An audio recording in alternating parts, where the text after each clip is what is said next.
shut down MG for the foul language and then dropped an F-bomb of his own at the end. I thought that was pretty cool. Anson's becoming my favorite senior on this app. I think he's got a wisdom and he's got patience, but he's also when people don't expect. Yeah, he's willing to be a little messy, and you don't expect it coming from him. And when he does it, it's amazing. I wonder why B Master's not coming. I don't know how we can have an anarchist room without Bima coming up. Maybe she'll think about it. Bima, are we getting along better these days?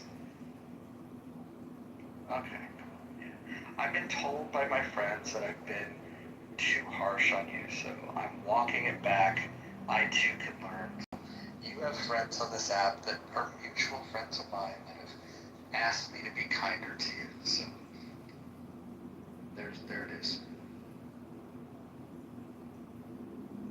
All right, let's get some people up here. I'll start inviting people.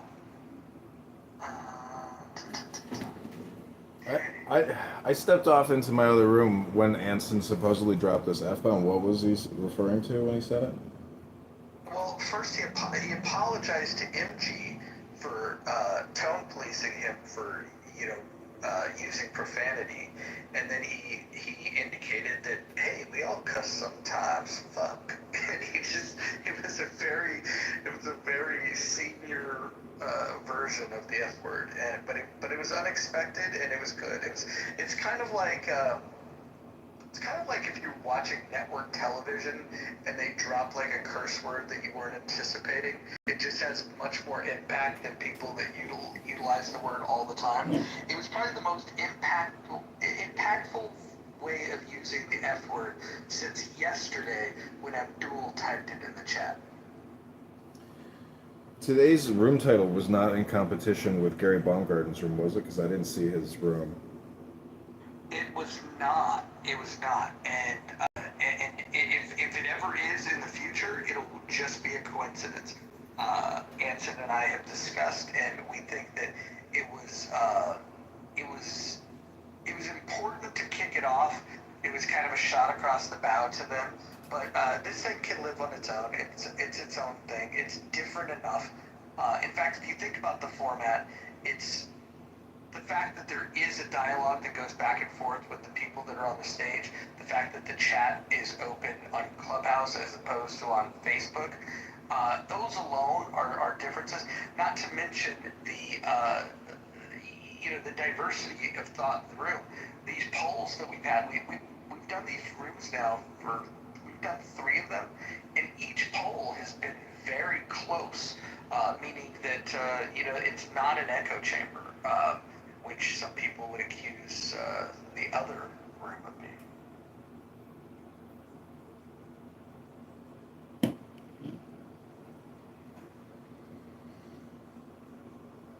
being.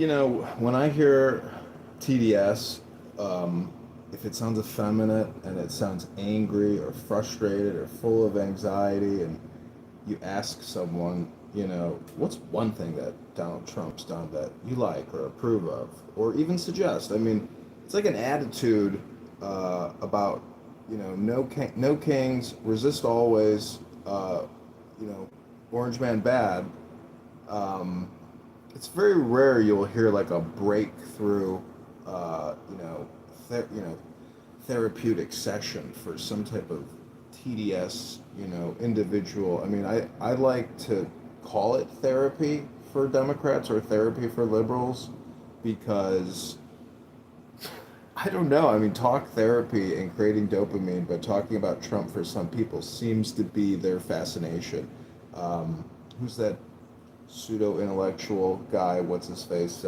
Part of the Dark Horse philosophers, Sam, or what is his name? Sam Harris. Sam Harris. I heard him do a podcast and somebody edited, all the Trump slips that he made in like a multi-hour review. And you're like, holy shit, this guy talks about Trump nonstop. That's like a example of TDS.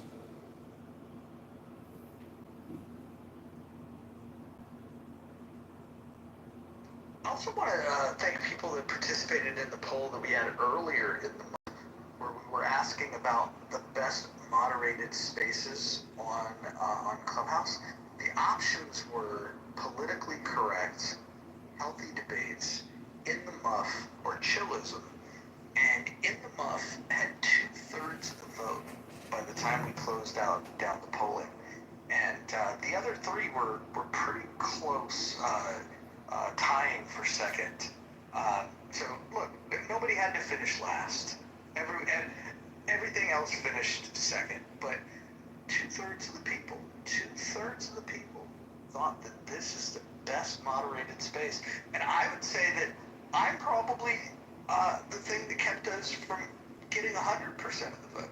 If I were to just get out of the way and allow beautiful women like Dippity and Scarlett to lead the efforts of moderation in this space, I think we might have got 100%. Aww.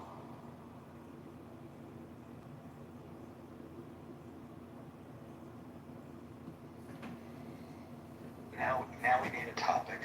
I'm going to go ahead and create a poll because I think those are fun. I'm glad that Christy enjoyed the last room in the rational discussion group. Hopefully she can spread the word to people that are looking for good conversation on this app. So Christy, if you could spread the word, we would appreciate it. We'd like to have more Christies in the audience listening to these rooms. And Ikema, you were holding your own. You and Brad going back and forth. No personal attacks. Just going back and forth. It was great. It was beautiful. Thanks for the participation. You know what else I've noticed about echo chambers or eco chambers is that there's an eventual implosion that happens in the discourse where so much toxicity, so much negativity, so much hate speech eventually tips the ship. And then the party starts again. It's kind of like, you'd have to watch it to kind of notice the tipping point in a room where people actually can't listen to negative linguistics for that long and so much toxicity. So, sometimes they'll start playing a song, and sometimes the song is, I will vote for Donald Trump. And it's like this African tune came out of Africa about a bunch of Africans who supposedly like Donald Trump, and it's a real music video called "I Will Vote for Donald Trump." I don't know what country it's from, but in the politically correct room, they seem to use it as like a backdrop to clean up the messiness, you might call it.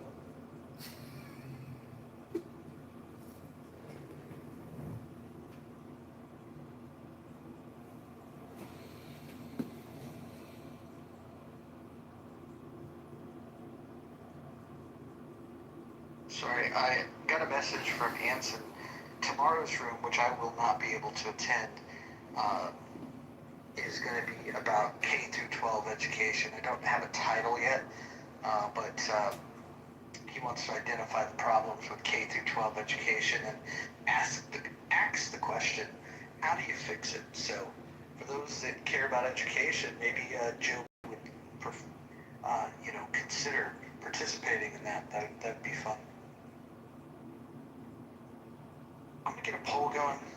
Guys, give me a moment. Oh, welcome, Nye. I like how Nye has emerged as the app's default moderator when people are looking for that balanced approach. It's gonna be a blessing and a curse to be that middle, that neutral person. I know that you caught some strays today because of it, but I thought you did a good job. Mediator. That's what Bree says. Yeah, no, there was no way I was going up on that stage. Yeah, well, somebody has to do it. If I'm the go-to moderator, mediator, not moderator, mediator of the fuckery, it's a hat that I wear occasionally. Cray and I have battled before, but when I left the room, he and I had a nice little cute discussion in the back channel. We settled our grievances. We're not fighting. We're not enemies. And, we've had heated exchanges before. we reached some common ground. So going forward, we might be cool, maybe. We'll see. Hopefully.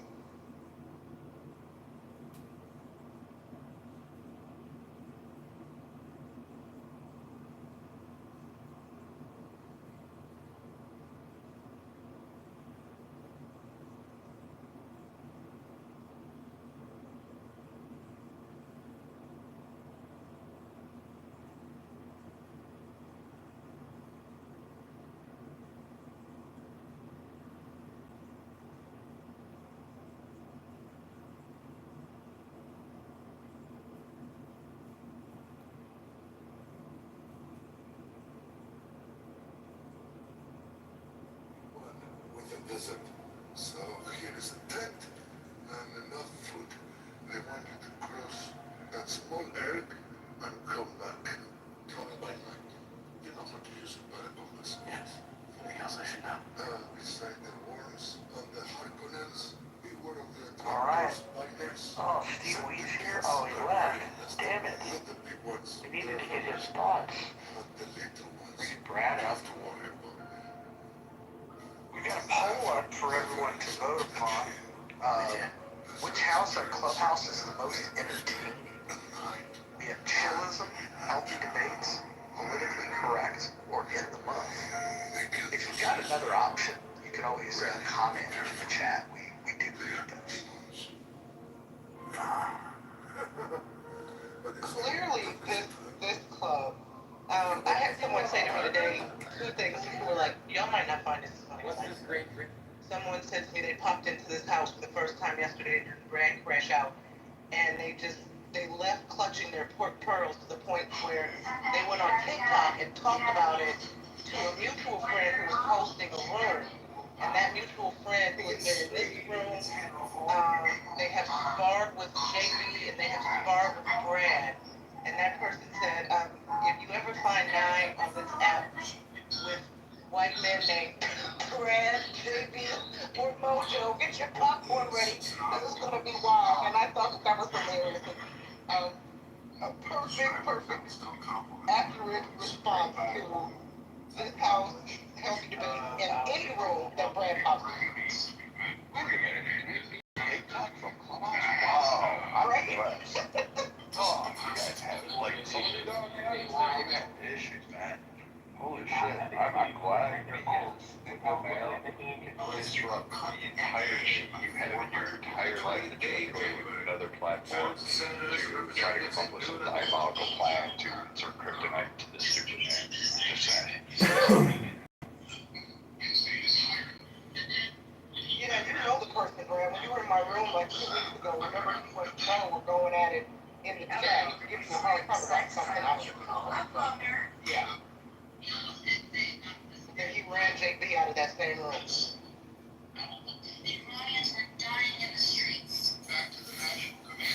I miss the old Clubhouse days where it was just Clubhouse and I could just like hack up, political different points and then just kind of have those debates.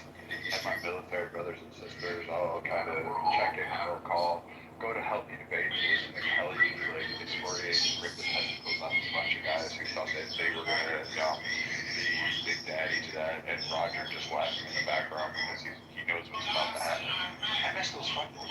Today was not necessarily fine. It was just, it was boring. Just gonna say, it's not my best work. I apologize, Roger. I did not give you my best work today. No, your best work came when you offered an apology to Shirley, and I appreciated that. I think, as you and I have discussed, I am highly entertained with a lot of your rants. There are some things that you say that I find, I don't get offended on behalf of other people, but I feel that you could communicate better because I've seen you do it. And I hope that in the future, the enemies that you duel with are enemies that it makes sense to have a duel with. And so I really appreciated you for offering that apology to Shirley, and I appreciated her gracious acceptance and forgiveness, and I'm glad that the force is been reestablished. Yeah, we're balancing the force. I will say this, my best work was really against the Great version. I think that was the one that I went hands down. And of course, Goat or whatever moniker he goes by these days. I think those were some of my most epic debate challenges on the app. And particularly the day that I took on Isaiah, Goat, and Antoine, the quote minister out of South Carolina. I think the three of them trying to gang pile up on me, I think that was some of my finest work. Like I don't know, that may be my masterpiece. I'm just saying that might be my Mona Lisa.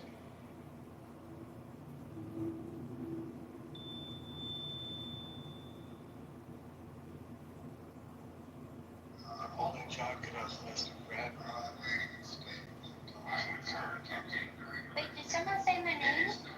No? Okay. Oh, What just happened there? Are you okay? Mr. Brad. Oh, Mona Lisa. Oh, sorry. I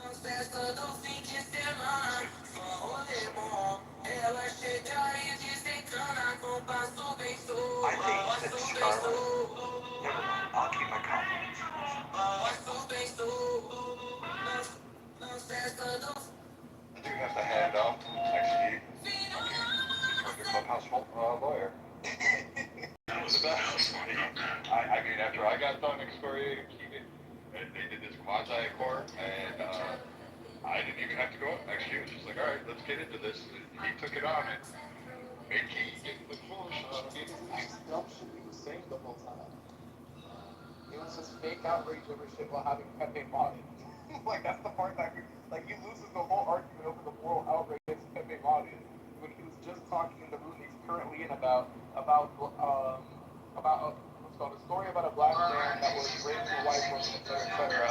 He described the black man like with his big gorilla hands, with his gorilla blah blah, etc., etc. And then afterwards, describing how he's glad it happened to that white woman and not a white woman that what's it called wasn't liberal or leftist, one of those crime bitches, blah blah blah, and all that stuff that was for diversity, etc., etc. So I really don't give a fuck about what he says or has to cry about what he said morally. They go mod up someone like Pepe. He clearly doesn't give a fuck about what gets said.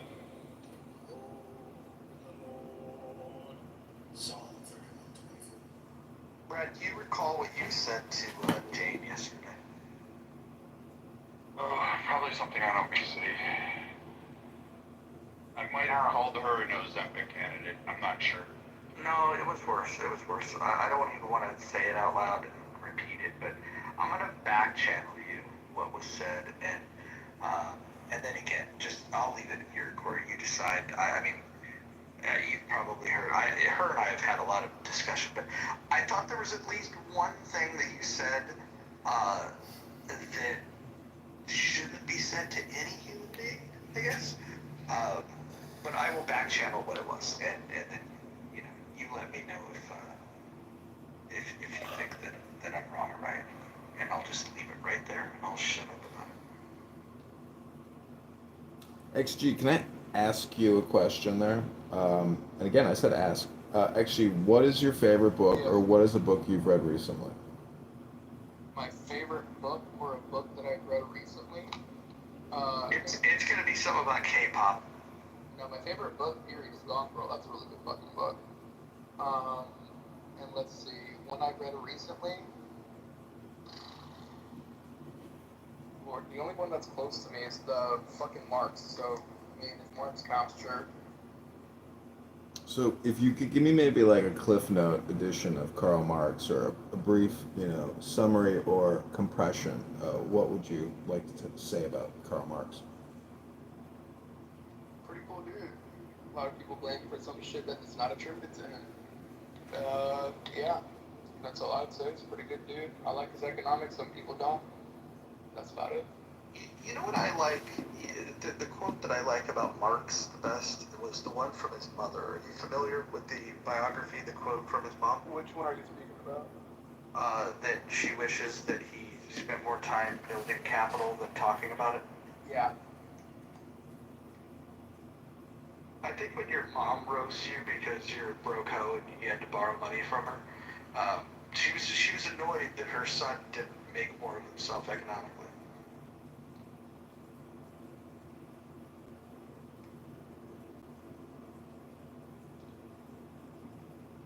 It's actually a great quote. Like if you think about it, like I don't care who you are, if your mom is roasting you, that's pretty fucking bad.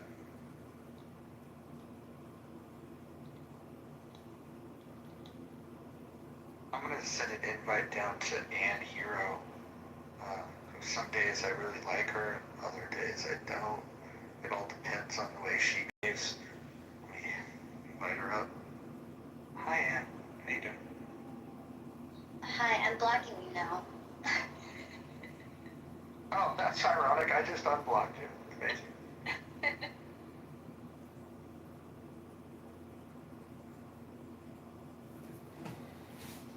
And what's one of your favorite books or a book you've read recently? Well, as of late, I've just been reading the Bible. I haven't read anything other than that in a little bit. But I do like recommendations. Is there something in the Bible you recently read that you remember that you enjoyed? Well, I'd like to share that with you, but it's personal private. It looks like politically correct is making a little comeback here in this poll. Making some comeback, we've always had big rooms and it's like, run isn't there? But no, I mean, as far as people in this room voting for most entertaining, they're up to 12%.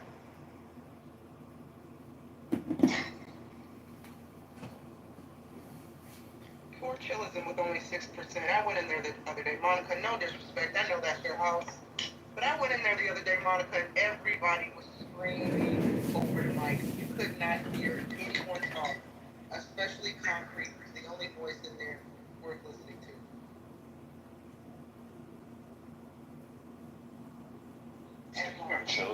Chillism. Roger, is that bet still on that you were asking about Monica? If anybody had any documentation showing Monica was spreading racist information or posting racist information?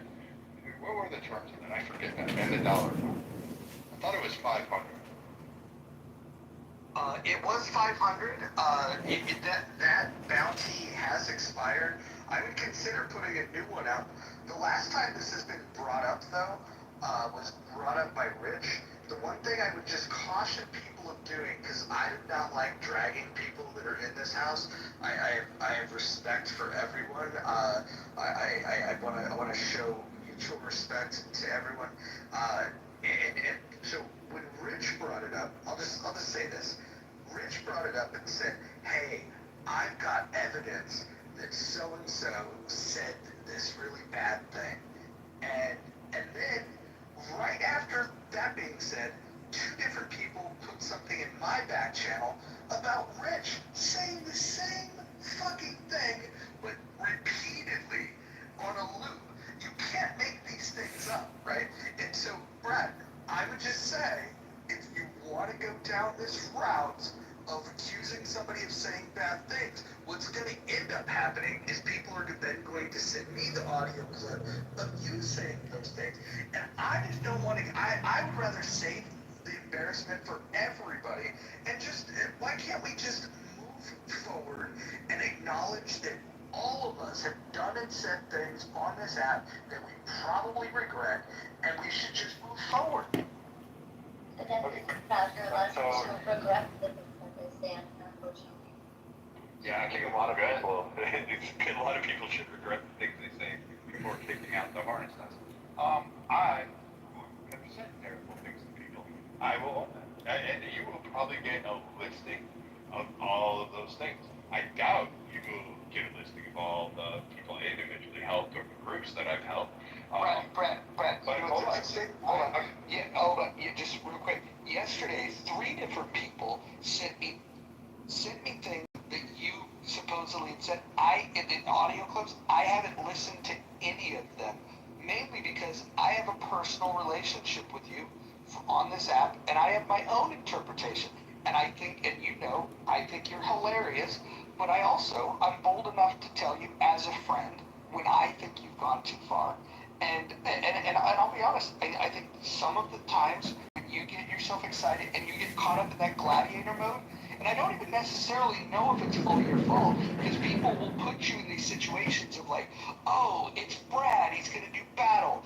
Brad's a fucking warrior. He's gonna put on his helmet, he's gonna grab his sword, and then he's gonna do what warriors do. I just personally think we need a little bit better rules of engagement, and if we were to do that, I think that everybody would get along better. We would have more respect for each other. We need to learn that this has been an experiment, and during this experiment, all of us have done things that we regret. Again, I mentioned this yesterday. There was a time when I treated Anne terribly on this app, terribly unfair, and she was kind enough to forgive me when I apologized to her.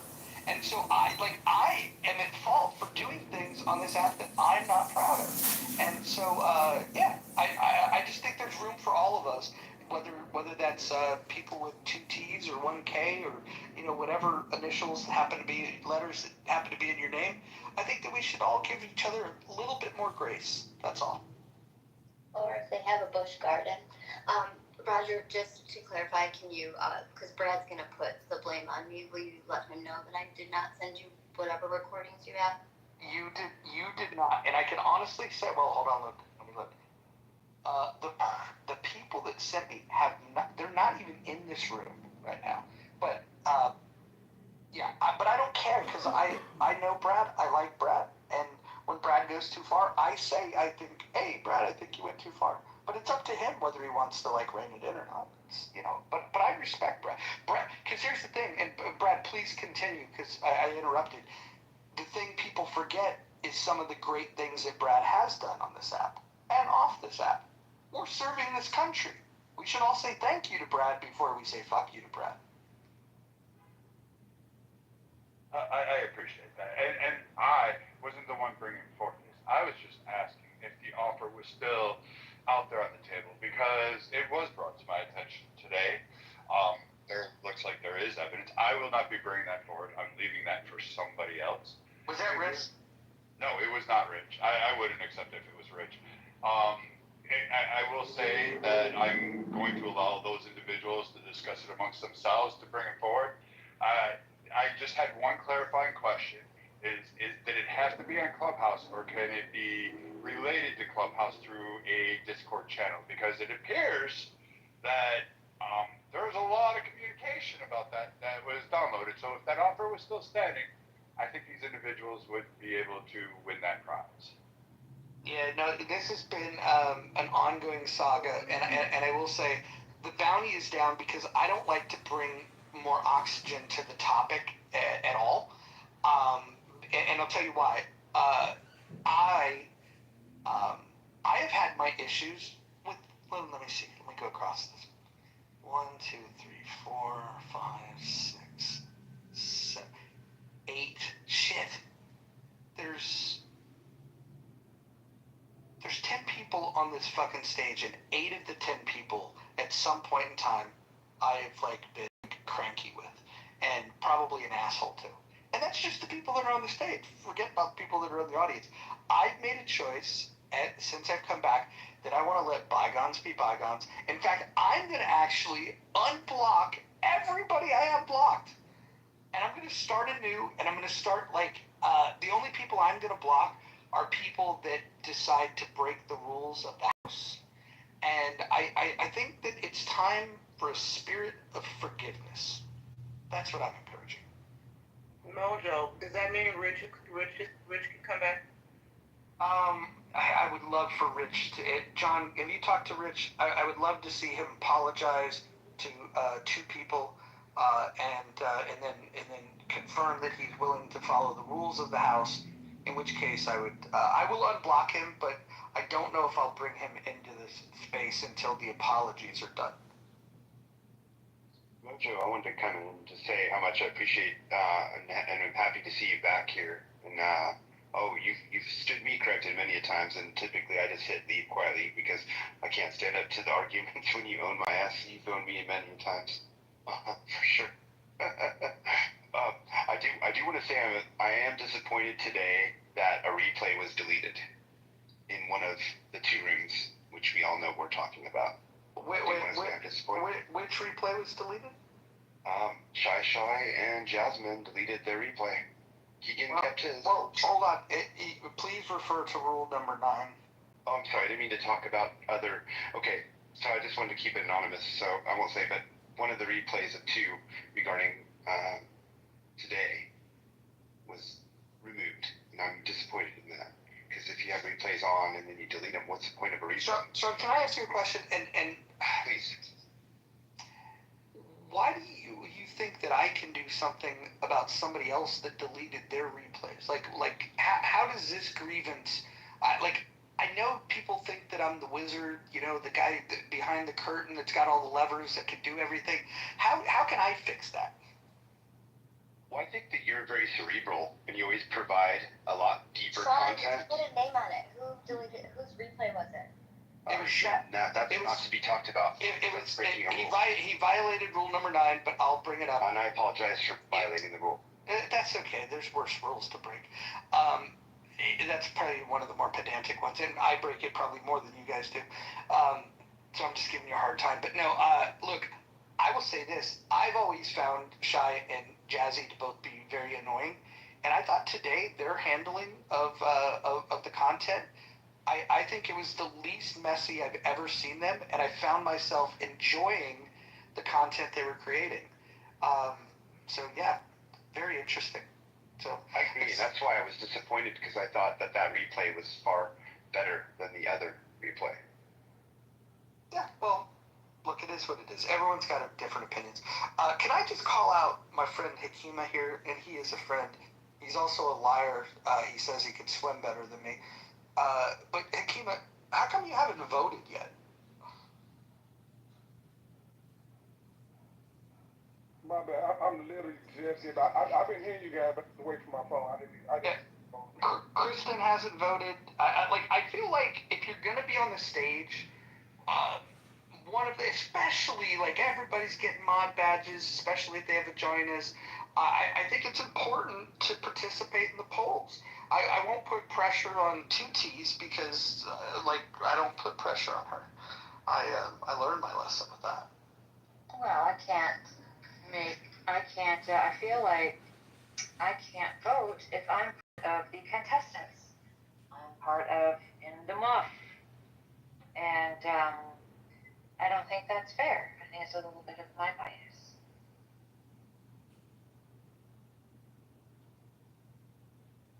Yeah, Kristen, I feel the same way, considering I sometimes co-mod with JB, and I absolutely adore JB in our conversations. But then I really like this show because it is wild and crazy. So it was tough. Kinda. Just be honest, and who cares? Well, I will admit that I don't like even taking sometimes the vote, because I keep getting bombarded with this flash screen thing. It's pop up in my face, and I have to hit X multiple times just to get the thing out of my face. So once I vote, I don't have to see it anymore. So I'm like, okay, I'll just go with the one I believe the most.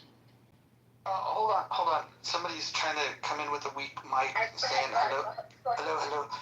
I want to say something to somebody in the chat though. Miss DeGroot, never had a scrapple with Mojo. It's funny, you might not remember, but I remember in an abortion room, you came in very strong with your opinion, which by the way, I agree with, but I was doing the whole heavy moderation thing, and I cursed you out. That was my first interaction with you, was in an abortion room, and I cursed you out because you went on this rant, and I felt like, oh, this woman's not shutting up, and I cursed you out. And then over time, I was like, I can't believe that my first experience with her was me cursing her out. It was fucking crazy. So I apologize for something that you don't even remember happening. Wait, did I yell at you then? Because Roger, I don't remember us ever really squaring off. You and I, Brad, we've had a couple of things, but usually what they were was, do you remember the time when I was going really heavy on criticizing Republicans, and I came into a space with you and Gerard and KK. Am I allowed to say KK's name? I know there's people that don't want to. Yeah, you can. I like KK. Just full disclosure, I like KK. I like everyone. Anyways, Brad, you and I got into a discussion, and I remember you accusing me of being a leftist, and I fucking lost my fucking marbles because, like, you were the first person on planet Earth that's ever called me a leftist, and that was and so I got into your ass, and then you did a Brad rant, and that was pretty much, that's the only squabble I remember you and I, like, with elevated voices. You calling me a leftist, me responding, and then after me responding, you doing the Brad thing. Well, I'm glad we cleared that up and we got past that because I don't even remember that. So it must not have been that serious. No, I was just shocked. I'd never been called a leftist. I didn't know what to do. I was really in my feelings that day. All right, let's go squiggly line with the accent that's with no friends. Go ahead. What do you got to say? I did a Google translation. Apparently, it translates to Mohammed.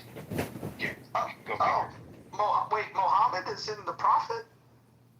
Yeah, Mohammed. This is Mohammed down here at the bottom left. Okay, well, hey, look, the spirit of forgiveness, please, Lord, do not let me say the thing that I typically say when I think of Muhammad. If you want to join in, go ahead. This is the time. Unmute yourself, say your words, and don't say anything about underage girls because I might respond in kind.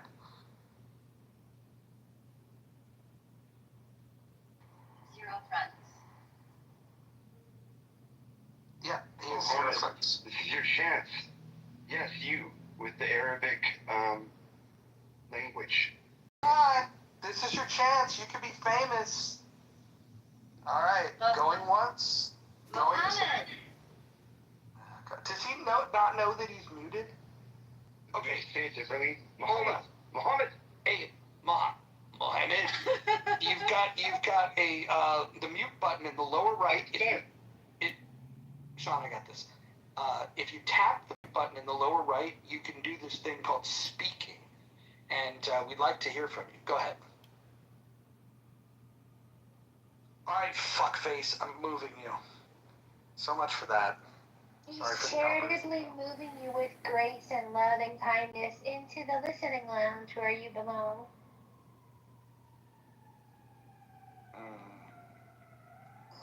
Did I just hear the voice of an angel?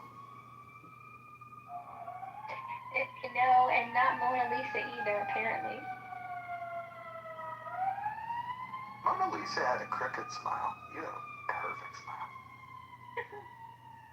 Alright, before we make Brad ill, how has the muff been running lately? We've been delivering pretty much, if not 18-hour, if not 24-hour programming, 18-hour at least. Yeah, no, it's been remaining Did you say it's been moist? Yeah, it's been moist right? Most of the day.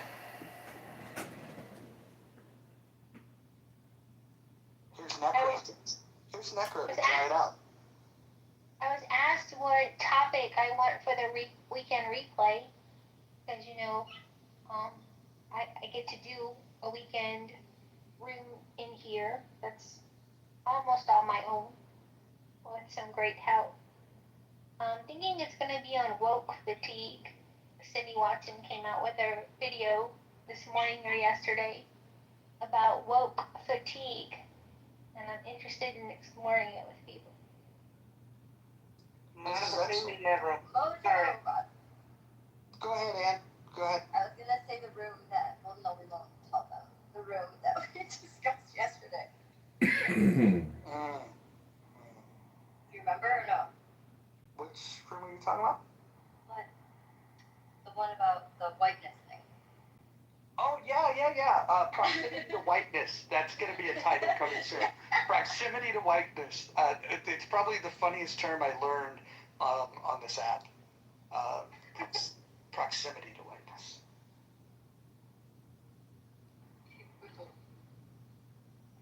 You never heard that before, Roger? Not by This is why you should never mess with your coach, because when the students of this Taekwondo Academy... Yeah, no, we'll do it. Maybe we can get Hunter Shackelford to come in as a guest speaker. Yeah, spend enough time around the pro-black crowd, the militant blacks, you'll hear that term quite often. And Monica, I don't know if you heard me, but if you do the woke fatigue room, please ping me. I'd like to hear that conversation. Well, if you have time, I'd be honored that you co-mine with me. Yeah, let me know. Let me know in advance so I make sure I have the time. Oh, hold on. We got the Muslim back on the stage. Go ahead. You want to speak?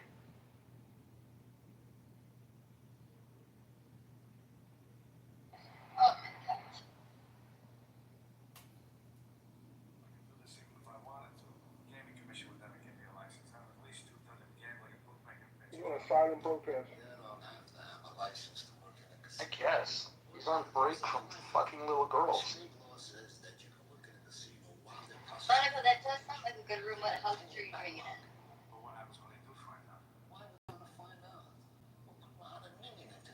Scarlet.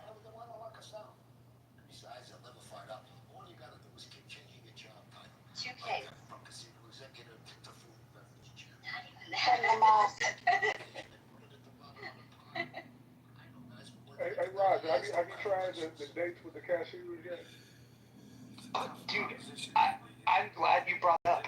Yes, and it's fucking delicious. And but you know what? First time doing that? Yeah, but you know, I figured out a way to take it even to another level. First of all, it's plenty sweet on its own, but because I like to overdo things, I put a little fucking B-grade maple syrup over top of it. Fucking bomb, dude. You don't need like a fancy dessert. You just need simple flavors. It's amazing. So, Keenan, thank you. All natural. Yeah, it's pretty good. Can we agree that Hakeem is the best Muslim on the app? Can we? Maybe we'll get a poll on that later. I know from personal experience how uncomfortable the journey can be. The truth is, we need your help. We'd hope that somehow. I don't think they're playing with scenarios he doesn't have a dead man switch attached to a bat. I don't see Akima doing that, so I can't say he's She the has freed the best slaves from their chains and Islamic crucified the person on monsters the for app. their sins.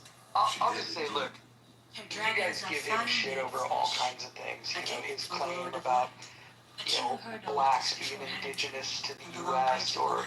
his claim The that the dragons earth will is not purify round. non-believers by But the his thousands, most fucking burning their egregious sins and claim that flesh he's away. ever made Ideally, is that he's a avoid stronger purifying swimmer too many than I am. non-believers. Like Mother of Dragons has followers of many different cannot, faiths. it cannot You want your stand. queen to be We're gonna worshipped and have to bring this to a And close. while she's gone, we Akima, want her I am gonna be advisors to making a be trip. worshipped I and got to obeyed. talk to Marshall I'd settle for when a Marshall's free. I will summon Because I your want to most coordinate the eloquent trip with priests. Marshall They will to go spread to the word. Illinois Daenerys has to been help sent to lead the people against the Kitover gods. takeover. In But when this I'm in war, Illinois, and I would love to meet war up with still you, to and come. maybe you That can sounds come most join me specifically at the campaign headquarters on the Lady chosen Hawk. by one of your predecessors. Kitover, we can welcome Muslims to the Lady Hawk. Well, I mean, we'd have to do some type of, background check or purity test, like they're not going to kill me or something, when they decide to come on board and have a cocktail. Maybe a vodka martini would be the purity test. Hey, John, I love my freedom too much. Section 10 of the United You States. don't have to worry about that.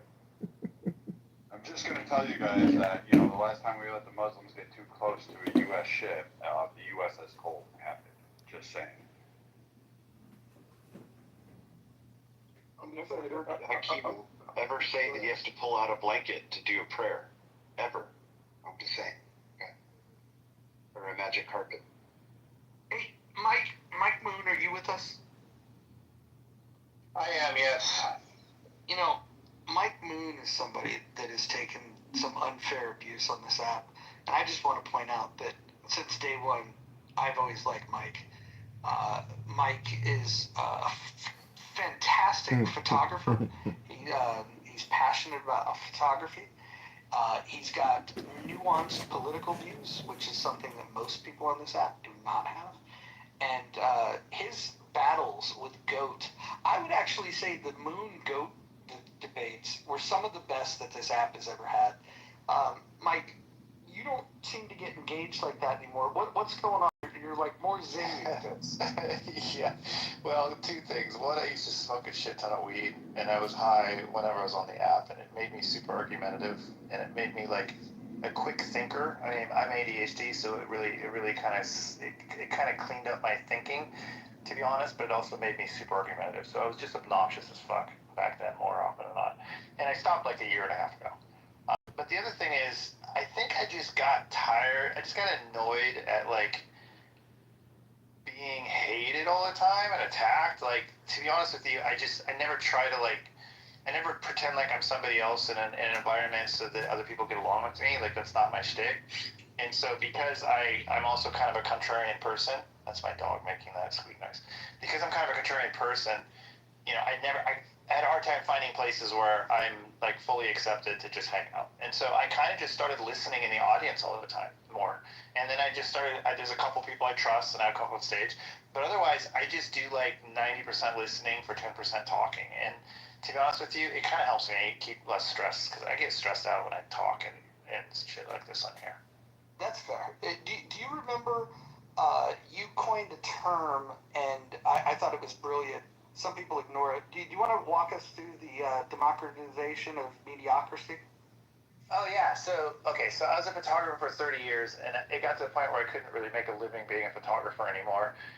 It's like I could before, and I still can partially, but so I went to trade school at the age of 50 to become an electrician. And so I'm an electrician during the week, and I still do photography part-time. And so kind of both jobs are almost equal pay. So together I make about what I made before with photography alone. And so what I realized as the years went on, as the years went on, is that the democracy, so basically people only get good enough at things now, like trades. They only get good enough or learn it well enough to start making money with it. And once they start making money with it, they shift their focus from mastering the thing they're doing into doing other things that will help increase the money flow. So say, for instance, like photography, you learn the basics, you get it down, and then once you sell a couple weddings, you decide to spend a lot of your time on social media marketing and everything else while you're not just shooting, right? It used to be people would do something and they would do it with the goal of mastery. And then what they would do is after 10,000 hours, they'd get really good at it. And then the money would just come along with it, right? And that doesn't happen anymore. So basically, I call it democratization of mediocrity because it's much easier now to become good enough at something to make money doing it. And once you make money doing it, you convince yourself that the money justifies to yourself that you're an expert at it. Like, if I can make money doing it, then I must be good at it. And that's not true at all. Mediocrity can earn money all day long because, frankly, the bar's been lowered so much and everything, all the standards of clients in general. Clients just want fast, cheap, immediate, good enough to make money and sell and move on. And they have such short attention spans that basically people don't master things anymore. There's no value in being an expert or a master. And it even extends to like the idea that we don't trust experts of anything anymore, right? We'll argue about flat earth with a fucking astronaut. We'll argue about COVID with a doctor. And we think that we're so much better off finding information on the internet for ourselves. We think that facts are facts and our facts are the right ones and the other facts are the wrong ones. And so basically, I call it the democratization of mediocrity because mediocrity is now good enough for almost everybody. And you spend your time getting good at something, you're not worried about money, people have less respect for that than they ever did. It used to be that, like, if you had a cool job, people respected your job. They didn't care what you made. Now it's like it doesn't matter what your fucking job is, what do you make? If you don't make a lot of money, oh, you're lame. And again, that's stupid. I mean, judging everything by money is just the dumbest thing ever. And so I just think people need to get back to caring about being awesome at things. And then give them the grace to get good at it, for fuck's sake. I mean, I've shot over 1,000 weddings. I've worked in 4 different industries of photography, from Hollywood to fucking retail, product photography, and everything else. And I would just master one thing, move to the next, master one thing, move to the next. And it doesn't matter that, like, this jack of all trades, master of none, bullshit. Jack of 3 trades, master of 2. Then jack of 5 trades, master of 3. So, like, don't short sell yourself. And don't expect to fucking master something in less than 10,000 hours. I mean, I probably have 30,000 hours or 40,000 hours in at this point. Like, Give yourself 20 or 30 years to do something. Quit worrying what you fucking make while you do it. And then ultimately, you don't be mediocre. Care more. Care to be better. Care to be better what you do, and care to do something better that people around you do. And don't worry what they fucking make. If they make more than you, so fucking what? And that's it. Know who you are. Know what you are. Stand on what you can fucking do. And people can't take that away from you. People can take money away from you all fucking day long. They can cut it. You can work for a company. They cut you in a fucking heartbeat. There's absolutely no fucking loyalty anymore. So that's it, basically. The democratization of mediocrity has now made it so that everything that is, and that's the other thing too. AI is all about mediocrity. AI pulls average and finds the collection of the best of the average. It can never be better than average. It's impossible. So if we're going to AI for things, we're less than mediocre.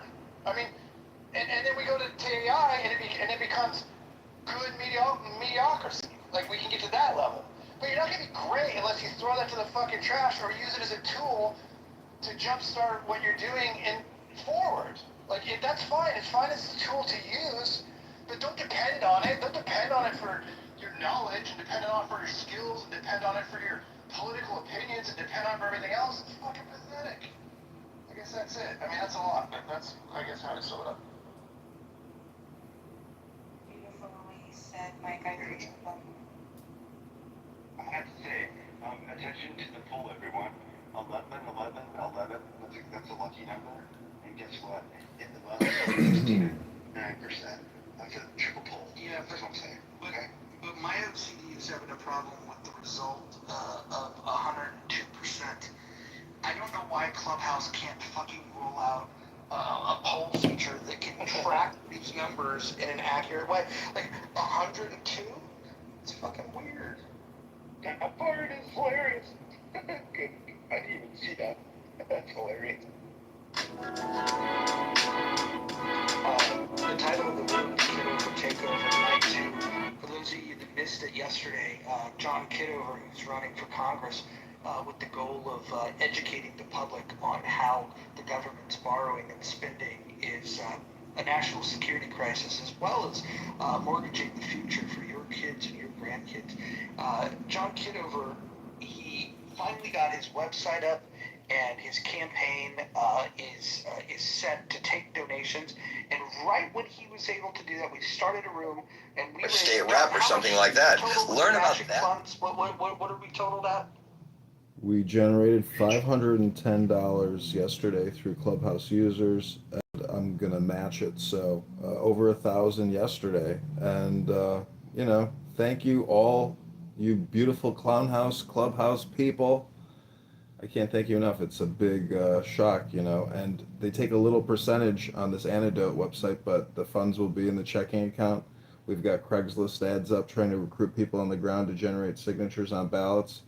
And Mojo here, Positive Vibration Mojo has offered to fly out to Chicago to knock on doors with me and Marshall Rankin. Yeah, we're gonna not just knock doors, it will be a training exercise to teach people to knock doors. We will get this campaign going. Hopefully within 2 to 3 business days, we can get enough signatures to get him on the ballot. And if we don't hit that goal, we'll at very least have an army of people trained to be able to help the cause. The first goal here is to raise enough money to have paid volunteers that can go ahead and get the ballot access. Ballot access is the goal. What you're donating for, don't put these lofty goals of what is this chance of winning. Get all of that out of your head. The first thing that we need to focus on is, can we get John Kitover on the ballot? Because once we get him on the ballot, then we can shift our goals into something more exciting. But we have to step one step at a time. The first step is ballot access. And if you're wondering how you can help, you don't have to get on a plane and join people like Marshall or myself going and training volunteers to knock doors. You can simply go to the link. You can donate money. You can make a donation as small as $1. Well, I recommend the floor should be tree fitting. I think that that's a good, fair entry point to be able to support such a cause. But if you have more money than that, please, by all means, don't limit yourself. And I would also request that those of you that believe in a deity, whatever deity it might be, I request that you prayerfully consider asking your deity to put it on your heart what level of generosity you should use when you go to this site. So if the Lord tells you to leave $1, leave $1. If the Lord tells you to leave $10, leave $10. If the Lord whispers in your ear, hey, you should give this guy $500, you should listen to the Lord. And if the Lord tells you, you know what, I think I'm going to pass, I'm not going to give him anything, you can do that too. But the secret is to ask the Lord for the guidance, and then when you hear it, then act upon it. That's what I would request that you can do. So for those of you that just heard this, if you can go ahead and maybe pray and then visit the website, that would be great. Can you put the link to the website in the chat, John? Sure. It's in my profile as well. Let me put it in the chat. Yeah, the profile's not clickable. It's kind of driving me a little crazy. You can't copy it either. You can't do shit from the profile. Oh, I see. Okay, putting it in the chat. So you might have to do the chat every time you enter a room because the profile just, you can't do anything with it unless I literally write it on a piece of paper and type it in.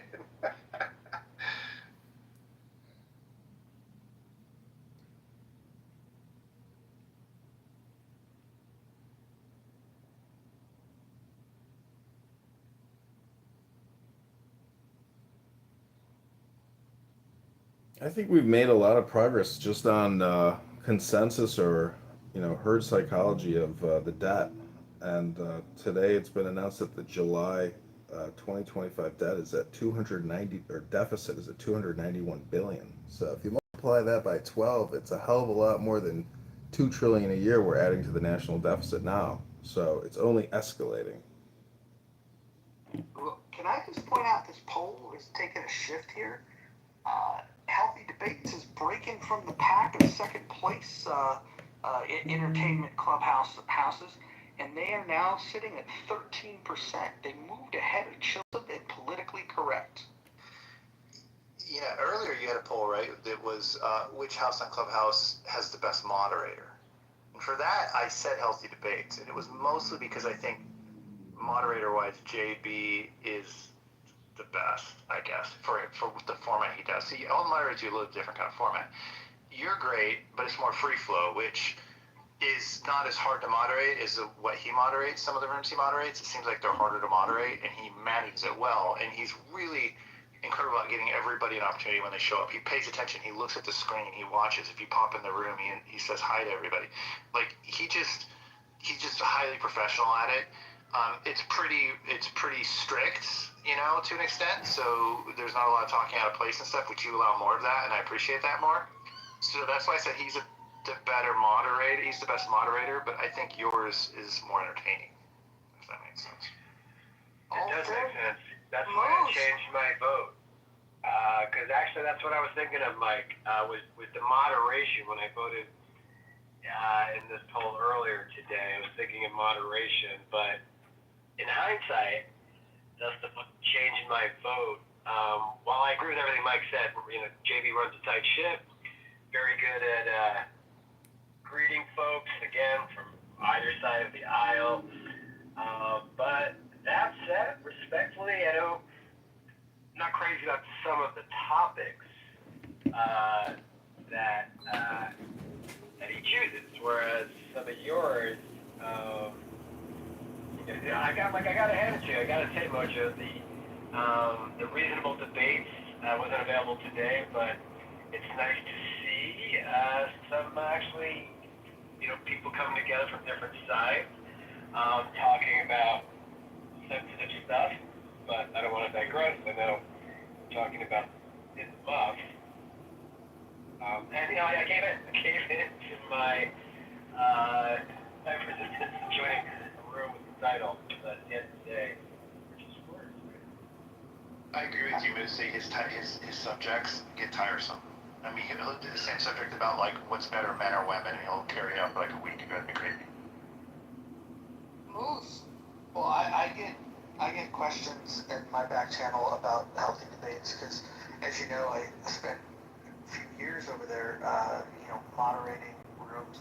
And the reason why I don't moderate over there is because Clubhouse has gotten a little more picky about the things that you can do or say, and like for whatever reason, I become a target. So I don't want a house that has nearly 50,000 people to be put at risk because I can be controversial at times. And so I remove myself from that house.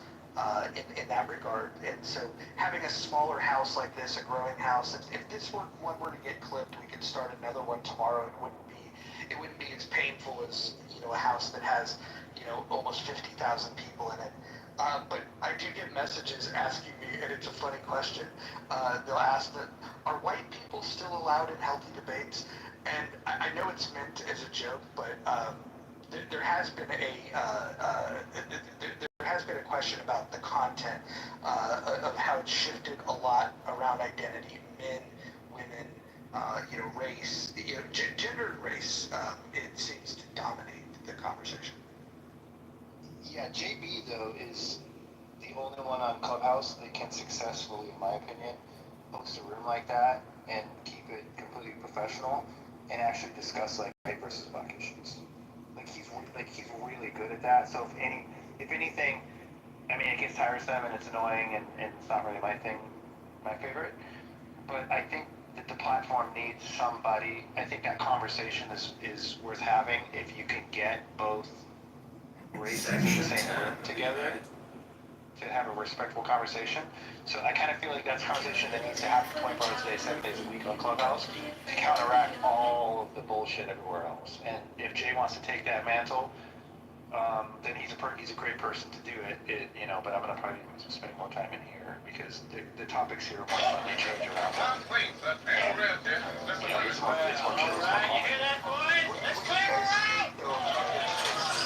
What are you doing? Liberating this town in the name of the Republic. Look around. Anybody who put these boys in some real combat? Have you been to send torches and prepared fire to build I find myself. I laugh. First squad, second platoon, all out to set torches and prepare to fire the town. My taste polarizing. Well, Colonel, what can I do for you? Me and my leader get to the other side's voice. Combat parent. Couldn't do it, Colonel. Yeah, education of the my age, I can spend it there Your operation as well. I'm not a fan of mods there though. I don't like the mods as I much. can report you to your department. Let me take your ritual. Yeah, they're like I maintain it, but I mean, so I was a regular there for quite a while. They should go in there, I got more engaged on the moderating, but I got to get back that it's a complete echo chamber. They actually do welcome, albeit the crash content or content in general. There are several folks from the right that will go up there and or speak their MAGA or speak, against the wokeism or the libtard. So they definitely do not, they're not going to boo. Even folks from the right who have actually gotten pretty spicy on stage, I have to say, it takes a lot to actually get booted off their stage. The only one who's actually more open, laugh or not, 420 Lounge, actually, she loves when folks from the right come on, typically break the echo chamber. But again, that said, you look at the stage sometimes on politically correct, there's like 17 mods, and maybe one of them is actually modding. So that could be the chance. Shut the city down. Yeah, I managed to get removed from the room politically correct. And it was because, and I'll just call her out by name. Her name is Sid, and she was. I got invited to the stage. I gave my take on something that probably happened. I don't remember exactly what it was. And she gave some pushback, and I mentioned about how my preference is, private charities, things like that. And she started talking about how she has a nonprofit, and I should tell her about private charity because of all this great work she does. And then I just simply said, well, hey, that's great that you're doing these things. Why don't you go ahead and put your private charity in the chat, and I'll make a donation of $500 right now. And instead of, I was so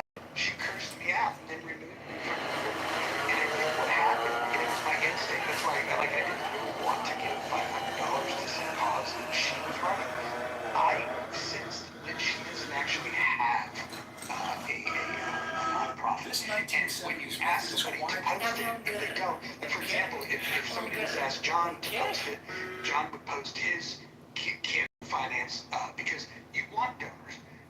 She removed me from the room because I called her bullshit, and she does not have a nonprofit. She does not have. She does not do work. If she did, she would have proved it. She would have simply just put it in the chat, and people can make the argument, oh, she doesn't want to dox herself. That's BS. If you have a nonprofit, you should be loud and proud about it. And if there's a critic, listen, even if I would have been bluffing and would have not given the money, and people should know by now, like when I say that I'm going to give somebody money, I do give them money. Like anyone that knows me on this app knows I don't offer it to everybody, but when I do offer it, I give it. I'm a man of my word in that way. I would have reluctantly given her the $500 if she would have posted it, and instead she removed me from the room. And to me, that is the problem with, and I won't make this about left, right, Democrat, or whatever. This is the problem with people that pretend that they're involved. They pretend to care. And I see this across the political spectrum. People want to talk shit, and then when you challenge them and go, well, what have you actually done? I don't necessarily think that everybody needs to start a nonprofit, but have you at least voted? Like, did you vote in the last election? Do you vote in primaries? Do you go to city council meetings? Do you like, what do you fucking do? And if you're doing nothing at all, if you never wrote a letter to the editor, you don't have to be shamed for that, but you do have an opportunity to change it, and you could start doing something. I just think that people are so full of shit, and the claims of what they're doing are full of shit.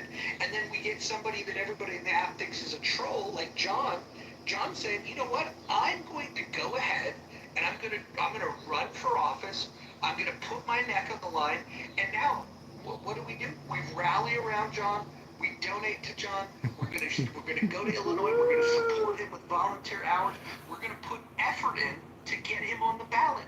What John does when he gets on the ballot, we'll find out.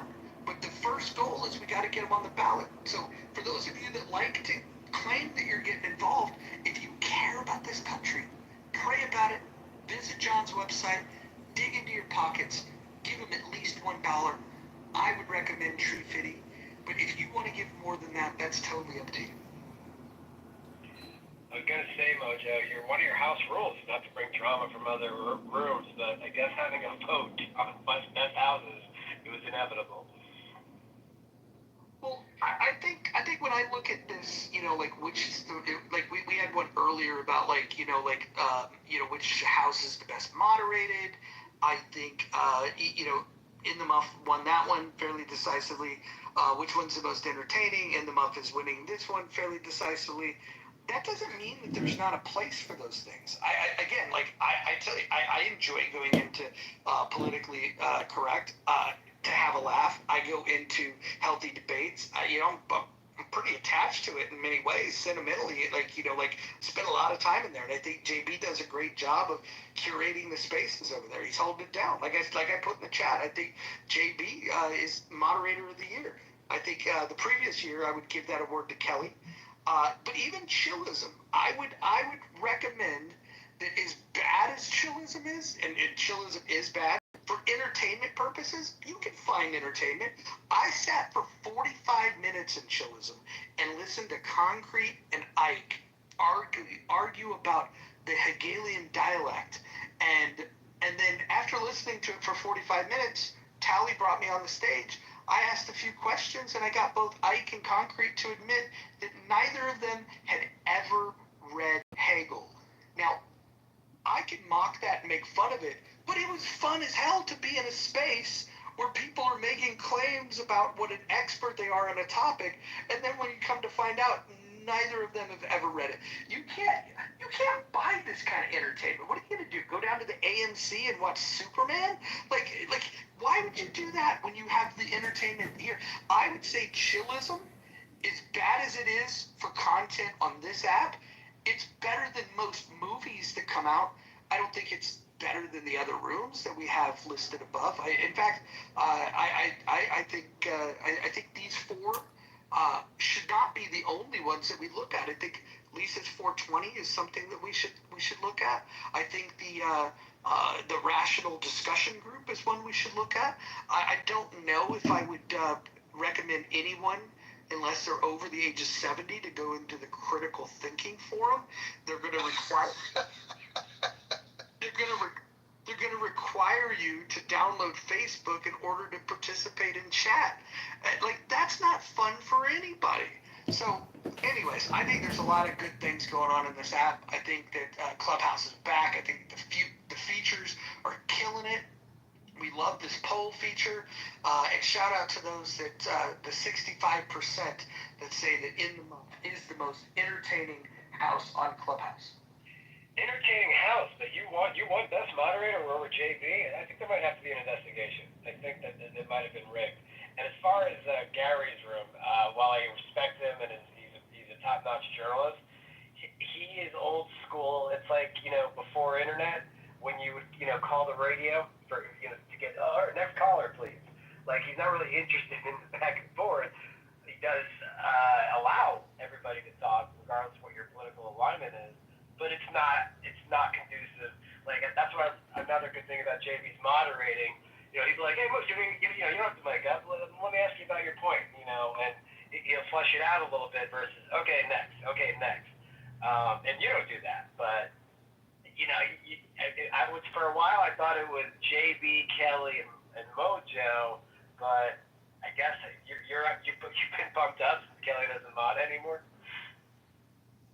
Well, I would argue that the poll earlier about best moderated spaces has less to do with me and has more to do with the collective effort of moderators.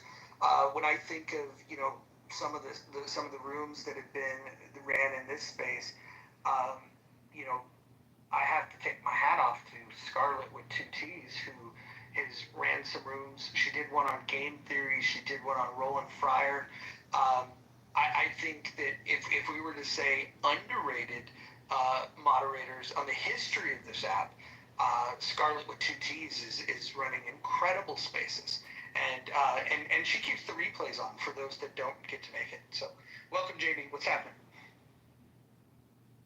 Yo, so I wasn't here for this earlier poll or vote, whatever, but no bullshit. You are the best moderator, not just currently, but since you've been on this app, in my opinion.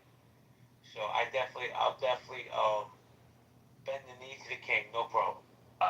I like I said in the chat, and I mean it. I think over this last year, you're definitely the king.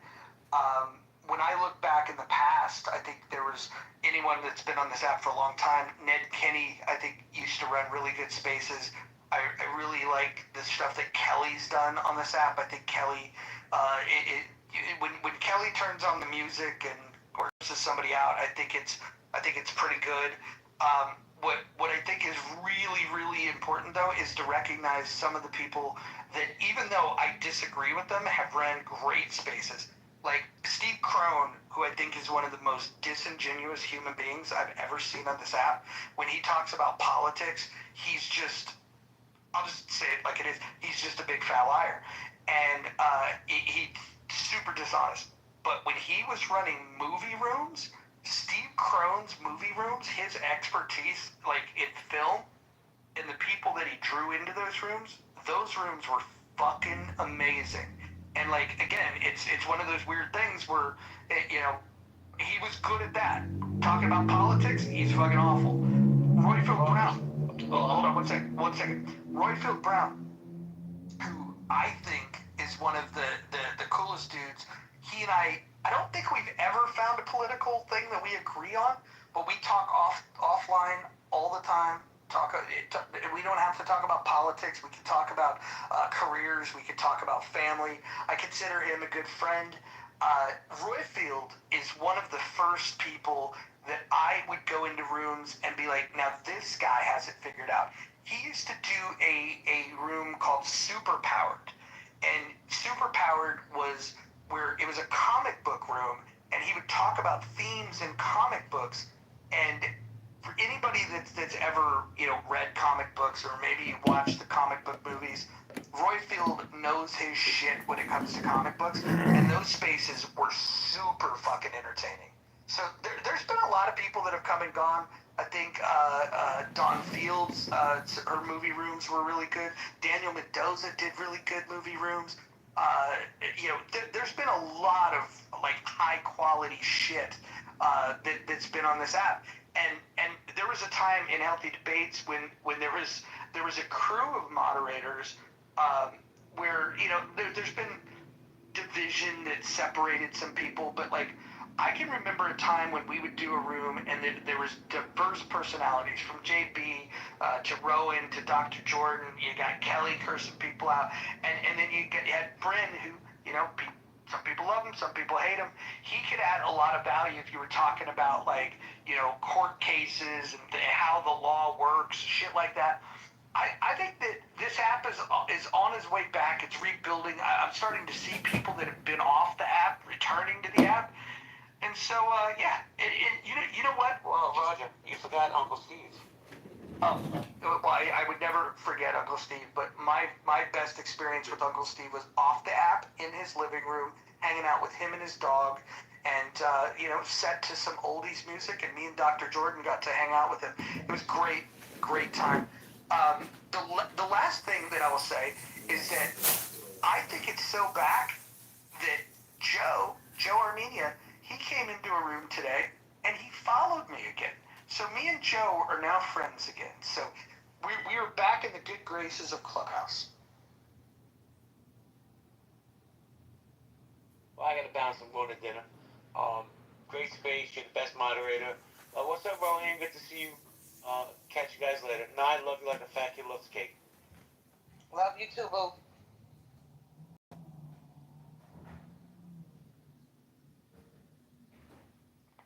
Chillism's dragging behind at 9%. What's going on, man?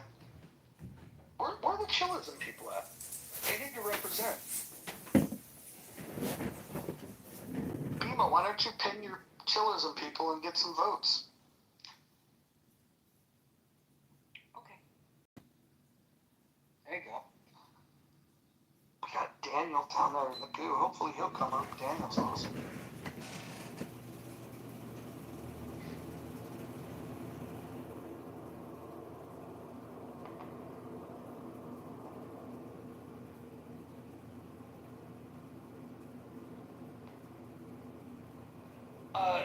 John, do we accept donations from Australia?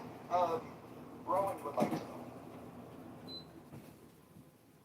It's a good question. I do not know. I don't think so. And somebody in the chat yesterday said I'm already committing campaign finance fraud in the chat. So if anybody has any receipts or is concerned about donations, put it in the chat. Now, you could collect, you just have to, as you've already deployed a system that tracks who's giving what your opponents may do at some point is they'll point out that what percentage of your donations are coming from outside of your district, and they'll try to use that against you, but you just got to remind them that while you're representing your district, you're also representing the United States of America. Yeah, agreed. I mean, you can try to donate on the link in the chat. At some point, if you want to change the survey out to make it easier for people, you can do that later. But yeah, I mean, you can try to submit and we can see what happens.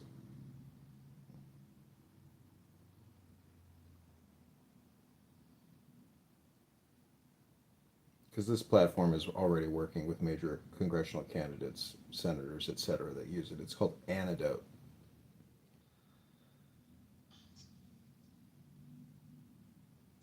Hey, Ro.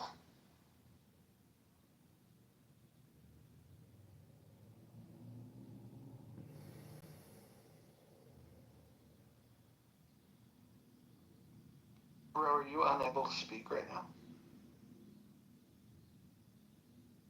All right. Well, we've had a fun day on the app. We got 38 votes. 2/3 of the people believe that this is the most entertaining house on Clubhouse. I'll take it. Healthy Debates moved into second place, and politically correct third. Chillism, number 8, 8% in fourth place. It's amazing. I think this is about right, though. I think that ranking is true. I think we're the most entertaining, healthy debates number 2, politically correct number 3, and chillism number 4. Does anybody disagree with that order?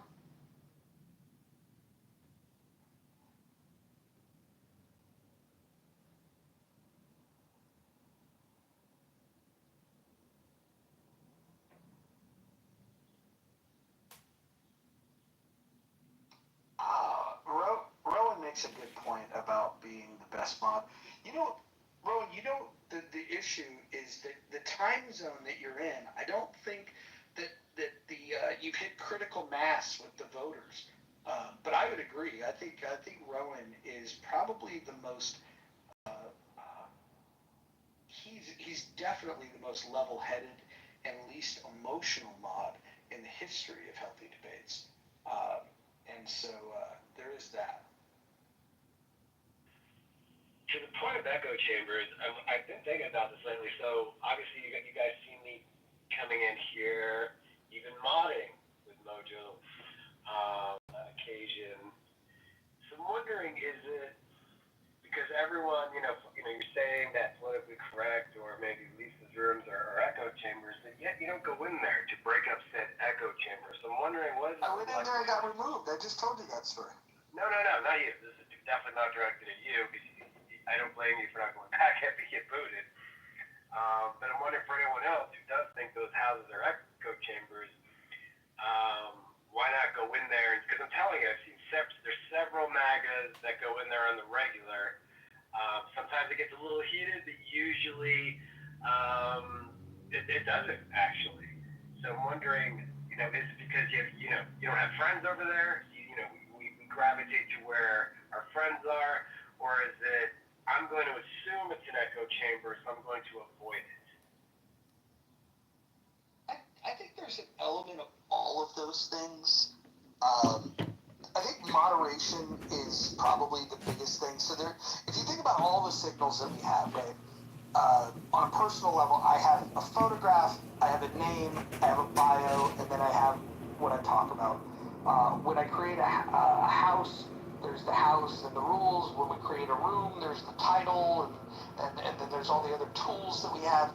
And so you can create like a vibe.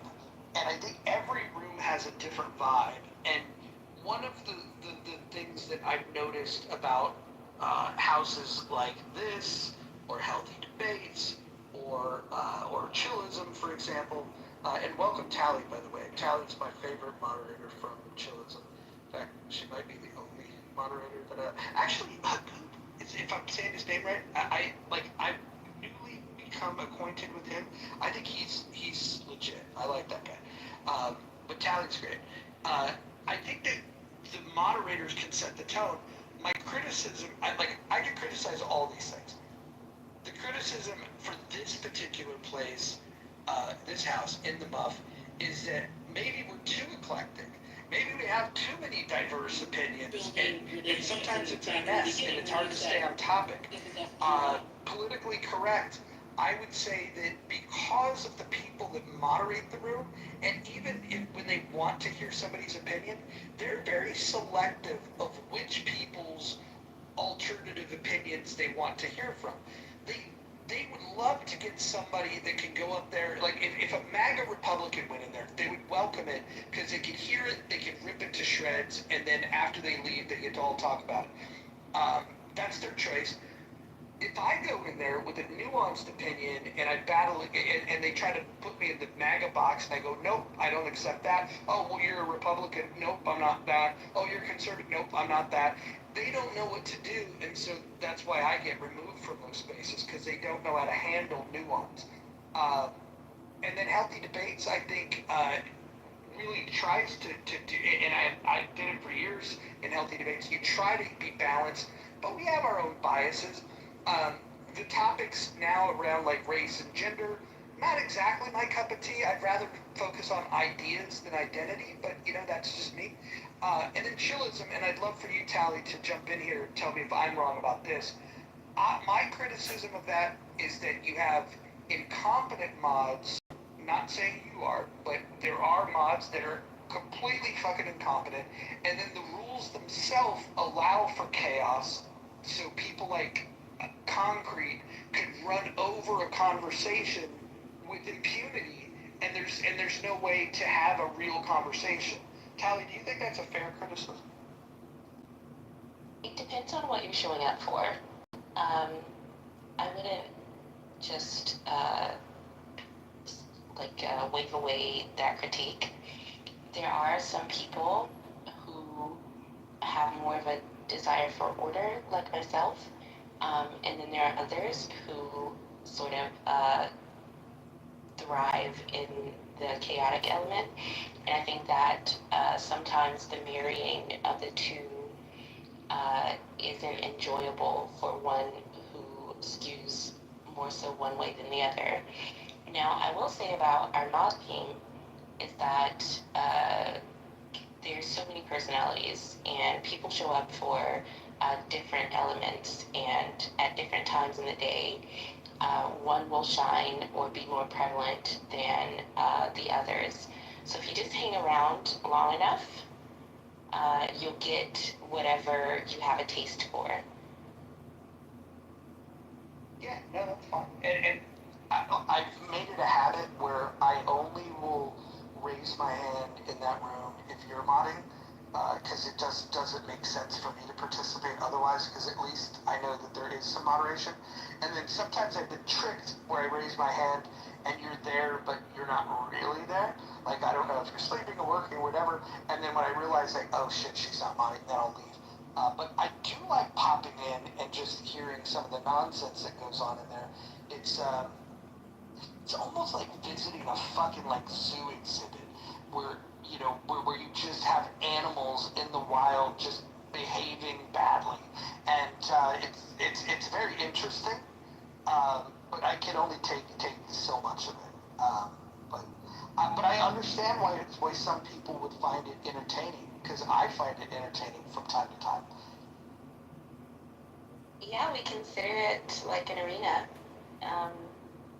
It's a sport. I would say more What like kind the of sport? Olympics. Well, there's various sports available, and I would say jump in during the times where you believe you would most enjoy yourself. Is hate, racism, and brain rot a sport?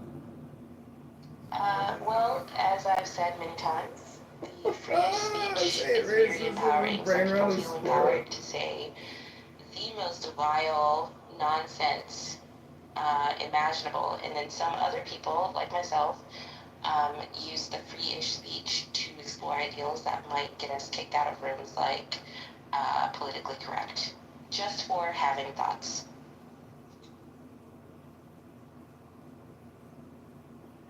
Speaking of politically correct, Scarlett with two T's. I don't think you were here before, and I was asking why a lot of these folks, with the exception of Mojo, who's been in there this move, do not go to politically correct for fear of being succumb evil echo chamber. Again, I know you've been there. Would you say that you've been disrespected, treated well, or not? Patty is one of the homeowners there. She and I have a clubhouse friend, whatever that means.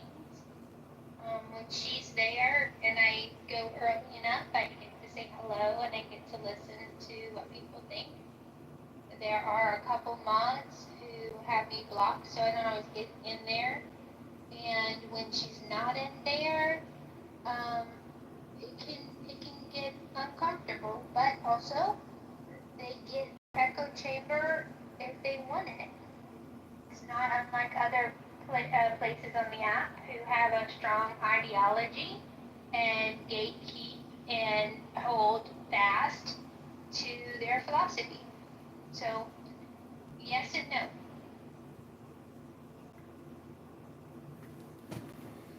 Tali, how do you think that you and Nathan hold it all together? You know, letting so much intelligent discourse course through your brain for so many years now. How do you handle it? All right, so the house creators are actually knowledge, and I think that their personalities are reflected in the way that the room is run, and I will say I have become a better speaker. My thoughts, oh, not that my thoughts were disorganized before, but better communicating in a way that is receptive to the audience or the other participants. And I will be grateful to both of them for allowing me to explore that way and become a better speaker. Let me ask you this, Tally. We have some rules in this house, and I want to run them by you and tell me which of these rules you think are bad rules, like, or at least wouldn't fit the culture of chillism. Which ones would and which ones wouldn't. Rule number 1, no threats of violence. Is that one good? Is that consistent with you guys? We have no credible threats of violence, which is to say, once they cross over into the territory of like dropping addresses and it becomes something that could translate into real life, then it is crossing the chillism line. My boundaries aren't necessarily reflected by the house rules. I just, go with what the house creators want. Yeah, I'm not sure how that can be policed, but I understand. I mean, some people, you could jokingly say, "Oh, I'll fucking kill you." Yeah, okay, we'll just let that one. What about no doxing? Is that a rule? That is also a rule, and I love that rule. I think that it empowers the free speech element of the room. You are more likely to say the thing that you were afraid to say before if you know that we're gonna, to the best of our ability, protect you from real world consequences. Gotcha.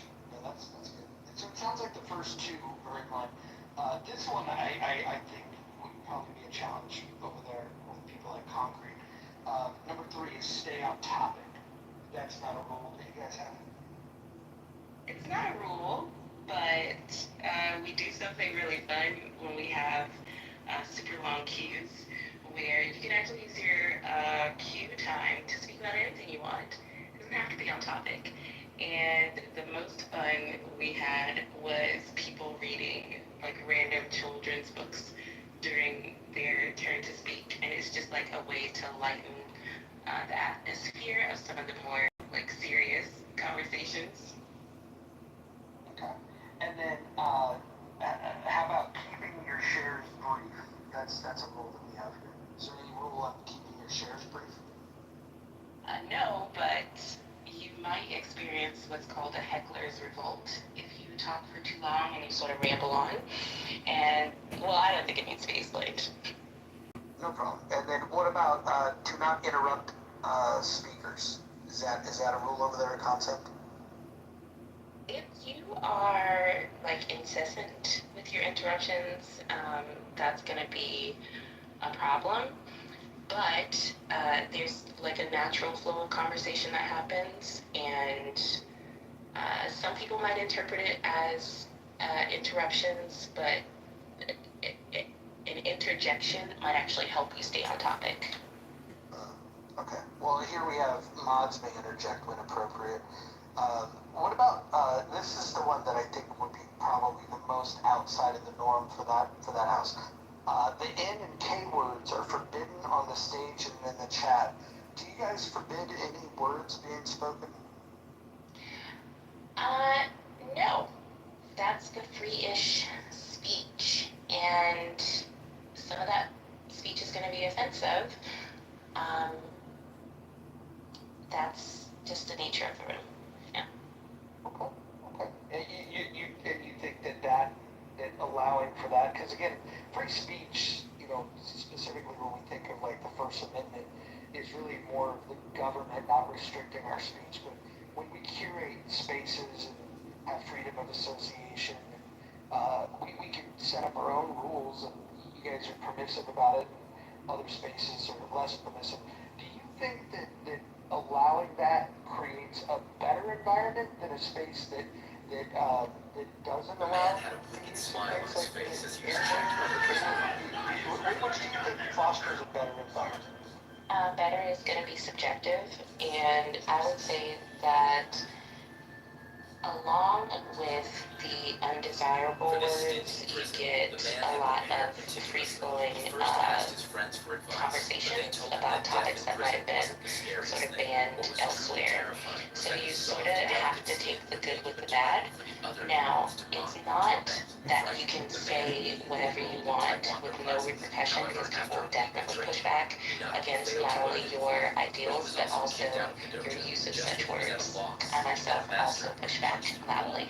The man decided to become his disciple, willing to undergo intense training before heading to prison. At 5 a.m., he was woken up with pig's blood, beginning his day of special training. He lay on ice blocks, his body smeared with essential oils, while the master mercilessly whipped him. His cries of agony I've yet to see outside of literature chest, left hanging under the eaves of the or house. The master said that this kind of how the training would save his life. has a place lunch that day, that elevates conversation. I've yet to experience that. However, because he was late Not to saying it eat, couldn't the happen, I'm master, just saying that I've yet to the experience man's it. wife couldn't I've bear had to watch 50 plus and trips around decided the to sun. leave. After all, out of sight, What about out of don't mind, spam the master chat? That's one of our rules. Are you guys allowed to spam the chat? I'm not sure what you mean by spam, but I love our chat engagement. And oftentimes there will be completely separate conversations happening in the chat. And I think it's really empowering for people who don't believe they can sort of keep up on stage. Yep. What about bringing drama from other spaces in here? Like if people have like a beef from another place, do you guys allow that to like manifest in your space? Preferably not. It's not really that interesting of a conversation to me. Yeah, I agree. What about English only? Are you guys just free to just jump up there? Me, I chat all the time. It's the English only room, America First. I don't care. Awesome. And then we've added a rule 11. This is a recent rule. Some people call it the brass rule. I don't know why they call it that. Keep families out of your mouth. Too much kindness, people will fear you. So specifically, we rule 1, no calling women bitches unless you're homosexual or a woman. Rule 2, no spouses, no kids. Rule 3, no credible threats of violence. And we kind of covered that here. No, that's cool. I mean, I guess we now know, like, you know, kind of maybe the rules of the road a little bit better in the different spaces. I will say right now, chillism is third in the voting, which I find is interesting. It's kind of a tight race for second place. Right now, healthy debates is at 16%, chillism at 14%, politically correct at 12%. So, yeah, I guess everybody finds, you have different criteria for defining entertainment. And so it's good that people have different ideas about this, because it would be boring if everybody agreed with each other. And chillism just tied for second, so it's amazing. I have a question around. Are we done, Mojo? I didn't want to. No, that's just good. Jump in, please. So yeah, Callie, I'm not that familiar. I've only been a couple of times in chillism, but to Mojo's point regarding allowing the N-word or the K-word or whatever, insert racial element here, not really elevating conversations, but in the name of free speech absolutism. So what other, I guess, aside from N-bombs, dropping left and right, and again, and other racial slurs and such, what other examples of free speech is rocking in those spaces? Again, aside from no one taking offense to the aforementioned racial slurs. Oh no, I would never try to stop someone from being offended, but how you communicate your offense and being better able to explain why it's offensive is a benefit of allowing those words in there to begin with. I would also say that to the deplorables who, freely launch that sort of speech at people of color, uh, I'm like taking some of their power away by engaging with them to begin with is another benefit, and making them look stupid is always so rewarding. So if you can stomach it, uh, it can be rewarding. But I'm not asking that everyone be able to, and you can some of that engagement for people like myself who sort of thrive in stomping idiots and racists. Yeah, and I hear it. I can see that. I can see that. But I was asking more, I think I might have put it correctly.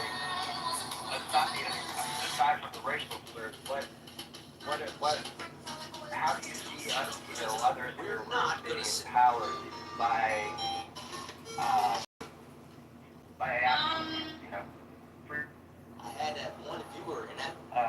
outside of racism, that you think your room, empowers speech from fine. I think you said, well, there's discussions because we have free speech that may not be allowed in other rooms. So again, outside of racism, I'm asking what other examples of free speech do you think moderators empower you?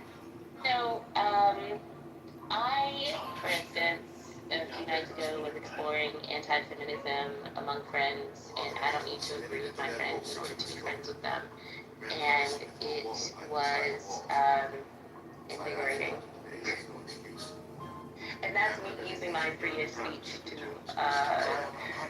just explore ideals that might give me launch to the hallway in other groups that might purport themselves as safe spaces.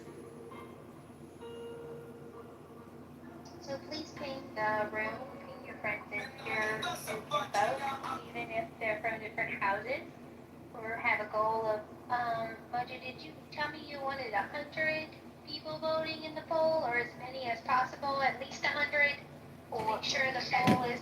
The larger the sample size, the better, so. Yeah. I agree. Yeah, the more the merrier. We don't have control of rigging this vote, unlike our federal elections. So, even though the poll might tally 102 or 105%, that's not us, that's Clubhouse, and we do want as many people voting in this poll as possible. Tali, how would you describe yourself politically? Like, what's your, American political views? Or if you were the president of the United States, what would you do for your American people? I would describe myself as right of center, conservative. I try to be measured and analytical. What would I do as president? That's a very, I don't know. I don't. I don't know how to answer that. That's a big job. I have a bigger question for Mojo. How do you not have We Are the Gist, or the Living Room, or the Anonymous, or I'm always fascinated how, though, there's biblical smoke that is above all, that is rocking 600-700 people on the regular. But I popped in, so We Are the Gist, and there's 200-300 people chilling. There's not really a lot of conversation flowing. I don't know what the draw is, but they didn't make it. They didn't make it on your poll. No, that's fine. I don't know if you've been in some of those rooms. I have. I will peruse the hallway and check out some of these rooms. Biblical smoke, look, if somebody wants to create a poll that says, hey, what's your opinion on Hotepery, please, by all means, go ahead and create a poll. I list these because these rooms tend to end up talking about politics.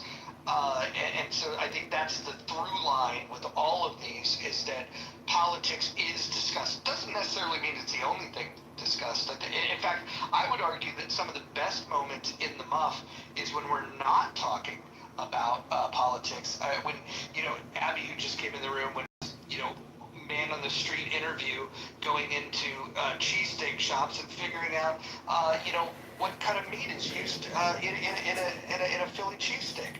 I mean, I think that sort of content is highly underrated on this app, because people are limited in what they think that we can do here. And I want to just point out, there's been some new things that have happened. We are now reading on this app, which I didn't think was going to happen. We have reading rooms. We read from, John, can you tell them the book we read in its entirety? Yeah, they can. Can you tell them about that book, John? Yeah, it's an ancient Chinese philosophy, psychology book written 2,300 years ago by Lao Tzu, and it deals with wisdom, intelligence, understanding, comprehension, as opposed to endless heated road rage conversations about nothing.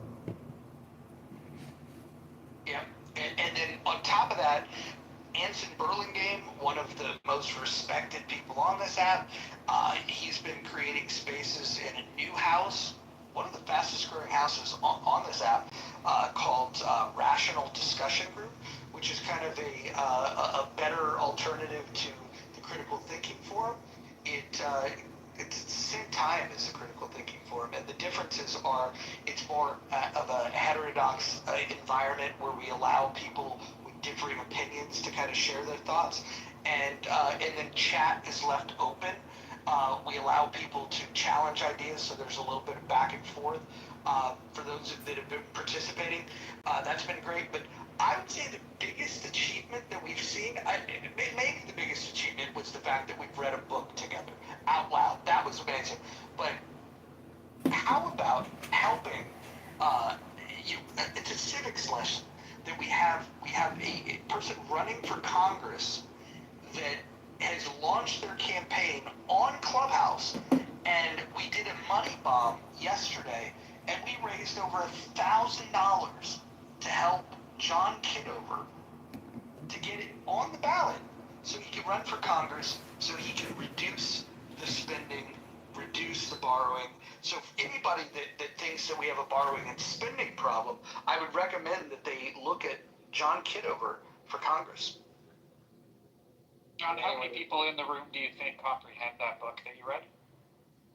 The Tao Te Ching? Well, I would just say the fact that we were able to organize and actually, STFU, shut up, and actually read a book together and do it efficiently was a practice in team development and building. It was a great experience. So I don't know how many people comprehend it, because I've read it many times, and every time I reread it, I go, oh my gosh, cannot believe how profound it is, and why, because it acts as like a gestalt to a certain extent. You can use it as a tool to reflect on whatever you're thinking about. I don't know, it's an important and intelligent book. It sure is. And if somebody has acknowledged your intelligence from the moment I've met you on this app, thank you for presenting that information in that book to this crowd. Yeah, and it's interesting, is I heard a lot of opposition to the book, claiming that the Chinese communists utilized that book as inspiration for their revolution. And I would just say that if you don't agree with some of the phrasings in it, well, then it's a challenge for you to read it. And everybody read it like a pro. It was impressive. Thank you very much. And you're awesome. We have a very close race for second place for most entertaining house on Clubhouse. I hope that people will fully participate in the process. I don't want to call people out, but I can see if you voted or not. And so when I'm looking at your profile photo and I see that you haven't voted, I don't want to call you out by name, because that would be uncomfortable for some. But man, wouldn't it be cool if more people voted? Yay. Yay, democracy. Let's see, we've got 49 votes. Let's see if that little shaming can get us to 50. Let's see. No, nobody nobody showed up. Nobody responded to that. Dude, you better vote. Joe, you better vote. I'm posting in the Discord and also Kristen, you better vote. Telegram that I have. I don't care about names. Ro, you better vote. Kristen, better vote. I'll just say that's a data point. So how should I vote? Which one entertains you the most? And by the way, you can determine what you view as entertainment.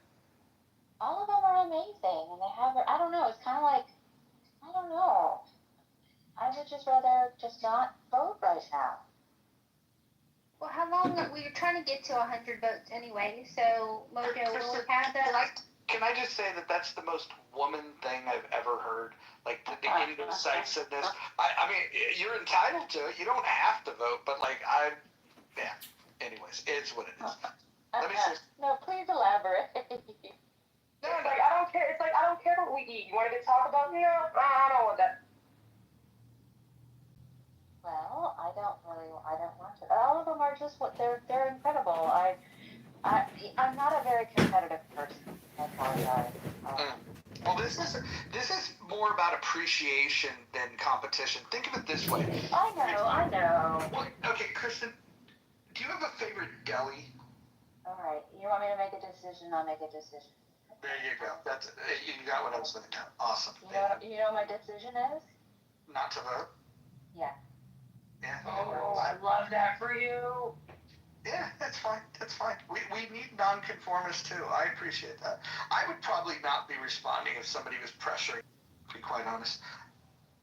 Can we get like little stickers that say I voted? Oh, that would be great. You guys could PTR I voted or use the GIF function. Well, we could do Clubhouse. God, you got me saying Clown House now. No, Clubhouse. You know how they used to remove your profile picture and used to put your own like the like everybody. Then if you voted, then you need to remove your profile picture and put Mojo's pictures. You know what's crazy? You know what's crazy? When we vote, there's this little thing on our PTR that proves that we vote. I know, but you're talking about stickers, and then like the shape of the sticker. I'm gonna guess that Rowan is on club deck and can't vote. By the way, if anybody's wondering, what are they talking about? What poll? If you can't see the poll at the top of the room, you probably need to update the app because there's a new feature that you're missing out on, which is really fun. It's the thing we're all talking about right now. Right now we have 53 votes, and in first place, I won't even tell you who's in first place. You just go ahead and vote, and then you can see it yourself. You'll unlock the results for yourself by voting. Adams, I have a question for you. As long as it's John Kitover unrelated, then I'll be happy to answer it.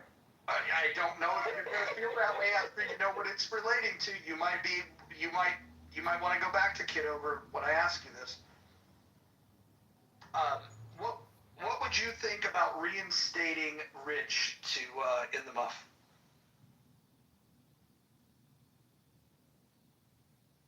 I'm sorry, was that a question?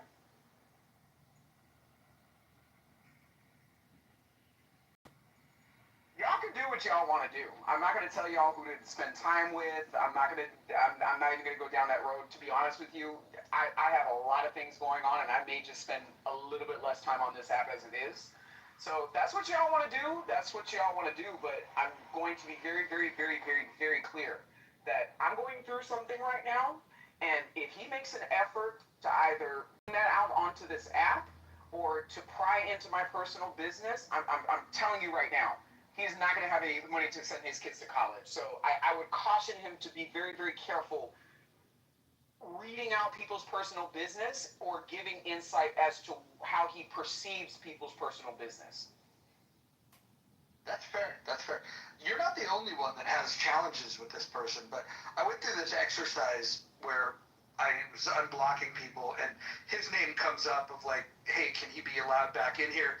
And what I had said was that 3 conditions have to be met, you might not care about these conditions, but I would like for him to issue an apology to you, an apology to another person that happens to be on the stage that I cannot mention the name, and then also agree to follow the rules. And by following the rules, I think he would meet the things that you're saying in regards to doxing, in regards to just general overall behavior. If we could get him to agree to these three conditions: apologize to you, apologize to another individual, and abide by the rule, would you have any objection to sharing space with him? I'm just not going to share space with him. So, I mean, there's just certain things that, you know, once the line is crossed, it's crossed. And unfortunately, he put himself in this situation, given the context of what I'm going through now, to really make himself look even dumber. So, apology or not, I really don't feel like there's any sort of value in continuing to interact with him, even in saying hello, to be honest with you. I'm not going to be childish, but, you know. All right, no, fair enough. Yeah. You know. Fair enough. And actually, go ahead. Hold on, real quick. It's very hard to rein certain people in, and so if we do bring him back, he will be on a very, very short leash in terms of behavior, and because overall, I think he's a smart guy, and I think some of his positions that he speaks about are important to talk about, but his disregard for people's privacy, his disregard for people's humanity in general, can be problematic. And so I would personally say bring him back if he follows the rules, but I think that's going to be a hard ask because he doesn't really like the rules. But go ahead. That's definitely a plus for any candidate that I come across. Jay, are there any closing remarks that you wanted to make in closing to the community or? Just thank you all for what you're doing, and for people that are thinking about getting involved. Thank you for thinking about it. Hope you find something that works for your schedule. Picked up on so quickly. So, Rich's apology would mean very little to me. I actually think I would require from Rich, $100 donation to John Kitover's financial campaign, or election campaign. I think that would go a long way to mitigate the harm and the emotional trauma and the assholery that he's inflicted, not only upon me, but the transgressions he's transgressed upon many, many people in Clubhouse. So, you know, I'd like John Kitover to confirm the donation. And well, I have a question for John. John, what is the fee that Anadot pulls out? I think after $505 in donations yesterday, it showed like 467 or something in the account. What's that, like 3.5%, something like that? Yeah, let's 6, figure 7%. out how much. Maybe 6, 7%. I'm not sure. We need to figure out the percent, and because if I like where 2T's is going with this, I think that he should not only put $100 towards this campaign, but also pay the fee. So then it's a full $100 donation. How about $169? That's a nice ring to it. I don't know if he has that much money, but I think that's an interesting thing. But John cannot ask for that.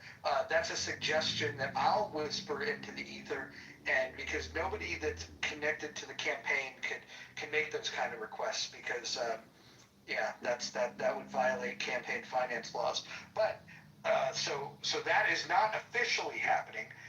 But we'll see. We'll see if he'll make a donation. See if we can encourage him. I don't have a problem with him. He's very respectful to me. I just want to say that.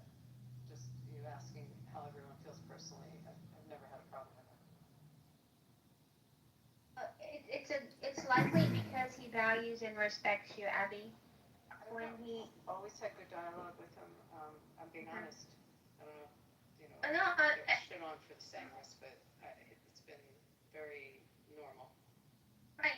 Well, so Abby, let me just offer this up to you, Abby, and I admire and I respect you as well.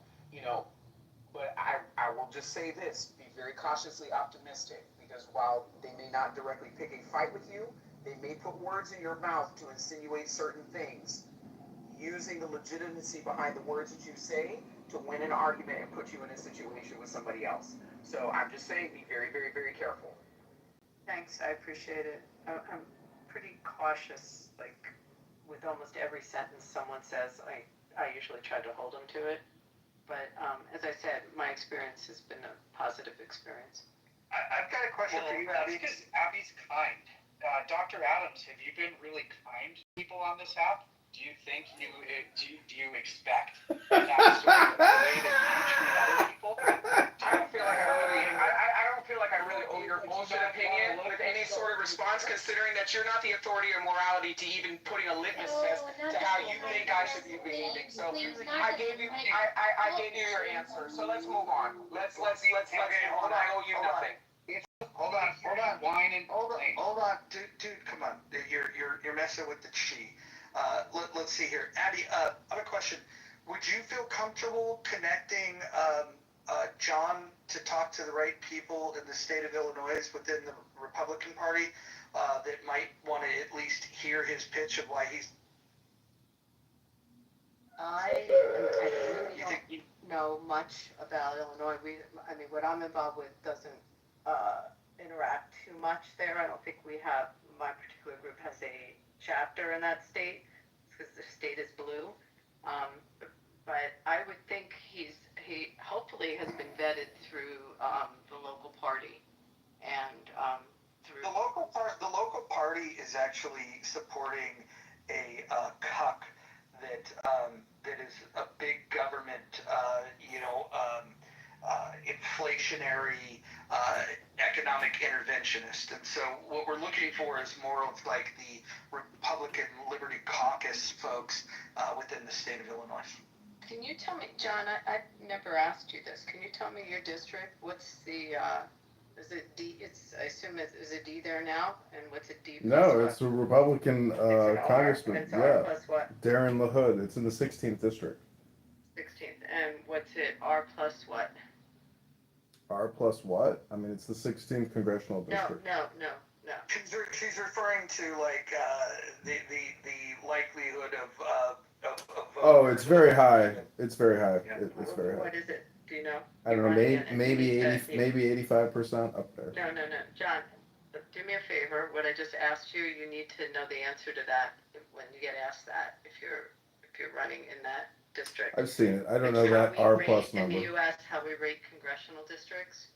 John, me and Marshall will have a chat maybe over the weekend, and we'll walk through some of this information that you're going to want to know, especially if you start, publicly speaking on this.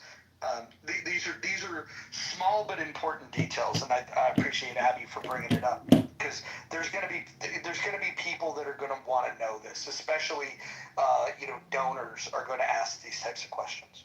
It's the 16th district in Illinois. Who'd you say is the sitting member now? Darren LaHood. LaHood. Okay, give me a sec. I'm gonna look at something. Don't forget about the southern part of the state, because it's a lot more conservative down here than it is like in the northern or the bigger like Chicago area. That sounds like a potential volunteer. Ashley, have you met John? I don't think so, but I'm near the like the very tip of Illinois, so we get ignored down here a lot. In fact, our governor was announced before our voting polls had even closed, so we get ignored. Awesome. Well, this has been a good room so far. I like that we're carrying on we had the money bomb last night, and the Kitover takeover night 2 is in full effect. Abby, we raised over $1,000 for John last night, and we're now setting our sight on $10,000 in donations. Every dollar goes a long way. He's spreading every dollar in important ways in terms of getting people to knock doors. The goal right now is ballot access. Getting John on the ballot will be a huge test because there are people within the state that don't want to see him on the ballot, specifically the party that he is a part of. doesn't want to see him on the ballot. And I can tell you that that's going to be the biggest challenge. But every dollar that we raise is going to mean that his opposition is going to want to raise about $20. So we can at least, at very least, make them waste a lot of their money. So I hope we can come together and do this. I think that the message is important enough, and the ask is pretty clear. We're not asking people to do anything that they're uncomfortable with. It's just simply pray, ask the Lord Almighty, whatever deity of choice, just ask the Lord prayerfully. Just ask Him, what level of generosity should you have when giving money to the campaign? And the Lord will whisper to you. It's a whisper, so you have to listen carefully. The Lord will whisper to you, either don't give any of your money. Maybe the Lord will say, well, what's the minimum? $1? Okay, what would that hurt? But the Lord may say, this is your calling. You should give big. This is the thing you've been waiting for. All the things that you believe, those are the things that John believes. And if the Lord whispers that into your heart, that's when you should give big.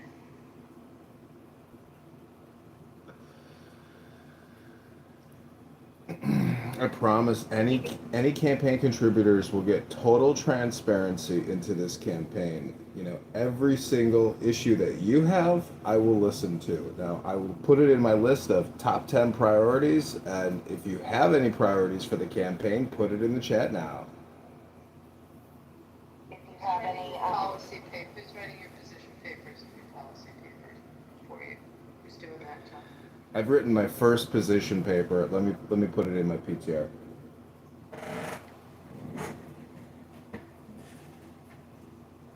If you can make things better for the forgotten part of the state, I know you needed a lot of voters down here because, we pretty much get the leftovers, and you don't even see a lot of campaigning down here, like when it comes to like the big elections. Yeah, the biggest towns.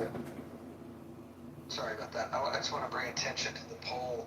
We're up to 56 votes, and Healthy Debates is pulled back into second place. Chillism has moved down to third, and Politically Correct is remaining in fourth place. It's a tight race for second place. I don't know who's going to win, but we'll find out once we get all of the votes counted.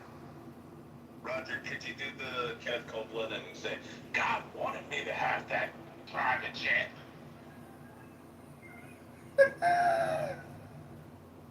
Wow. So, Rich, I'm not sure. He sounded like Kenneth Copeland. It was fucking amazing. God, I want you to keep $1. Oh, I'm sorry. Hold on, let me get it back up. I didn't know he was allowed on stage without making a donation or considering. Geez, hold on. Why don't we do this? Hold on. Rich, you've got some atoning to do. Do you want to atone? About what? How about the fact that my friend mentioned you is Layer of Truth, and that it was mutually agreed that we would ignore each other, and then 5 minutes later, you came into a room I was in to harass me? That's not true. That's it. Well, it's inaccurate. I apologize. Oh, I'm sorry. Actually, it was 2 hours, not 5 minutes. No, what actually happened is I came in the room and then I was allowed to be on stage, and then you crashed out to Nathan and all them and Chillism that you didn't want me to be back on stage, even though it wasn't your decision, it was King Solomon's, and him and I made an amends. Apologize for what I said to him, and then you crashed out and started kicking me. No, I was agreeing to ignore you, and then you had comments in the chat. You forgot. Oh no, that was way after. Poor memory. Yeah, that's inaccurate. That was way after you had already jumped in on me. Don't think so. Hey, it's only self-defense if you get jumped, and then you can defend yourself. Hold on. Rich, let me just ask. What's up? I'm just going to ask you point blank. Did you miss being in the muff? Well, I missed the drama. The drama? What about the Well, like the drama between you and Nathan and JB. What about the rewarding experience that we've had of reading books together, of raising money for political campaigns? No, don't care about that. Not at all. That was like some Kenneth Copeland shit. But this is for me. It's like the telenovelas. You know, like watching you and JB and Nathan crash out on each other is just fucking amazing. I told you. When did I crash out on JB? Well, no, I mean you guys don't like crack. Is his audio coming? I couldn't hear that. It's been a clubhouse glitch today. I'm curious about what this crash out is, because I haven't crashed out in quite some We'll time. be back in 30 minutes. We're going to take a break and go for a power walk. I was so grateful that you were like, you know what, give him a chance. And I was like, yeah, we could do that. You know, I really like this mojo. It's really doing some good things in my heart. Like, all right, we'll see. I'm telling you. I'm telling you. All right. Bima, I just want to warn you, I've got eyes on other women right now, so you're trying to compete for my affection, and the object of my desire might even be in this room, so this is becoming awkward. Anyways, okay, so Rich took care of himself We'll be there. back in That 30 was minutes. interesting. John, I thought Rich was your friend. We're not going to get a campaign donation? What's going on here?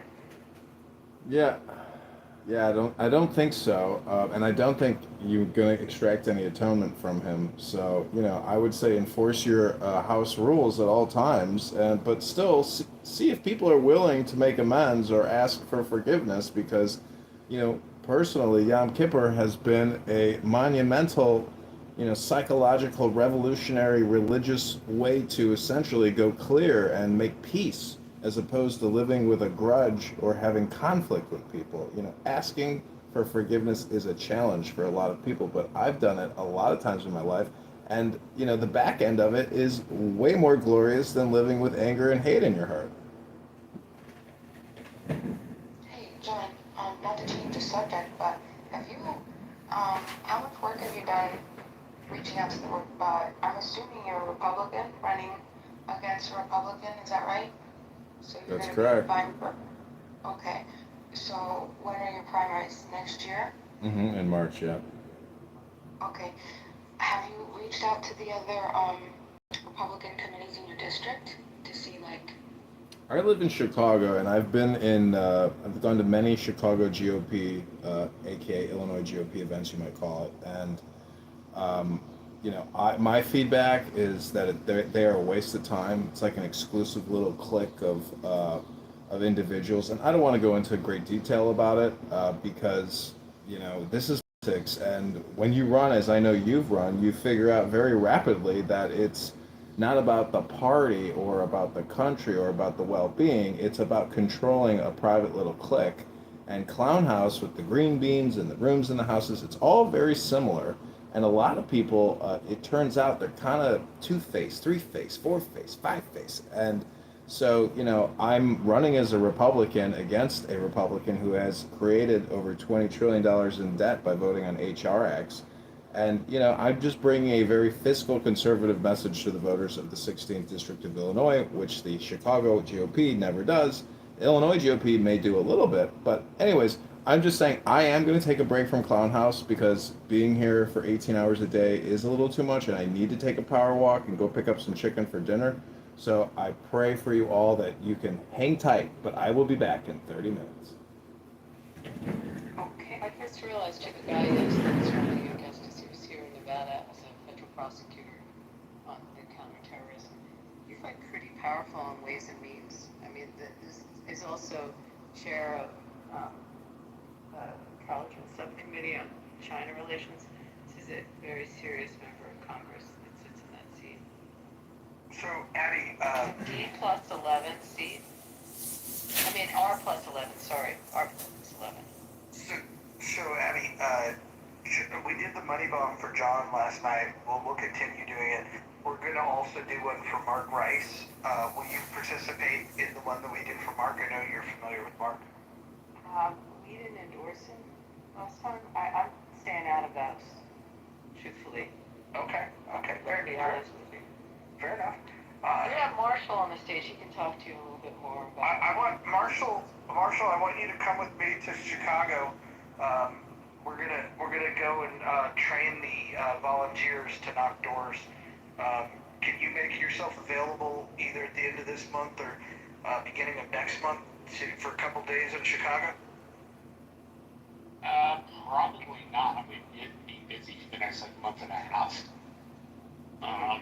Okay. So Let's talk offline. I'll text you and we'll figure out coordination and maybe there's some things you can help do remotely. But I want to get your thoughts on looking at some of the voter data and putting together a plan, like a block by block plan of making sure we get the signatures to get them on the ballot. I'd appreciate you just an extra set of eyeballs on it. yeah, you'd be happy to. I learned that potatoes are not like a native species. They were a mix of tomatoes and this other thing called tuberosums. Did you guys know that? What is happening, Bima? What are you? I just wanted to share that information. Okay. All right. Look. All right. I'll just mute back up.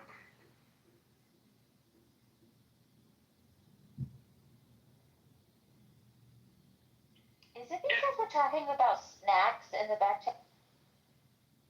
Is there anybody that's on the stage that was not here, or even in the audience, anybody that was not here for the money bomb that we did for John yesterday? Anybody? Me? No. I don't think I was. Oh, okay, cool. So we did a fundraiser yesterday. We raised $1,000, a little over $1,000 total. And I'm just gonna throw this out there. You can find on John Kitover's bio the link to his anecdote, which will allow you to make campaign contributions. I would just ask, this is my ask, without even asking you to make a donation, I would ask you, the pre-work is to pray about it. I want you to ask the deity of your choice, should you support the campaign? And if so, what number does the Lord whisper to you that you should donate? And then the other ask would be to listen to the Lord. If the Lord says nothing, then give nothing. If the Lord says give a lot, give a lot. That's fair.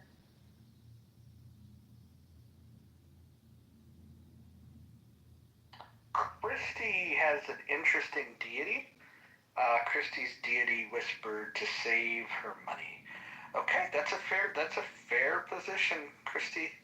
Not all deities are as generous as the others, and so for those of you that have generous deities, have that conversation. Poseidon says to donate. Odin says you don't have any money, so they're fighting right now. Actually, you will not buy. It was a joke. Oh, I will. I will get one. I'm looking into one. No, I was gonna say, do you know how easy it's to propagate a begonia? You could pick which one you want in my photo, and all I gotta do is pluck a leaf and stick it in dirt, and then in 90 days I can send you a baby of it for free. You see? Okay, but you're gonna have to tell me how to take care of it because I don't want to kill it. Oh, that's easy. Well, Marshall. The best idea is to buy one now so that you can practice on it. So when Bima sends you one of her babies, the chances of survival increase because there's a lot of guilt in killing one of Bima's babies. Oh my gosh, you already know that. I cry. Not okay. Bima has beautiful begonias. They're stunning, actually. I never appreciated them as... Just think of this as an interlude, Mojo. We'll get back to the... Just a little breather, plant talk. We do this in the night rooms over in Toulouse. Like that's the part that nobody really gets to appreciate is like when the calmer people, like when all the crash outs are over and the calmer people kind of like come together and we can like talk about hobbies and stuff like that. And when it's chill, or even if it's a chill discussion, So you know, that's when it's fun. So when the discussion about would you rather have sex with a man or a gorilla is over, I hated that. I hated that whole debate. I was working at that time, but oh my lord, I wished it would just be over with, because that's all I heard for the entire 8 hours I was at work one day. It was just people going back and forth, the man or the gorilla. I hated that debate. I chose the gorilla, by the way. Of course you did. Of course I did. Thank you, Ms. Lois. That shit literally makes me question if I'm in the Matrix or not. Like, if this is real life or not. Those types of conversations. Yeah, same pockets. I'm like, I gotta be dreaming, dude. Yeah, I gotta be dreaming. I'll literally smack myself just to make sure everything's good. Can I just say, for those of you that have not voted in the poll yet, and again, I won't call you out by name, but I can see which ones of you have not voted. I don't know why you haven't, but that's a personal thing. If you don't want to vote, you don't need to vote. We have 63 votes so far, and it is tightening up for second place for which house on Clubhouse is the most entertaining. It is really a tight race right now. I don't know where this thing's going to land, and but I'm going to keep the voting open until we get to at least 100 votes. We're at 64 right now. Just vote. If everybody just does their civic duty and votes, that would be great. The reason I like chillism, not gonna lie, is because it makes me feel more sane. It brings up my confidence in my intelligence and my choices in life and what I think about. So it really inspires me to be like, you know what, I'm on the right track. No, I'm doing pretty well. So it's, you know. I hear you. Like the day that I went in there and listened to two idiots argue for 45 minutes about Hegel, come to find out that neither of them had ever read Hegel, it made me appreciate the fact that even though I don't read quite as much as I used to read, at least I have read. And at least the conversations that I have about certain authors, I can at least say that I've actually read them. I think that that's one of the refreshing things. So if some of you think that you just don't do enough reading, go into chillism and you'll find out that there's people that don't do any reading. And they claim to be experts on topics. 45-minute arguments about Hegel, and neither person, that was Concrete and Ike, two of the biggest dum-dums on the entire app, they were arguing about Hegel for 45 minutes. Neither of them had ever read it. And then I thought, okay, well, that's just limited to them. Then there was an individual by the name of Nex. I don't know if you guys know him. He's newer to the app. He came in saying that his favorite part about the app is to tell Christians to call them out on their bullshit. So then when I asked him, oh, so you're familiar with the Christian Bible? Nex's response was, well, I've never read it. So, but he's going to sort you Christians out on your belief system about a Bible that he's never read. It's fucking amazing.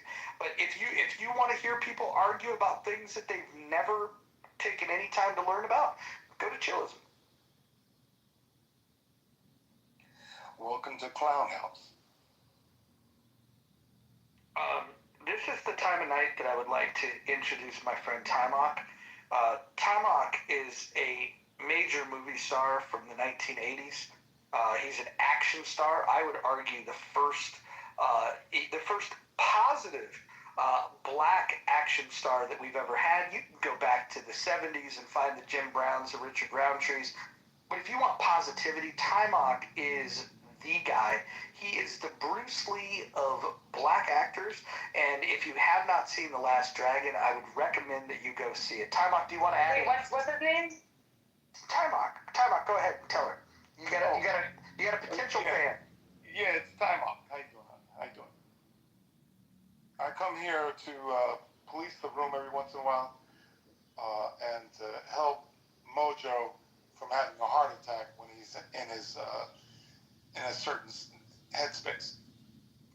Yeah, keeping the love in the room. And I got some good news, Mojo. They're expanding out to another 500-600 theaters, another company. So the film that I did years ago, it's already going to be re-released October 19th by AMC Theaters and Sony Distribution. But Iconic Entertainment, they'll be releasing it and an extra 500 dues. So it's nationwide. If you want to have fun, you'll know. Just go to AMC and you can click a little reminder, and then iconic entertainment. Yeah. What's the movie called? The Last Dragon. The Last Dragon? Damn. Are you the main character? Yeah, he's Bruce Leroy. Get the fuck out of here. All right, I'm gonna get the fuck out of here. He is. Now, is it real? Yeah, go fucking look it up. Go to Don't talk to me like that, Roger. God damn. I've known you for so long. I feel like this is Last Dragon. Last Dragon. Yes. Alright, I asked you. Yeah, it's a fun movie. If you enjoyed Mojo, you'll definitely enjoy The Last Dragon. I love Dragon. I like the one from 1985. Yes. I want to see the one you played the detective in, Timok. Well, on my Instagram, you'll see the scene that, I played a really horrible character. It's terrible. People don't like when I play characters. I like those movies, and I want to see that one too. Let me know when we're ready to talk about the poll, because I really would like the second placers to justify their rationale for voting for the way they did. That's a good one. This is why I picked the co-mods that I have. I found that in the muff, if you select women, you get the best curated conversation possible. Damn, Timok, you a good-looking man. Okay. Well, can I get some pictures too, please? I'll have to do my feet. Best I can do. Well, I'll accept that. You start at the feet and work your way up. Exactly. I'm not gonna lie, I'll admit this to you guys, since God already knows. But during COVID, I used to steal feet pictures off of Google and sell them on OnlyFans. That shit got me by. Wait. You better be careful admitting that. There was that woman during COVID that she was selling bath water, and they came to find out that it wasn't actually bath water, and she ended up getting sued. So you better be careful. Oh, this is all hypothetical. Even better. But if you did make money from it, you might want to consider a donation to John Kitover. Absolutely not. It's a hard no. Yeah, I'm gonna pass too, dog. Yeah, I'll pray for him. Prayers are worth more than any dollar. I'll pass his name to my grandparents and all their friends, because they're all more conservative. Thank you, Ashley. I don't even know what the fuck I am politically this. So, for the people that voted for chillism and healthy debates, and we can throw in the fourth place politically correct. Tell me why. I mean, we're here, so obviously in the muff doesn't mean nothing because you're here. And also, why do you think the room you selected is the most entertaining? Monica, for those of us that have the old app, can you read? Absolutely. Mm-hmm. Which house on chillism is the most entertaining? Chillism? Which house on chillism? Which house on Clubhouse is the most... That's a Freudian slip. Which house on Clubhouse is the most entertaining? Chillism has 13%. Healthy Debates has 16%. Politically Correct has 10%. And, we don't need to brag, but In the Muff has a whopping, giant, almost embarrassing lead of 63%. Yeah, I voted for you in the muff. I just got one complaint, Mojo. I like to hear some singing once in a while. We've got comedy. We've got all kinds of... Time out. Part of the problem is... Yeah, hold on. Time out. Part of the problem is you're not here often enough. Last night we had I'm here a lot. Abdul showed up and he gave us a full concert last night. Oh, okay. Despite breaking Rule 10. Radio. Have you ever loved someone so much you thought you'd give So much of it still, and it's the only way. No one gonna join this one. That was so good. That's all really good. Mojo Beautiful voice. now. Oh, thank you guys. Thank you guys. My fellow head, thank you. Hey, Pockets, do you think you might want to come visit the Lady Hawk and sing the national anthem at the campaign kickoff party? Hell no, fuck no. No? All right. Well, maybe Pockets, you can sing a theme song for John Kitover's campaign. What would be an appropriate song for John Kitover's campaign? John sucks. He really, really sucks. John sucks. Fade away.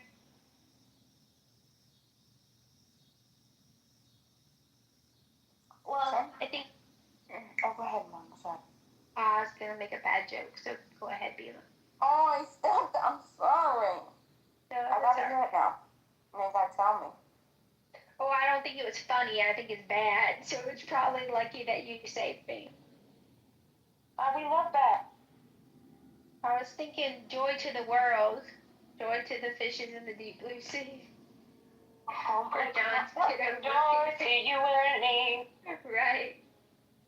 So I have a question. I don't know. I'm reading this article right now, and it's talking about sex reversal in birds. The 5 common Australian birds. There was just like this random study, and they were shocked.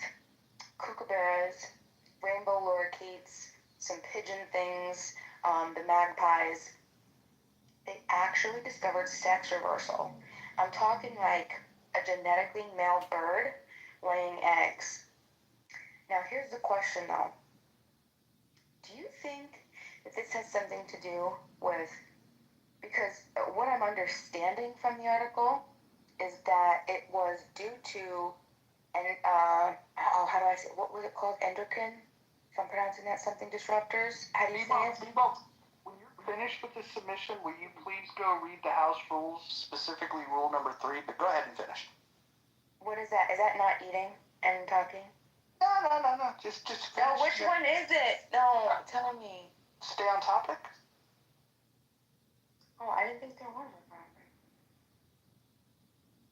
I thought we were talking about John Kitover for Congress. Oh, I thought we were talking about the poll. Wait, hold on. So, just Are you sure you want to talk about the poll? so we have to talk about whatever's in the The title. one in the Jumbotron. When we do talk about that, I have a comment on it, so we'll save it. About the gender swapping birdies. Yeah. We can talk about it now, real quick. Well, just quickly, I think I shared this, that I sat on the airplane next to a woman that treats birds, and she's a vet tech. So I actually asked her about sex in birds, and she told me now they do DNA, but prior they had to actually do surgery to figure out what the sex was of the bird, because everything comes out of just one place, and everything's up in that one place. So it's like a newer phenomenon when you get a bird to know if you have a female or a male by the DNA testing. But prior to that, they had to do like some kind of cut on your bird to figure it out. So that's the only thing I wanted to share. That's interesting. Well, also very disappointing because Bima has 2 young turkeys and she's trying to determine the gender of them, make it a little bit harder.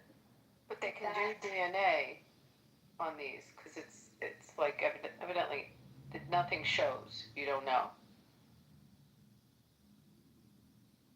But you might be out of luck. You might be cold. I can't. Hold on, guys. Hold on. I'm looking through the goo, and the friends with the speakers. You've got Ben, Lynn, and Mosh. None of them have completed the poll. In the next section, there's a half a dozen of you at least that have not submitted to the poll. And then on the stage, we have people on the stage that have not even answered the poll. I don't know, do you not like the wording of the poll? Do you just not want to participate in the poll? What is going going on? Why can't we get more people to participate in the poll? I think it's because it shows up on your profile, and when they're going to go in the other houses, as they must eventually, because they have friends and conversations there they appreciate, it will show up and they'll have a scarlet letter because, you know, they want to vote for us, Roger, and it's just not going to, like... Alert. Politically correct has dipped into single digits. So please ping your friends from politically correct. We want to make sure that they're look, I'm all about democracy, so we want to make sure that their people show up. So make sure you ping in the people from politically correct. They're down to single.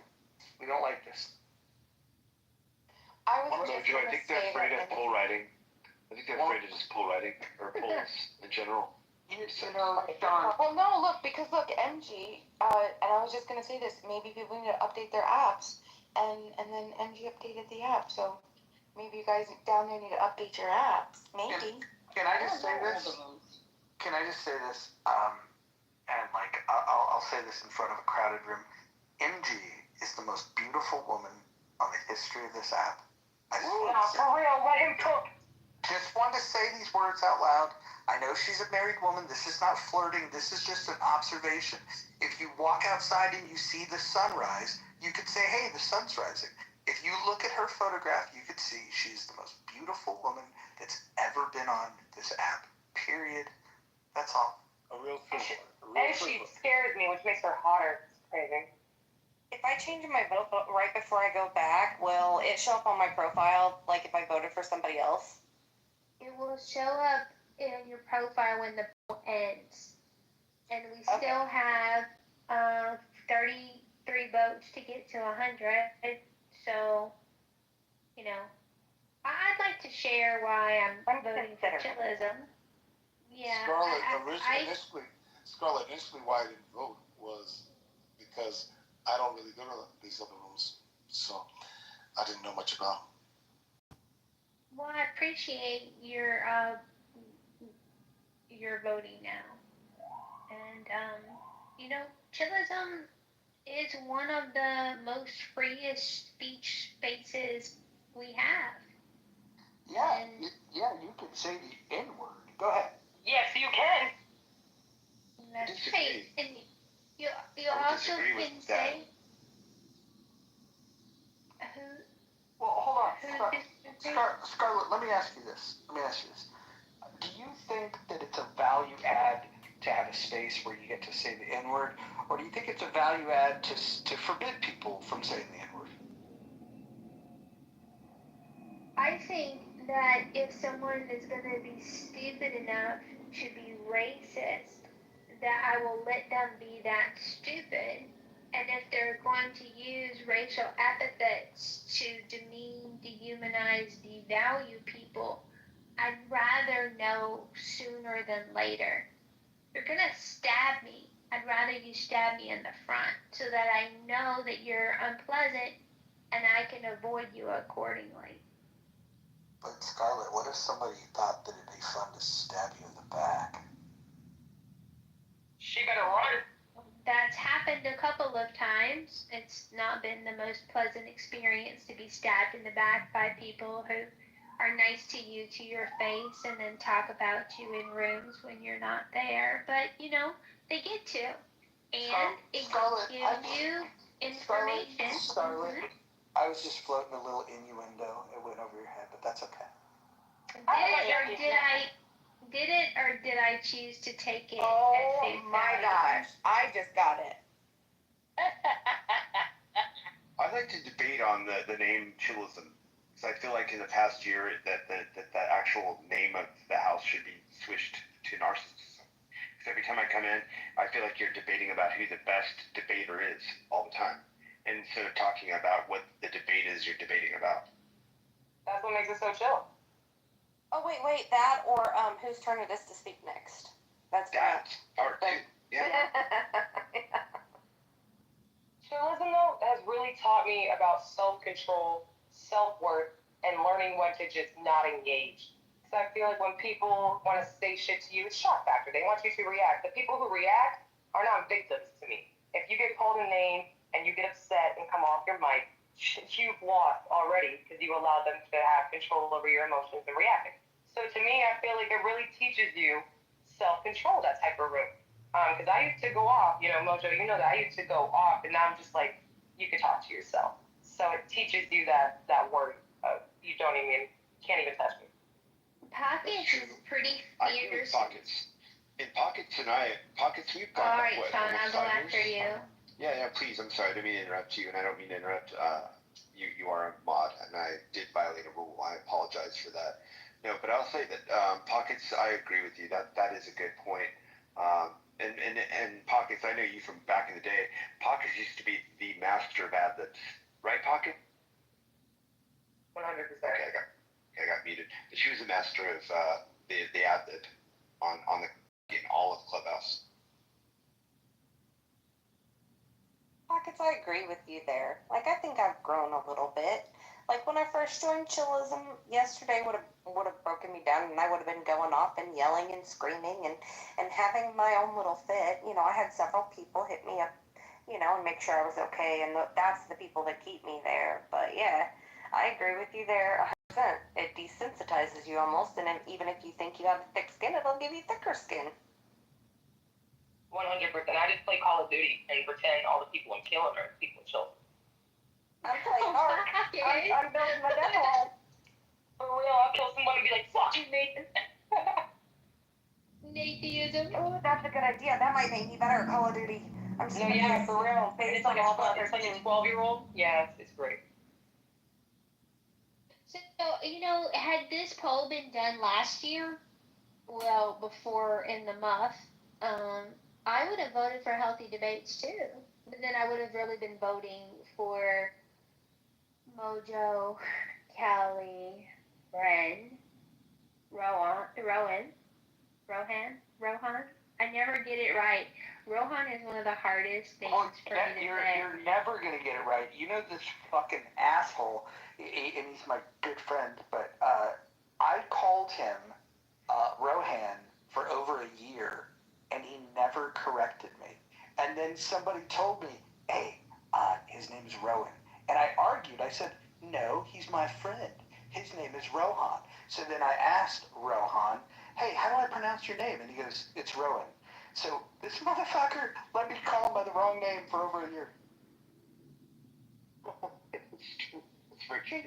Back in the pinnacle of healthy debates, when it was the place to be on the app, we would have a very different poll, I think. It would definitely be blue all the way, a blue poll. But yeah, times have changed. Administration, Roger seems to leadership. Roger seems to have a blue poll right now. I always liked the Roger Brand team, by the way. Let me just say, I always thought Roger and Brand were like unstoppable as a team. I had no good experiences in healthy debates. I think I'm a little traumatized by it, to be honest with you. It was one of my first rooms that I found when I came into Clubhouse, and just everything that happened, thank God I was able to find Chillism. But healthy debates, no way. Said nobody ever. Politically correct. Oh, no, and there was a guy named Roger in there, and he wasn't that bad at the time. There was like a very specific time in history that he went a little, it was just crazy. And then there was these other people that were admittedly just constantly rude, and it's not fun. Because, if I'm gonna be stupid, let me just show you that I'm stupid. You don't have to pre-game for me and tell everybody how stupid I am, right? And that's just not fun. When you come into a room and before you even say anything or after you say something, people don't engage with what you said. They just say, oh, you're so stupid. Oh, this person is so stupid. This person's so stupid. And I have a dedicated hater in healthy debates. And it's refreshing anyway. Point is, healthy debates, no way.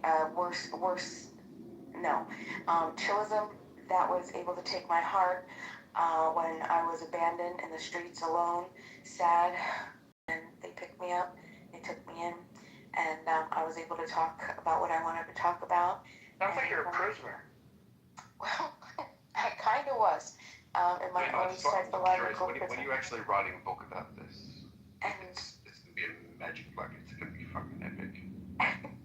but then in the muff happened, and I'm gonna say that I am almost conflicted because I'm very loyal to knowledge and chillism. But in the muff, there's this new guy named Mojo, and then this really incredible team of amazing women, and I don't know. I can't seem to get enough, and the movement, the progress. I mean, like it's just safe in the muff, Lima? Do you feel safe in the muff? Do you know? I honestly do. Yeah. I mean, well, the past. Yeah. No. I definitely do. I do. Yeah. Can we have it in the Look muff? at Rohan coming off of the My House View. To us, please. Thank you. Yeah, Rohan, good to see you. Good to hear your voice. I have a story about Rohan. I don't know if I'm gonna get in trouble saying it or not. I was doing one of my morning rooms, and I had a title. How'd you say his name? You know my titles. I was deliberately saying it wrong. Rohan. Mojo, You know Rohan. Mojo, how do you pronounce my name? Mojo. Rohan. Let's try it. Well done. That's my Why did you never tell Mojo you were saying it wrong? It just didn't matter to you? It was just fun. That he said it wrong? The fun part was when you find out that it's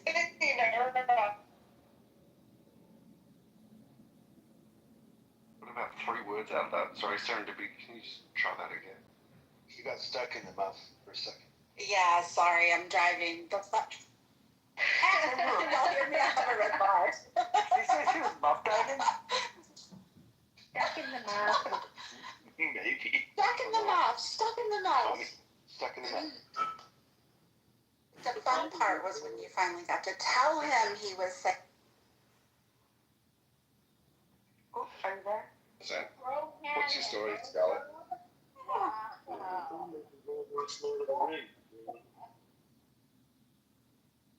Do you know, Mojo, there's a similar story, you know, like the Rowan story that you had.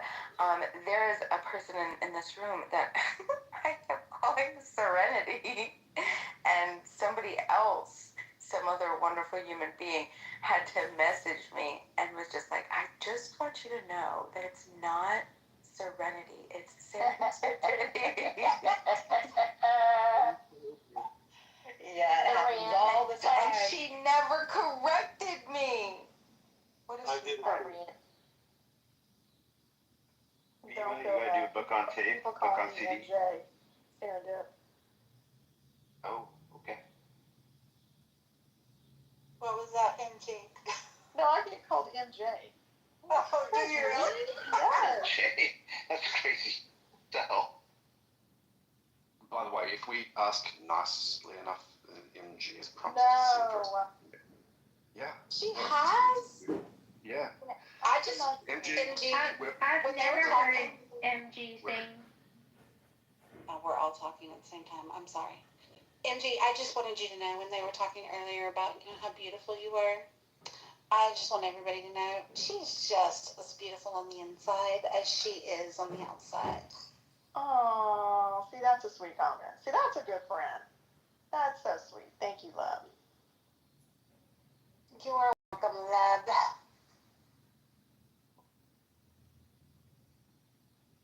That's why they call everybody in my room titled it. That's why they call her Serenity. Sorry, Kristen, go ahead. No, it's okay, I'm sorry. There are 2 people on the stage that have still not responded to the poll. No pressure. Maybe they haven't updated their app, though. Well, it might be a little bit. Updating your apps. It'd be a little sticky for Rowan, I would think. Divided loyalties at all. I was just counseled today. It's not about divided loyalties. The question is which house on Clubhouse is the most entertaining. I'm actually contemplating changing my vote to politically correct, and not just simply because it's got the lowest amount and I want to balance things out. It's really because if I think about it, it is pretty entertaining, especially like when there's a good news day where like Trump does something that's controversial. Watching people crash out in that room, there's a lot of joy to be had in that. So I think I might change my vote, and I've moderated in the muff and healthy debates, and I've been kicked out of politically correct, but for whatever reason, it is entertaining. There is nothing better than watching progressives cry.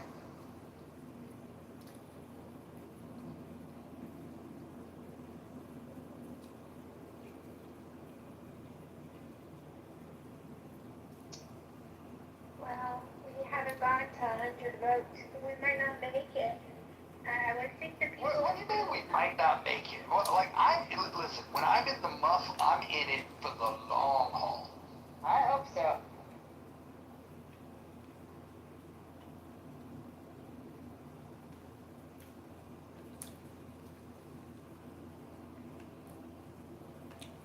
There's so many jokes I'm not going to make.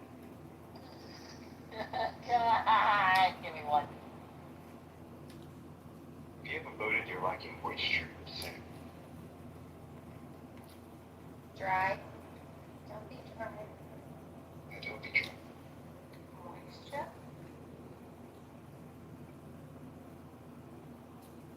Akima, why did you vote the way that you voted?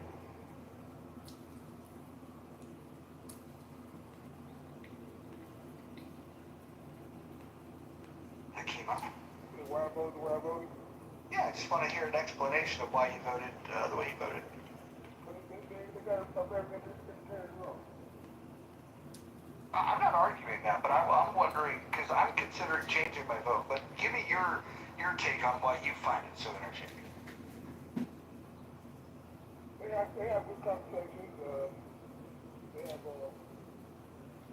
lot of people speaking.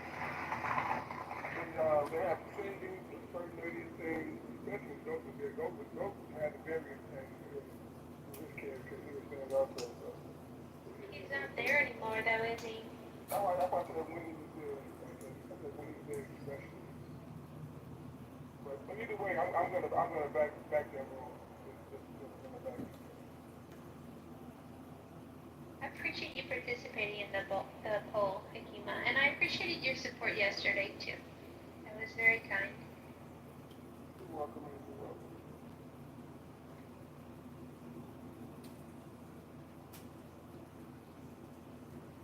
So I wonder if the Chile people think it's a trap, because it's really not a trap. I was expecting a little more representation. Mrs. Lopez, what do you think? If it's a trap, The poll they think is rigged, that they won't get proper appreciation by coming in to vote for it. And Huey, even though... Wait, hold on. Who said that? Who said that? well, the Hammond said that she's wondering if they would really say that. No, I think she's getting feedback. Oh, Don, you can't hear me. Scarlett, who's afraid to come in here? No one's mentioned anything to me being afraid. I just wonder if they're cautious. I mean, Callie was in here. I would think she would go back and tell them because she voted in the poll that it was an honest discussion in here and seeking information on Clubhouse dynamics. I would go in there personally and talk to them, but I'm having a vacation currently, so I can't go in there and say, hey, drop in the muff and put your vote in the poll. Are they giving you any pushback for your participation in these rooms?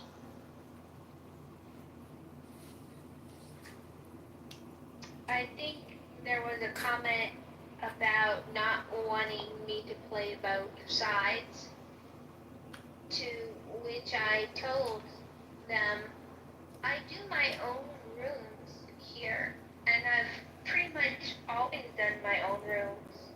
Alan will tell you one of the rooms that got clipped when I lost my original count was, what's your favorite dessert and tell me why it's brownies. So, you know, I don't respond well to captivity. Mom is a rolling stone. I go where I want. Talk to who I want. Say what I want. Polyamorous. You're polyamorous, right, Scarlett? No, not polyamorous. I am Clubhouse fluid. Okay, you're in an open relationship.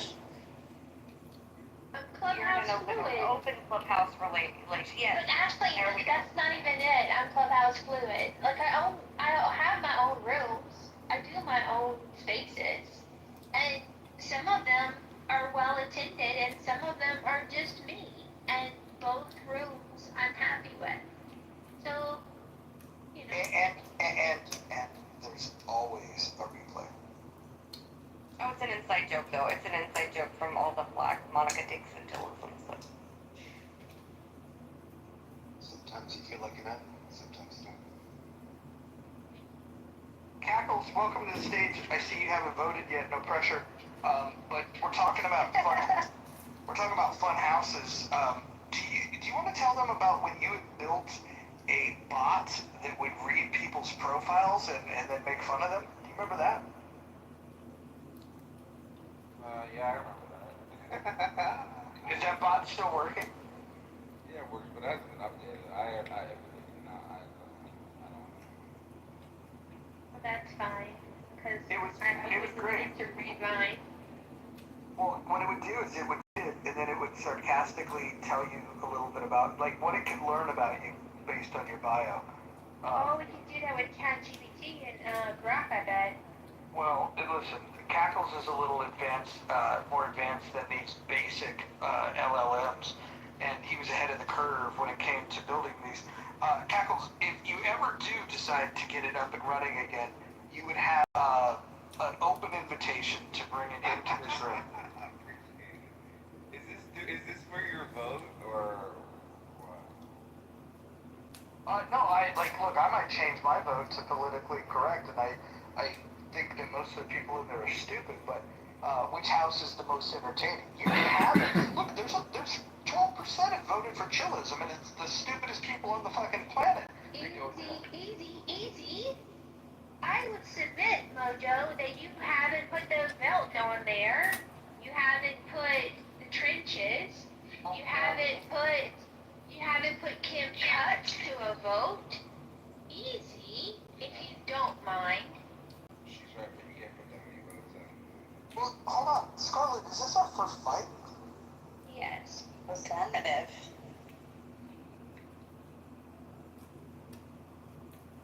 Okay, so I was thinking about it today, how would concrete explain the dilemma that I'm in? And so my idea was, you know, when you're coming from a community that doesn't have a lot of resources, aka you're poor, and then suddenly you move into the suburbs, and you might not have to worry about your bike getting stolen, and maybe you don't have to worry about your car not being where you left it. And there's no need to sleep in the bathtub because you're not getting shot at in the middle of the night. But you still love where you grew up. You had family and friends there. Not everybody was trying to kill you. So, yeah, I'm a little bit defensive about chillism. Are you saying you just moved to the burbs? Like the Jeffersons, moving on up. Yeah, but as you get older, everyone dies. Wow. Sorry about that. Alright, well, Don, I don't know if I meant my analogy to go that far, but what I meant was, like I said, I consider myself loyal, and I don't hate chillism and white belts, and there's people in there that I do miss, and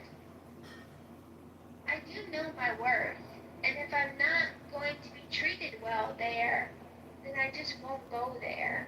But I don't have to hate on it. Do you feel respected and treated well here? Most of the time. Probably 90% of the time. Is there anybody in particular that makes you feel safe? Serendipity. Aw, boo. Wow. Wow. No fucking respect whatsoever. And when Mojo wanders into foreign territory, who has a mission not so subtle of tearing it, biting at me because I happen to think that there are people on the app that are dangerous, I do appreciate Mojo. Well, I'll just say nothing. Well, I appreciate Mojo and his protection of you. I mean, there's a few really good people in chillism. Like that's kind of that's what keeps me there. Like there are a couple people in the house I do not care for. One of the owners I do not care for, and that person doesn't even know they do not like me. What's their name? Nathan. But anyway. Oh, Nathan? Nathan hates me. Did you know that Nathan? Hello yesterday. Well, I guess he didn't know I was listening, but went on a whole diatribe about it, right? But there's other people in that room Ashley, that make it worth it. Ashley, Yeah. let me just say this. So Nathan, when he found out that that Monica was, I won't even finish what I was going to say. Let's just say that Nathan, for whatever reason, got jealous of Monica's proximity to Mojo. It's an inside joke. It's an inside, like, in-house joke. He stole my photo, and flattery is the most sincere, imitation is the most sincere form of flattery, but I have to tell you, it all came from the fact that he became very insecure when he realized that he was not the alpha. When he realized, and he accepted his position as the beta, he stole the photograph. Interesting. Well, I enjoy knowledge. I enjoy mine and his, back and forth. We talk about, Universal Studios and Disney because, I'm a Disney adult, and I'll be the first to admit it. Eric, I really, at first, Eric kind of rubbed me the wrong way, but the more I got to know him, the more, he became, one of my favorite people in there. And I know a lot of people hate lying, but when you learn to look past the exterior, he, deep down, he's a good guy. How did he end up with Lady if he's not a good guy? Let's be honest. So let me tell you a story about Eric. Hold on. Let me tell you a story about Eric. So I was sitting there one day, and somebody, it was on topic. He made a statement. Somebody challenged him, and then said, "Well, let's debate it." And then Eric said, "Okay, we'll schedule a debate." It's like, why not have the debate right now? Eric is very intellectually dishonest. He is not up for a debate. He's not up for a conversation. He was challenged directly on a topic that he brought up, and he was not willing to debate his position. I would say that he's the biggest coward in that room. I don't think so. I've heard him debate, because I'm in there quite a bit. I might not speak up all the time in there because there's a lot of huge voices in that room. Really loud voices. I can be loud because of my headphones and because I get passionate, but there's also... a woman? That too, but, there are some good people. Like Nima, when she comes in, and, in the night room, you got Kendo. Kendo's a great person. Concrete grew on me. I never thought it would happen, but he did. But around people. Yeah, concrete grew on me, okay?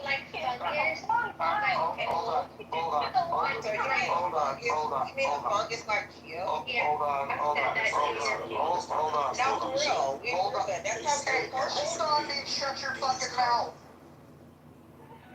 Got it? Okay, thank you. Anyways, Concrete is one of the guys that was debating for 45 minutes about a book that an author he's never minutes he claimed to be an expert about Hegel. 45 minutes, and the moderators just let him go on and on and on.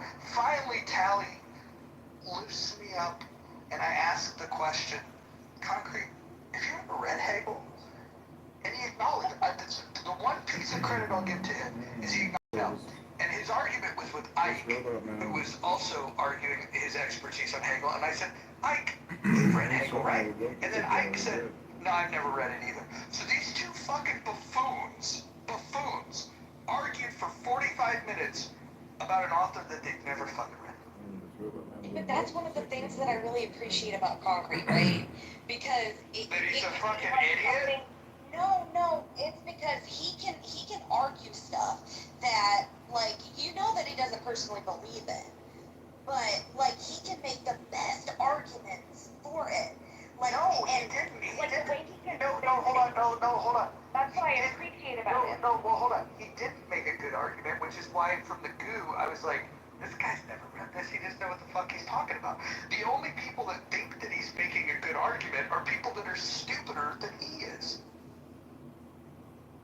It's more stupid, but yeah. All people that haven't read it and we're ignorant, so we'll just go along. But see, once you kind of learn, like, I've learned his personality. Like, I hated Concrete when I first started. Okay, me and Concrete, we had some vicious back and forths. But, like, over the last year, he grew on me, like he did. And it's like the people that, when I first started in the room, I thought I wouldn't be able to stand. Those people grow on you after a time, right? And the people you think you're gonna like, you know, you might not like them as much. And I think that's one of the things I really do enjoy about that space. You know, like, yeah, you know what, you go in there, and there are, I mean, there's a lot of goofy conversations, but, you know, it is a 24/7 room. And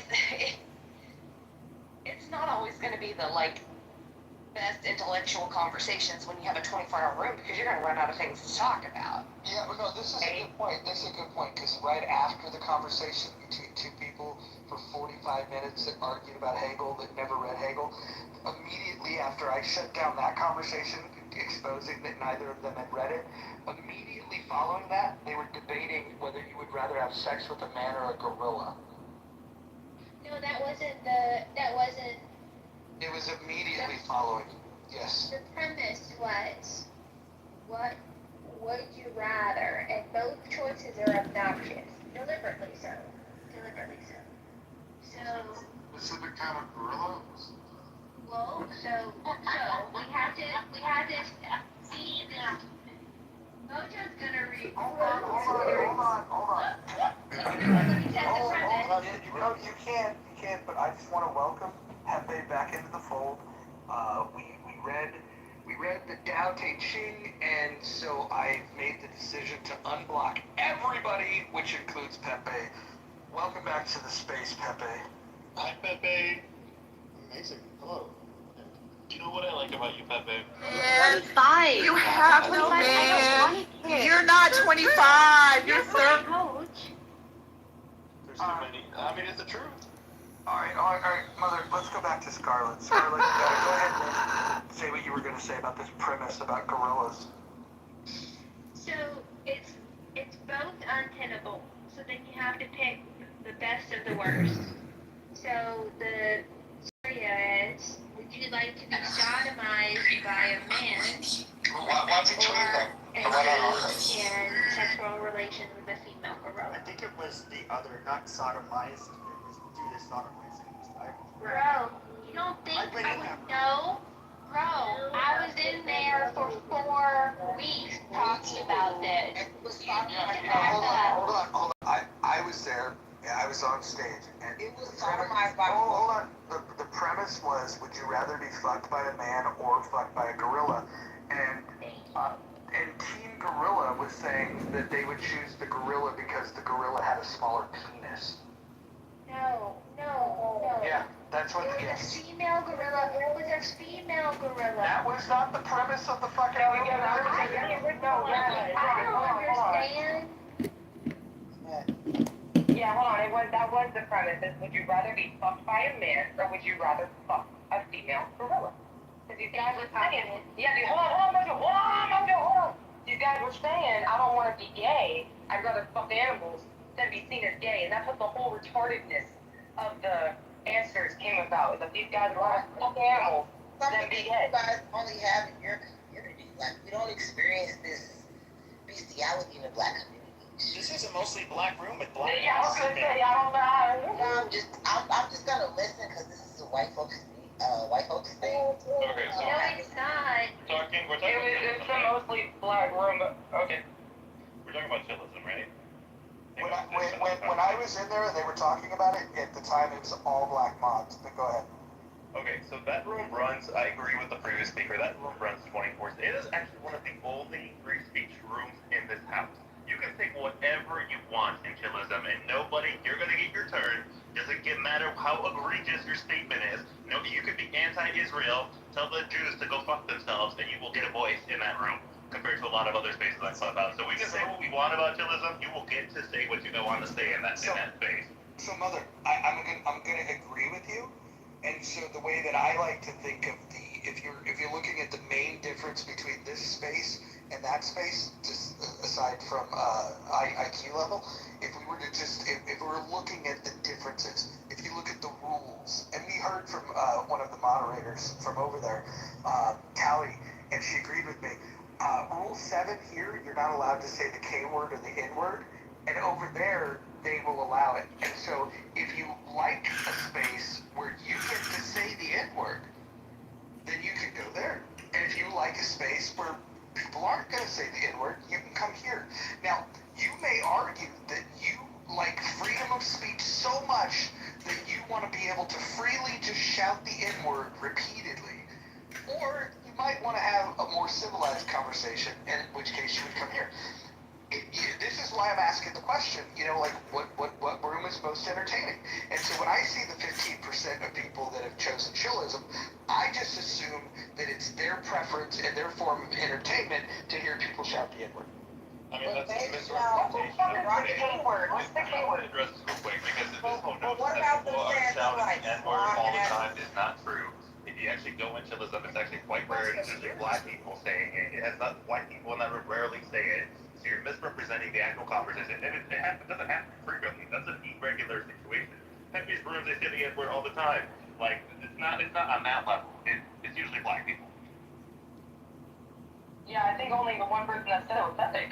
But they say in that other room, they say some fucked up, like, derogatory things towards Jewish people, too. It's like they laugh it off, but it's just like, wow, you really just say that. I mean, some black person called me a bleach demon in that room, so I asked them how much they cost. So it's just, it's people that, if someone's gonna come at you, man, it's game on. Racism aside, it's game on. No kids though. But to be fair, like I haven't been in Roger's rooms much, at least in the month. Do you guys allow like outright anti-Semitism and just like whatever? We'll say black too. I mean, would you guys allow people like, God, who's somebody in there like Lion? He'll go on and on and on and on about Jews. Like, I feel like he'd probably get kicked from this room for doing that. Yeah, probably.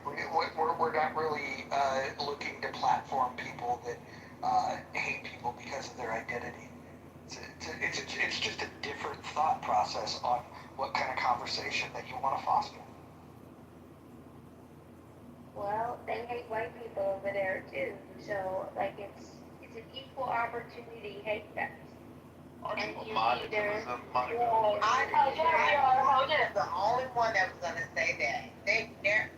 What did they say? Only fucked up thing I've ever heard of, that it wasn't even from someone that's from chillism. It was like, all they said was, you're not an original white person. You're not a real Anglo-Saxon.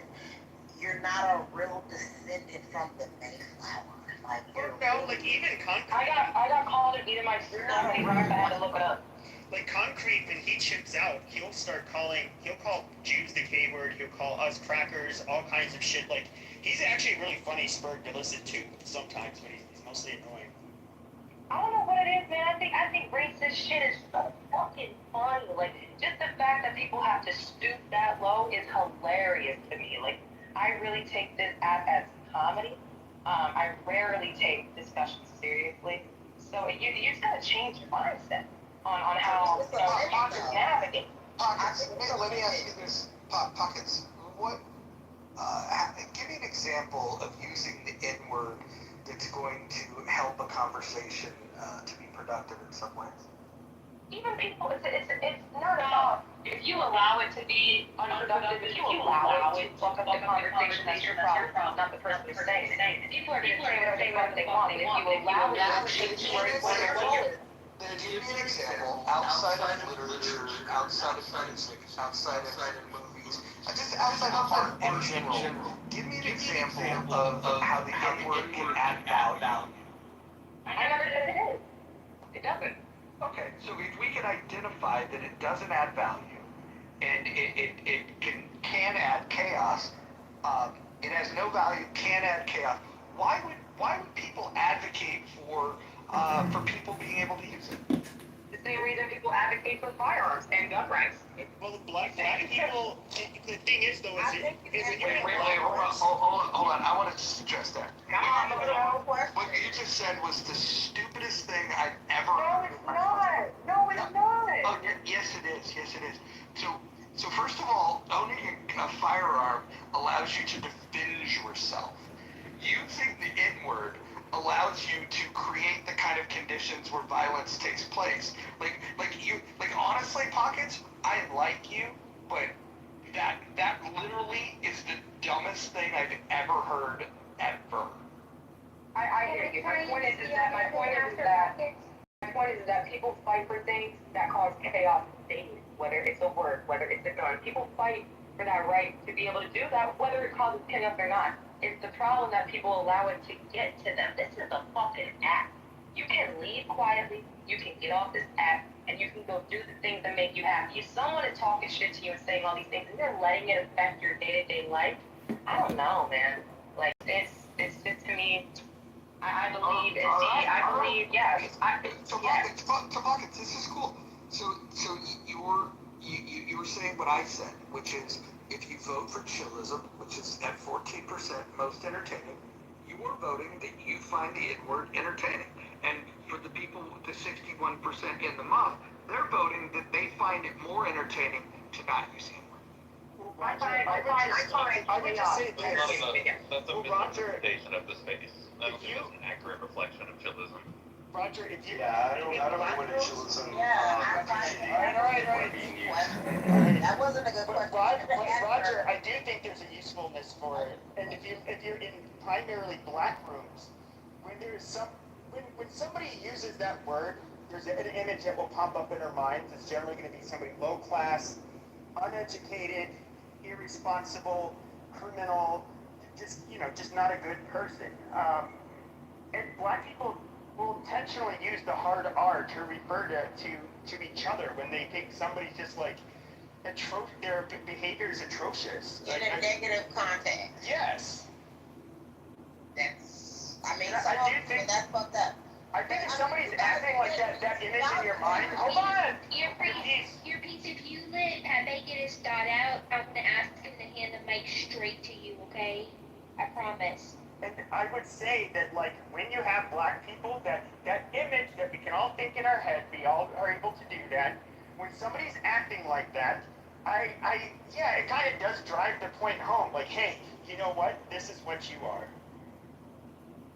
And that's fine. I don't really see the big deal. I think it actually hits home and it makes it a really succinct point. No, you're what you already are. No, Sean, it's your piece of All I was gonna say is that I think the question should have been asked in Pockets is, I mean, okay, how does she feel about when she hears the hard ER? That's fine. But sometimes you have to make it a little bit more closer to home and relatable.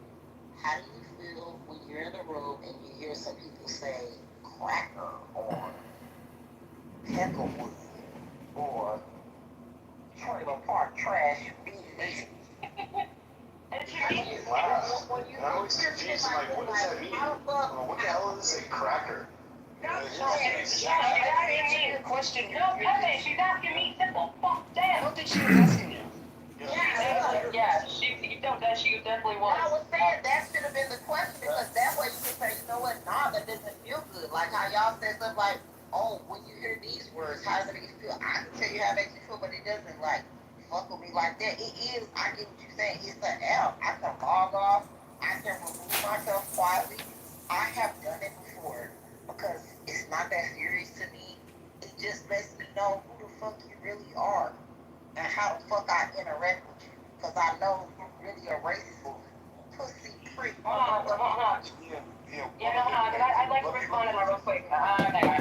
Pockets has to talk. Pockets has to talk. Pockets has to talk. Pockets. Oh, yeah, I do. Women can speak in here. Go ahead, Pocket. Really quickly. So we all know that N-word and other kind of words, especially N-word, has a rich history of, everybody knows that.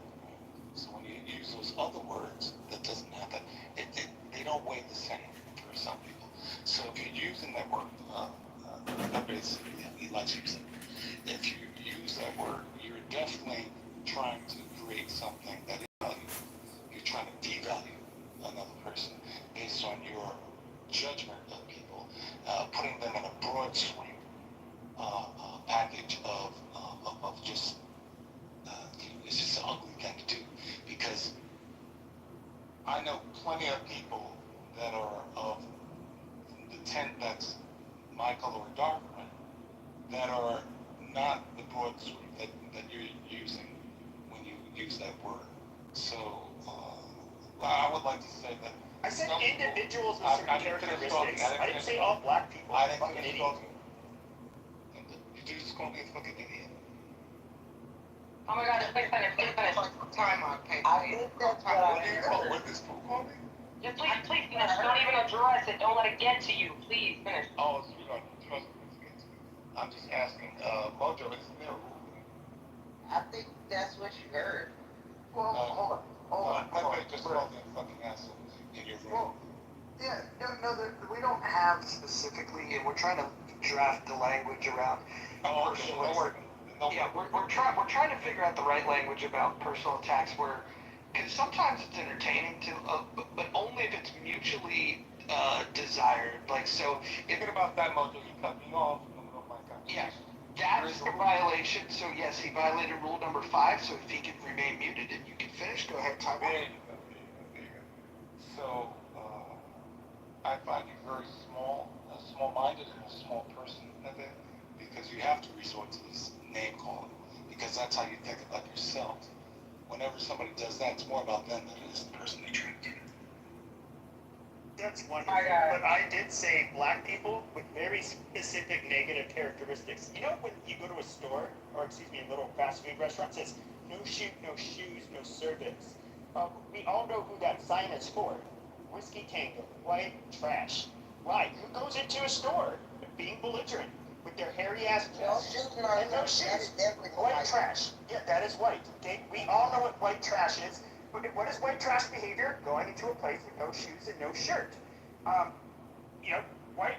There are people that are white trash. If it fits, it is perfectly reasonable to call them white trash. I do it all the time. And if you're one of those bad black people that hit all of the stereotypes, yeah, you can call them the N-word. I think that's absolutely fits. I didn't say just because you're black. So no, that doesn't fit. You're trying to say that like I know black people that don't fit any of those stereotypes. No shit. I didn't refer to them. I explicitly pointed out the black people with the negative characteristics. So you're arguing, you're making a fucking straw man argument, and you're saying, oh, you must feel little when you do that. Well, obviously you feel touched, sweetheart, because that's why you're the one who got enough in your VPs to even feel like you had to say something about it, and then tried to attack me. And yes, I called you a quote-unquote fucking idiot, because what you were doing, you did not listen to what I said. And you had to contort what I said, and then try to give a narrative as if though I'm some small-minded person or a person that feels small. You're a very sensitive person, and you're light-skinned, and it fits. You're very sensitive. So there's another one that take up all the time to speak. So when you say something like, I do it all the time, That's what's so magic about you. You understand? Because you're looking through, because your personality is your personal reality. And that's how you're looking through the veneer of black, white, okay, category N-word, category white trash, rather than looking at people as human beings. Okay? Exactly. If you look at a person as a human being, they all have different nuances in their character, some worse than others, right? But let's hope one day that you're given the compassion that you don't give other people. We don't have to divide things along black and white lines. I mean, we could be referring to a person who's out of touch with reality. We could be referring to a person who's very sophisticated. I mean, you know, if we really drew upon our actual perception of a given individual, we would say, man, how could that person be so out of it, so useless to society? And how could that person be such a contributing member of society? Yeah. So you want to lean towards your best nature rather than your trash nature, right? And then you look at society, and you want it to be a reflection of the herd, the masses. Here on Clubhouse, as you can see, that is the reflection of the herd. So how do you raise up the herd without pointing out the problematic ones that are weighing the whole herd down? Well, Stop being so frazzled. that you have it as a victim, right? That they're doing that to you. They're weighing it down. Oh, people don't weigh down society? Is that what you're saying? You're a victim and you go to their speeches, and there's people that are parasitic? You just blamed people for weighing Clubhouse down. I didn't do that. I said the herd. In other words, a population of people. In your community, you have people who don't want to work, people who like to, I don't know, burglarize, do whatever stupid shit that causes a net, harm to the community. I mean, they're obviously bringing the value of the community down. Right. That's why we have courts and law enforcement and all of that stuff, because we have to deal with these people. Right. So that's what happens. They get dealt with. So, and what's your point? Oh, my point is, those people, you can accurately describe them with words, like white trash. Well, yeah, but I just explained something to you. That what makes you think that when you're dressed that way, right? Is there value in that? Tell me the value. Yes, because you're describing it, the type of person. It's not, sure, it may be harsh, but I think it's, oftentimes you have to be harsh. What would you tell, one of the worst members of the black community, within the black community? I mean, who cares? Even if you say it's your own, it don't hold no value. It doesn't hold any value. No, because you don't know, you haven't walked in there. Absolutely disgusting. Now, if someone's committing, if someone is committing a crime, right, they need to be locked up, they need to be arrested, right? But outside of that, right, you haven't walked their shoes. You don't know where they are in the moment. So what gives you the authority to categorize people in a broad sweep like that? It's not an authority, it's a freedom to basically make judgments of my own. Everybody has that right in America, and I definitely have the freedom to pass that kind of judgment on somebody. You know what's funny to me is the power of words. You know what's weak? You know what's weak to me is the power of the words that impact you versus the respect you receive. I hate the fact when people take words and get so impacted by the words versus the respect. Isn't it about respect? What happened to the respect game? Okay, if you're 40 plus, I'm 47 years old, okay? I was born in 77. It's a respect game. But it's really insane how people go crazy over a word being used. When you should go crazy, when someone lays hands on you. When someone lays hands on you, it disrespects you. But you get so hurt. You get so hurt based on a word. I don't use the word. I don't choose to because guess what? That's disrespect. Yeah, hold on. Not about disrespect. Yeah, hold on.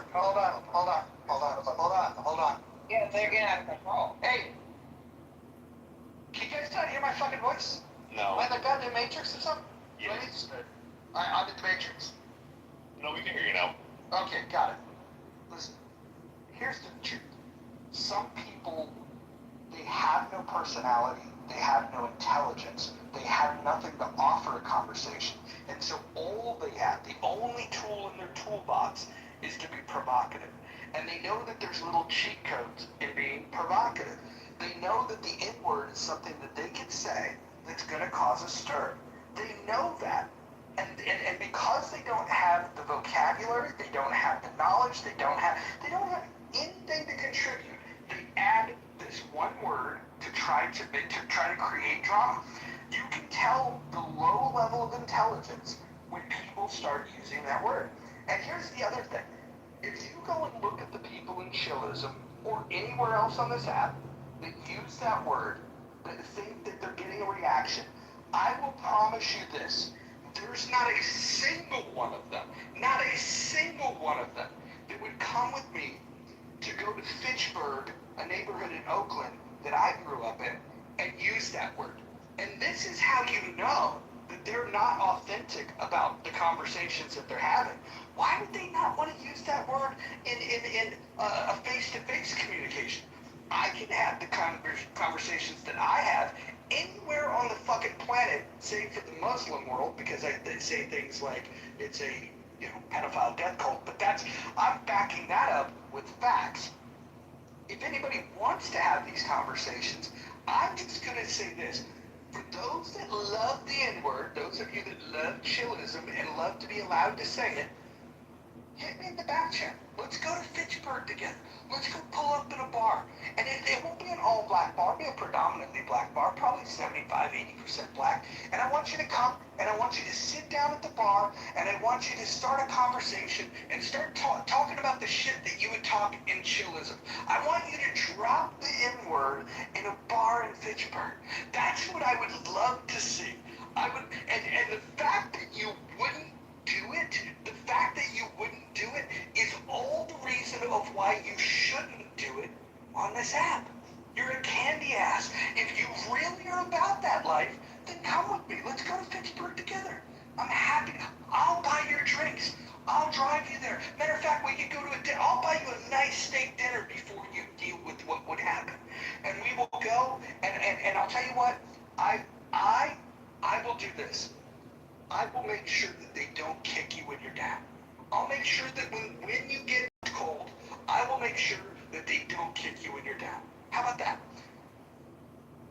Well, so here's Roger. So if I was to go, I think, for example, outlaw motorcycle clubs like the Banditos, Hells Angels, the Mongols, they are white trash, degenerate criminals.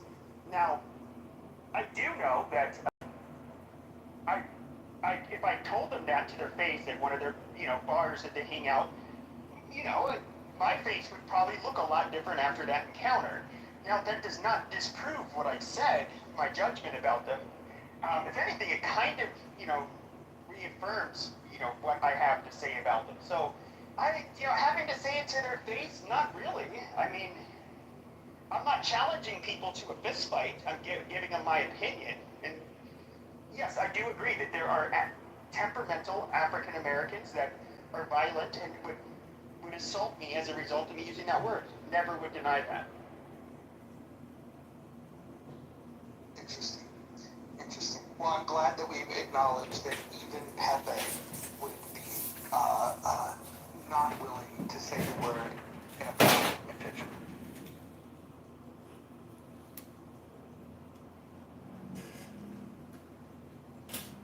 Yeah, I still think we are looking at this wrong, but I wonder. You want to come to Fitchburg and say it? It's not the fact that I want to say it. It's never been my desire to say a word that has historical roots in oppression of a people.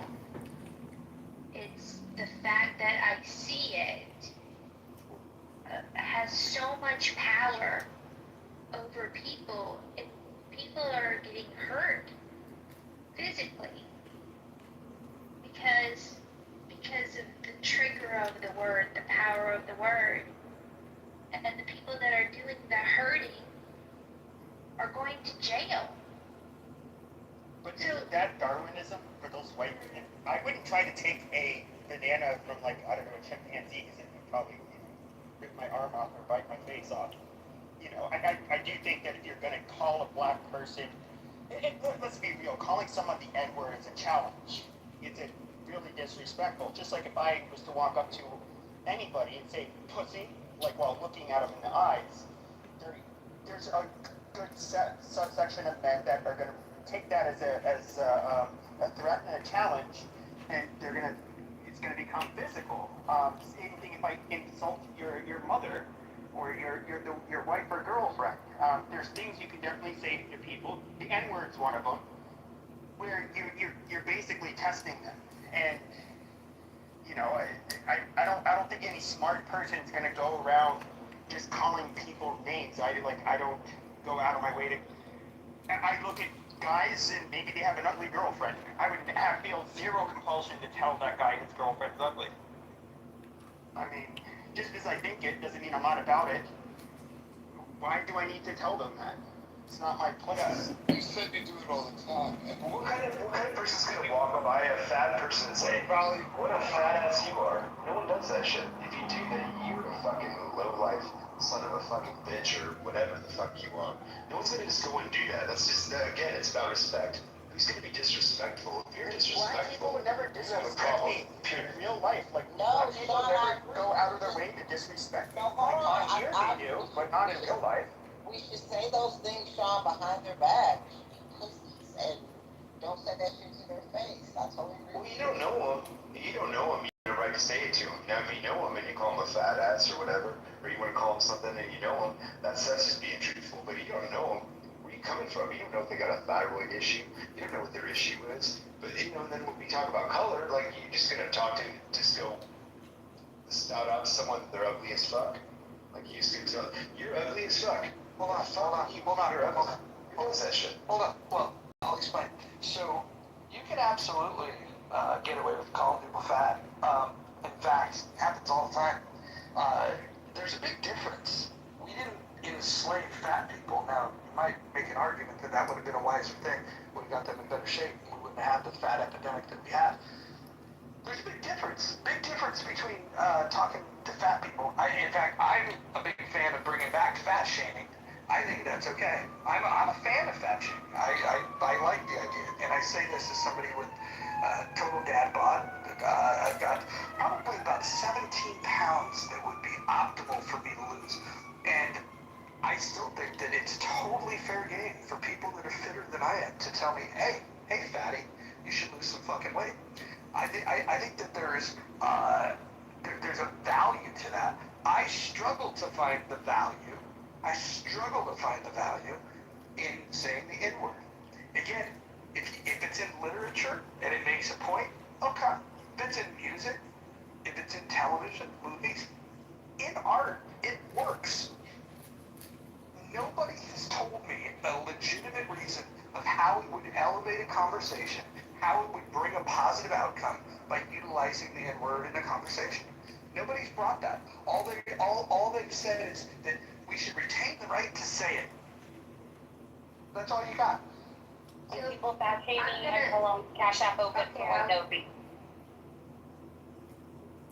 You good, Ashley? You want to repeat that because I stepped on it on accident? Yeah, I was just gonna say, if people fat shame me, I say my Cash App is open. I will go get on Wingobi and I will gladly take it and lose all the weight that I can.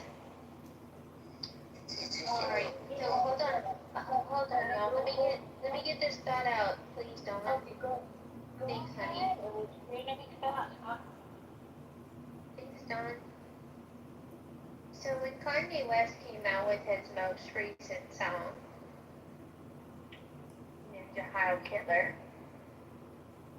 people looked at him and said, that's hate speech. And when he was interviewed in his leather Klan robe, which looked really uncomfortable and ridiculous, but okay, Kanye, he said, tell me what hurts you, and I'll do more of it. And what he's saying is, you give me the buttons to press to make you go crazy, and I'll press them happily, and then you get to decide whether you go crazy or you learn not to have those buttons pushed. So your point is what, Scarlett?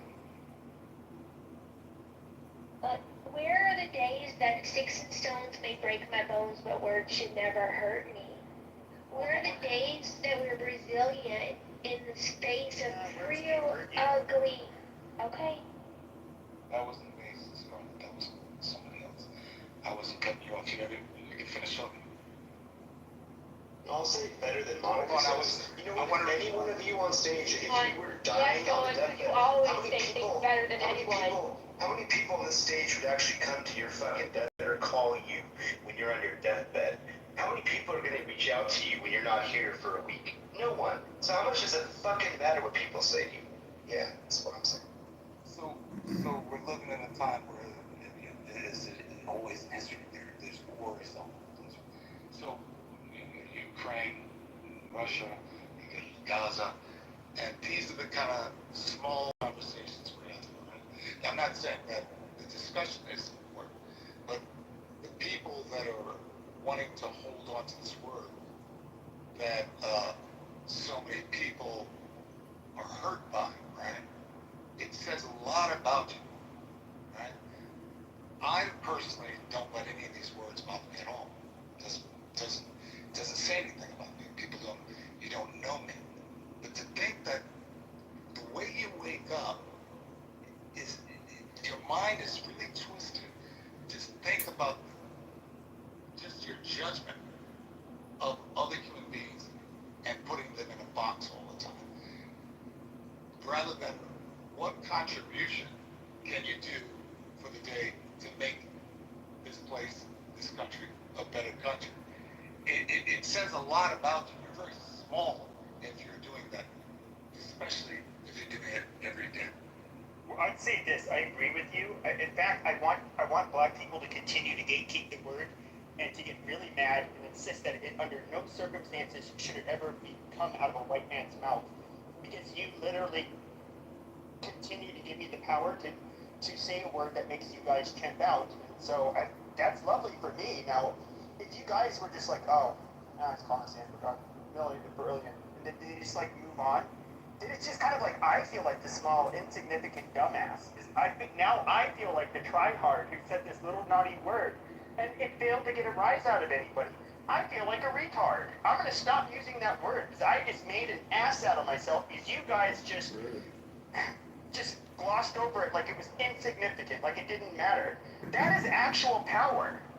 Getting mad is actually gives somebody like me a lot more power over you than if you were to just not care. That is the ultimate power. That means I can say nothing to you to make you lose your fucking shit. You don't even care.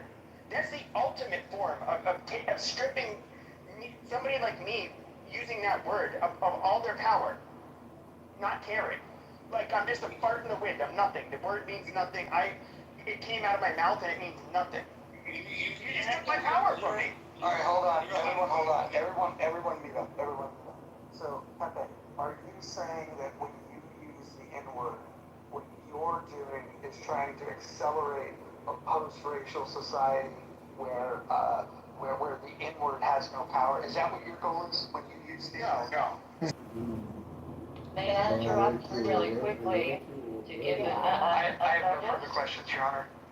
Mojo? Madam Christie has arrived on the stage. No, honestly, like, I'm not gonna be long, but it feels gross to hear people, like, you're defending saying words that were said right before Black Americans were killed. It's really sick. I'm not trying to, like,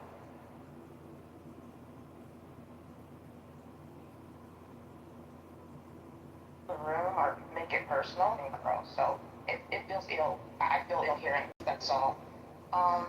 You know, like, you guys can do what you want. I will never argue or fight or lash out at people, but it just feels so sick to hear people fighting for this. It's really gross. I guess it's because, again, like, I grew up hearing about my grandparents living in Jim Crow. I heard about the history. I heard the treatment that they went through during that time. Again, just you can do what you want, but it's just crazy to hear this. It really is. Can I just jump in really quick? This is Nye. So listen, I don't mean to be an a-hole here, but so my mother and I the other day we were talking about the N-word. I've been waiting for the opportunity to drop this, and this is perfect space. Adam, I've been waiting for this moment. So I was talking to my mother the other day about the N-word, and she's like, "Now you know, black folks have made this word internationally famous through their art, through their music, and to Christy's point, that was a word used against black people, used to describe black people during slavery. She said that's the white man's word. My mother said that we owe the white man reparations for stealing his word. We have profited off his word. We've made the word popular.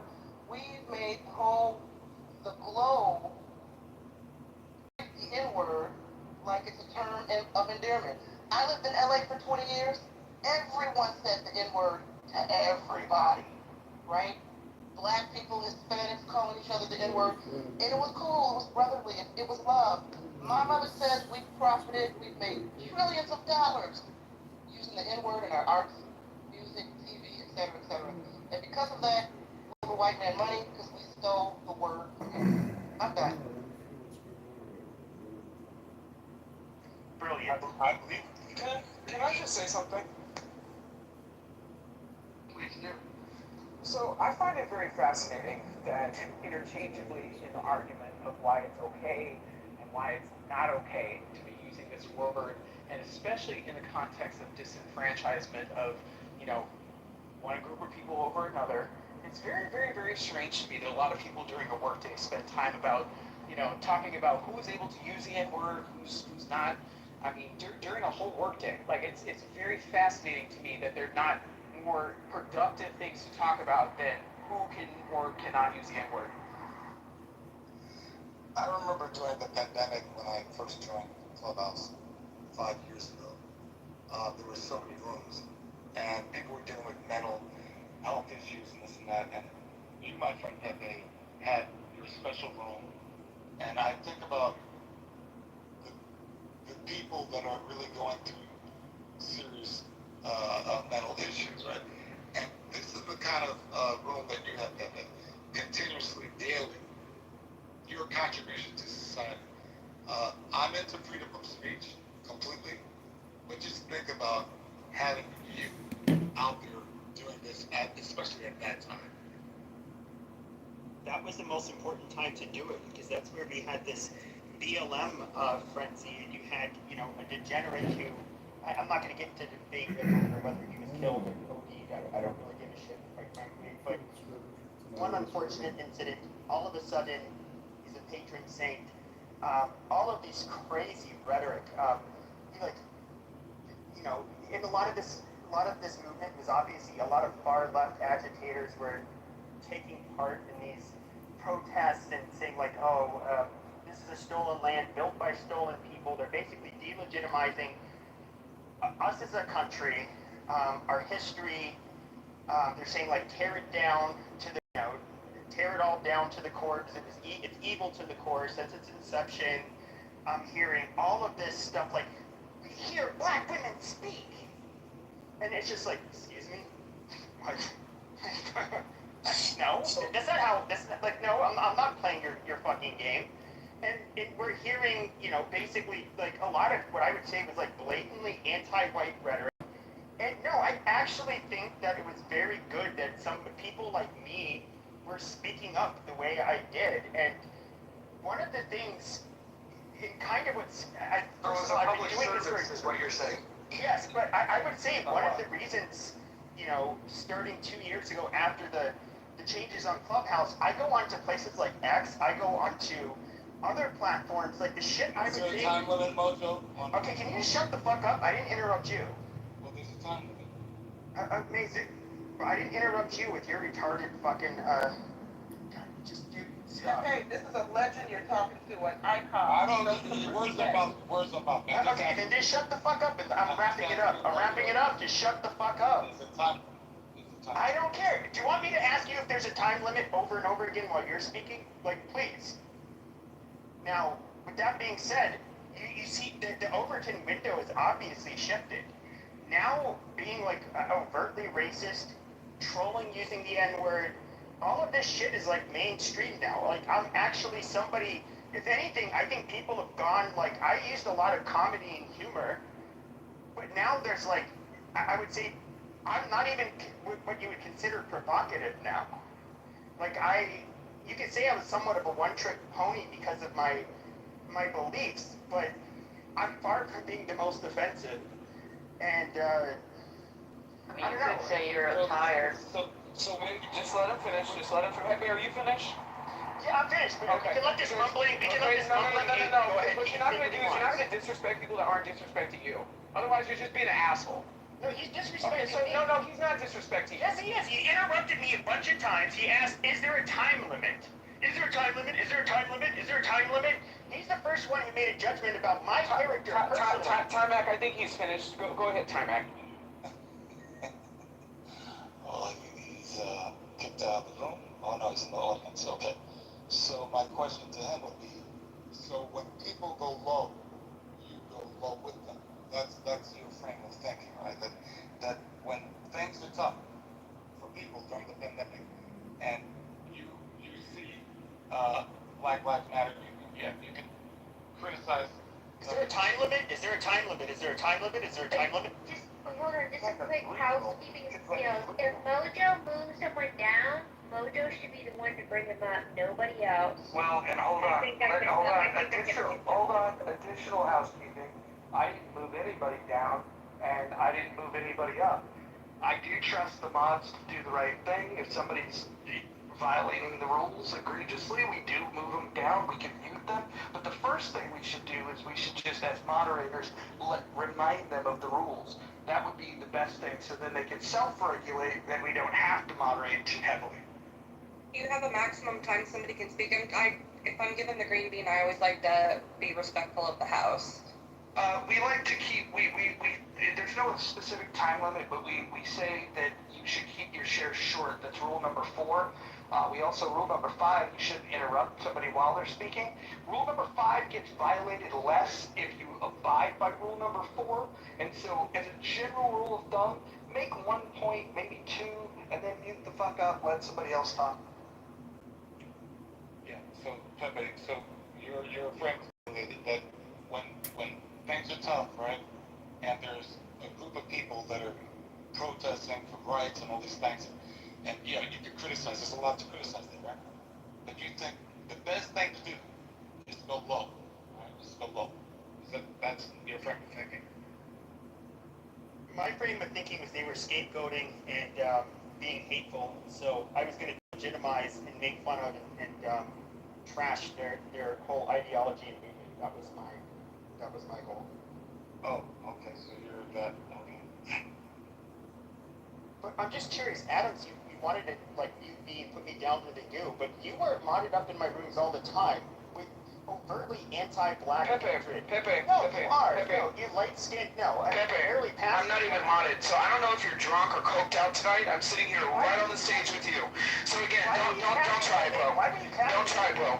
Don't try, bro, because you're screaming into my fucking ear. That's exactly why. No, you're screaming in my ear, though, Adams. You are. Not Pepe. Like, you weren't even in here when this Is there a happened. fake by pool, Mojo?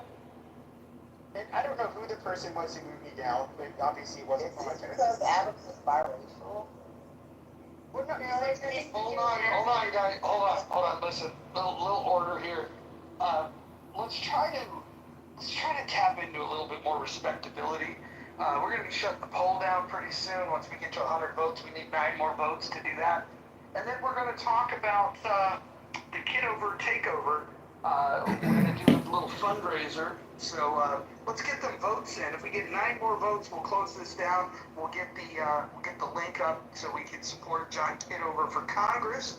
So let's get back to the conversation. Everyone try to be a little bit more respectful. And I know that's tough when you have people that are advocating for, but I get to say the N-word, right? Yes, you do. I'm not fighting for Clubhouse to ban the term everywhere. I'm just saying that in a space that I curate, I would prefer, because the word brings no value, for us to just avoid saying it. And again, if you want to open a room where you get to say it freely, go ahead and do that. I don't care. I'm certainly not going to report you. I don't have an interest in that. But what I will say is, in this space, if you want to defend your right to do it, I don't know who you're defending it against. You're not going to change my mind about the rules in this house, and I'm not trying to change your mind about the rules in your house. Go ahead and do what you want to do. I am for free speech, but I'm also for freedom of association, and I don't like associating with bigots. Do you don't think that there's bigotry? And it's not about the words. You don't think that, to some extent, the bigotry or grievances held towards any and every group, including white people, for sure. Of course. They're but who argues against that? Okay, but why would you, even if their beliefs are considered extreme, like they seem kind of far out, but I mean, depending on like what their experiences have been, that's going to largely form their extreme views, at least some of the time. I feel like it's that kind of discourse that's always been, I guess, not allowed for the last, I don't know, decade or so. And so a lot of people like to have these conversations because we're getting to talk about shit that we never really get to talk about. And, you know, we were basically, the boundaries were always set for us on like social media, for example, what is acceptable discourse. Now, those lines have kind of been removed. And I actually think that it may look like it now, but I think it's kind of a healthy thing. So let me ask you this, Pepe, and I'm asking this honestly. Do you think that when you choose the things that you're going to advocate for to try to make the world a better place, or whatever it is you're doing, maybe you're just entertaining yourself. I think that's what you claim to want, why you want to preserve using that word. What about just spending our time thinking about and talking about things that matter, like the fact that we have $37 trillion worth of national debt, we have $100 trillion worth of unfunded liabilities, and we have neither political party in this country that wants to do anything about it, and here we are talking about, but I should be able to say the N-word. Like, don't you think that's a pretty small thought? I do, but I would say that, you know, people are rather entertained by, you know, bread and circus. I don't think that the whole thing with the debt, until Americans really start to feel it, that is going to be something that they really talk about. And unfortunately, people are very short-sighted on average, and people largely are entertained by really contentious shit. If you look at the largest rooms, what they've always been on this app, except for maybe after the first few months, it's going to be the people feuding, the people saying offensive shit. I mean, that is, I think, like with the attention economy and social media being what it is toxic, no doubt about it, and it's not really productive, especially in the short term or even the long term, but I do think it does, in a way, kind of force people to look at things a lot differently. I mean, just look at, I think that even the Overton window shifted on the left as well as the right in the last, 4 years. I don't know, I don't know that we've had like relative stability in the world compared to most of our existence, our ancestors' existence on this planet. Now we have all of these technologies that are like smartphones and all of this shit and social media that really is very disruptive. And I don't know how we're gonna work through it, but I don't know that. This is just a personal opinion. It's a value judgment. Like, I personally am somebody who's much more willing to have debates and conversations with people that are overtly hateful and offensive, and I actually like talking to people with opinions that are much different than mine. It kind of helps me understand things, and especially from their point of view. Well, Pepe, what's the last book you read? Are you making money by doing talked about no. So you were talking about you said a lot there. He's moving the Overton window. Tammy, can I help on this, maybe? Well, I'll be done when you're done. Of all the things He's moving the Overton window. You're not making money from it, right? And you spend hours on end, right? Of all the things that you can do to contribute to humanity, to society, don't you think there's a better thing to do? Because it doesn't seem like that's a happy life to just point out the low ends of people. It just doesn't seem like I'm not judging you, I'm just saying. Well, I'd say the differences between people is what I'm most fascinated by. I generally, when people think a lot differently from me, it's like, I wonder why. I don't get it, but I don't understand why they're saying this, and I'd like to listen to them. You know, it can take them a long time to kind of understand how they formed their opinions. I've never, like, I was a very overtly Pepe, the fascinating and intelligent young man. But you know, a lot of these people I would curse at, I would say horrible shit to. I kind of, like, when we don't talk about political or religious stuff, like, I actually find that they're very decent people, but they have very Pepe different... Mantra, intellectual There's so much experience. different, I don't want to get into it, the reasons why they have this, and a lot of it is religious, but there's a lot of other stuff too. It just, like, you know, it's not just like with them. I mean, I would just say with, even when it comes to racial or, depending on what part of the world you come from, or what class you are, like, somebody who's genuinely fascinated by that stuff. But aren't they influenced by leaders in the country? Like, a lot of these countries are very poor, right? And No, not always, no. Like, Qatar's not poor. The richest countries in the world are not yeah, but who owns? Yeah, they're the richest countries in the world, okay? And no, when you go to the Emirates, it's not full of poverty. No, I'm not talking And nor is it Saudi. There's a lot of countries there. Yeah, but those aren't, and they're the richest countries in the world, and so is Qatar and Kuwait and Bahrain. So you're fighting for... No, but I wanted to make a comment about Pepe, because I'm going to come from a place you're going to be a little shocked. Because I speak, okay, so I'm just going to tell you, I speak to him, I'm a minority, and I'm actually in the business of tracking, I track hate, I deal with hate, I fight hate, and I get, I mean, it's... She's a hate tracker. My life's work now. It's what I do. And I talk to him, I'm in rooms with him often. I know when there's people that really hate and really act on their hate, and they do things in the real world that perpetuates hate and to hurt a group or to hurt people because they're of a certain minority or background. And I do believe him. He talks to different groups on here. He comes in the Jewish spaces. He talks with us. We talk about our issues. We talk about our political issues, our issues in the United States, our issues abroad. You know, I can just tell you my experience. There's you know when someone really has hate in their heart towards you. You can hear what they say. You can I mean, you go in Amir's room. You can listen to what we have to listen to real hate when we're in there.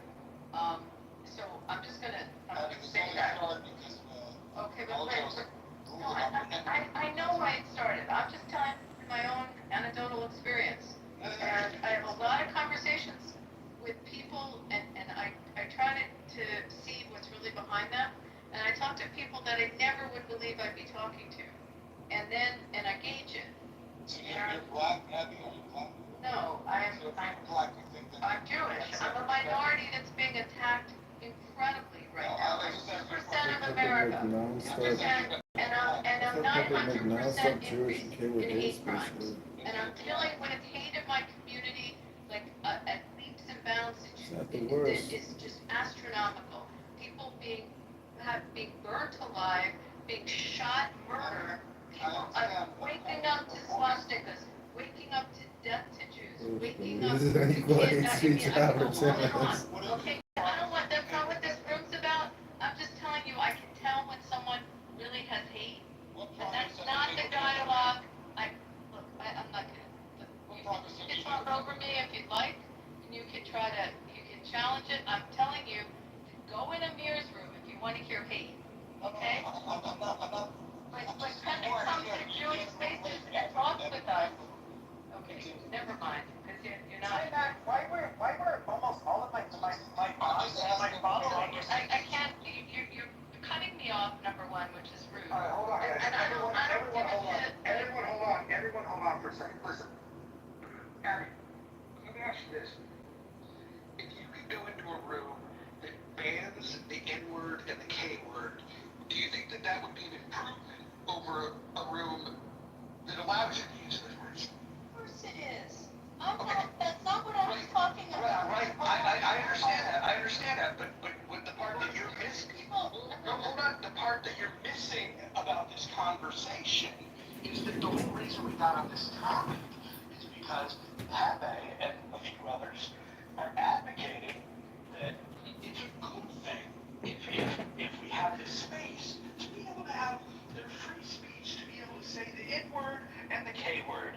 And they reject the rules because their preference, and you can see it in the people that chose in the chat, or not the chat, the poll.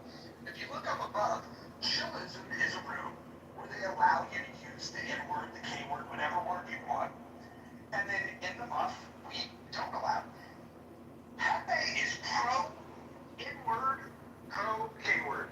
He wants to defend the right to use that, and that's what this conversation is. We're not talking about the hate groups. We're not talking about all those things. The fact that people are coming to Pepe's rescue to say, well, he's a benevolent racist. I think that's problematic in my mind, because benevolent racists become malevolent racists. But that's not true. Speaking up for chillism, they get to call white people whatever they want, Jews, blacks, it doesn't matter, Arabs. They're very harsh on Muslims in there. You can say whatever you want. It is a lot of people like Douglas, what is his name, Goats again. As he referred to it as a zoo, which is kind of accurate. He allows people to say whatever the fuck they want. When that happens, though, there's like strong pushback from every side.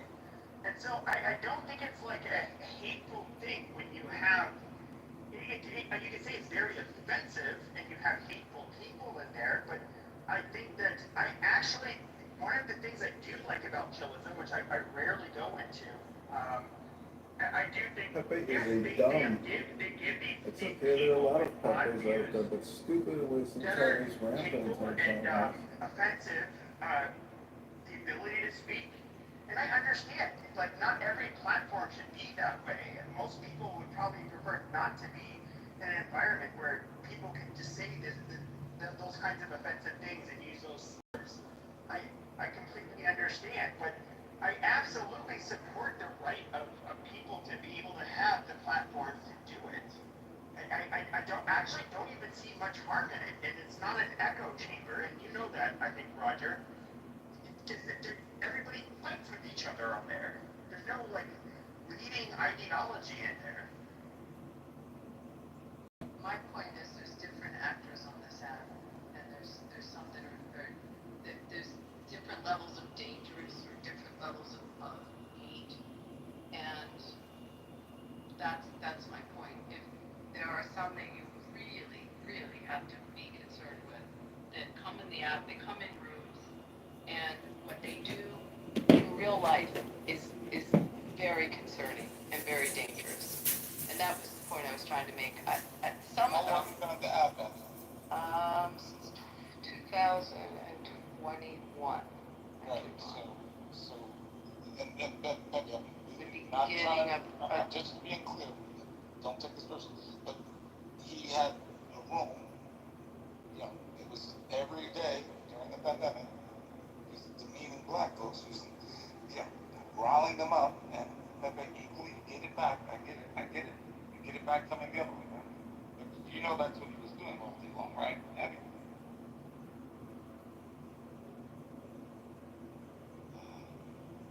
Abby?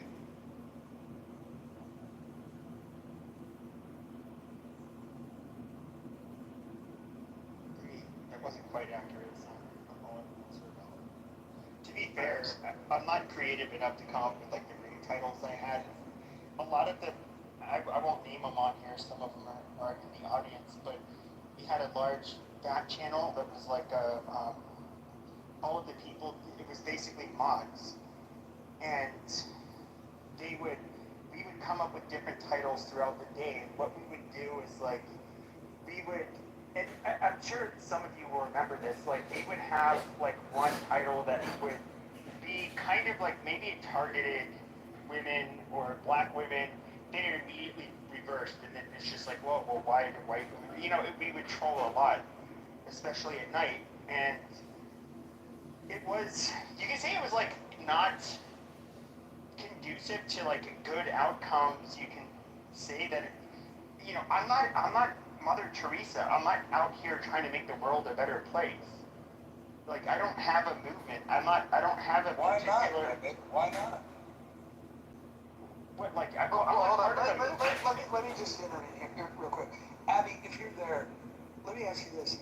If Pepe used the K word at the same frequency that he used the N word, would you offer the same defense that you offered to him? Pepe, how many times have I yelled at you when I've heard you say it? Pepe, I've only used the term once how on many this app. When you've used it and I've been in the room, have I like gone at you? Do you recall? I don't remember. I have gone at him when he has said it. Oh yeah, you did. You actually. That wasn't my question. My question was. I absolutely say something. I remember you were saying. Hold on. Hold on. I'm going to ask my question again. And if he used the K word at the same frequency that he uses the N word, would you have the same defense for him that you just did earlier about the way that he uses the N word? I specifically, okay, so let me back up and say that when I'm in spaces with him, I have heard him use it. I've heard him use both words, and I've said stuff to him. I don't like hearing either. It's not something I'm comfortable with. I usually, if he's in a space doing that, I'll leave the space because I don't like hearing it. I'm not comfortable with it. I'm answering the question. I leave the space when I hear it. I don't like it, or I'll call him out, which I've done. So to answer, I'm not comfortable with it, and I've said stuff when I hear it. I've said stuff to him. All I was pointing out is there's people that really are a danger that are on the app, and I think nobody's doubting that. Nobody's doubting that. That needs to be called out when that happens, and they come in our rooms. Well, hold on. There's no doubt. There's a fucking room on this app where they sex traffic and they plan for terrorism, and there's even a person that's in this room that agrees with all those people. I agree. There are levels to this, and I agree that there's people that are far worse than Pepe. But something tells me, Abby, that if the ratio in which Pepe uses the N word was used with the K word, because he probably uses the N word, I would guess like a multiplier of 100 times that which he uses the K word. If he was to say the K word, I would imagine, because of the work you do, because of your community, my guess is that he would bubble up as a bigger concern than what he is. And I'm just curious, like, why can't we hold a standard where, you know, when people are utilizing it, and again, if they want to use it in their room, dude, I'm for free speech. Like, I don't want the government to shut it down. I wouldn't even want Clubhouse to shut it down. But we have a space, and we have a preference of who we want to hang out with, and the kind of language that we want to use. You would agree that coming into this space, where if somebody uses the K word, they're automatically going to get removed from the room, that's a preferable position than to be in a room like Chillism, where it's freely allowed. That's all I'm saying. And it was weird to me to hear you defend him because he's not out there with a noose and hanging people. I will repeat, when I've heard him say it, I've gone on the attack. I've also left the spaces when he uses those words. I don't want to hear them, and he'll tell you that I've gone at him for both words. But I'll usually, at this point, I just leave. I wish to leave quietly. I don't want to be in the space. But I don't know how else to say this to you. I've called him out on it. He knows I've called him out on it, and I'm not comfortable with it. All I was saying is, when I'm looking at someone who really has deep hatred and acts on his deep hatred, there are people on the app that are of great concern to me. Great concern. And I think they should really not go unnoticed. That's what I was trying to say. Roger, I think you would look, if you saw, like, okay, so I think you understand that, like, when I'm in your room, when I'm in like, Gary's room, the guy who, I forget the name, the debate lounge, I forget. There's a bunch of different spaces. People they're often, like, perplexed, because, like, when I started, like, venturing out of, like, doing my own rooms, when I wasn't expecting, because a lot of the large black content creators, they bring me on their stage with the expectation that I would be Pepe, and I would basically rile up their audience and all of that. But then, as it's obviously been kind of dying out. People to see me, like, having normal conversations. I don't do my, like, little troll. I'm not in character. And, like, largely, Abby and I have been in spaces I'm not running. She's been in my spaces for sure. I generally really have, like, it is very hard because I have to tone down my language when there's people like her, there are people like Norm. Yeah, Norm, but then who was the black guy? He's like a communist. Malcolm Speaks. Like, I would have to make sure that no black person said the N-word. He just did not tolerate it. And of course, I really have to correct my tone. And so, like, it was a balancing act. But I would say this: why have I called one person the K-word on this app? And he was a guy that I liked for the most part. I just got, like, really heated too.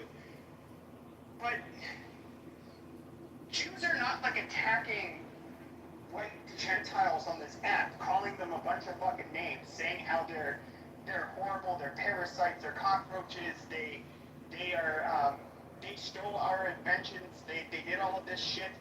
They're not, Jews are not attacking us. Like, there's not really a reason for somebody like me to really use strong language with them. I don't have to be put on the fucking defensive with them. Okay, I would encourage you, I don't judge you at all. I'm just debating you, not judging. I would encourage you to refrain from using these kind of words because you may find something much more powerful within yourself that will be a contribution to society. Right now you're comparing what one race is doing more than the other and this and that. It's all sour. It's all sour. And there's enough in life to be sour about, right? So I wish you my very best, just as I wish every human being my very best. The only way you become your very best is by looking in the mirror and looking at yourself, not looking at others. So I wish you my very best, my friend. I appreciate the kind words, and I do agree that ultimately my life's outcomes are up to me, not other people. And I think we kind of disagree, at least when it comes to. I do think that people like me somewhat serve a purpose. Definitely not a savior or anything like that. I do think you can even say I'm somewhat of a net. I might be net negative, like with the way I would entertain it myself and other people and troll. But I do think at the end of the day, like there is a lot of like there's been so much like unfair rhetoric that's been coming from the left, like anti-American, attacking our culture, the racial majority, our religion, our sexuality. That is more or less a speaker. No, I never made that argument. Well, then what's your point? Because the whole topic with your defense of saying the word. Why, like why is that so important to you? Out of all the things that you, it's not important. Some people want to help animals. Some people want to go and fucking plant trees. I think it's a racist, Everybody's autist, got Down like syndrome something that they suburb. care about. My curiosity is, why does somebody care about defending the right to say the N-word? So, oh sure, on a scale of importance out of 1 to 100, that's like a 1. You asked an opinion, saying the N-word. I think it can be an accurate descriptor of certain black people, just like white trash is an accurate, depiction of certain white people. I personally, I don't really give a shit. Do I think that in certain spaces you should be allowed to say it? Absolutely. But what I never told you, Roger, is that you should allow it in your space. Chillism allows it. That's fine. But I never said you should allow it. And so, at the end of the day, do I think it's at least important enough that, and you even agreed with this, Roger, that other spaces should be allowed to say it. You said yes, that the government should not stop them, and ideally Clubhouse. We are on the same fucking side. I don't go into your rooms dropping the fucking N-bomb. I didn't go into Nelson's spaces. I don't go into other spaces dropping the fucking N-bomb. Like, I know this isn't Pepe's stage. They have rules. There's a certain amount of decorum that is required in their room. It's not the Pepe show, so I need to keep my thoughts to myself. If they're like out of bounds, at least when it comes to their rules, and I'm fine with that. So I just want to say real quick, so this whole N-word charade thing we've been doing for a couple of years on this app, like I've made this point in the past with regards to like Pepe and Pepe's value, right? So Pepe is one of those people that serves as like a breath of relief for us brown people because he is so open and explicitly racist that we don't no longer have to sugarcoat around the fact that people like Pepe and people like who think like Pepe still exist in this country. It makes their life so much easier.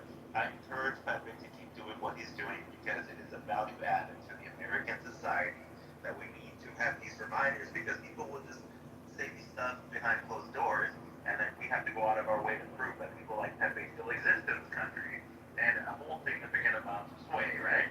And so I encourage Pepe to keep saying the N-word, keep hosting his rooms, keep throwing trash at black people because we need people like Pepe. It makes life so much easier instead of the passive-aggressive white people who will just casually talk shit about people of color in their little passive fucking tones. And people like Pepe are important. We need honesty. I'm done. Porque no te caes, Marino? If we can get 2 more votes, we can Sorry. get this poll down. Hold on. I want, John, just hold on one second. We want to get 2 more votes. So we can get to 100 votes, and then that will be the official result. Oh, we need 1 more vote. We're at 99. Well, I forgot. Can I say something else right here? I forgot my last point. Is it okay if I say it? Oh, right. At first I was like, this Pepe actually racist. And then part of me was like, maybe he's just an emotional manipulator. He enjoys the satisfaction of playing with people's emotions and toying with them and seeing if he can get a response from them. And then I was thinking, why would someone do that? And then I realized Pepe probably doesn't get a lot of attention in his real life. That's all I have to say. Oh my god, just because I said what I said in Spanish. I like you, Pepe, but that's just my honest opinion. Okay. Oh, hold on, guys. Damn. We still need 1 more vote. I just want to say that both of you have violated rule number 10, which is English only, please. So. One of the things about Clubhouse is it's not a good representation of black folks in America. It's actually a bad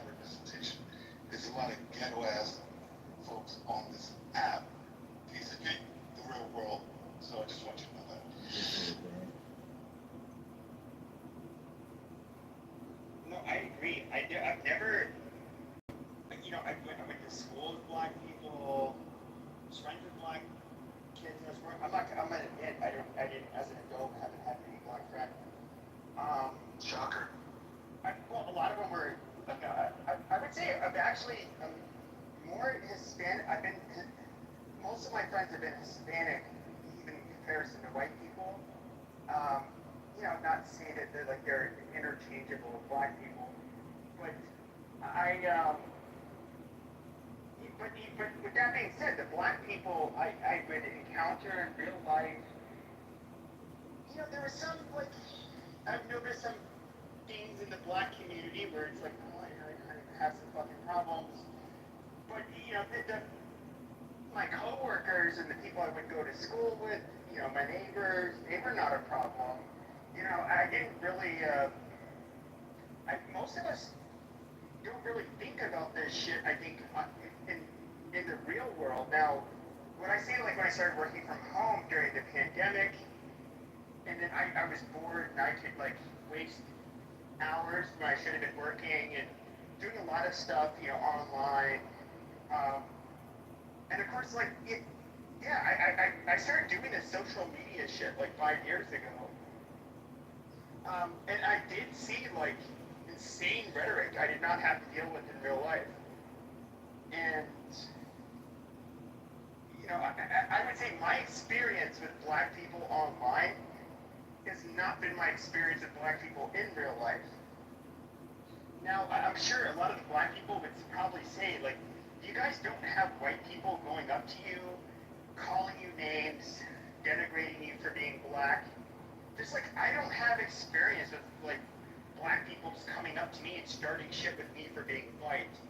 But on this app, you're definitely you're going to get that, and I don't think anybody would deny that. Have you traveled outside of America, Bebe? Yeah. What countries? This is how lame I am, just Mexico and Canada. Okay. All right, hold on. Before you go down this line of thinking, John, I'm gonna go ahead and mod you if you could post the link where people can donate. We're gonna do a little. We're gonna get people to donate here in a minute. Hold on a second.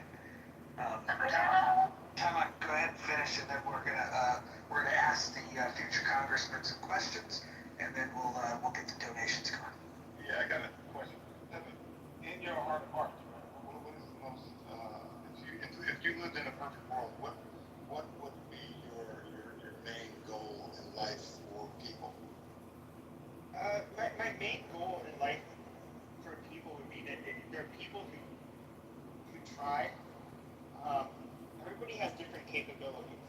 So I was talking even, I'm not speaking racially, but even it's just imagine a world everybody's the same race. I'm gonna speak all of that shit. People have different abilities. I do think, I have no problem with people earning more. I don't have a problem with, necessarily even income inequality in and of itself. I guess the one thing where before the neocons or the new right, something that was kind of treasured was this the American dream. People doing the right things. They go to work every day. They do what they're supposed to. Can they buy a home? Can they have a family? Can they at least get by and have a peaceful life? I mean, I honestly just kind of I want the best for everybody in general. I don't have a. So you would say harmony, inspiration, these kind of things. Yeah, I don't want. Yeah, I mean, obviously, the less fighting, the better the outcomes for everybody. And I want to see. I don't want to see people struggling, especially if they're doing everything right. It's really to me sad. Just look at the price of home to buy a new home as a young person. The bar is so high now. I see the rift that you see between men and women in America, and just how marriages aren't really lasting. Men and women are tearing each other apart on social media, and it's actually heartbreaking. I did not have to deal with this shit when I was growing up, and I don't really take a side when it comes to men and women. I try to look at people if they were my brother or sister, and you had to make an accurate judgment about what kind of person are they and who should they be with? You know, nobody wants their sister or brother to get hurt, but they realize like you had a shoot. The cop.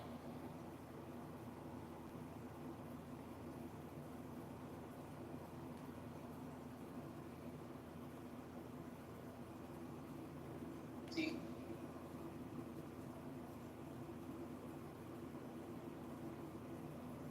Yeah.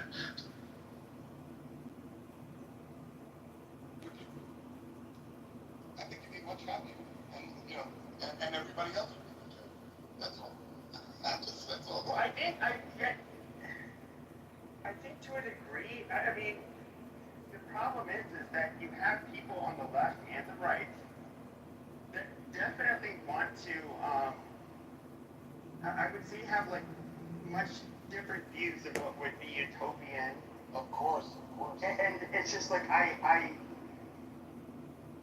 for you know a good decade or so, the far left was given like a much larger megaphone than the far right in particular, and I just saw like what was just amounted to just like hateful, horrible shit. And I guess like me, I did feel like an underdog. It's just like, oh, they can censor us and they can. It was almost like blatant, I don't know, like communist, racist propaganda, and they would shut you down for speaking out against it. And it's like, well, fuck these people. In fact, I'm going to start insulting them. And I'm going to start using every goddamn slur and I'm just going to, like, literally try to fucking make fun of them as much as I can. Alright. Hey, guys, we're going to segue into the purpose for this room. The future Congressman, John Kitover, he's campaigning to help us. And so we talked about some small ideas for the last hour or so. We're going to talk about some big ideas. John, do you want to tell people why they might want to consider to help you with your campaign? Yeah, thanks, Roger. Thanks, Pepe, for that fascinating lecture and that incredible academic experience of listening to you discuss that important topic. Shut up, retard. Many years. You're stretching your underwear again on Rule number 5. Go ahead, John. So, many of you know me. I've recorded many of you. Pepe is in many, many, many of my recordings. An unbelievable number of recordings because he has so much to say and he has so much fun here on this app. And I have enjoyed filming him and recording him for so many years. All I want to say is basically this country is borrowing and spending us into oblivion. $2 trillion a year is absolutely ridiculous, obnoxious, terrible, and just as stupid as many of the things you've just heard debated on this stage for the past 30 to 40 minutes. It's children. These are incompetent fools who keep getting into office because the voters are incompetent, brainwashed, and completely propagandized to vote themselves into an economic oblivion. So I'm running here as a Clownhouse user just like you. I'm fully transparent. I record myself, as Pepe said, in my underwear doing yoga while listening to you waste your time, have heated conversations in a road rage fashion just for entertainment purposes. But you can click the link above if you've enjoyed me or maybe some of the things I've had to say or some of the interesting conversations we've had or some of the videos I've recorded of some of the Clownhouse funniest and worst comedians who don't even know they're comedians and jokers. They actually take themselves seriously. But click that link above right now, 10, not 11, 10, not $9 to contribute to the campaign to elect John Kitover in the 16th District of Illinois. We are fighting a dragon known as Darren LaHood.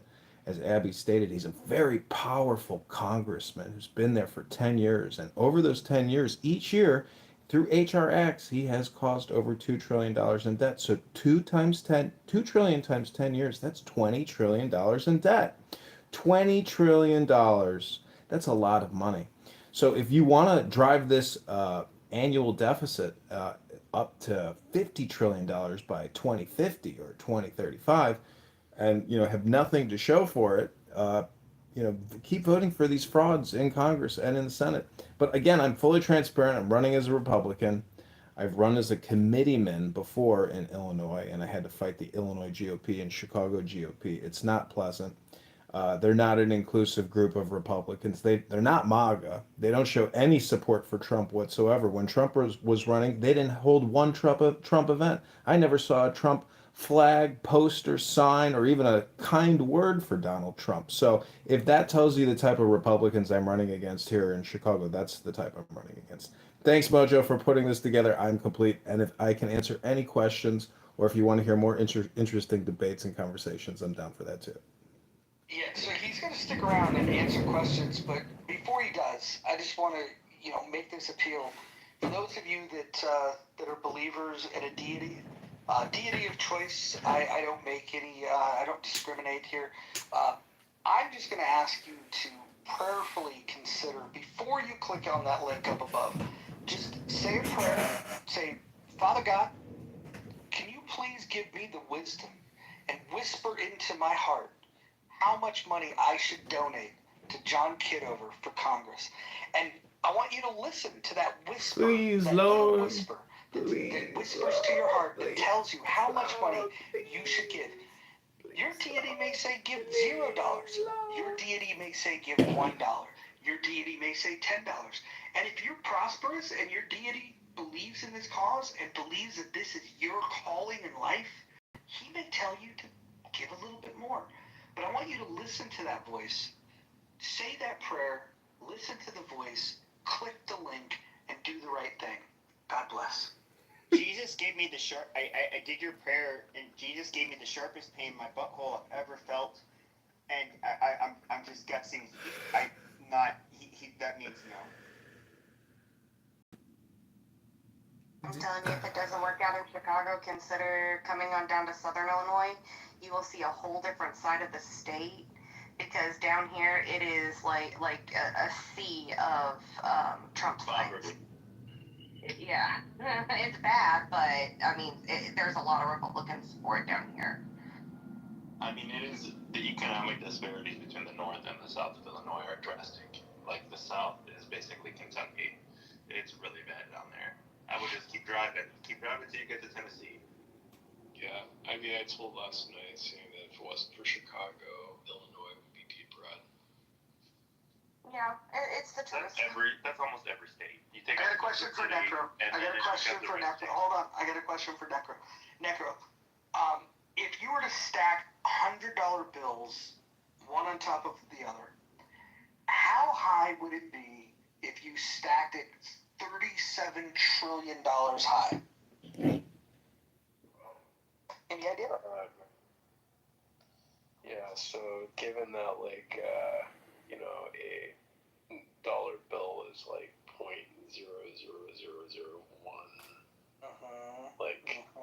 centimeter. So $100 bills stacked one on top of the other, 37 trillion. How high is that stack of $100 bills? Because that's the debt. Can you go ahead and tell me how high it would be? It would probably go above my house. Yeah, you know how high it would be? It would be 25,000 miles high. 25,000 miles high. That's the circumference of the Earth. That's how much debt we have. And there's only one person that's committed. If we get him on the ballot, he's going to do something about that. If you think that that's a crazy number, by the way, that's just the debt. Imagine the unfunded liabilities. I haven't even done the math on how tall it would be if we count the $100 trillion of unfunded liabilities. We've got a spending problem. We've got a borrowing problem. John wants to fix that. How much is that in pennies? How far will that go? There's not enough copper in the world.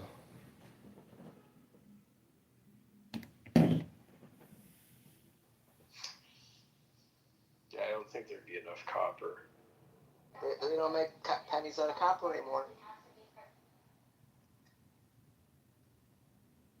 Well, I do want to thank the people that gave yesterday. We raised over $1,000 yesterday for the campaign. Day one. Here's day two. We're hoping to double that today. So for those of you that didn't have an opportunity to participate, the link is up above. Hopefully you've said your prayers. Hopefully the Lord has spoken to you. And, we'll accept whatever the Lord told you to do. So hopefully you can click that link. Go ahead and do the Lord's work. I mean, I did give you, John, $5 since you promised to pardon Edward Snowden. That's right. We can't campaign finance laws. I can't actually promise to pardon anybody, as I'm just a running for Congress now. I don't even have the power. I can write a letter. But listen, if you want to watch the YouTube live part of this experience, this is a special Clubhouse experience because so many of you are so special. But if you want to watch the YouTube live version, I'm wearing a Jesus Christ t-shirt that I bought on eBay that came from China. I'm wearing a Donald Trump hat made in China. These cell phones that I'm talking to you on, all made in China, and we're $37 trillion in debt with $100 trillion in unfunded liabilities. We don't even manufacture anything in this country. Yeah, no, it's like every time, I remember, on my jeans, it said made in China. It may as well just say made with genuine Asian labor. The fucking baby boomers ruin the country.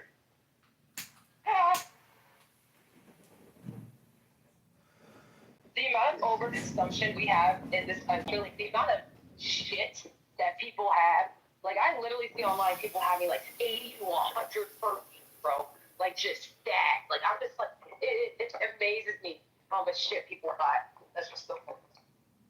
No, it's just boomers, it's just they just want to go back to the good old days, where, Yeah, but they can't go back to the good old days because they're too old and they can't surf and do the cool shit they did because they're in wheelchairs and not very mobile. But I do want to ask you a question, Mr. John. What will you do about the Epstein files? How are you going to release those? What are you going to do, John? I asked him last night. I didn't get a clear answer to that. You're going to get a clear answer, fuckface. Otherwise, I'm going to tell people not to donate money to you. Well, Pepe, you've just violated one of the In the Muff rules. I'd like you to click on the house, read the rules, and tell us which rule you just broke. The voters want to know. Okay, then the next question I'll ask you, Pepe, is what is 232 times 1,000? 232 times 1,000. $232,000. Listen, ladies and gentlemen, Pepe is a boxer. He's had his head bashed in multiple times, and he's got very bad TBI. Just wanted to confirm. I just wanted to confirm. What are you going to do? What are you going to do to release the Epstein files? Can I ask you? I want to ask a question to. No, I want him to answer. What is he going to do to release the? No, I can answer his question very quickly. You are hyped up. Bima, let me just answer his question. You can go to. Be put under pressure because he's somebody running for office. He needs these questions to be asked to him. Listen, Pepe, I've retweeted Thomas Massey's posts on X where he's bringing victims of Jeffrey Epstein. I think 6 or 9 of them. So getting justice for these victims is extremely important. And if you want to focus on the espionage aspect of Jeffrey Epstein, the United States. I don't know if there is espionage because it's not released. I asked. Well, look to Bill Clinton, look to Bill Gates, who's giggling on television about how he's dead now in prison. So I guess he can't answer any questions. Don't ask a guy running for Congress in a district in Illinois when your country's $37 trillion in debt. You need to stay focused and know that there's very little I can do other than encourage. $37 billion or trillion, excuse me. That was 2 word farts in a row. Million, billion, trillion dollars in debt. What are you going to do to lower that debt?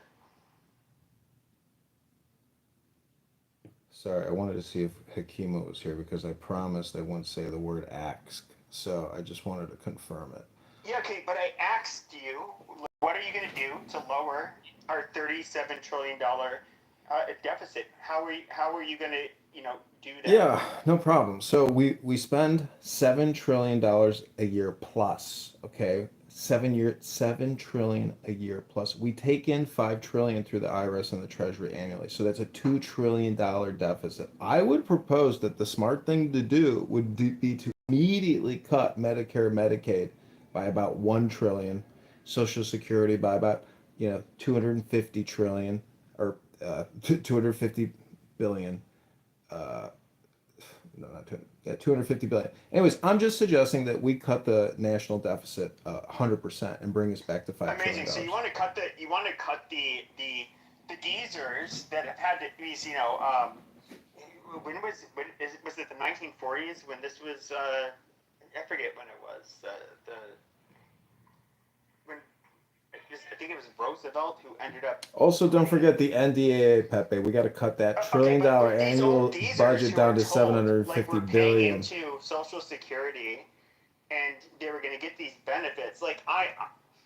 I hear you, Pepe. We've been 25 years at war. You think after 25 years at war and a massive pandemic, scamdemic, the American people are going to have to tighten up their belts and say, you know what, we've been through a lot. I guess maybe we should try to start saving some money. Tighten up their belts because they're about to, die.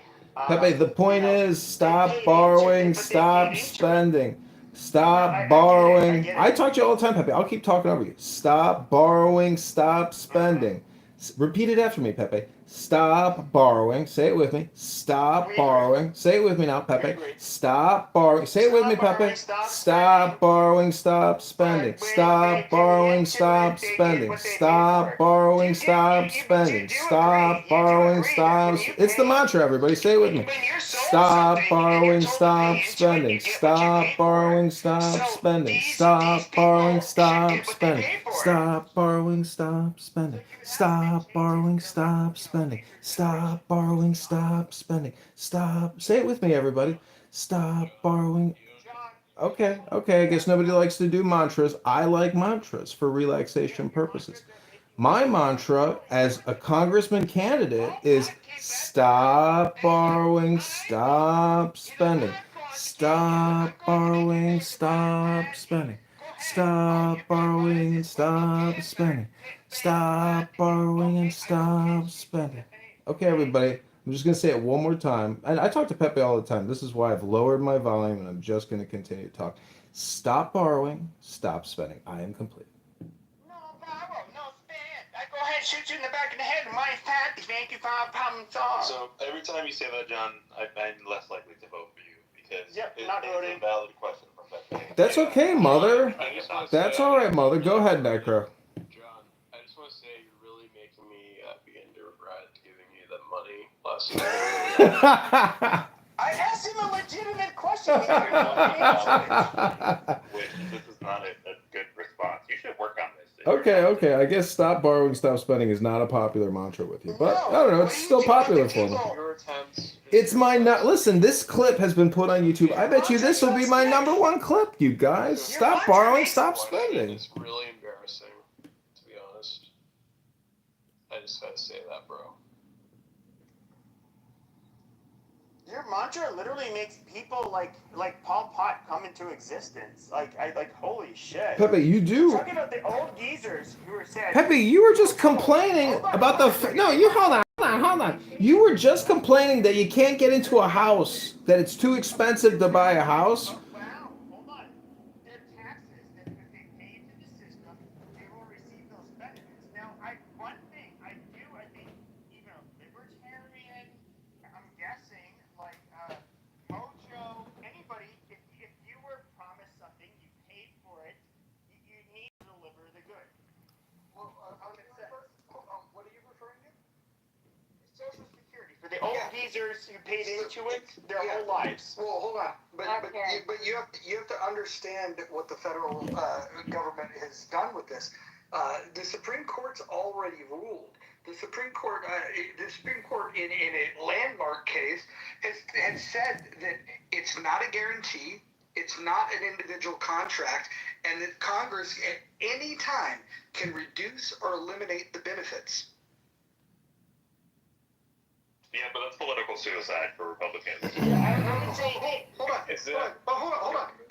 Before you say it's political suicide, what's political suicide is in 2035, the trust fund is going to be dead, right? And then you can only fund 71% of the liabilities. We have a problem that's 10 years away, and when that problem comes up, You just have to understand that if push comes to shove, and I agree that there's going to be politicians that are going to work their magic to either raise the age or raise taxes or maybe lower the benefit. I agree. They're going to make these modifications because it would be politically unpopular. However, as we continue to borrow and spend, and as the interest on the debt becomes a bigger line item, the problem that you're going to have is there's not going to be any money to pay for anything. And that's why you have to get debt under control. And so either we're going to have a debt jubilee, a major world war where debt will be forgiven, or we're going to have a situation where we can intelligently begin reducing the debt, which, by the way, at this point, with $37 trillion worth of debt and the interest on it, it would take you 75 fucking years to pay it off, even if you had $1 trillion surplus on an annual basis. We have a fucking major problem, and nobody wants to talk about the largest line items. They don't want to talk about Social Security. They don't want to talk about Medicare. But just understand, the Supreme Court has already made it very clear that you are not guaranteed Social Security. Anybody that's ever told you that it's a guarantee, they've lied to you. It's not a guarantee when the law was passed, and it's not been interpreted by the Supreme Court to be a guarantee now. And so, knowing that you're not guaranteed that, why wouldn't we have a conversation about what would be a more sustainable plan? Well, I guess to be sustainable, I would say, while these people they keep on a kicking, these old people that get these benefits, they're going to vote a very certain way, and so. And old people, obviously, it's very slanted in terms of the percentage of them that vote. I don't, just personally, I don't see how this is a winning issue. I mean, we could just speed up euthanasia of the over 70 population and just get the Okay, problem over listen, with. you guys can stop insulting senior citizens in this room. If you continue to insult senior citizens, I'm going to kick you down to the goose. So let me ask you two brain giants a quick question here. If you were the president of the United States, what would your top 3 priorities be for your people? Go ahead, Pepe first, then Mother. Thank you. Sure. So immigration's already kind of getting under control, so that's fine. It would be to lower the deficit, but it would be to stimulate the economy in a way that it benefited the average American, where there was economic mobility, where those that do things well and they do things right, I guess you can say, they can be as prosperous as they're capable of, and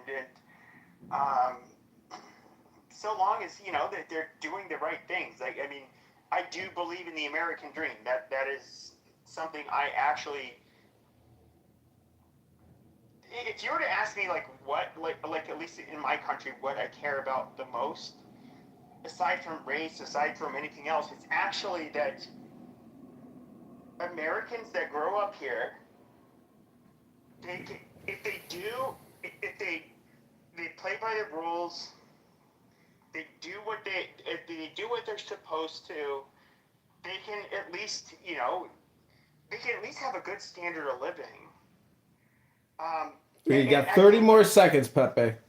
Yeah, sure. So there's obviously some people that are far more brilliant and innovative, and they're going to bring a lot more value and money, and they're going to hire a lot more people because of their, the companies they start, which is a net positive. I'm all for that. At the end of the day, I want what is best for America. Okay, great. Go ahead, Mother. It's your turn. Okay, so the number one thing that I think is the biggest threat to this country is our reliance on China for basically everything in this country. I would reshore most of our, at least high priority supply chains back to the U.S. or countries who are favorable. The second thing I would do is America's infrastructure is going to shit very, very quietly, right? Some states are, a lot of these bridges are over their lifespan in both, significant portions of the country. You have just shitty infrastructure in the U.S. that's been built since the 1950s that has not been addressed by either party. It just keeps pushing the can down the road. We need trillions of dollars in domestic investment in our own current infrastructure. And then the third thing I would focus on Actually, U.S. healthcare, I think, is a disaster. Like, I know Obama tried to do some patching with Obamacare, but that didn't really work out super well. So there's got to be a revisiting of how healthcare is done in this country, or maybe shifting more towards a preventative model. But that's going to be difficult to push politically. But those would be my 3 priorities if I was president. Okay. What about you? I'd like to. Okay, hold on a second, mother. Hold on a second, mother. Go on mute, mother. Go on mute, mother. I'd like to point out to everyone on stage as well as the audience that neither Pepe nor Mother said that the government should stop borrowing or spending money. Never heard it come out of their mouths. And in fact, if we were to do a compression of what they just said, or even repeat back what they just said, I don't think anybody on stage could even give me 3 things that they just told us. Maybe 1. Fuck you, asshole. I think we should borrow less money and we should lower our deficit. Eat a dick.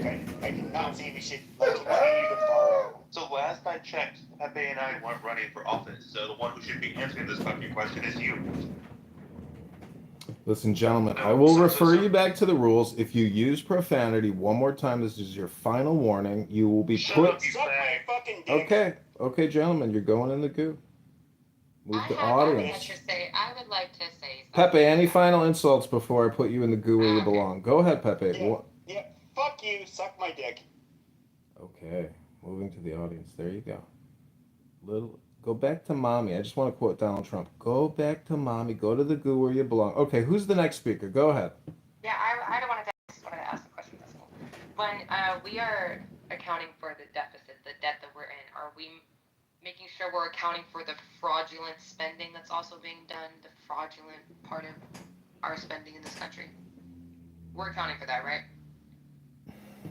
Yeah, Doge. You can go to Doge on X right now and view almost $750 billion of fraud, waste, and abuse. Bullshit contracting through SAP for contracts for DEI and climate change studies and training, ballerina monkeys in the Guinea forests of Africa. I don't know. There's 100,000 contracts. You can go to Doge on X and look right now. Let me get the link for you. I'm going to put it in the chat.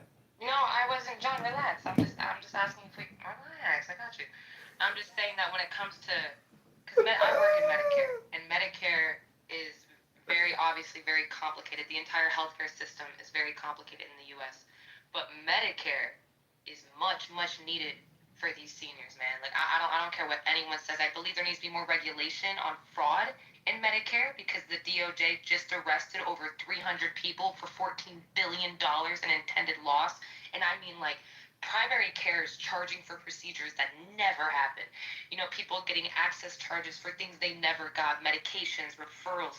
And it's so to me, when I think of the cut in Medicare and Medicaid, it makes me nervous because we need these things. I feel like we need to spend more money on the regulation aspect of how these funds are being distributed because we still got dead people getting Social Security and Medicare.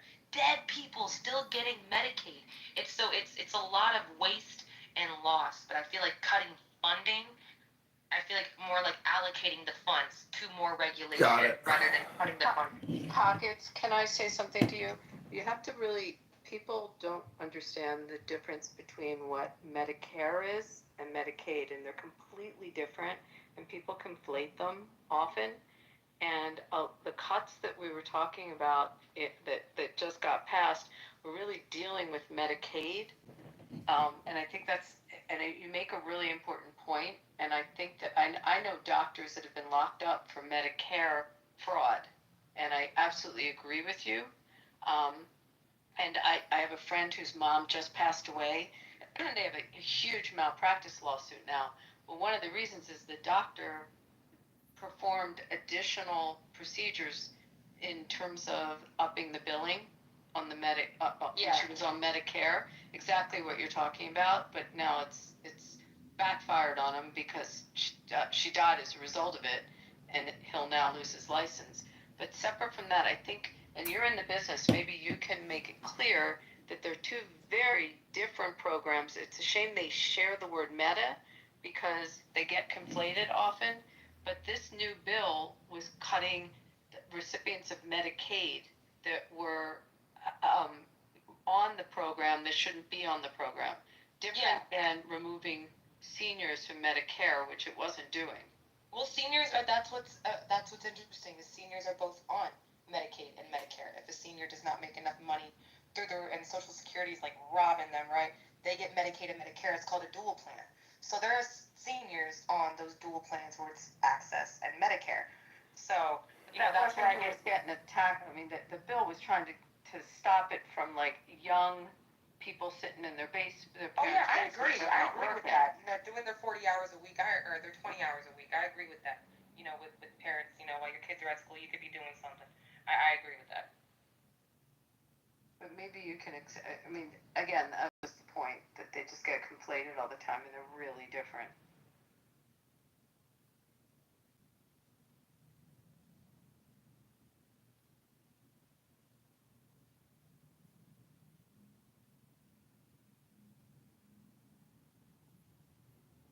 Okay, ladies and gentlemen, I'm going to take about a 5 minute speaking break, and I'm just going to copy paste from Doge on X in the chat. Stay alert to the chat because you're about to see a whole lot of scam, fraud, waste, and abuse, and borrowing and spending. I'll let you guys talk it out while I post the receipts in the chat.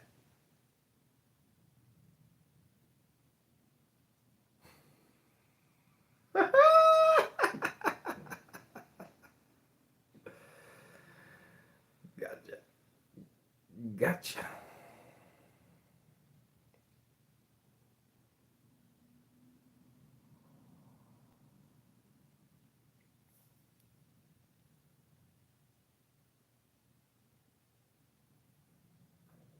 Go ahead. If anybody on stage wants to read what I'm posting in the chat, please feel free to read because I don't think people read anything anymore. I think people just chap, chirp, chirp, chirp like birds, never talk about borrowing or spending.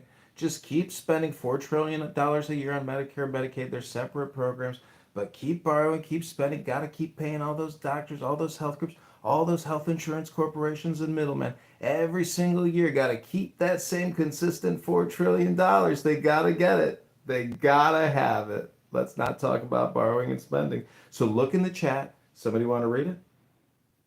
No, John, I was just going to ask you, have you done all your filings? Have you filed under the Federal Election Commission since you're raising money? I assume you've done all the federal filings and you have a committee, a finance committee, etc., all under the federal law?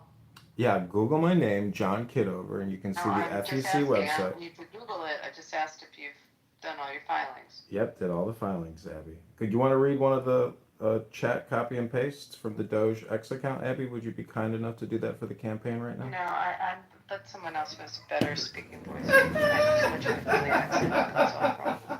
Oh, that is such bull. I love Abby's voice.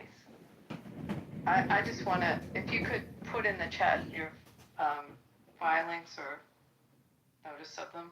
Well, I'd be happy to, if you want. Checks or Yeah. put any money in. Yeah, Abby, I will just tell you, if you click the link above, which is Antidote, they do not create an account for you unless you have an EID and you have an FEC filing and a bank letter. It's not an easy process. This has taken me 30 to 60 to 90 days to get here. So I'd be happy to copy and paste anything you want in the chat for you.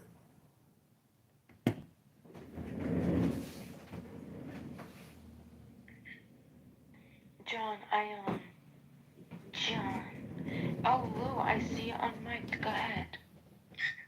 Oh, it's alright. I was just gonna say, John, what numbers did you say you were gonna cut each program by, and how did you get to those numbers, and how will they materially affect your constituents? Sure. So 4 trillion is Medicare, Medicaid. I would cut that by $1 trillion at least if I could. I mean, again, you guys got to understand this is all hypothetical. I am one person with one voice. Your $1 will help me transmit that message further into the ether if you think it's a good idea. It's 4 trillion for Medicare, Medicaid, $1 trillion for Social Security, $1 trillion for the NDAA. So, I mean, pick and choose or, do a balanced approach or raise revenue and increase taxation. If you want to eat the rich and you think billionaires should pay more in income, either way, as Mojo said, over 37 years, even if we were to have $1 trillion surplus, that still takes 37 years to pay back $37 trillion, plus the $100 trillion in unfunded liabilities. So I hope you take this with a grain of salt, as do I. I mean, I like to pick and make jokes and try to be funny about it, but it really is a serious financial problem. I don't live my life like this. I had chicken for dinner. It was less than $20. I don't spend a lot of money. I try to save money. I don't take out huge loans. I don't own fancy cars. I don't fly jets. I don't gamble in the stock market. I literally sit here on Clown House recording clubhouse rooms. And a lot of people here like to waste your time, but they've never run for office. This is the second time I've run for office, and a lot of people are just talkers. But I film everything, so if you wanted to enjoy the experience of watching someone either win or lose, or to get on the primary ballot or not get into the election in March, I mean, this is your experience. You will be contributing to this campaign. I hope you'll stick with me. And maybe I can convince you that freedom, liberty, and less regulation, and less taxation, and less borrowing, and less spending is in your best interest as an American or a Canadian or wherever you are. But look at the rules and disclosures for giving $1 or $100 or $1,000, because if you don't live in the country and you're not an American citizen, we can't take your money unless you have a resident ID card. So look at the rules at the bottom of the campaign form. I think the other thing to keep in mind is that with the FEC, you're not actually required to register with the FEC until you've either raised or spent $5,000 on a congressional campaign. So with the $1,000 that's collected, you can actually do that without completing all the FEC filing. Yeah, I didn't have to file the last one, but I did have to do a personal financial disclosure. That one took a bit of time. Their website is old. It sucks. It's completely outdated. It's very difficult to use. And I can just say that if we are $37 trillion in debt in the greatest country in the world, but our own congressional election website looks like it was built in 1994. I mean, we've got bigger IT problems than we even know about. Everything sucks in the government. It's outdated, it's broken, nothing communicates, it's not seamless. There's a lot of friction between all the federal agencies and how they all interact. And I've worked in the GSA side in federal leasing and facilities management. There's a lot of conflict. What's amazing is my experience at the Treasury is a lot like my experience on Clown House. There's a lot of road ragers. There's a lot of angry people. There's a lot of liars.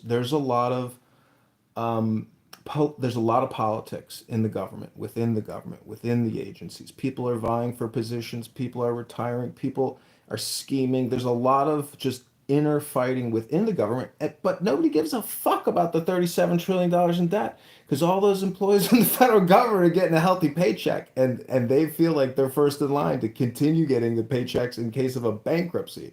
So it's better to be on this side of the fence or that side of the fence. If the federal government goes broke, the cities go broke. If the cities go broke, your local municipal pensions are finished. So the whole system is one interconnected financial system, and the biggest problem is the federal government's borrowing and spending. There is no bigger problem. 37 trillion fucking dollars is a lot of money to owe on the ledger. So that's what I'm saying. Yeah, I think it makes sense, and I mean the reason why I ask is not necessarily to be a dick, but of course, if one of your main things is going to be, the budget and spending, I mean that there's like, to me, I think about this problem a lot too, but there's a lot of things that run so inefficiently within the government. You look at defense reprioritization or procurement IT modernization, similar to like what Estonia did, right? There's a lot of things, right? There's a lot of things that you could do, but I think that what people don't want to hear is that their lives are going to be negatively, materially affected when we talk about, figuring out the debt problem, right? So I guess I just asked that because I'm sure you're going to get asked that, right, by some of your constituents, and I think it's just, good to think about that. No, I think it's a very scary topic to hypothesize about, but I do think that Franklin Delano Roosevelt's quote of the only thing you have to fear is fear itself.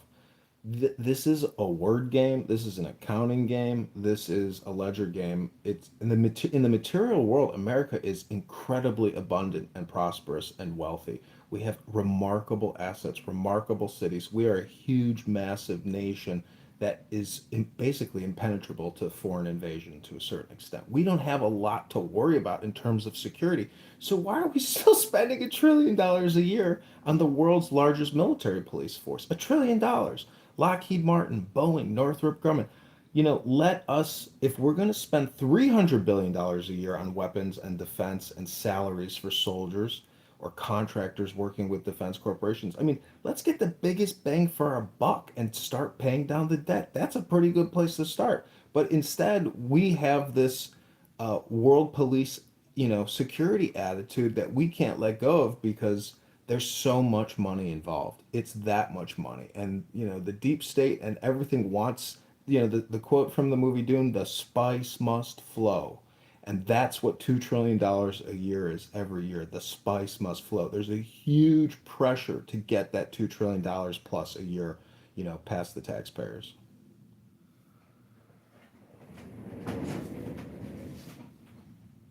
So focusing on the biggest problem also means coming up with a solution, right?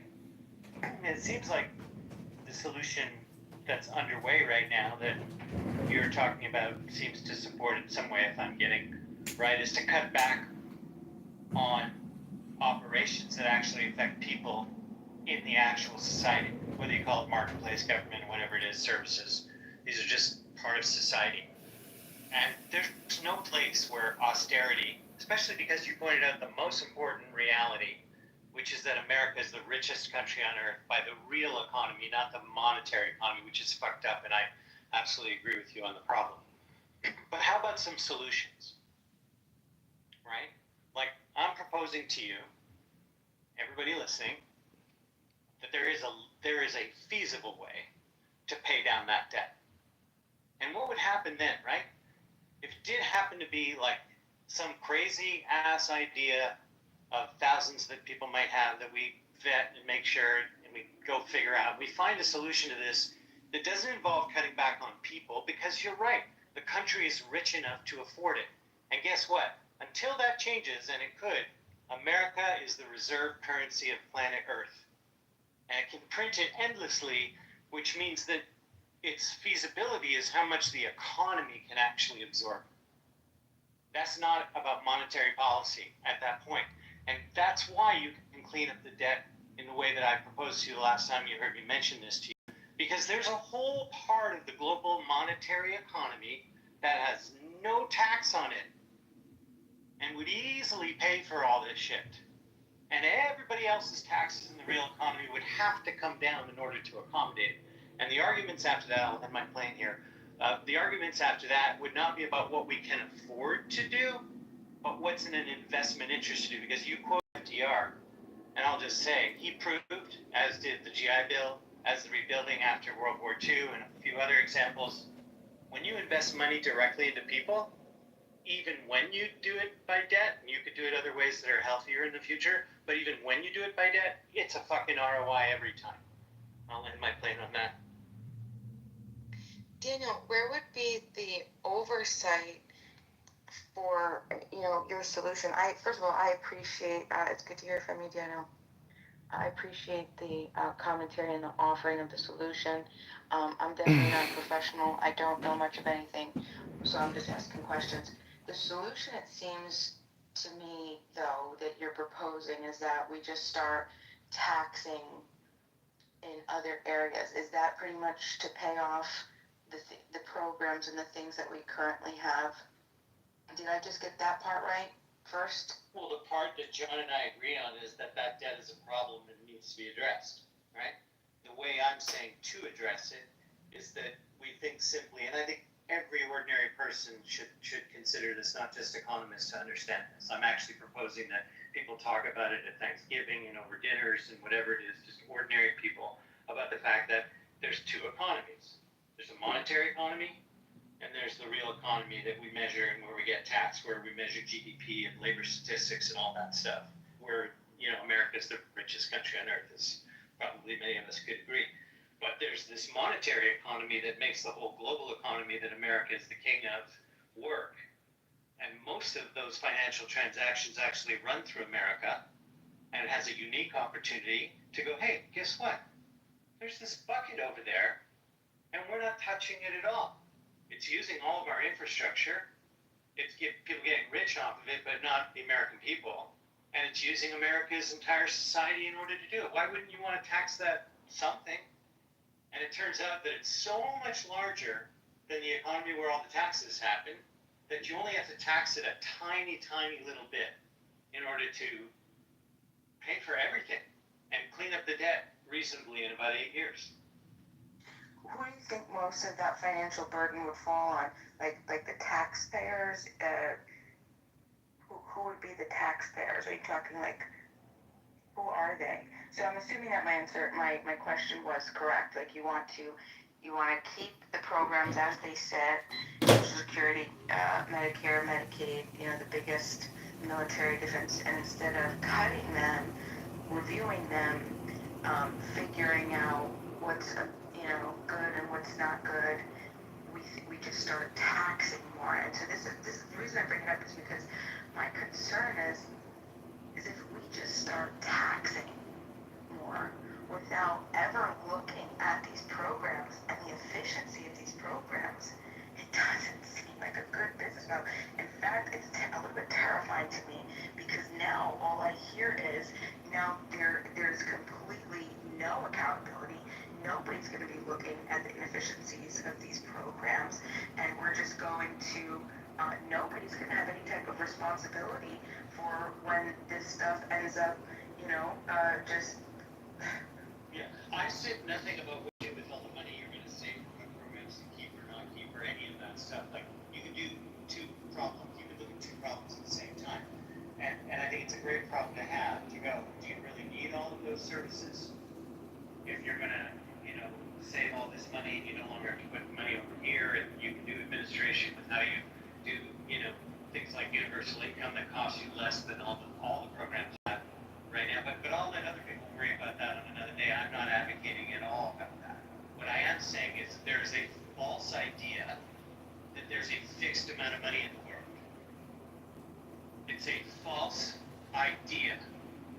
There's not a fixed amount of money in the world. So when money is issued or printed, and now ordinary human beings have created trillions of dollars of non-nation wealth in the form of crypto, and there'll be others in the future, but all of that has no limit except what we agree to use it for, okay? And one of the things we can do is not be wasting away money to pay debt interest, which is now, correct me if I'm wrong, if anybody thinks I'm wrong, is now greater than the military budget, is the amount that America spends on that, and it has vital things. There's services and vital things for the nation that are being cut back on now that we probably couldn't argue about too much. Some of us on the extreme would argue any dollar that the government spends is a waste and all that. But I'm thinking even judiciously, there is a cutback happening right now in the form of that's what's going to get us out of the debt problem when there's this huge bucket of potential revenue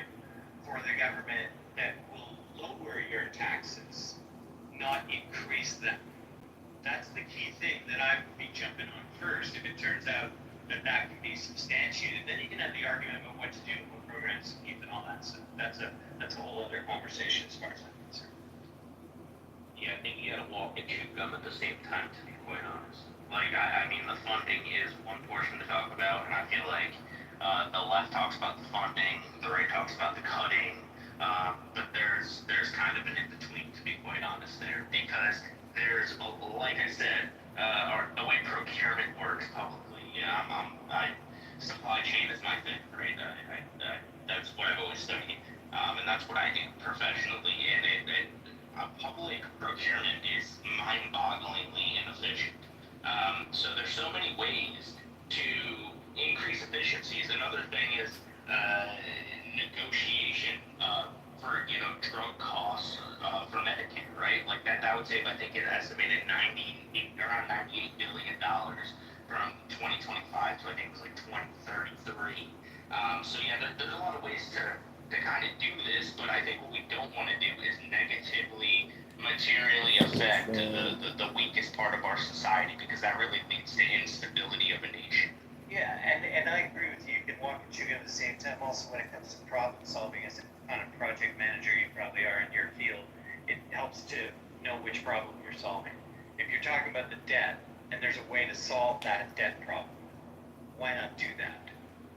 That's the key, right? If you take out the annual cost of the interest on the debt, that opens up a lot of budget conversations. You can't, even if you cut back everything on top of that, folks, if you end up with a surplus, which you once had, right around 2000, well, that changes the conversation quite a bit.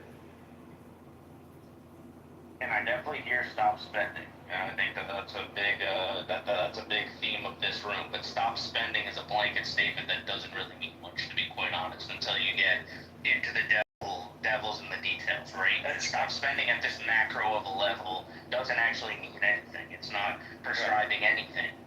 Some money is investment and some money is waste. There's no question.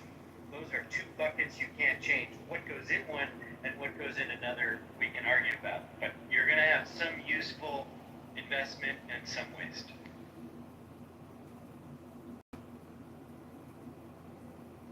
Can I ask just a question? First off, good evening, everyone. But a really stupid question. Who do we owe the debt to? I mean, who are our bankers in this case? You can go to US Debt Clock and actually see who we owe it to. The primary lender is the Federal Reserve. No, you don't owe it to the Federal Reserve, sorry. There's also China, there's Japan, there's Germany, there's the UK. Go to usdebtclock.org, and Thomas Massey doesn't actually pull his data out of US Debt Clock. He gets it straight from the treasury.gov API.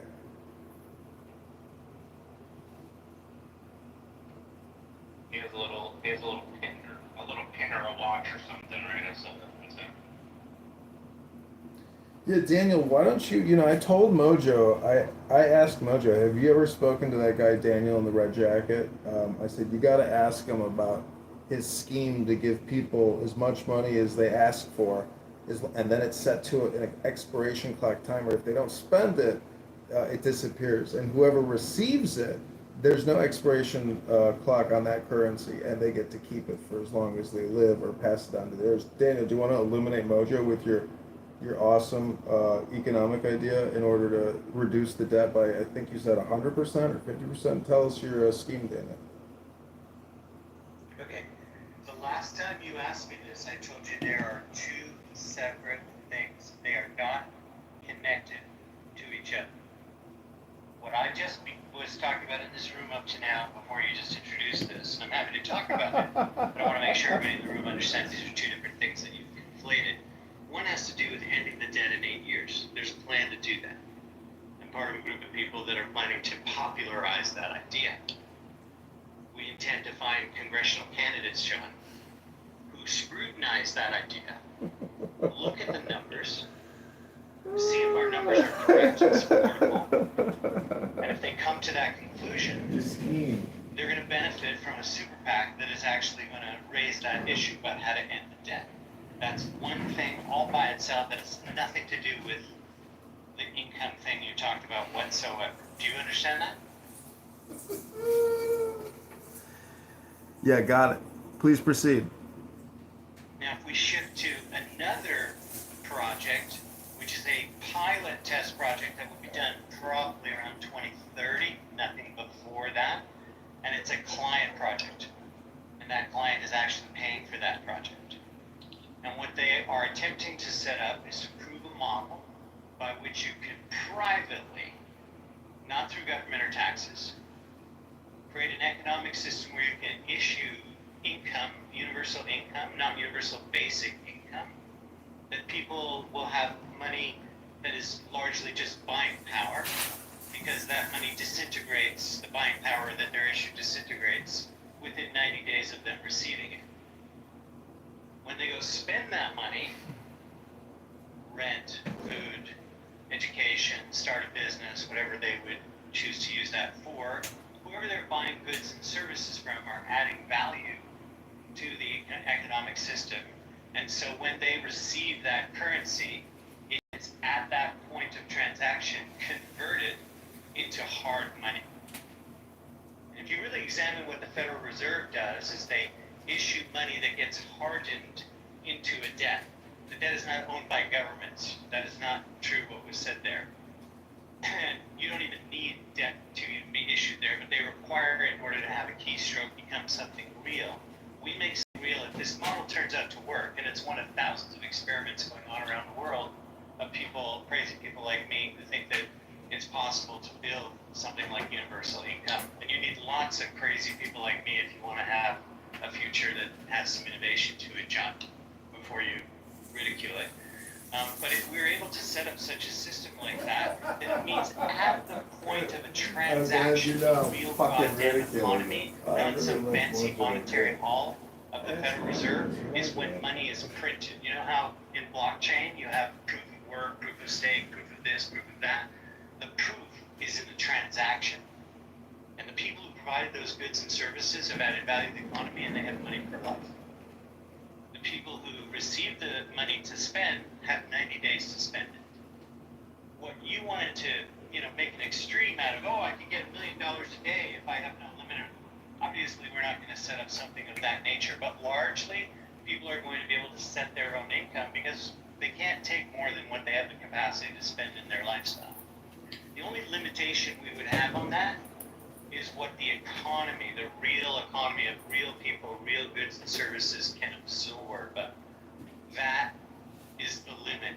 That Mr. Supply Chain knows that here, Lou, too, as well. That's where the real flow of the economy comes from. When you have inflation, it's not because of too much money, it's because of not enough goods. It's when the supply chain is screwed up, is when you really have the inflation. So that is an experiment, John, and it won't happen for a few years, but I have people that have vested interest and want to see if they can figure out that experiment. Does that clarify it for you? Yeah, it clarifies it, but I'm wondering if you could give us like a compression. Like, how would you restate all that in like 3 to 5 sentences? That project is an attempt to make universal income by private means, not through government or taxes.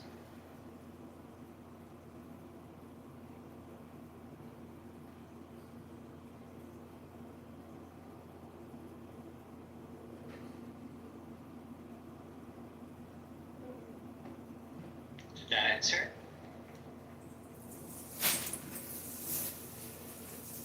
Yeah, thank you, Daniel. Okay, anybody else have any comments or questions? Anybody, Medicare, Medicaid, $4 trillion a year, NDAA, National Defense Authorization Act, security for the country at $1 trillion a year, $1 trillion for Social Security. That's only $6 trillion. Where's the other trillion? Anybody else know where the $7 trillion budget really is? Where's that other missing $1 trillion that we're talking about? What was the ones that you listed? Medicare, Medicaid, Social Security, and the NDAA. Where is that other trillion, that $7 trillion? Oh, 7? About 7.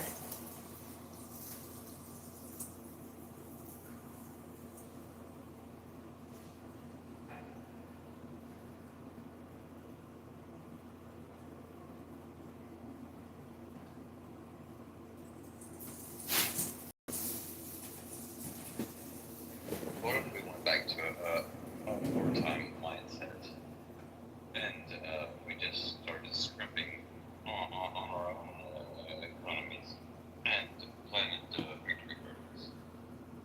Would that not help the economy? I don't know. I could be wrong. Probably am.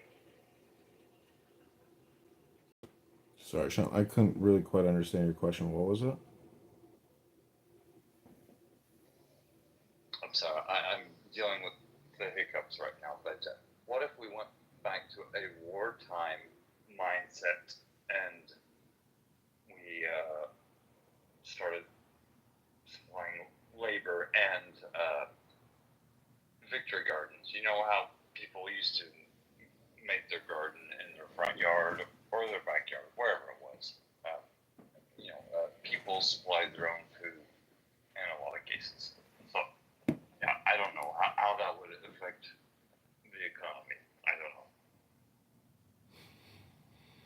guess people are free to do that, right? I mean, now. Do they know how to do it, Lou? Do they know how to plant seed? I mean, we live in an age where you can literally figure anything out at any time that you please to know. So yeah, maybe they don't, but if they want to learn it, they definitely can. Okay. Sean, in that case, let's assume that they figure it out. But how does that affect our nation? How does that affect the nation's debt? I don't know. Sean, you know, I go to the grocery store and I pick through the produce. I'm like, you know what? All this produce always sucks. You know, growing food is a very difficult thing to do. I have a large vegetable garden on my property that puts out about 800, 900 pounds a year. I don't have time to work that thing and run that thing. It's a local church that volunteers, and they've been at it for 20 years. And even then, the rodents, the bunnies, the possums, the bugs, the birds, everything gets destroyed. You know, a lot of their crop goes to waste, but it's so difficult to grow. I mean, the fact of the matter is it's not a grow garden that people need. People need lower property taxes, lower income taxes, so they can go to the grocery store and buy more vegetables, more fruit. I mean, the global supply chain is a good thing. The fact that all these vegetables come from Honduras, Guatemala, Panama, wherever they're coming from, I mean, it's fantastic that all these things can get shipped into the United States of America. So, I mean, lower property taxes, lower our income taxes, let people keep, you know, 70, 80% of their income. Why even more than 10%? I mean, if the rule is you give to your church 10%, why is the government taking more than 10%? So, you know, The proposition I'm making would lower everybody's tax to 1/2 of 1%, just to make clear of what you would see if you do investigate it. Daniel and Nebuchadnezzar. Daniel, do you know the story of Nebuchadnezzar and the prophet Daniel? Vaguely. I think it's all about Daniel's dreams, and Nebuchadnezzar like saw it written on the wall. I'd have to pull up the story to remember it, but it's a great mystical vision, you know. Yeah. I think I'm a pretty good strategist. I got a pretty good track record there of making things happen. So I'm not a dreamer, I'm a doer. I mean, that's pretty objectively evident. I mean, you know, dreams are important because your imagination is important. I mean, your brain is a computer Oh yeah. simulator. I'm just saying it doesn't stop at the dream though. Like I mean, you can Google me if you want. I get things done.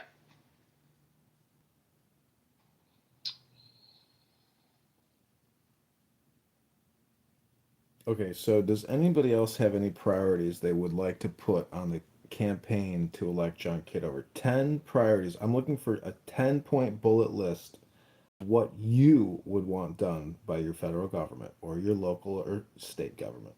Shut down Guantanamo Bay. Okay, let me write that down. Shut down Guantanamo Bay. Okay, number 1. What's number 2? The grant of self-autonomy.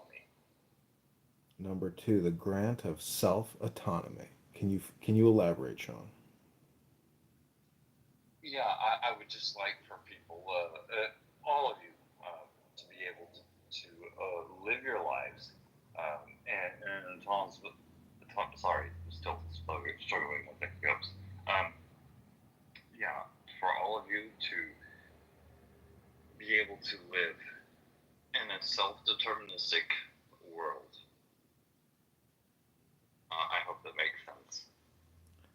Okay, number 3. As philosophy. Number 3, I would put have campaign finance reform, cap the amount anyone can donate to any candidate at $10,000. Okay, campaign finance reform. Number 4.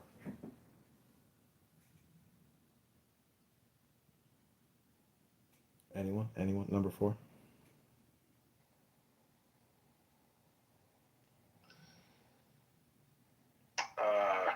And mandatory minimums for nonviolent drug offenses. Okay, mandatory minimum non-drug violent. Okay, number 5.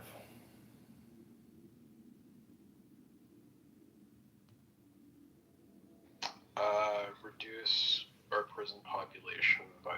100%. It's embarrassing that our incarceration rate is higher than China's.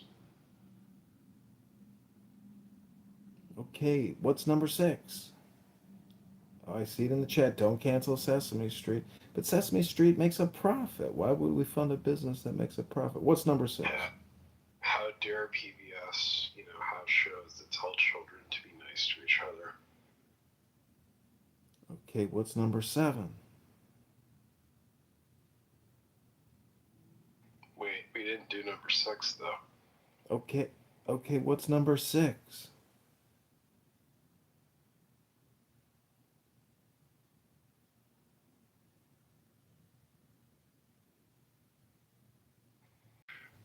Oh, eliminate capital punishment. Eliminate capital punishment. Okay, number 7.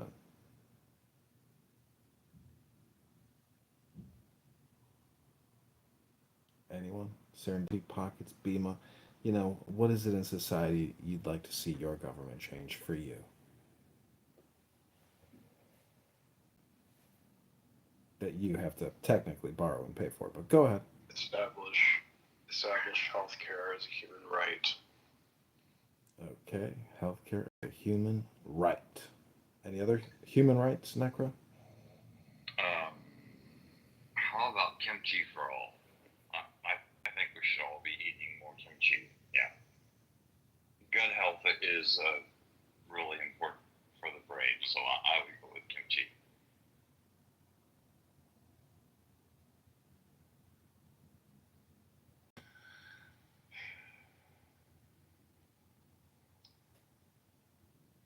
Okay, any other final ideas on how your government can borrow on your behalf, spend on your behalf to change what you don't like? Yeah, ban rich people from being able to leave their money in stocks and offshore bank accounts. Okay. I'd like to invite Pepe back up. Maybe he'd like to come back up and tell us what he'd like the government to borrow and spend on his behalf to change his reality. What's a Pepe complaint? Oh, you want me to dance for you like I would make you dance for me? Like on my stages? Who's the vaudeville manager now, Pepe? Dance, little Pepe, dance. You are our dance monkey. Dance, little Pepe. Okay, go ahead, Pepe. This is your big chance to get some input into your government. What would you like? How would we lower the deficit? I'm just going to be very honest and say that is a bit above my pay grade. I am not an economist. When it comes to such expenditures, I don't know. So many things would have to be taken into consideration. Like, well, if we lower the percentage of money that we send to just like defense spending, I don't know. Like, how does this end up panning out overall?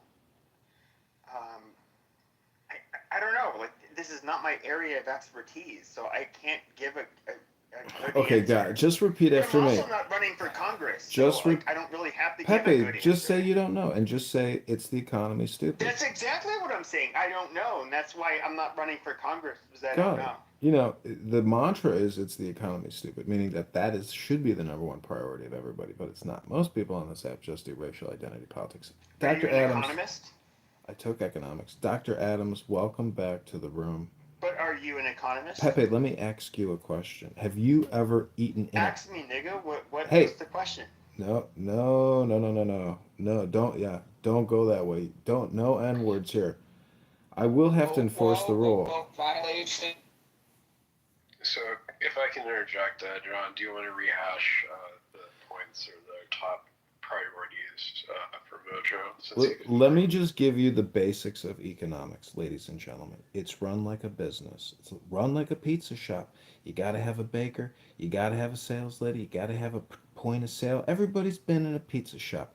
That shop has to run profitably. Otherwise, it will go out of business. That's the way you run a government. If you don't, look at Norway. They have a $2 trillion sovereign wealth fund. That means every citizen in Norway has like a $500,000, $600,000 credit with their government. Okay, we have a negative $110,000, $120,000 per citizen for funded liabilities. And it's literally like 440,000 every American owes the government in unfunded liabilities. I'm not making this up. You can go to usdebtclock.org and study the tables. So until you absolutely understand that, like, if you're working to pay off government debt. That's not an easy pill to swallow. So that's my point. Yeah, I would disagree with the idea.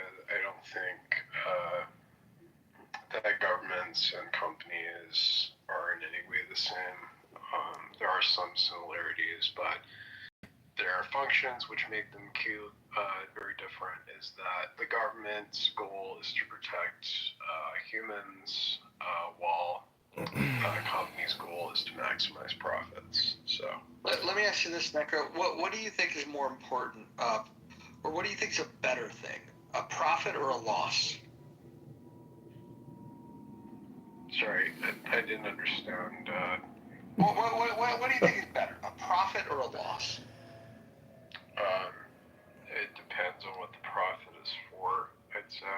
But in general, I'd say that. Can you give me an example of where a loss is better than a profit?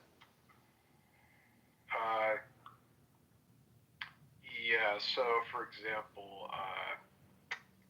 if you have, like, for example, when we cut off the pipeline with Russia, I think that was something that, where we lost, ability to get profits, but it also. Do you want to take a couple minutes and think about what you're going to say before you say it? Yeah. Okay. No, that's fair. I didn't want you to say something that was going to get me to do my normal thing. I don't want to argue with you. So, yeah, think about it. And if you come back, I'd love to hear your well thought out idea on this. I have a question. Has everybody gone to John's website? Everyone on this stage? I know Adam's got some reservations. And how about Matt Cool? Matt Cool, have you donated to John Kitover's campaign yet? I mean, I personally would like to hear a lot more about John's platform and specific issues that I actually care about. How about you give him 3 of the issues you care most about, and then we'll get his thoughts on those issues. Got it. So, what are you doing about criminality as far as, how the United States Congress supports certain efforts towards giving a second chance to criminality and, in the tenure that you are poised to ascend into? I mean, what do you feel like should be the answer for the aging population in your district in aging in place? Okay, so let me just repeat back to you what I think you said, which was, how would I respond to recidivists in prison and the Department of Justice, as well as how should senior citizens respond to crime in their areas in America? No. So what are you going to directly do to support the aging population in your said jurisdiction?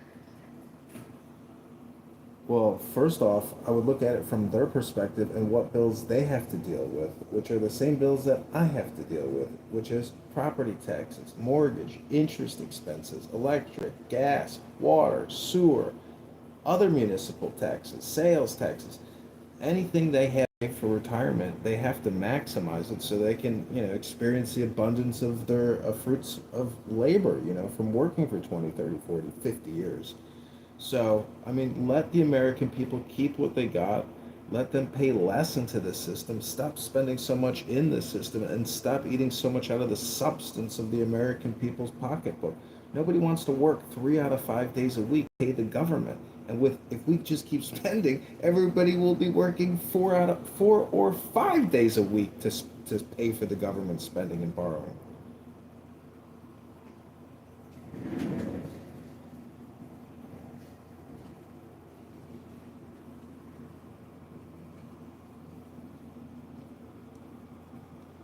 I'm sorry, was that your short answer? That was my response to what I felt that you asked, Dr. Adams. Got it. So, you understand that, looking at the aging population of the populace that you seek to represent, you understand that the average cost of senior care can range anywhere from $5,138 to about $5,143 per month.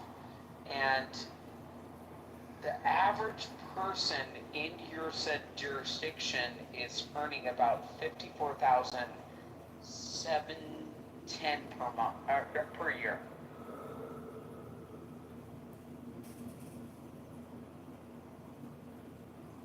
So, what is your plan to abridge that financial obligation that otherwise is necessary for our aging population in trying to bridge that gap in your specific district between that gap of the aging population and, selfish children of those people that paid into Medicaid system. Okay. There's a lot of ways to help senior citizens, at least in the district that I live. A lot of these people live in farmland areas. Majority live in two big cities, Rockford and Peoria, and they got to deal with their local municipal problems, their school boards, their elected officials who are incompetent and wasting their property taxes. So, unless the federal government, We're talking about the aging population. I know. So again, discussing school boards, how is that germane? It's all property taxes. All of these parasites survive off of property taxes. 65% of their operating revenue comes from your home that you have to pay, annually, your property taxes twice a year, or however your municipality breaks it down. I'm just saying, Adams, what is the point of your question? What do you mean? When you look at an aging demographic of people that otherwise would represent your district, the numbers speak for itself. Have you ever done correlative data to actually try to resonate with the people that you're actually running to represent? What age? Yeah, I have. Okay, let me tell you. Since you asked, let me tell you how. No, hold on. You asked the question. I'm going to tell you how I've correlated data for the people in the district of 16. I have gone and I've used Grok on X, and this is what I asked Grok. I said, "Dear Grok, tell me how Darren LaHood in the 16th district, that's Congressman Darren LaHood, who I'm running against, tell me how his HR acts and voting correlates with open secrets data and lobbyist contributions to his campaign and his office." So out of the $20 trillion in debt that he has created over 10 years, because every year we add $2 trillion to the debt, he has accumulated over $10 million in Fortune 500 donations to his campaign, to his office, to his bank accounts. Plus, he probably has lots of other business interests, being a well-connected lawyer. And his father, Ray LaHood, who was found with $50,000 in cash by a Nigerian scammer. And Ray LaHood was Obama's Department of Transportation secretary. So this is a very powerful, politically connected family that I'm running against. He sits on the Means and Oversights Committee and he rails about China and how AI is going to get ahead of us in the race. And we got to fund trillions of more dollars for more research and development and investment. Borrow and spend. Borrow and spend. That's who I'm running against. You have to understand, Dr. Adams, what I'm going up against. I am a 42-year-old Army veteran and former advertising marketing consultant and facilities treasury consultant. I'm not a federal prosecutor with $10 million in the bank creating $2 trillion in debt a year, Dr. Adams. So you have to understand what I'm up against, who I am and who my opponent is. And why we're doing this? Because this little butterfly effect and complaining and crying, as Brad liked to say that I do, all you do is complain and cry about the debt. All right, well, you know what? Let's keep talking about it then. Because $2 trillion a year is too much to spend. We only collect $5 trillion, and we're $37 trillion in debt, with $100 trillion in unfunded liabilities, ladies and gentlemen. Say it with me. $100 trillion of unfunded liabilities. So, Edmund, 14% of your population is going to age in place over the next 10 years. What is your plan? I'm going to show up at the park. I'm ready to lead yoga classes. Okay? I can lead yoga classes at 8 a.m., 10 a.m., 12 o'clock, 3 o'clock, 5. I can help people stretch, breathe, and become flexible again, because guess what? Austerity is near. Austerity is here. So what is your tax plan as far as reducing the liabilities from people that otherwise would be of the same ilk, that would be of a certain fixed income? I mean, what is your plan to address that? Okay, before I answer that question, Dr. Adams, can you tell me what the word austerity means? Are you prepared to answer that question? I just want to ask a qualifying question. What does the word austerity mean? Yep.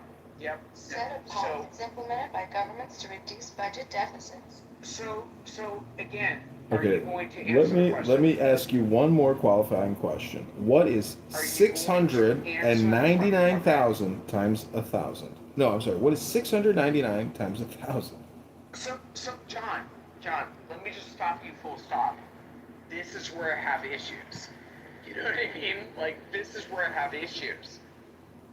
Do you have Let me ask you the qualifying question again in a different way. What is 373 times 1,000, Dr. Adams? Actually, a better question would be, what is 37 times 1,000? Got it. So let me ask you a question, John. Are you guys going to hold some sort of debate?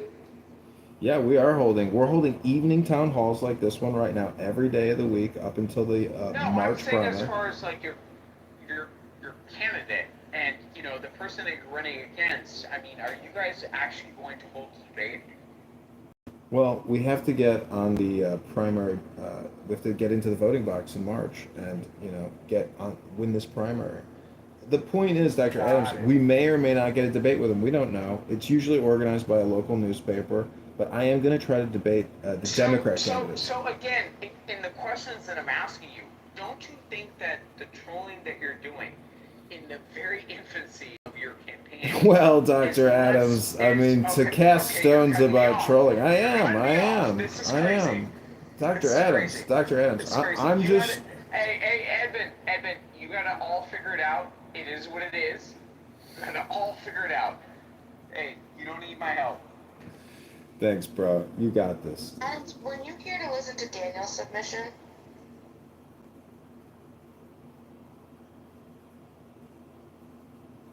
I guess not. Okay, does Well want to say anything? Because that is a beautiful coin PTR, by the way. Is that Julius Caesar, or where's that magnificent pneumatic photograph from?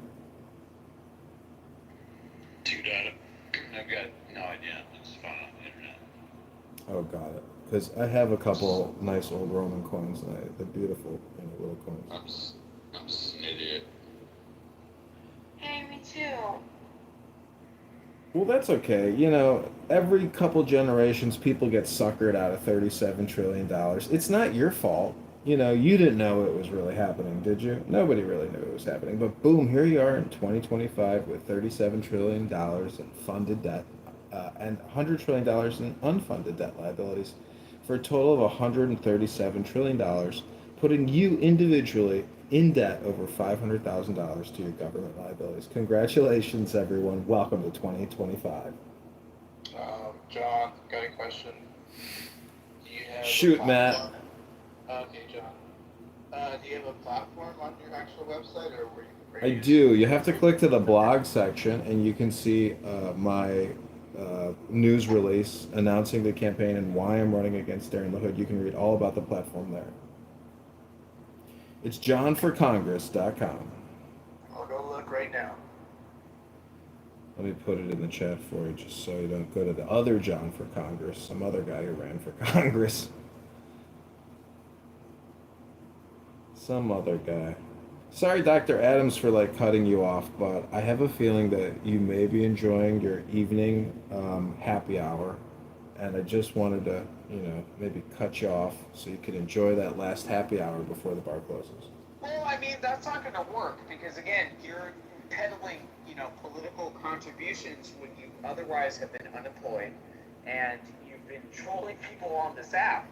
So, again, I'm coming home from work, and at the end of the day, if I wanted to actually run for Congress tomorrow, I would actually probably be using my own money as opposed to. I am using my own money. I matched yesterday's raise. You can always do better, right? I'm trying to do better. That's a good brand name, actually. I think Trump's brand slogan at Trump Tower is never accept or. Right, but at the same time, he did not panhandle, Oh, never settle. That's what it is, Adams. Never settle.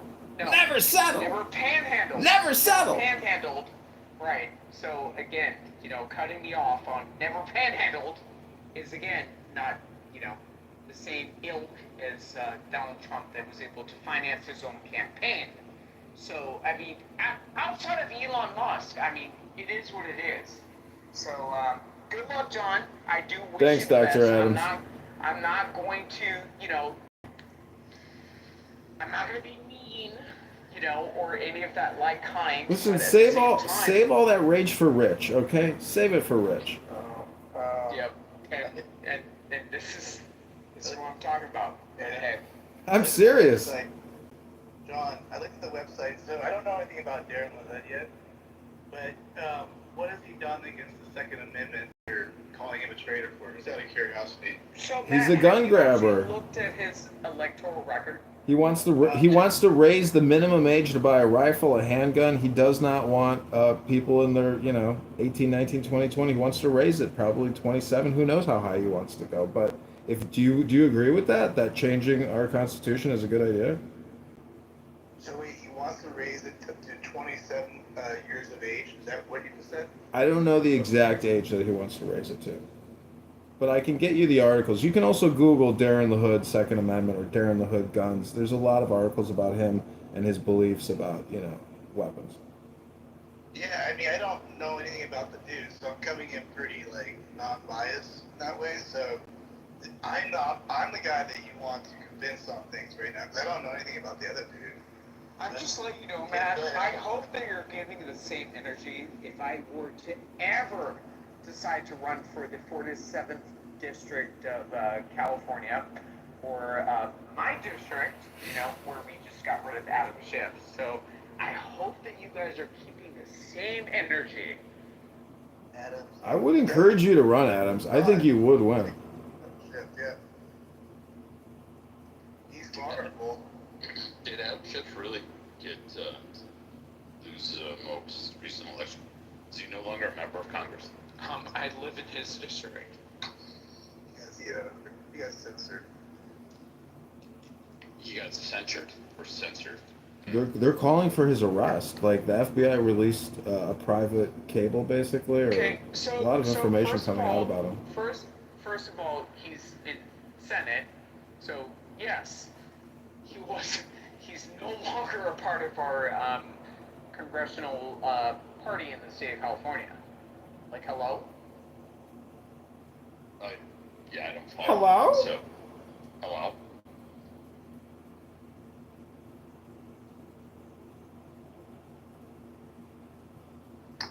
Yeah, I mean, I think just in general, I'm sure. I mean, in a lot of Democrats, I just lost a lot of respect for them with the fact they were going after Tulsi Forest Heaven.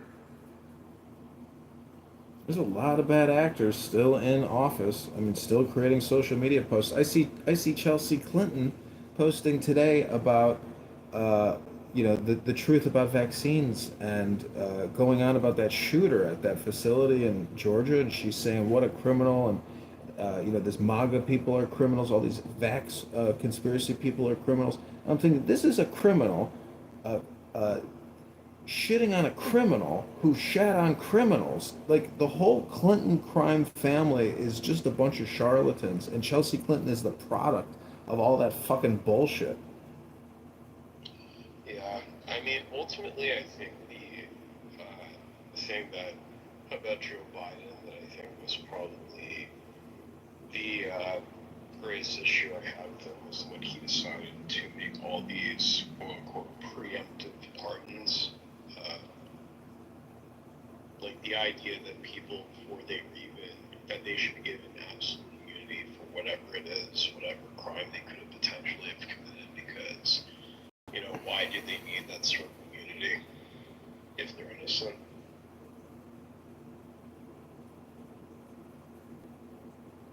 Okay, so, well, Necro, you know, most of my to-dos right now that I've received from this room come from you. So, you know, I think most of your anxieties and complaints are going to get solved because you're very high on the campaign to elect John Kitover priority list. So you got that going for you, Necro. Well, I'd say that essentially if there's no other candidate who is willing to do things like wanting to drop the charges against Edward Snowden, you know, that to me automatically, you know, disqualifies them in comparison to you. That being said, I wish that you would do also straight up would demand Trump release the Epstein files as well. So let me ask you, Necro, like, describe to me what it would be like if Donald Trump was sitting in the Oval Office and he was like, you know what? I think because the Necro told me to release those Epstein files, I'm going to do it. So describe to me what Trump would actually do. Yeah, describe to me, how would Trump go about releasing the information Well, that they're holding? you think it's just me? Am I the only person, like, in No, the but country? the point of this question, Necro, is to think through what it's like for Donald Trump to actually do what you want him to do. Well, it's not just what I want to do, it's what the majority of, I mean, the overwhelming majority of Americans want him to do. It's to release the files. I mean, including his own, you know, his own magma. I mean, you know, his greatest negativity he's gotten for MAGA is over these Epstein files. So what has he got to hide ultimately? Is it just him? Is it Bill Gates? Is it Bill Clinton? Is it a dozen other people? I mean, it's a lot of people, right, Necro? Yeah, I mean, regardless of who it is, release it. You know, us Americans, we deserve to know who is harmed and who hurt these people. Like, who hurt these innocent children. Yeah, justice for all these victims. Let me ask you this final question, Necro. What's more important? Stopping the borrowing and stopping the spending, or releasing the Epstein files? You tell us, Necro. Well, one, I mean, you're not the only person I've met who's promised to reduce the spending. I mean, you're not the only Republican, definitely. I mean, you do realize I just get one vote out of hundreds of people. It's not that I can individually stop anything. It's a voting system. You understand this, Necro, right? Yes. So if it's me and 4 other guys in Congress complaining about the borrowing and the spending, it's better than having 3, right? Yes. So I'm just trying to temper, you know, what you think running for Congress can actually even do if I win, let alone I'm going up against a guy who has $10 million already in the bank. We've got less than $500 in his checking account, Necro. Can you dig deeper in your necrotic pocket to find another $10 right now to get your list of priorities put before other congressional representatives? You've got another $10. You're a patriot, right, Necro? Yeah, I think the most patriotic thing that you can do right now is to do what the American people want, which is to release the damn Epstein files. The redacted ones or the unredacted ones? The ones that keep on being, like, refused to be released.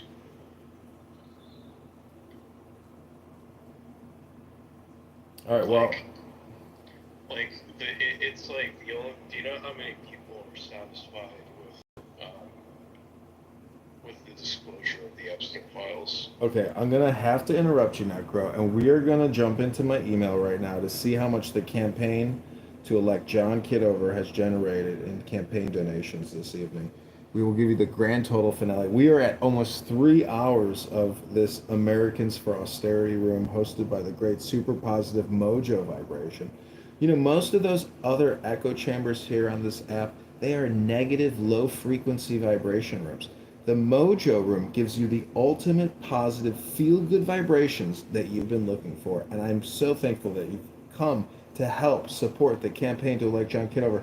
It's my clubhouse netizen friends that can help us with the power of a feather flip over a congressional seat from a guy who's created $20 trillion in debt and has over $10 million in Fortune 500 campaign donations. So thank you. Go to johnforcongress.com or click that secure.antidote link above right now to give 10, not 11, 10, not 9, or $1,000. Dig deep. Mojo encourages you to pray in the center of your heart. And in the center of your heart, you may find it that your power, your will is telling you to give $1,000 to the campaign to elect John Kitover. So click that antidote link above if you've enjoyed this comedic routine. It's not comedy, ladies and gentlemen. It's your $137 trillion in debt that you have to deal with. I'm just trying to help you come to the rationalization and realization that the United States of America is completely and utterly bankrupt. But that's okay. We'll just keep borrowing and spending because it's not real. It's all just a game. But give $10 or $1,000 right now to the campaign to elect John Kitover. Thanks, everybody. Yeah. So also Mojo. Yeah. So you're right. Yeah. It's by definition the loss can never be greater than profit. Because the loss is always negative. So. Necro, have you ever taken an accounting class?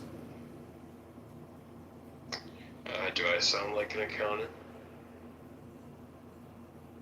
Okay, so give me the definition for what an asset is, or a liability, or an equity. I believe an asset is just anything that you inherit. So give me an example of 3 assets. Would be like property, like your house. Okay, so real estate is an asset. What's a second asset, Necro? I think also I believe your stock would also be considered an asset. Okay, so stocks. What else, Necro? I think it would be whatever business you own. Okay, so a business. What about your cell phone, Necro? What about the shirt on your back? What about your brain? Are those assets? Well, my brain's not something that is. It's priceless. So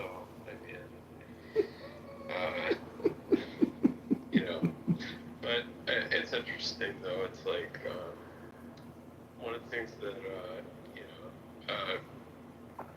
never mind actually. In general. Wait, Necro, I hate to interrupt your economic lesson here. I am sad to report that the campaign to elect John Kitover has not raised a single dollar through Antidote today.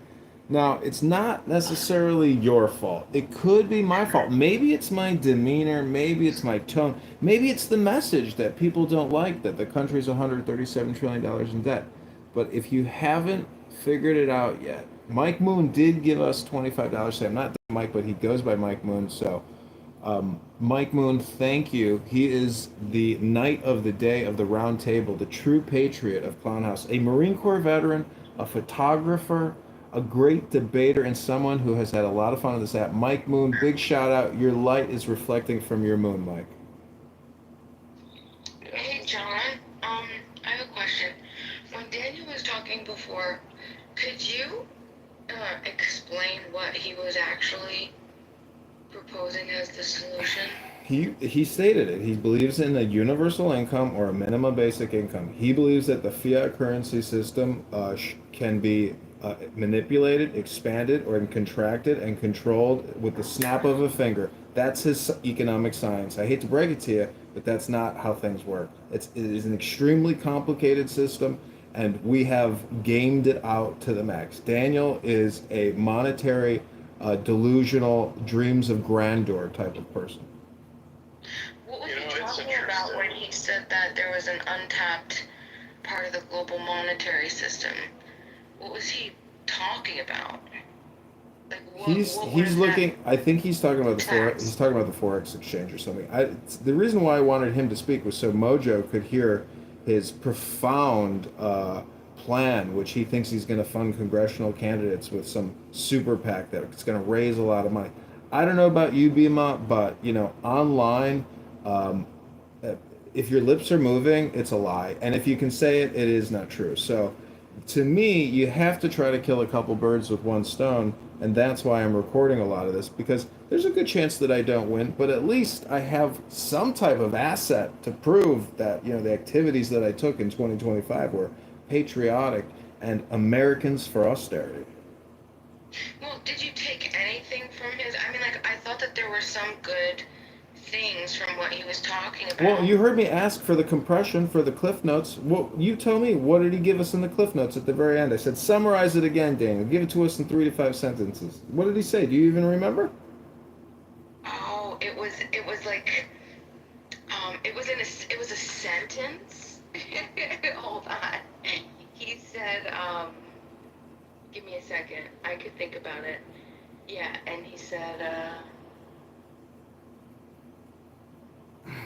Well, don't let me rain on this parade. Ladies and gentlemen, there's a reason why I record a lot of this, because maybe somebody has a good idea, but we just missed it. But in this case, you might keep wondering what the hell he was even talking about.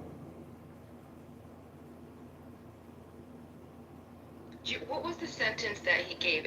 What was that sentence? Help me jog my memory. It was one sentence. I'm sorry. I gotta let go of these things. I listen to people on this app where I wonder, are they in a psych ward in Bellevue? Who the hell are these people, and where do they come up with these crackpot ideas?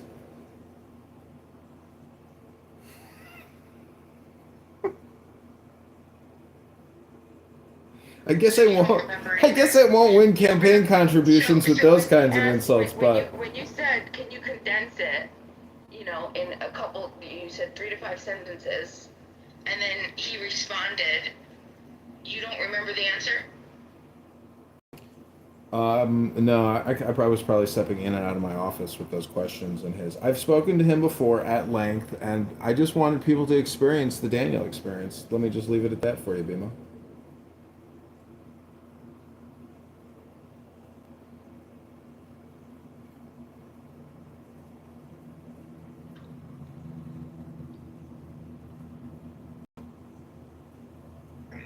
Bima, what were you looking for exactly? And what is worse, what he said? Well, I was trying to figure out what he was talking about when he kept saying that you could tap into this, that instead of, so what I got from what he was talking about, he was saying that, because it was kind of concerning, it was, we don't, I heard, we don't have to worry about cutting down, we can afford to pay off our debt, right? And that it's not that it's a money problem, it's the productive capacity of the economy. So as long as inflation doesn't rise, then money creation isn't going to kill us. And then what I thought was interesting was, instead of talking about, like the spending, and clearly we can't afford this, he focused it, he said, listen, we can do 2 things at once. We can keep these things, because if we just cut the spending and cut Medicaid and all these other things right away, it's going to destabilize the market. So he said that there's 2 different types of economies, and he said that if you could tap into the global monetary system, and that that's how we could pay. And I'm what the hell is he talking about? Is he talking about derivatives markets? Is he talking about shadow banking? I have no fucking idea what he's talking about. And then he's saying that then he referenced he was talking about the GI Bill and the New Deal, and he was talking about, I'm guessing, instead of investing in like consumption-based. He has a dream. He has a vision, Bima. Are there any other speakers? Anything else? Can anyone else tell us your priorities? How to reduce spending, how to reduce borrowing, how to pay down 37 trillion in funded liabilities. Cut military spending. Cut military spending. Great idea. Tell us, what in the military budget should we cut? What programs, what projects, what employees will that impact? Yeah, we don't need a military the size that it exists today. We already have, the top. We have the most powerful military with the, 7 ones behind us combined. So we don't need a military the size that we do, especially if we weren't pissing everybody off. We wouldn't have so many enemies. Okay, anybody else know any projects, programs, or people who we should cut off funding to?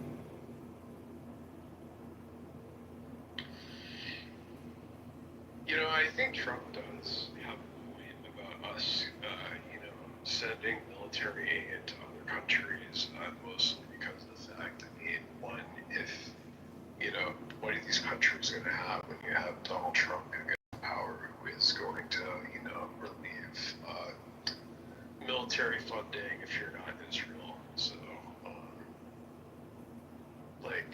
in general, I think that there is a point that he's made there that, countries, just really can't rely on the U.S. to be able to have their own military, to have protection. So, I think that's one of the things I think Trump has a point on. Okay, again, that's $1 trillion a year we're spending on the National Defense Authorization Act. Northrop Grumman, Boeing, Lockheed Martin, 100 other major defense industrial contractors. And it's not just in the United States. This is a global military-industrial complex with players in France and Germany and the UK. And if you've ever seen the sheet of who the Department of Defense and the Pentagon sends all that $1 trillion to, it's a lot of foreign corporations doing business with the United States government. And I just want to say also, it's regardless of, you can be against Social Security, but it's completely fiscally irresponsible to say that we should cut Social Security, What do you think austerity's all about, Necro? It's called austerity for a reason. I'm saying that essentially it's completely fiscally irresponsible to say that we should, cut Social Security when we have more military spending than we could ever afford. It's not security and it's not social. It's called austerity.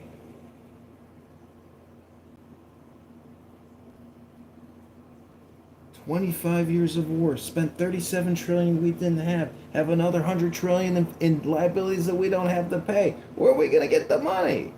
It's ridiculous. You're just going to keep printing it? You want you can have mass inflation, but there's the chance that these connected or disconnected events are not in your favor. I'm just saying that, cutting 300 billion from the NDAA, $1 trillion from Medicare, Medicaid, 200 billion from Social Security, maybe 100 billion from the executive and all the administrative services and the 585 other federal agencies. Necro, you gotta stop borrowing. You gotta stop spending, Necro. You're turning into a necrotic skeleton. It doesn't have any body mass anymore. You've lost it. You're going bankrupt. I'm already a corpse. Thank you. John, what are your thoughts on the proposed strategic Bitcoin reserve? And I think it's still in Yeah, I don't know. It's so hard to say. Like I'm very conspiratorial when it comes to Bitcoin and whether the CIA created it, and it's some type of technological cryptocurrency, that the government funded. Because I saw this weird video once of this software developer saying, "Hey, InQtel just called us, and the CIA wants us to build them a cryptocurrency called Bitcoin." So, I'm making a joke, but maybe it's not a joke. The point is it a good idea or a bad idea? I don't know. It's just more inflation. It's more spending, borrowing and spending to transfer those dollars into digital assets. I don't know. Do you like collectibles? Just Beanie Babies primarily. Well, I love collectibles. I got a lot of collectibles. But, Bitcoin is a collectible. I don't have enough money to buy any Bitcoin collectibles. So I'm out of the Bitcoin market right now.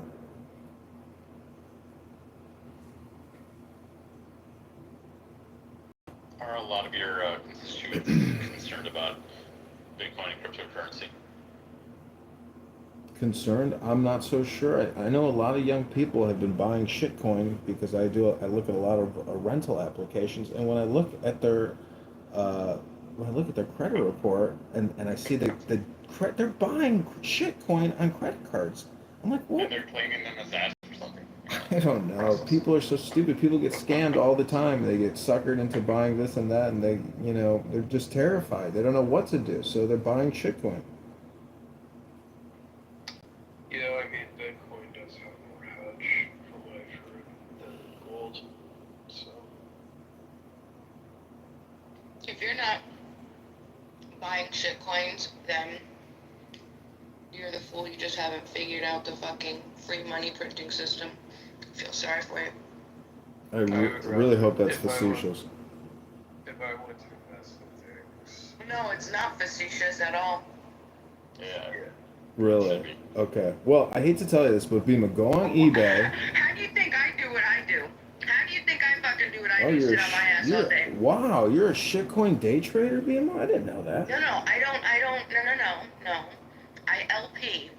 I have some moon bags. I learned how to make a moon bag, and then it's literally a fucking money printer. You guys have no idea. If you tapped into that shit. Bima, stop eating the begonias. What are you drinking, begonia tea over there? Absolutely right. You eating begonia for breakfast, begonia for lunch, begonia for dinner? You got begonias on your mind. Yeah. It's called a moon bag. Wendy Crypto coined it, and basically you take your initial investment. Let's say you take only what you can afford to lose, right? Maybe $2,000, $5,000. You invest it in the market. You invest it in the crypto market. You find what works, right? Make sure that you can track the cycles, understand the crypto cycles. Once you make double that, okay, once you turn 2,000 to 4,000, you take out your original investment, and now you're just working with free money, and then you just keep growing that. Wait, Marie, Bima, you might be in violation. Let me check the rules again. You might be in one of the violations of one of the rules in this room.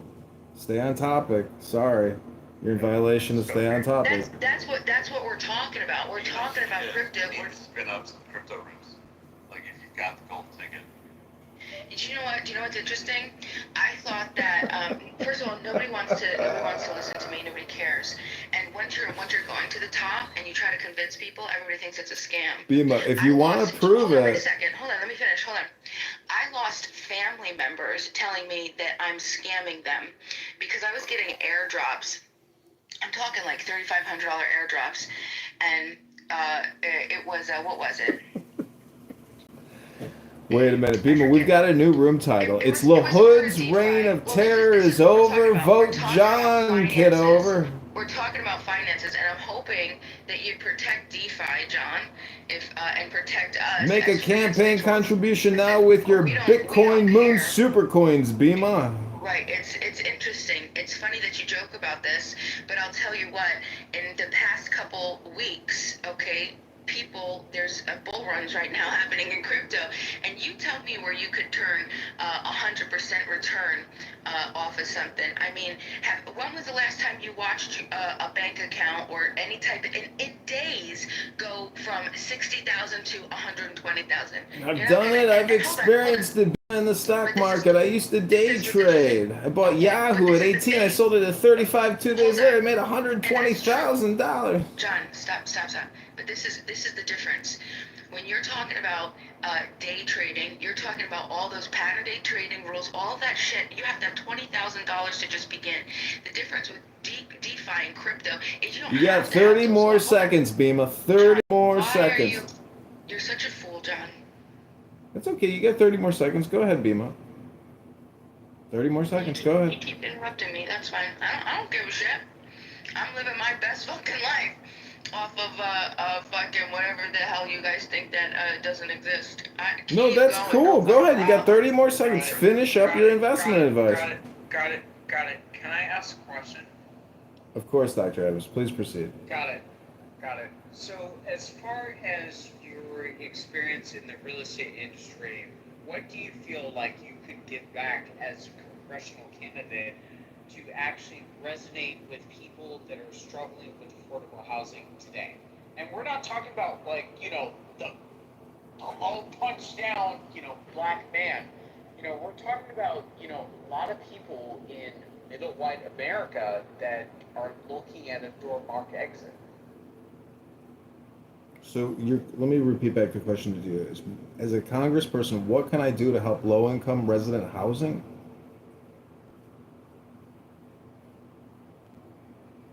I mean, what are you going to do for your constituents to actually develop and cultivate policies to speak to their aims and their grievances of unaffordability in the housing community? Okay, so the rent is too high, the mortgage is too high, the property taxes are too high, everything's too expensive. Well, a lot of that has to do with inflation because we're $37 trillion in debt.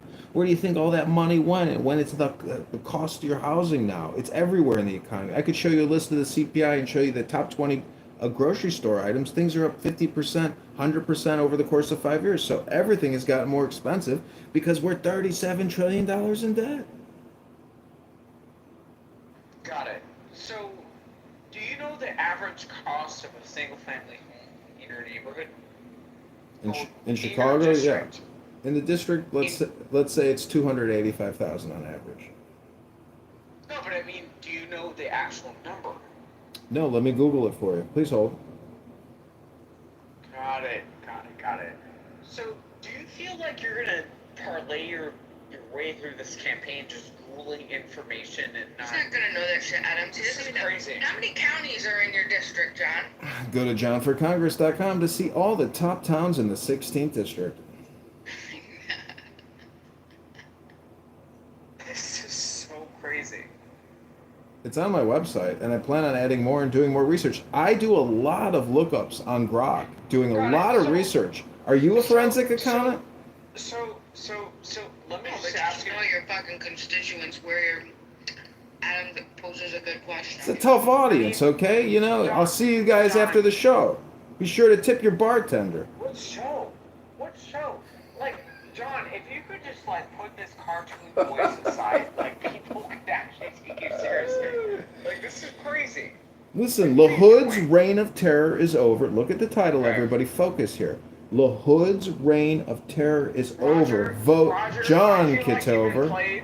This man is not actually seriously running for Congress. Oh, I am seriously running. This is crazy. I am seriously running. You're gonna lose. Listen, you two are an eclectic mix. I need you here. I love you here. The point is you haven't given $5 to this campaign yet, and you're complaining nonstop. You got a lot of complaints, and I ain't seen $5 or $10. I should be getting $1 a complaint, $1 a question over here. Go sell begonias and get me $10 by Friday, Bima.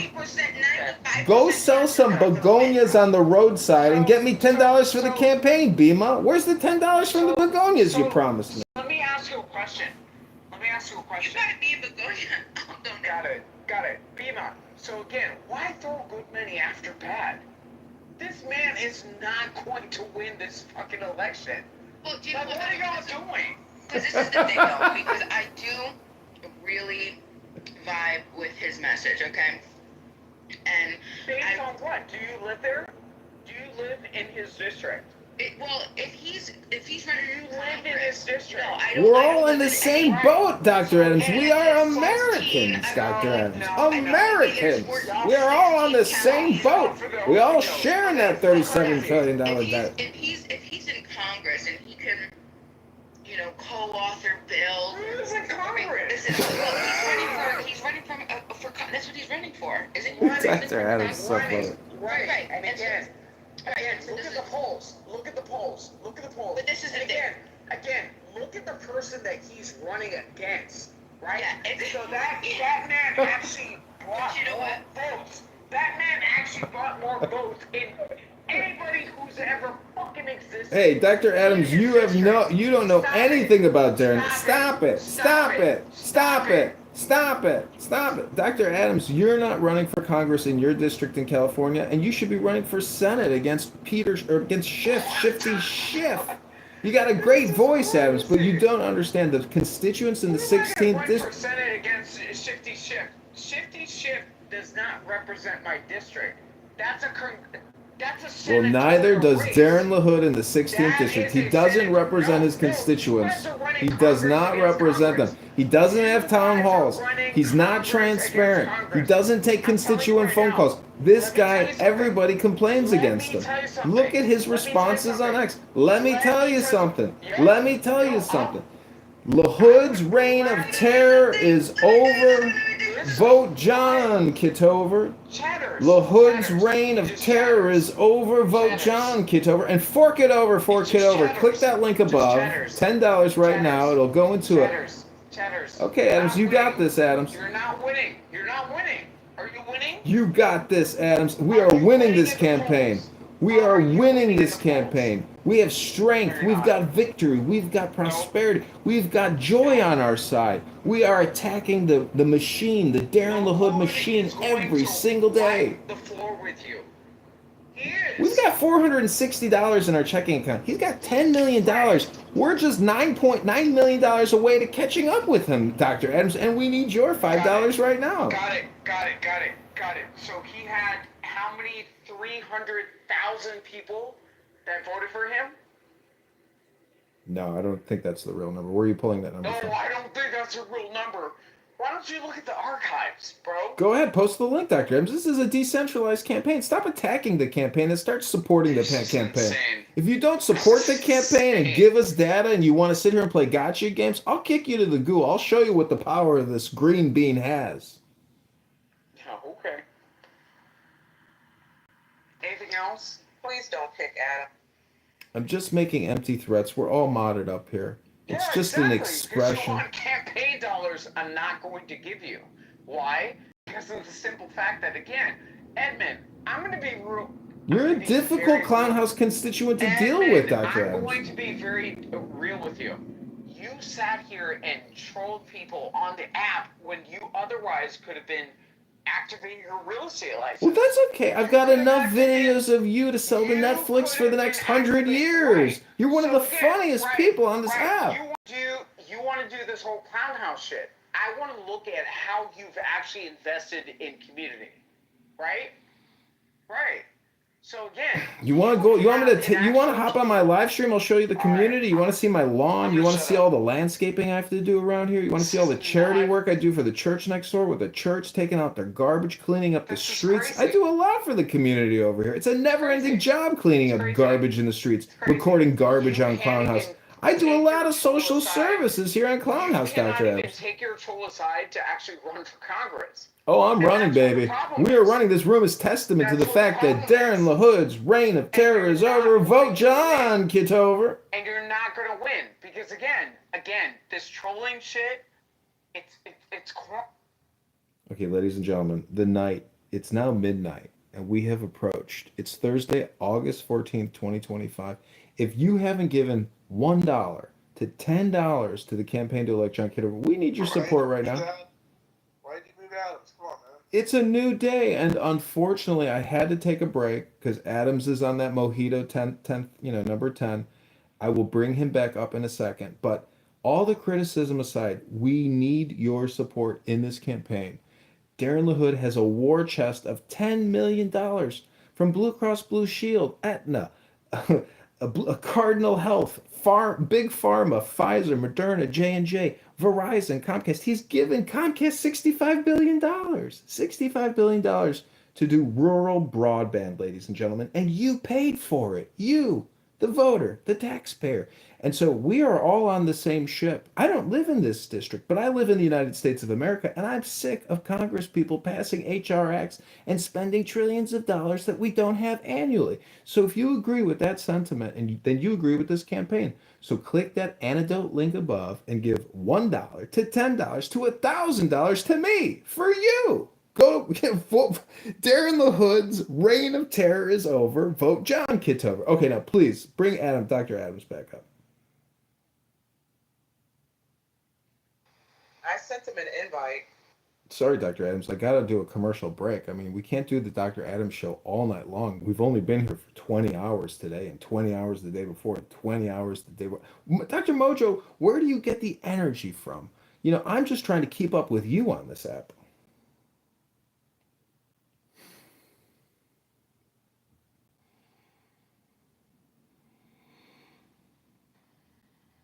I think his secret is watermelon. Is it the hydration aspect of watermelon? Or is it the flavor, the juiciness, the tastiness of a fresh cut watermelon? Tastes like strawberry. I think it's coffee. I love coffee. I drink a lot of coffee. I think he's answering via the PTR. I think it's coffee. I'm sorry, Dr. Adams, but you know, the number of questions I answered, the number of questions you asked, you know, if it was $1 a question, you would definitely be contributing $10 to the campaign to elect John Kitover. Just click that link above right now and help support the mission. The mission is your future, Dr. Adams. How many more closings are you going to go to and have 30, 40, 50% of your income sent to the federal government and your state and local government? It's outrageous, Dr. Adams. This is a vote for yourself. Stop closing homes and giving your money away to the government through taxation.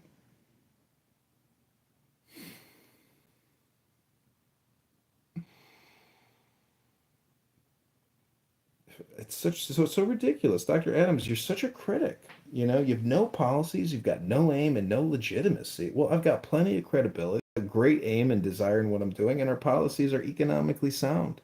I don't think you understand economics, Dr. Adams. I don't think you understand how to start and run a business and why this government is not running itself like a business.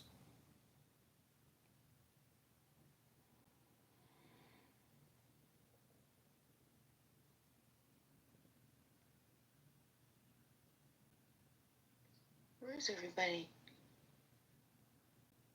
Well, Dr. Adams is 99% of the room when he's in the room, so, you know, there's a huge vacuum now.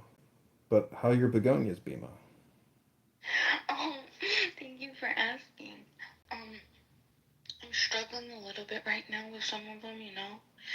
I think I'm having an issue with the substrate, and because they all different begonias like different types of substrates, and I'm trying to learn them. Some like, you know, vermiculite, some like perlite and cocoa coir. I don't know, but anyway, some like sphagnum moss, some like these little balls that I don't even know what they are.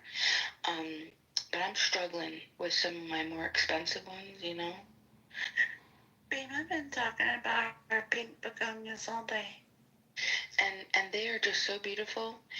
They're pink. They're pointy. They got spikes. They got polka dots.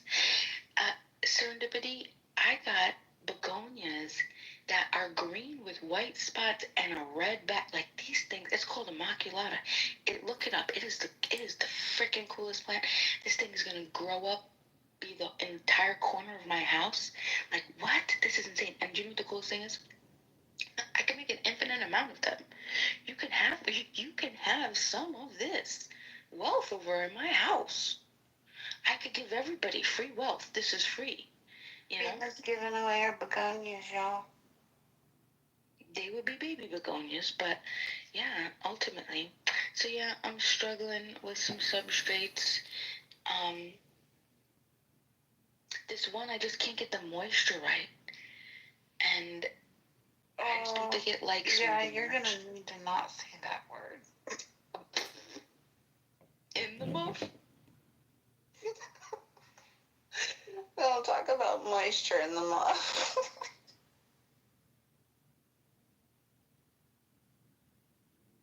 You know, if there is John, you ever can have a, an ally.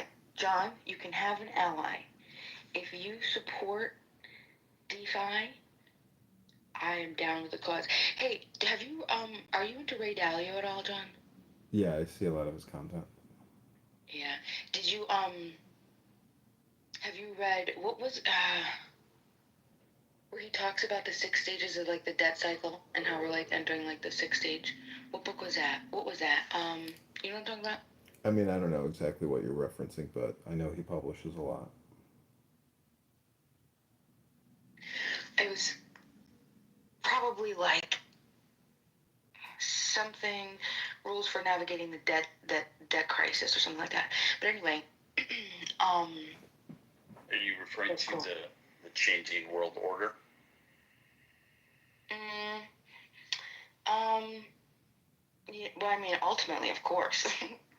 That's the title of his book that kicked off. He did the overarching pitch on the debt cycles, and then he wrote like 8 to 10 volumes going into detail, history, stuff like that.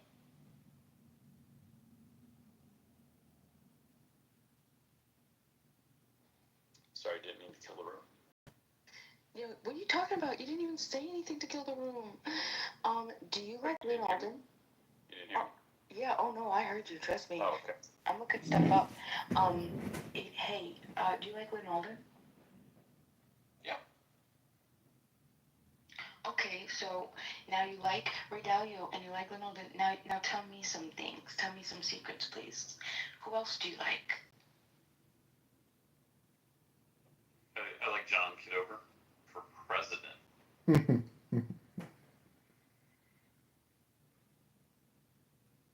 Well, you know, when I was in military college, I went from being a junior private to being a major in the regimental cadet corps. And so I literally went from being a private to having like all this, you know, presence as a major. And people who knew me were just like in disbelief that I had this huge like political reversal on campus where I went from this know nothing private to being a major in the regimental command. I became the public relations officer, you know, in the cadet corps, and it was kind of funny seeing people's faces like that. I'm wearing, you know, these gold bars on my uniform now, and people are just like, "What the fuck? How the hell did you become a major?" So if you put forth the effort, and you know, they told me the only reason they gave me that job was because I made amends and I asked for forgiveness with regards to something that I said to this female cadet on campus that upset her quite a bit. Um, but I asked for amends. I told her I was sorry, but I don't know if she graduated or not. But the point is, if you rectify, you know, past mistakes with people and you're transparent about it, you can be rewarded, you know, for that transparency and that adjustment. But it's possible we win, but it's possible we don't. And if we don't win, well, at least we've established more political credibility in our second campaign to try to achieve a balance to the force because $37 trillion is not a balance in the force.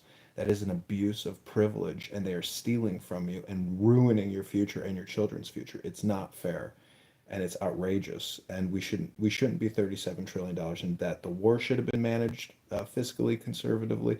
The COVID-19 response, in my opinion, is the biggest scam ever in human history. So there's a balance to the force coming.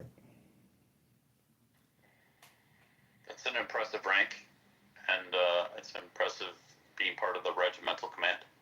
So. No, it's really not, you know, not in hindsight, because I have classmates who are now colonels in the military and working up, you know, in high positions of incredible budgetary supervision at the uh, U.S. Army Cyber Command and other places. I have got friends that are making fortunes working at Microsoft and other places. There's a lot of the highest annual income in the entire United States is in the Washington D.C. area. So A lot of people are making a lot of money off of all this borrowing and spending. I'm not, unfortunately, at the present moment. I'm trying to run for No, no, Congress. yeah. I was speaking of what you did in your schooling. I know, but I'm just telling you that reversals happen. That, you I can go agree. from nothing to something overnight. And when it happens, it's, amazing. So, well, I just looked it up, and yeah, they're two different. It's two different things. I'm gonna look into that, the changing world order, but this is it looks similar, which is funny, but it's the principles for navigating the big debt crisis. It's where he just goes over the 6 stages of the debt. Who has Adams blocked? Not me. Well, Like, he was in like here. a bots? Maybe he can't He find told it. me he can't get back in the room. He back channeled me. He asked me to send him the link. Let's give him the link. I did. He said he still can't get in. I certainly don't have them blocked.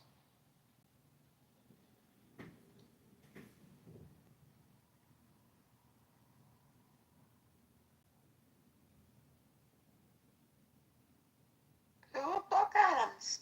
Howard would. Who would block Adams? I think there's a few people who might want to block Adams. Did somebody just leave?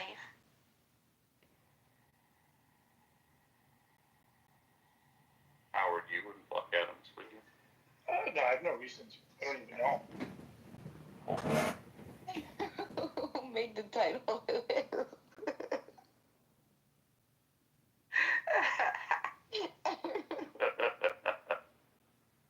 That's funny. Is Pocket still awake? Pockets wouldn't block Adams, would she? I got one hand in my pocket, and the other one is flicking a cigarette. I don't have Adams blocked, but I'll go to the audience just because why not? No, why? Stay. Why don't I'll take the mod off me. I don't need that stink. What? Did y'all hear him call us stinky? I'm not gonna lie, a man that doesn't want that's kind of hot. Like, that's like the most masculine. Yeah, I like that. Come on back up, player.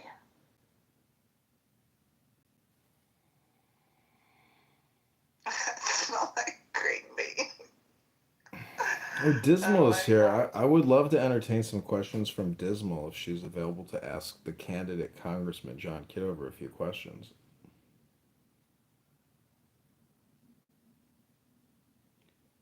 Welcome to In the Muff.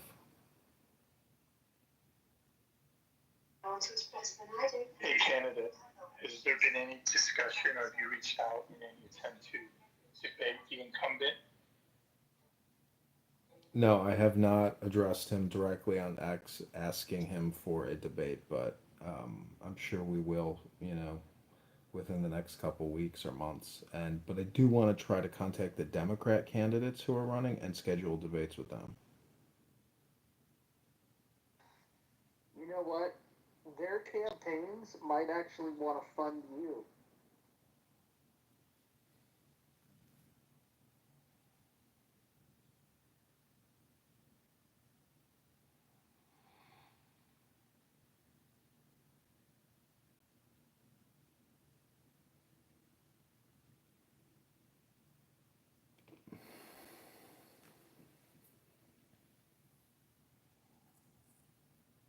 Yeah, I have to try to get more.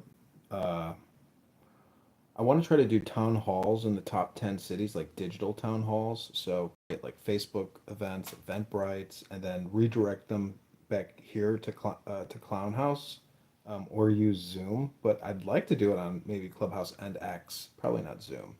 But trying to get even just I really want to speak with Democrats, Republicans, Libertarians. Doesn't matter who we speak with, but we need to speak with people in the ground in these towns that live there, hear their complaints, hear their concerns, give them a pitch, ask them for a donation, but to get them, from an advertisement or from some social media post, whether it's Reddit even, probably Reddit. I probably should work a lot with Reddit. There's a lot of you can advertise on Reddit, which is pretty cool. And there's big threads in these districts like Chicago suburbs, even Chicago, or or even all these Facebook marketplace exchanges. I could probably advertise in there too, but it's just like a lot of spam. I think Reddit's an awesome idea because you also can more easily, more credibly influence the conversation in the subreddits too. Yeah, I should also probably try to hire like a digital campaign marketing manager or digital campaign strategist to do a lot of these ad campaigns. I mean, I know I can do a lot of them myself, but I've worked with videographers before and content creators, and when when you compare what I do to what other people do, it's always like if somebody has some more professional experience in video editing, etc., they always put out a much better product than what I put out. Welcome back, Dr. Adams.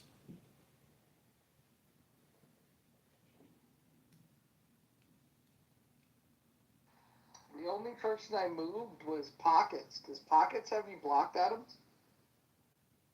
No, of course not. Like, listen, Roger, I'm not gonna get into like stage dynamics. Like, that's like one of the most annoying things. I feel as far as people coming onto this app, it is what it is. So, I'm not tripping. But again, I only moved one person.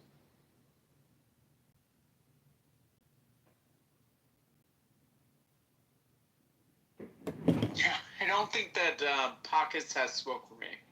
Sometimes when you leave a room and you're looking for the room in the hallway, you lose it, and you got to shut down the app, go back to the hallway to find it. So, there's that fear of, oh, did I get blocked? I can't get back in the room. I can't find the room. Somebody has me blocked.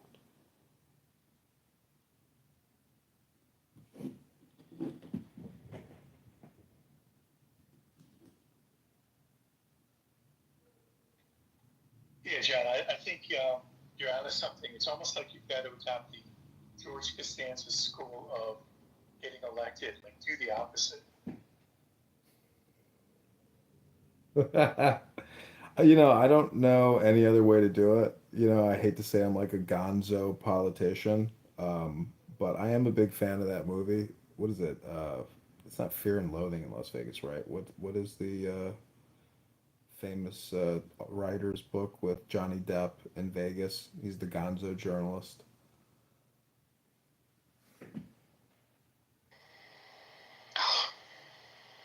It's on the tip of my tongue.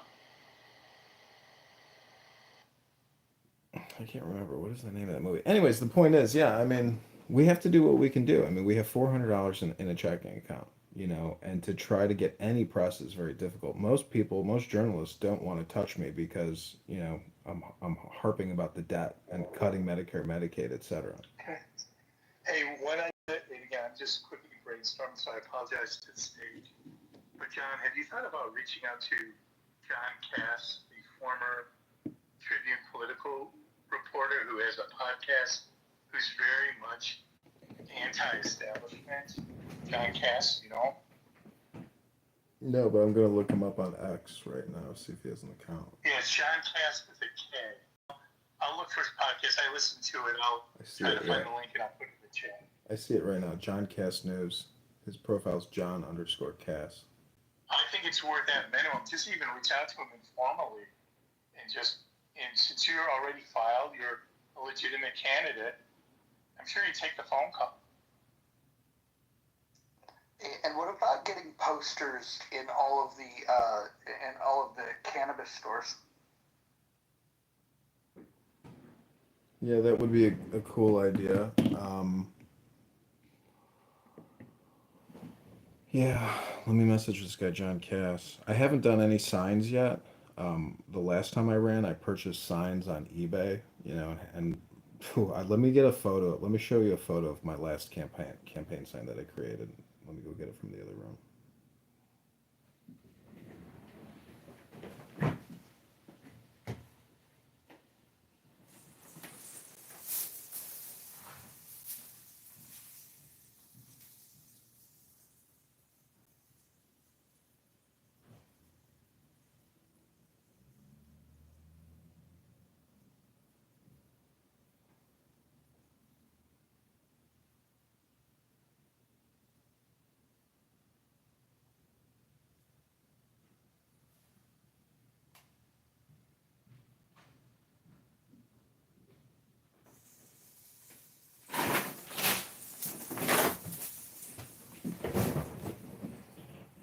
My family was kind of shocked when they saw this sign, but I think it's holding up well.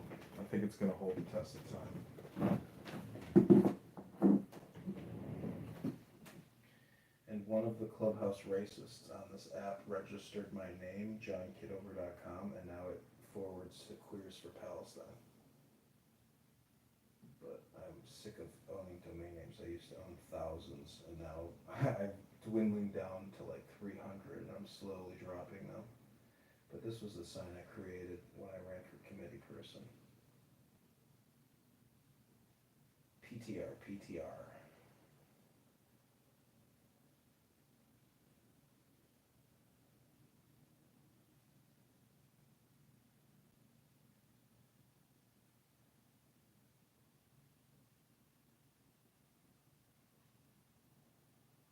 And it's my cell phone number if you want to text me directly and become a consultant on the campaign.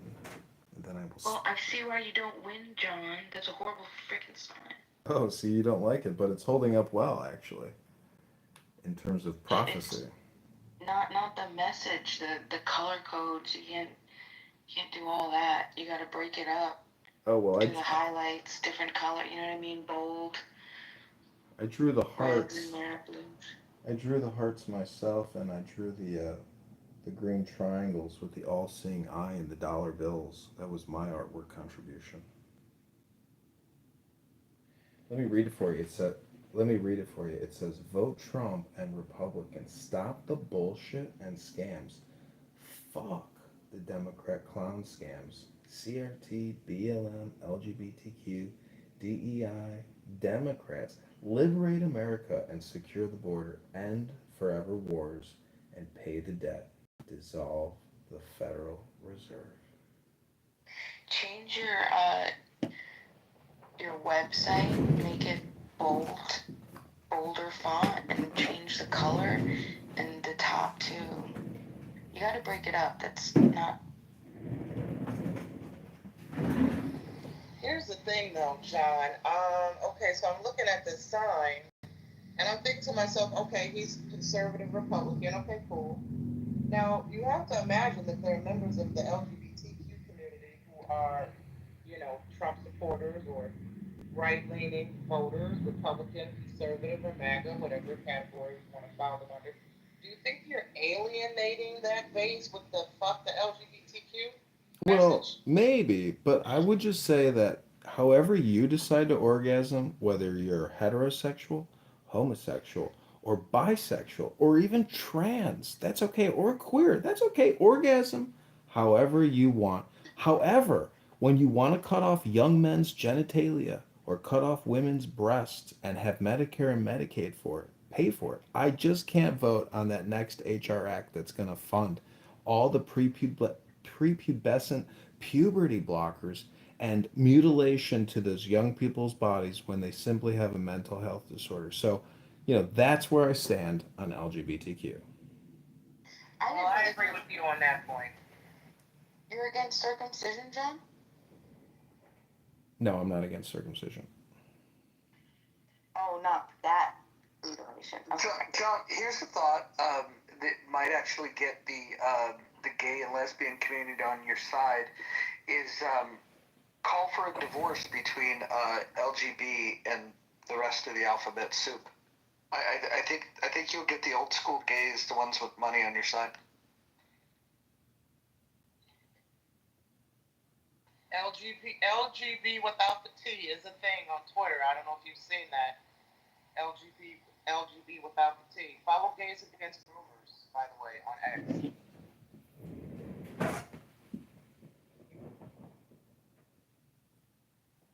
So presidential advisor, ready room, consultant, or the situation room advisor, dismal outlook, who has such a negative name. She wrote, "I'd love to give him that opportunity, but he sounds like a basement clubhouse douche." Wait, so John, wait, hold on. So John, how are you going to end the division, based on the divisive topic that Roger offered up as kind of like an alley-oop, and, you just kind of didn't take it for the basis as it was. I mean, what is your plan for correcting the divisiveness as you sought, in going to this whole election cycle? I mean, what are you doing to correct your own grievances for which you decided to run for office?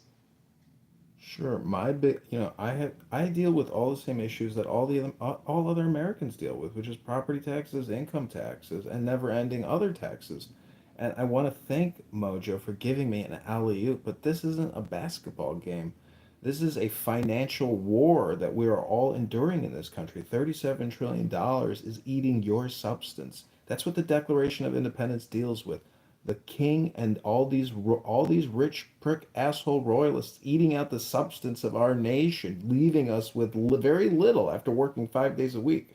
So my problem is your problem, Dr. Adams. I mean, my problems are definitely not your problems, and you have not addressed the aforementioned problem as far as you actually resonated with a certain ilk that can actually get you towards the aims that you're seeking to accomplish. Like, I'm not seeing where you're creating a pathway to actually, produce a successful campaign, bro. Like, I'm sorry. I want to see this Well, for what you. does resonating with a certain ilk mean? What are you talking You're about? not being authentic. You're not being I'm authentic. not being authentic. This is very authentic. Right. I'm totally transparent. I'm live streaming this whole situation right now. Let me get you the YouTube live. Please hold. Got it. And that's part of the problem. That's part of the problem. I don't think it's part of the problem. I think it's part of the solution. I hate to break the bad news to you, but we're just going to have to agree to disagree. So let me ask you a question. How are you doing as far as your approval ratings against Hood? Well, let's look at how many campaign contributions came in today and yesterday. Those are some good statistics to look at. So let's look at what LaHood has brought in to his campaign. Let's take a look. This is a decentralized campaign. Can you do a couple clicks and maybe some searches or some Grok queries? Go ahead. I've already looked it up. Go ahead. That man is wiping. Go ahead. That man is wiping the floor with you. Yeah, well, that's because we have $470 in the account. You haven't given $10 yet. You've been complaining. That's again. $10 goes a long way in this campaign, Dr. Adams. You gonna put up or you gonna shut up? Okay. Guess who put up? Guess who put up, Dr. Adams? This is the Maury Povich show, not the bully pulpit. The bully pulpit's gonna get you. Jay Breska gave $120 to this campaign. You just giving your lip. You're giving your lip. Is he running for office? No, he gave $100. Asking to represent any He of us? gave $120 to this campaign to elect John Kitover. How much have you given? Good Zero. for him. Zero. Good for him. Zero. Good for him. Absolutely. Big talker over here. I don't see $1 yet for this campaign. Big talker. A lot of criticism saying LaHood's mopping the floor with us. Bully pulpit that I'm discussing. You're not going to bully people into endorsing your campaign. I'm not bullying. You're critiquing. I'm critiquing you. You have an absence in resonating with people that would otherwise vote for you the most. That's all I'm saying. Look at Dismal. She wrote, he did. Poor investment. Nobody's contributing to you. Okay, Dismal. I bet you we can convince you to give $1 to the campaign, Dismal. Do you want to actually have a real conversation, Edmund? Yeah, bring Dismal up so she can ask a question. You've already asked 100 questions, Dr. So Adams. let me ask you a question. You're not getting any more questions answered until you give $1 to the campaign. How do you like them apples? All right. I've answered enough of your questions for today. Well, hold on. If he gives $10, can he ask 10 more questions? Absolutely. $1 question. Fork it up. Shit. Ooh, big talker then. Big talker, Dr. Adams. Money talks, bullshit walks. And I hate to tell you, we can't get to Congress unless we have your $10, Dr. Adams. I've enjoyed you for many years.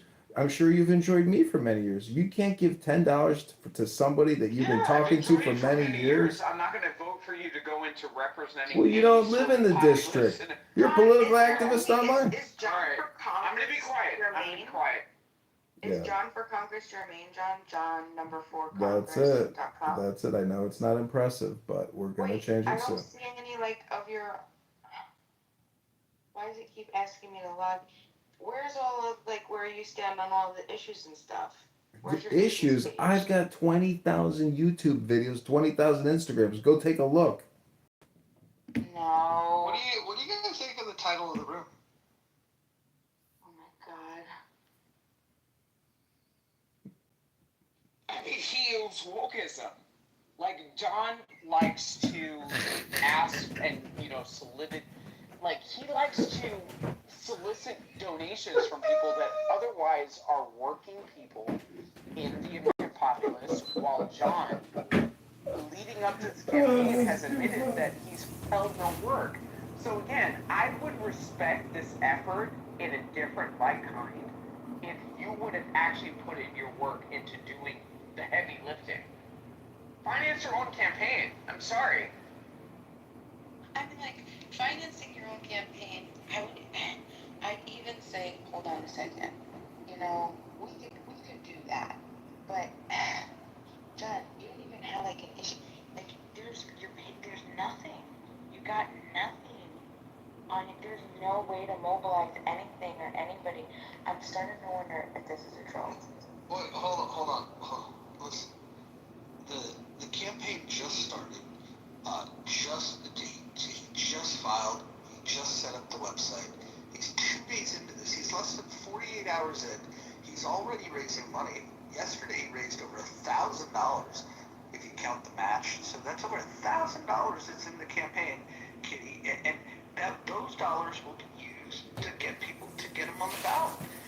There's no filing fee required. And so really all that needs to happen is to gather a little less than 600 signatures to run as a Republican, and then once we secure the ballot access, then all of the other things that you're talking about in terms of like how to whip voters to go and vote for him, figuring out how to get on a debate stage, all those kind of things, you can do those things, but you got to take baby steps. Goal number one is get on the ballot.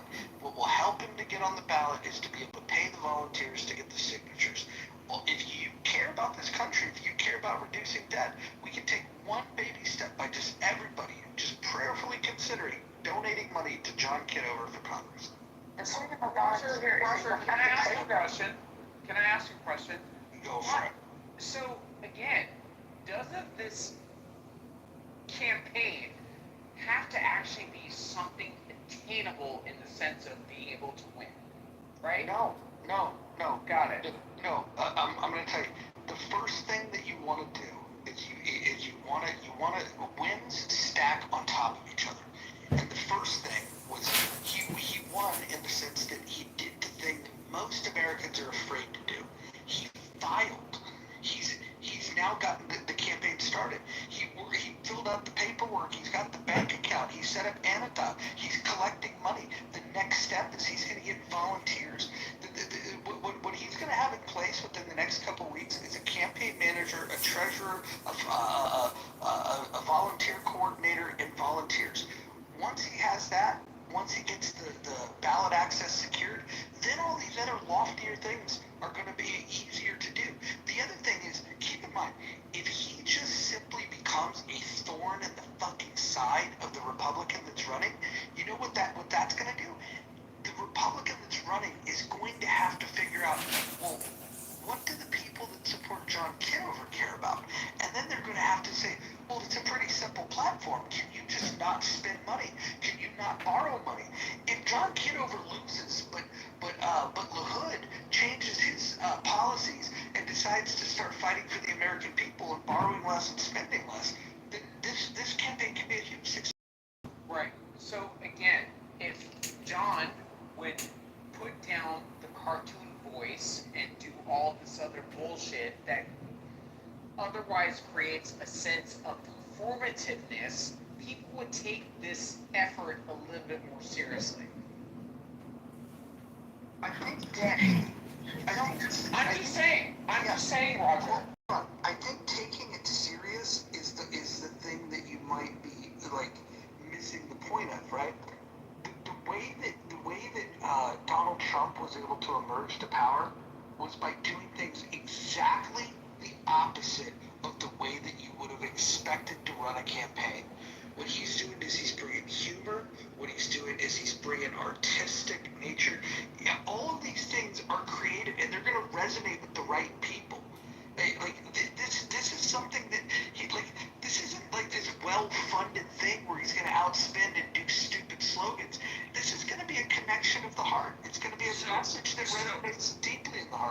So Roger, when you look at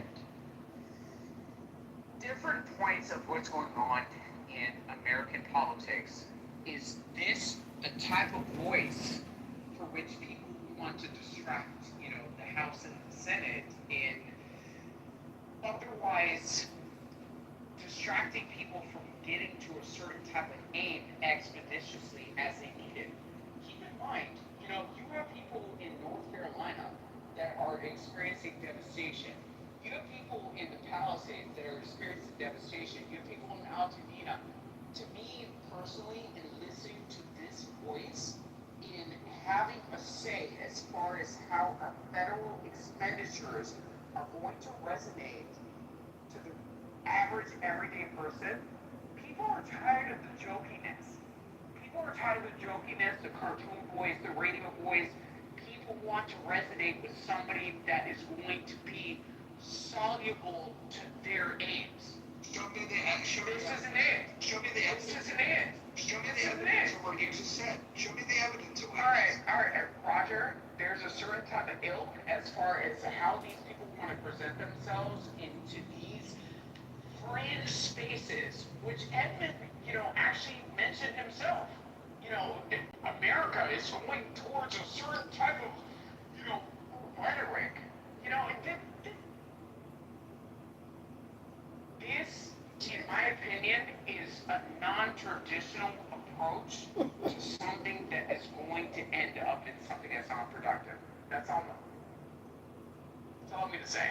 I'm not gonna lie though. Listen, Jen, seriously, you could. I really like what Mojo was saying too. You really could have something if you actually dedicate yourself. I'm looking at this guy. I'm not impressed at all. I mean, even if you took just a day, you could just upgrade your interface, just the general first impression of your website. Like the only that comes with, there's a couple. Listen, I've created an insane amount of websites in my life, and I used Wix because I thought I'd give them a shot, and they suck. I can create much better websites, but the truth be told is I do so much in live streaming and so much on YouTube, Instagram, X, etc. But you gotta realize, there's people, irrational ignorance. Okay, we learned this in Economics 101. People don't have the time to go and. I get it, but Bima, you know what's important is that link above. Click that antidote link above, because that's really what's important. That's the payment platform, the payment processor. The primary campaign website. John, your voters, the people that you are going to want to vote for Well, Bima, do you want the job as the digital marketing communications strategist? You got it. You're hired. Congratulations. Listen to me. You're consulting yourself. Mazel tov. Listen, these people, they're not even, no one's going to go and look deeply. It's going to be a very small percentage of people that are going to be able to do this, okay? You know how many people are going to my Instagram? Over 2,200 people a month. It's because of Clown House.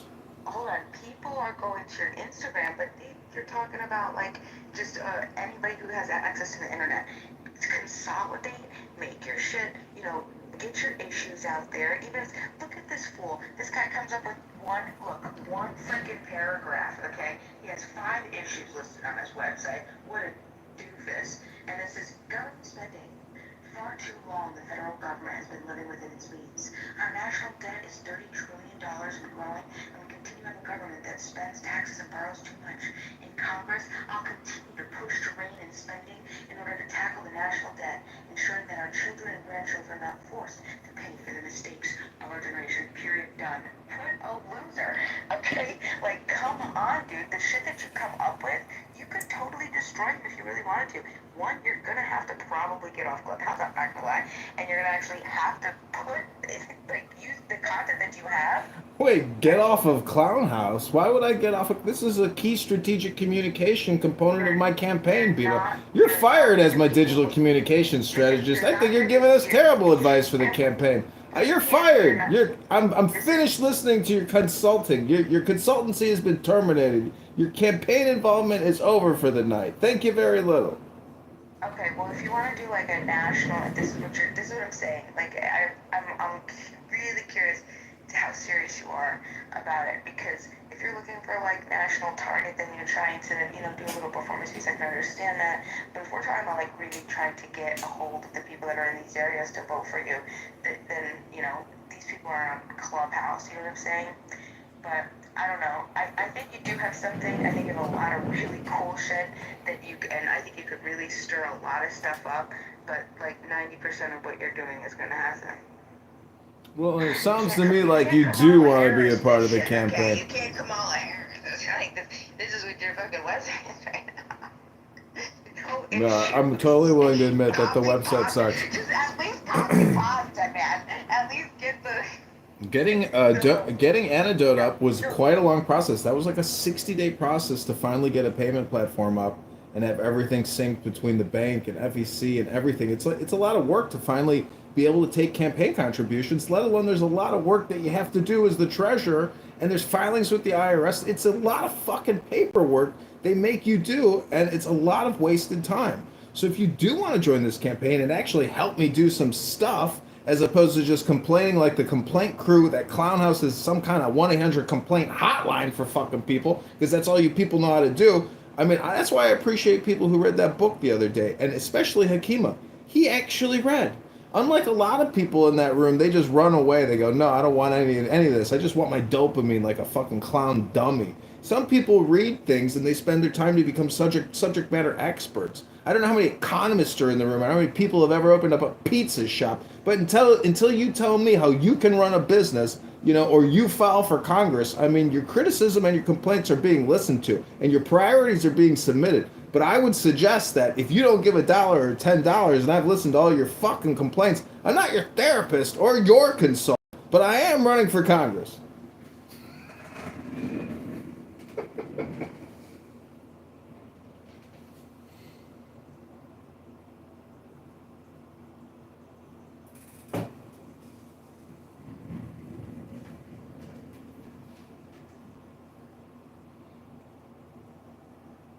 I mean, can't I complain about the complainers? You know, I'm having fun doing this. Well, hold on. I just think it's interesting. We have 435 members in the House. We have 100 members in the Senate. All of these people are working together to steal the money. They're borrowing and they're spending, and we're going broke. And somebody's saying, "Hey, that's a bad idea," and we're gonna spend our time criticizing that. Why can't we just say that? I think John's on the right side of history. Whether he wins this election, well, that's besides the point. Barry Goldwater didn't win the fucking election, but you know what he did? He inspired a movement. You know what came later? Ronald Reagan. Ronald Reagan swept 49 out of 50 states because the people finally soaked in that what Barry Goldwater was saying was probably a good idea. What if John Kitover is the Barry Goldwater for this next movement that's going to take over? And Mojo, in the beginning, Reagan didn't even make it. It was persistence and resilience. It's a very good point. Look, if we're going to say that if your likelihood of winning an election is low, that you shouldn't run, then nobody would ever oppose the big major parties. Everybody would just say, okay, well, hey, MAGA's in charge. I guess we should all take our ball and go home. I mean, it literally takes you 15 minutes to file for Congress, and all these people post on X, and everybody is interested in politics. But when you see that no one's going to challenge this Darren LaHood or any of these other people, most people go unchallenged. It's just wild, and it only takes 15 minutes to file. And you know, digital communication is pretty much free. You don't even need a website to run. So you know, that's me with my sign. There you go. That's my PTR selfie. Really, the only requirements to run is the filing fee is waived in Illinois. So you need to, as a Republican, it's 500 some odd verified signatures, and then you have to be you have to hit the minimum age requirements. Like all of this stuff is easy. The reason why people don't run is because they look at what the other people are doing and they say, how can I compete with them? They have so much money. They have all these resources. They have this team around them. They have a team that's feeding them back. bad ideas and that are bought and paid for by these corporations. And so if all of these things that you guys complain about, you say that you want to fix the system, somebody's saying, hey, you know what? I'll take my try at it. And he's saying he doesn't have all the answers. When you guys ask him a question and he doesn't have the answer, rather than making something up, he'll say, well, let's just see what ChatGPT or Grok has to say about it. I think this is the most honest campaign that you have seen in all of America. This is the most honest campaign that's being run, and you guys have a chance to vote for him. And Mojo yesterday was brought up about Mark Rice, and I do bring up John Cass, again, very well-known political columnist for the Chicago Tribune. He left the Tribune like last year. He's got his own podcast, his own outlet. He's very much anti-Democrat. He's anti-Republican machine. And John, if I were you, I'd do some research on him, but I would pitch even a show on his podcast, have you and Mark Rice on together, and he can interview you, and you can talk about being the underdog, the David fighting the Goliath. And something tells me he gives some air coverage on that. I could totally be wrong, but it doesn't cost you anything to reach out and try. Yeah, I messaged him on X to see if he'll be open to communicate, so we'll see if he responds. And I don't want to take up too much space on this stage, but I have another idea for you. So I did send you a text, and even though I dramatically, for the most part, disagree with you politically, but there's something to Mojo's point. It's just the underdog. It's time we need change, and whether or not you're successful or not, it's really breaking the paradigm, breaking the big politics, and that quote of essentially it's same corporation, different divisions.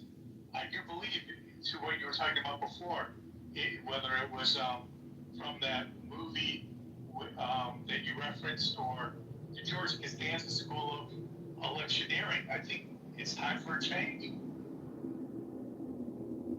Well, it's natural. I mean, the fact that we're $37 trillion in debt, it's just obvious that there's going to be contrarians who are going to come out of the woodworks and campaign against the debt. It's our tradition. I do believe that that's an issue, but on the other hand, I'm like, fuck, with our GDP, we can still print more money. But again, I know most people would totally disagree on that. But putting that aside, I still want to figure out how I can, in my own little way, can support the effort here, because I give you total credit, even though, I think there's some different, really different things about you that you've demonstrated. But the fact that you're putting yourself out there, the fact that you're taking a risk, now people may disagree that you're not organized, you're not funded, but you are putting yourself out there. And I think a lot of credit, so you are not only talking the talk, you're trying to walk the walk.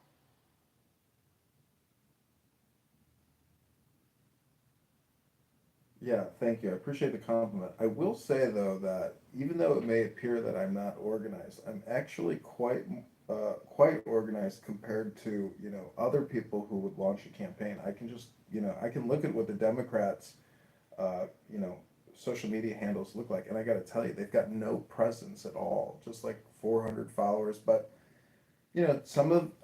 anyways, I'm just saying I appreciate the compliment, Howard, and I'm trying my best, but it's fun, and I like being courageous, and that's why I like a lot of people on this app. I think Brad is courageous but crazy.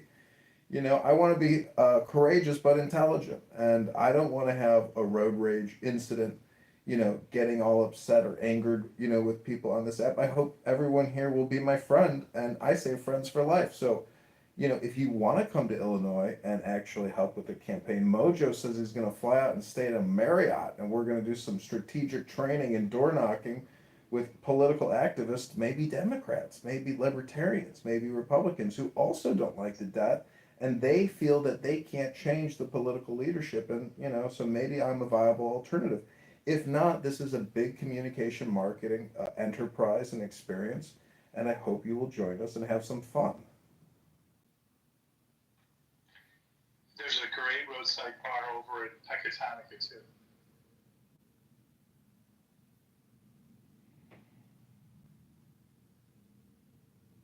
should do a bar. Liberty on. We'll just do a bar crawl. How about we do an organic food crawl? Your voice makes my skin crawl. Sorry, I've been nights all day. I'll stop. Well, we have an event planned in Peoria where we're going to have a Darren Hood look-alike, make a bonfire and throw $20 trillion worth of fake Amazon, prop money in it as a publicity stunt. So the people in Peoria and Rockford and all around America will get to see Darren the Hood literally torch $20 trillion in fake currency live on YouTube and see it. So he's going to dump gasoline over $20 trillion worth of fake Amazon prop money. It's going to be great. He's going to wear a suit and tie. It's going to be an amazing, troll prank. But hopefully it'll raise awareness. Hey, John, you know what else I would do? I would hire a Pritzker lookalike and have him walk in with that little Hood lookalike, like arm in arm, too.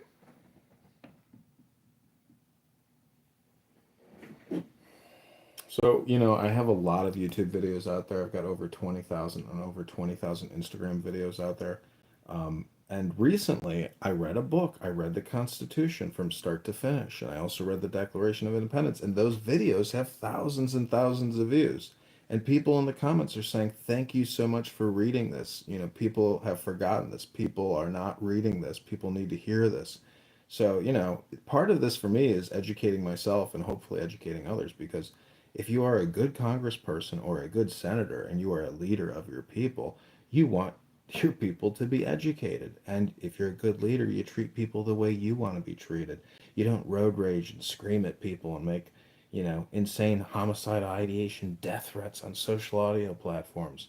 You try to treat people with respect and kindness and have some fun. Don't be crude, don't be vulgar. It's annoying and it's not intelligent. So I hope to bring, professional and classy communication to the campaign and to the constituents and to the country. I mean, if you can't lead by example, and I try to, I have tenants that I live with. I live in a multi-unit apartment building that I own, and I live with people that I found off of Craigslist, and they pay me rent. I treat them with respect. They treat me with respect, and I hope it always remains that way. So I'm just saying, I know how to treat people. But I also, don't appreciate when people get angry or yell or, want to create fake conflict or are not amenable, or able to. Anyways, I'm just saying every relationship has a beginning and an end. And I hope that all of these relationships on Clown House, have no end. And I hope you also give $10 to the campaign. Thanks. You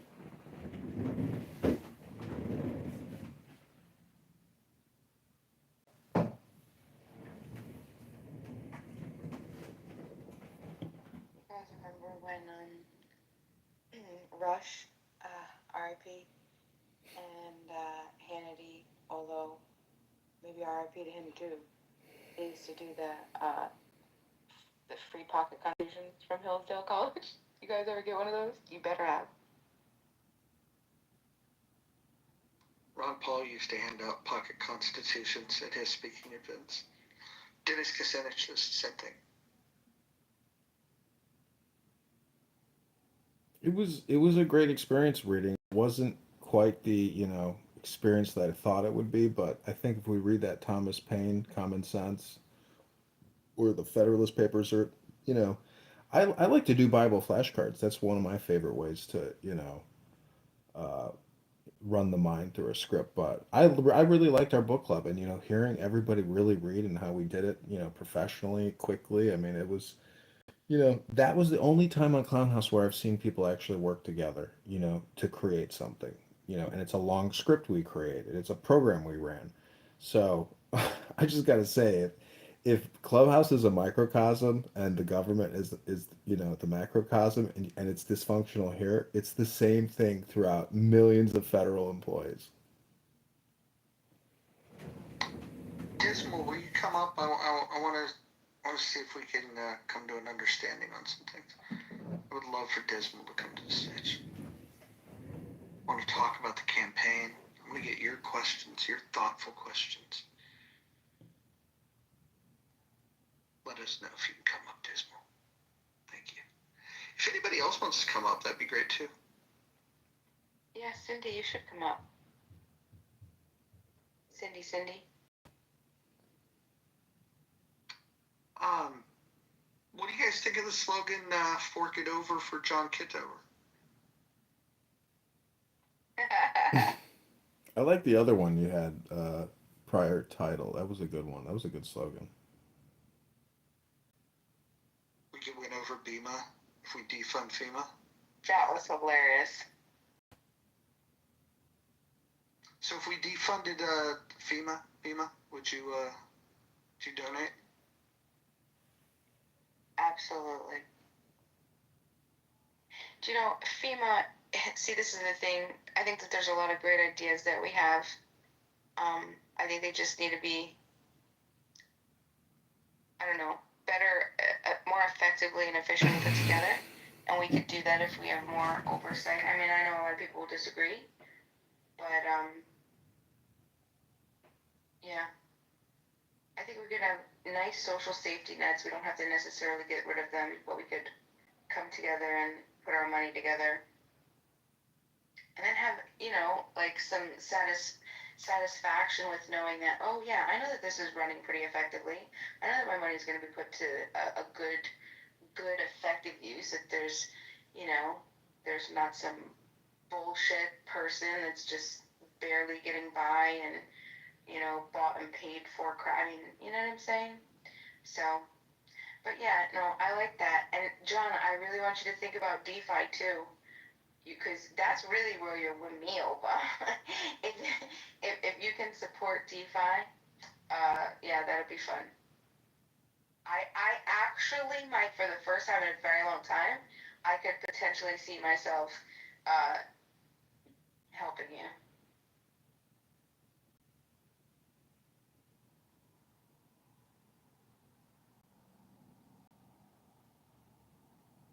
Well, I think this campaign's coming together pretty well. Sometimes they get off to rocky starts, but this one, day one, boom, $1,000 in the bag. Yeah, I think it's coming together. I think it's coming together. I think LeVode's going to be worried, majorly worried. The Democrats that are running, though, I think they're the ones that if you just show them how radical you could be, they might fund your campaign, because they would probably rather run against you than run against them. Yeah, 100% they would. I mean, he's very polished. He wears great suits. He's got a great family. He's got a great life. He's got a lot of dough. And he's got a lot of connections and clout. I mean, I would just say, to me, it all seems like virtue signaling, knowing, how much he's spending. And, it's kind of shameless. I mean, but you can see exactly who contributes to him. And he knows them all, and he's their guy, and he keeps getting them the money year after year, quarter after quarter.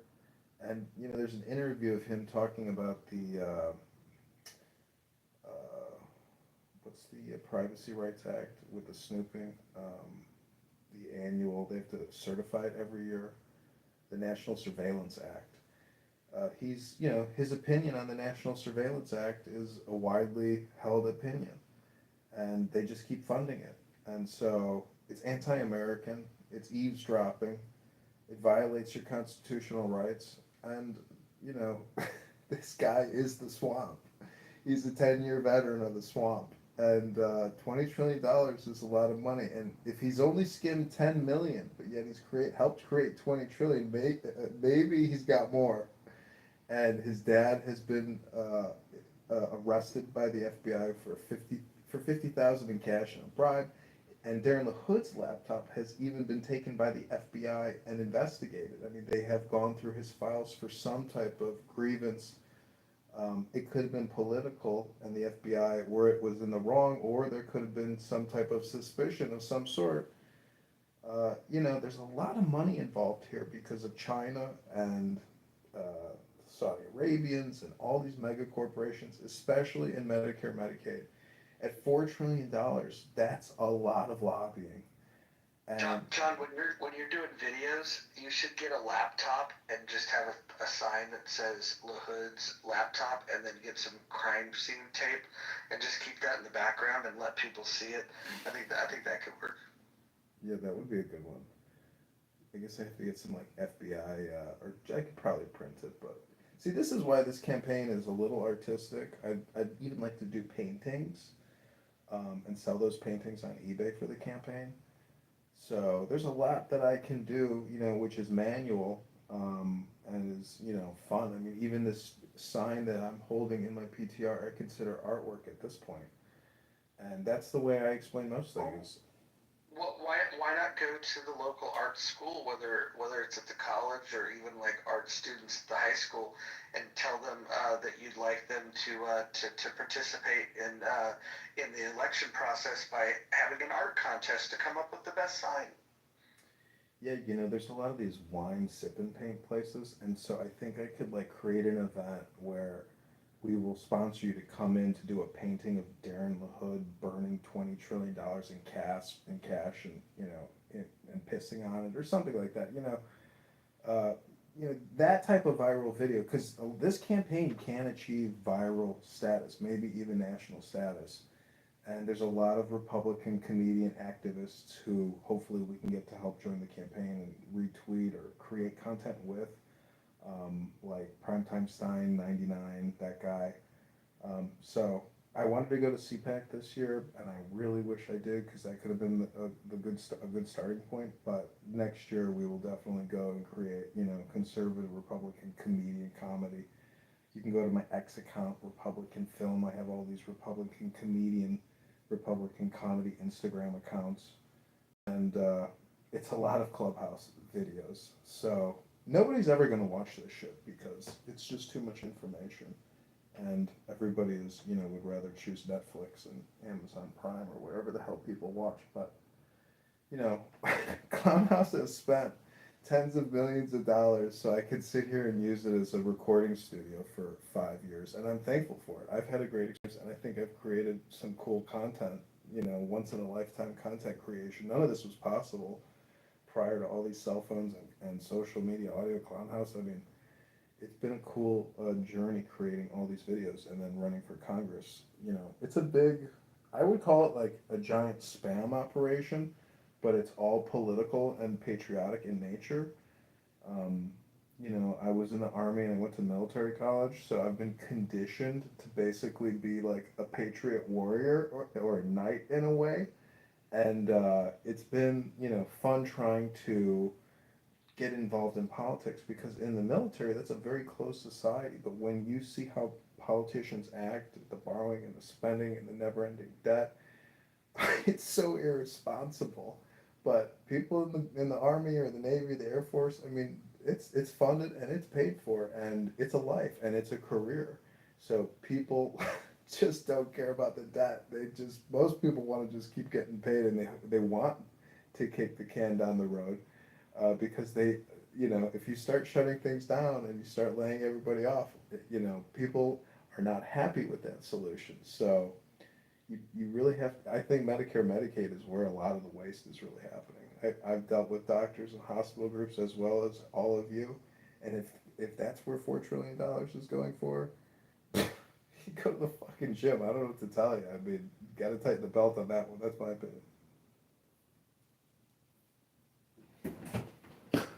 Fucking gym.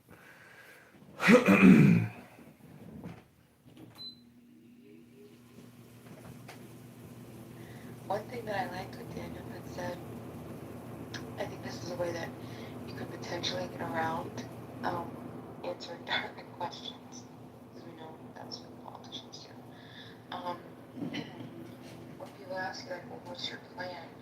Because, I mean, obviously there's a truth to, you can't just cut these programs without having something else somewhere, because it will destabilize. What I like what you suggested is like coming up with a committee, like sort of like a, maybe like a, call like an economic or fiscal truth committee or something like that, and just have them dedicate, your job would be figuring out how to, you know, like looking at the inefficiencies of the systems and where and what they could do to implement changes so we can become, you know, what would be sustainable. I agree with like a lot of the medical, what do you call it? Like just like the bullshit. So I saw this one video. This one guy was like, he called up this, I don't know if it was a hospital or what, and he's just like, hey, look, there's a mistake because I got a bill and my original bill was like, you know, $400 and something. But then I gave you guys my insurance because you guys didn't think I had my insurance. And so I gave you guys my insurance, and now my out-of-pocket expense is like, you know, $3,200. Like, how could it have like tripled? Like, how does something like that happen? And they're all like, well, yeah, because you have insurance, so you know, now it just goes. He's like, you understand that makes no sense. He goes, well, you know, if you don't have insurance and you're given a sliding scale fee type thing of, you know, like a discounted price. And he said, so you tell me that if I never gave my insurance, that my out-of-pocket would have only been, you know, 400 something versus 32 something. And they're just like, well, you have the insurance. So he's like, yeah, but can I take it back? He's like, can I remove my insurance? Point is that I think the system is just, you know, how we put extra money. I mean, like, we could afford it. It's just the inefficiencies of, and you know, it's above my pay grade, but all the things that are in between, you know, like how they itemize things on the hospital bills, and they do the same things in the, just like in regular healthcare, and they pay for like way too many things, and the wrong things too, which is crazy to me. But I also, what I learned like, what was it, last year, was how, have you heard of, John, the pharmacies now that are paying, like it's a flat fee, you pay just for the actual price, the market price of the pill or of the medication that you're taking, plus like a flat $10 fee on top of that, just for the service. And I forget what type of business it's for, but something specific. And anyway, these particular pharmacies are saving like literal billions of dollars over, you know, a period of, well, I don't know the period, but let me see if I can find the information. Do you know what I'm talking about? Because what happens is like, once the pharmacies can put a price on the pills, they hike up the price of the medications to crazy amounts and make it like insane. And they're the ones who get to do that, but I don't know. Let me see if I can figure this out.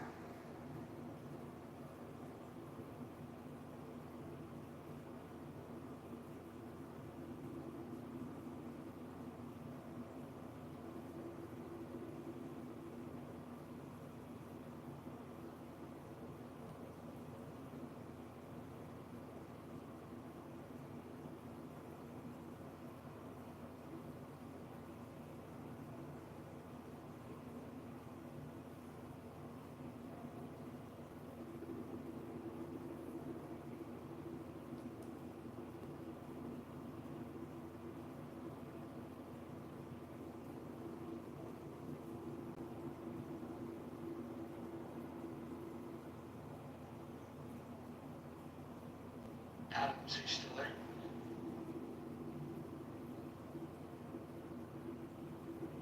Mr. Adams, Dr. Adams.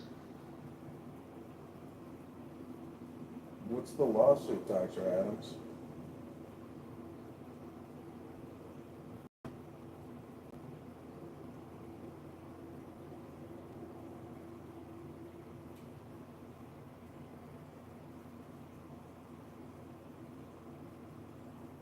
So, Ann, you know, I gave you $1 once, I think via Zelly Pay, or was it Cash App? Maybe Cash App. I'm just wondering if that little seed investment has grown to a $10 donation for the campaign to elect John Kitover. I'm just trying to do that seed growth, blessing, prosperity gospel. Hope all is well, Ann. Cost Plus. John, have you heard of Cost Plus pharmacies? Yeah. Yeah. So there was a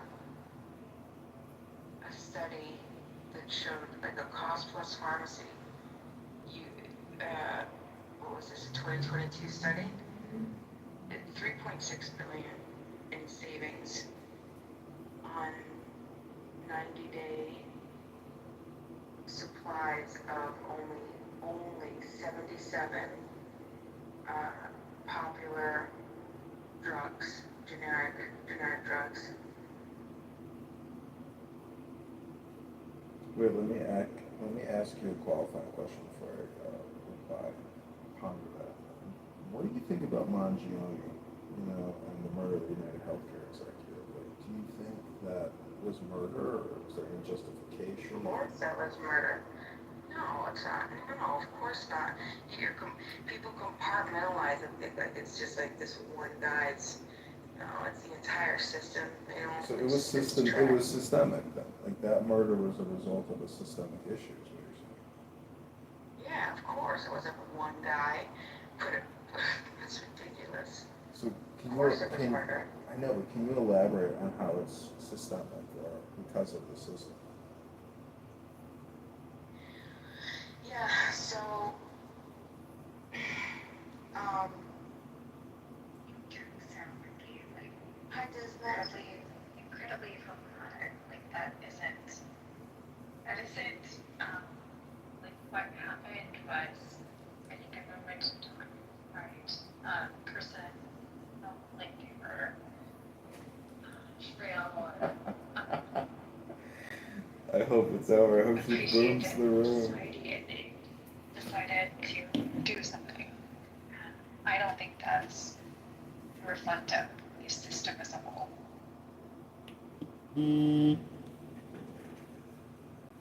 I modded you, Dismal, because in the muff, all ladies get modded.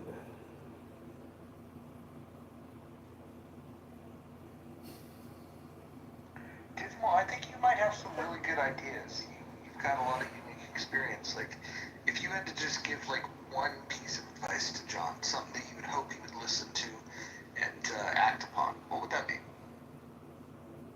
I think actually just trying to invest in health and like creating a healthy society, physical fitness would be like my number one.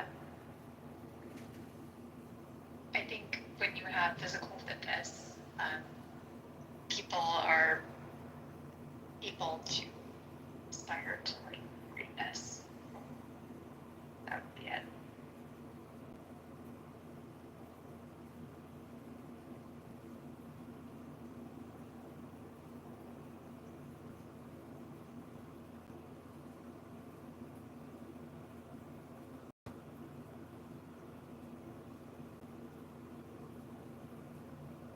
Yeah, I mean, I think life is action.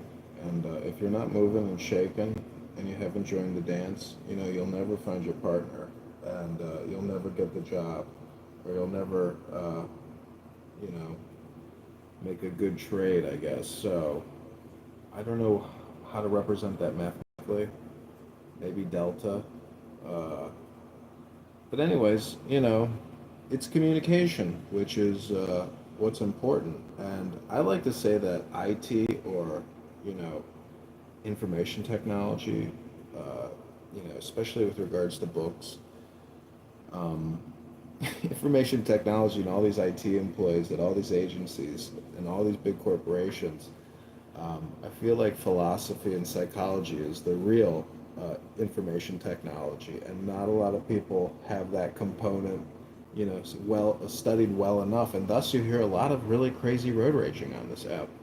I think, you know, personality, demeanor, composure, tone, and intelligence, is all tied up in the word and your voice. So I hope that, I can make you proud as a candidate congressman for the 16th District of Illinois. I think that's like perhaps like communication. I would agree. Like, communication, but also physical fitness. Those would be like two components. But um, you are doing something that is a disservice to her. Um, if you're actually like wanting to run for an office, illicitly recording people. Illicit recordings? Illicit what? Illicitly. You mean to tell me that the way that I use my cell phones is illicit? Come on, dismal. You're being too dismal as usual. Your outlook is so dismal. Yeah, it's realistic. I'm just sharing facts. Sorry. I hate sir. to break the bad news to you, but I think, in my opinion, what I'm doing is not illicit or explicit. It's political and it's social. And you just don't like the way I use social media. So that's a you problem, not a me problem. Now, I know you're in a lot of my recordings and I don't have your consent, but that's not illicit and it's not explicit. It's political and social. Maybe you just haven't joined the campaign to like John and have some more fun in your life. Here's another interesting point that people don't bring up. Well, they talk about you streaming the content from these rooms onto YouTube without consent. They're discounting the fact that you're going to go to Congress to try to take away funding for those that are spying on them all the time anyways. You're spying on them at a lot lower cost.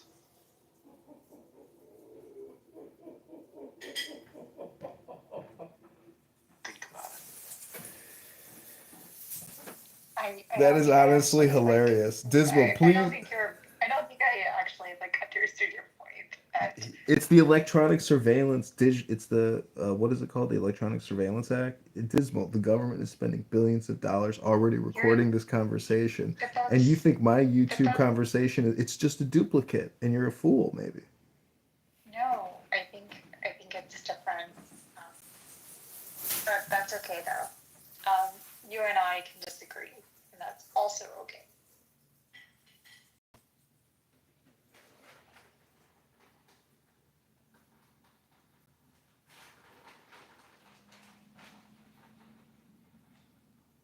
Remember when Americans liked the underdog story? Like back in the 70s when the Rocky film came out, all the Americans were like, yeah, that's great. We can resonate with the underdog. Now the underdog runs and everybody's like, oh, no, he's got no chance to win. It sounds like Adrian in the beginning of all of the Rocky films. And then she, at some point, comes along and they do a little montage and she sees he's working out. And then all of a sudden she whispers a little more confidence. We need to go back and watch these Rocky movies so we get in the mood to support John Kitover for Congress.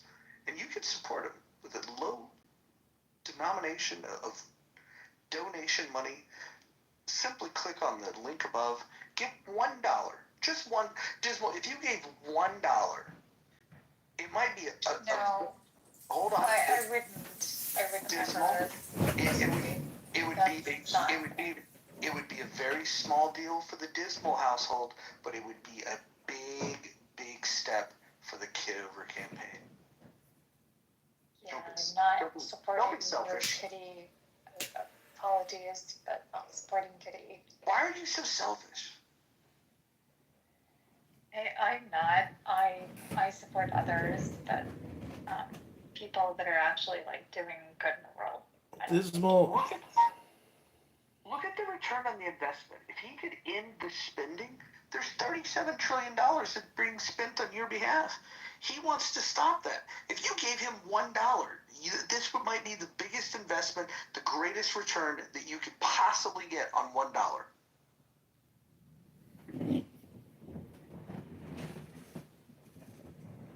No, sorry, not happening. I'll tell you what, Dismal. Right now, whatever you give, I will match. Zero. Zero would be the answer. Dismal, I'll lend you the dollar. Come on, Dismal. No. Okay, I'll lend you $1 trillion at 4% interest. What do you say? See, what we need to do is some role playing here is where some people play a Federal Reserve banker, some people play a BlackRock executive, some people play the congressman, some people, we got to do role playing here so people understand how dollars are created out of thin air. 2 trillion more than we collected revenue a year. So until people kind of, I think, have the perspective of what it's like doing these types of transactions, and how it's not in the best interest of the economy, or your average American. I mean, I'm not being facetious in what I'm doing. I mean, I'm not the greatest at math. I did calculus, but to me, at the end of the day, I was like, I feel like I'm submitting an art project here. And the math teacher is trying to determine, my workings here, but a lot of it is just winging it, and so, but you still passed the class, and hopefully you got a B plus to an A average. And your involvement here on Clown House, what I don't understand is if you're gonna sit here and just listen and be a non-active participant, I would hope in your real life you would take even more action than you would on a social audio chat app that you spend so much time on and listen to so much. I mean, without Mojo's positive vibration experience, I wouldn't be here because Mojo is the chief primary organizer of everyone in this room right now. And if Mojo is telling you to give $1, just think about how that will enhance your positive Mojo experience.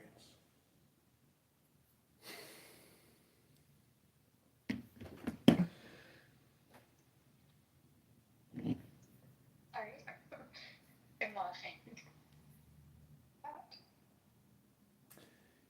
From what's the movie? The Mojo quote from, what the hell's that Canadian's name?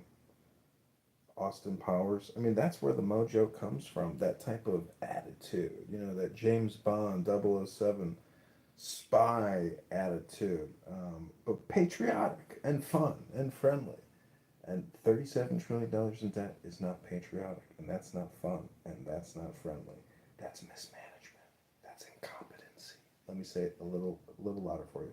Incompetency.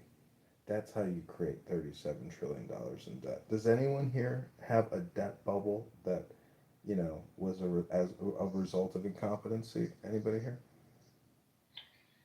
John, but there could be an opportunity slogan-wise to play off your last name and the debt and the money, like grab the kitty. That's also misogynist, to be quite frank. I apologize for saying that he is kitty. Dismal, can I just pay you a compliment? Are you open to that? Can I do that publicly? Can I pay you a compliment? Are you open to that, Dismal? I need your consent. What compliment? I was going to say that you're a pretty woman. What if your face was used on campaign literature? Like just a smiley face that said, Dismal for Kitover. Like an endorsement, if you will. No. No. I wouldn't consent to that. Well, because I can utilize the photograph that you have. You look very nice in your photograph. I think if we just had a quote from you, we could put that in the poster, and that could really help the campaign. I feel like the red hair and the blue eyes, the lipstick. You're very, very American. Is what I get when I look at you. I think this could help the campaign. I think that would be incredibly irresponsible of you to do that, and it wouldn't be something that I would have consented. Yeah. Yeah, okay. Well, without your consent, then it wouldn't work. I'm a big believer in consent, but I just wanted to tell you that I think that would win over a lot of voters. I think people fundamentally issues they would support or win the day, not people. I don't know, you have a trustworthy face. If your face was on the poster and it said, support John Kitover for Congress, I feel like there's a lot of people that just the look alone would convince them. Dismal. So I just read, I had to remind myself, because it's been a while on that. So you're saying that it wasn't systemic meningioma thing, and I would agree. I think it was just a case of fraud by the healthcare system specifically. Yeah, I agree with that. Is that what you were saying? Yeah, I don't think that was the thing that would be repeated necessarily. It was like an issue of basically like a response or action related to something that I wouldn't see that being repeated. What do you mean you don't see it repeated? I'm not understanding what you're saying. I wouldn't think that would be repeated. Like it would happen again? Yeah. Gotcha.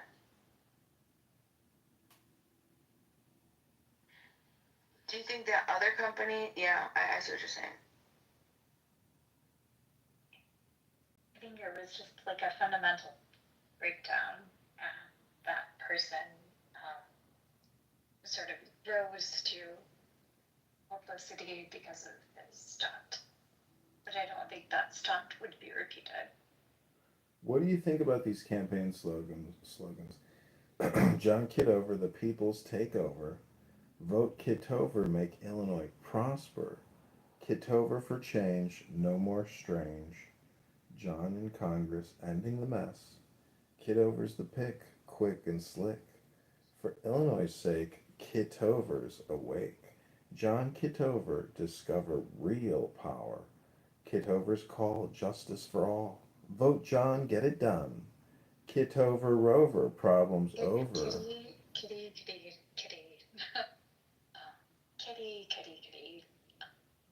I think you're a little like. I'm sorry, I couldn't understand you. You What were you saying? Kitty? Kitty.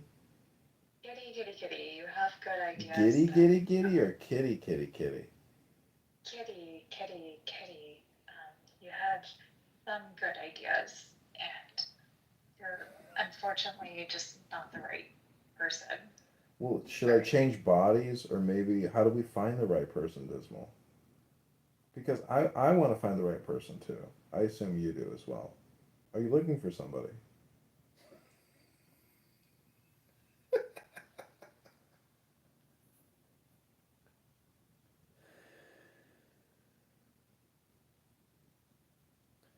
I don't understand. Why does Adams think I have a cartoon voice? I mean, it's late. I don't want to disturb people who might be sleeping below me. So, I'm trying to do a little bit of a whisper. Does it sound cartoonish to you?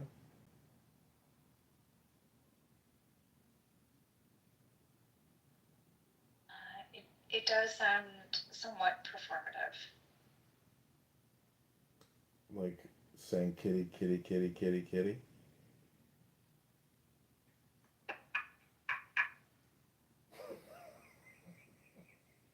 See, I'm glad I can get some laughs. I know this is a tough crowd. I was asked for feedback, so I shared it. I was being quite honest. Sorry. Ooh, what was that? Was that a kitty queef? Insulted you. Sounded like a kitty queef in the background. What?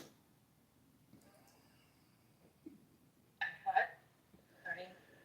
No, I thought I heard something in the background there, but nobody knows what anybody's doing in the background here. I don't know why people are talking about Columbine.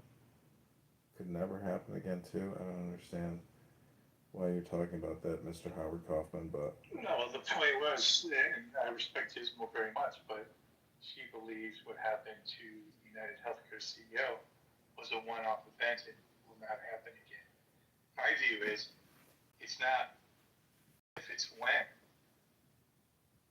What, when, or what, or how, or where, or what are you talking about? And you're going to have, call it domestic terrorism, where some other CEO of some company is going to be an attempt on one's life.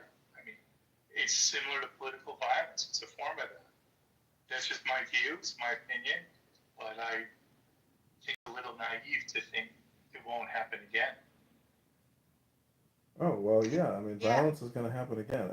Absolutely. But nobody knows where, when, how, or what. I mean, that these are lone wolf I attacks don't and think they're freak it's, shows. yeah, these are, from my perspective, like, they aren't something that's like a repeatable offense, for example.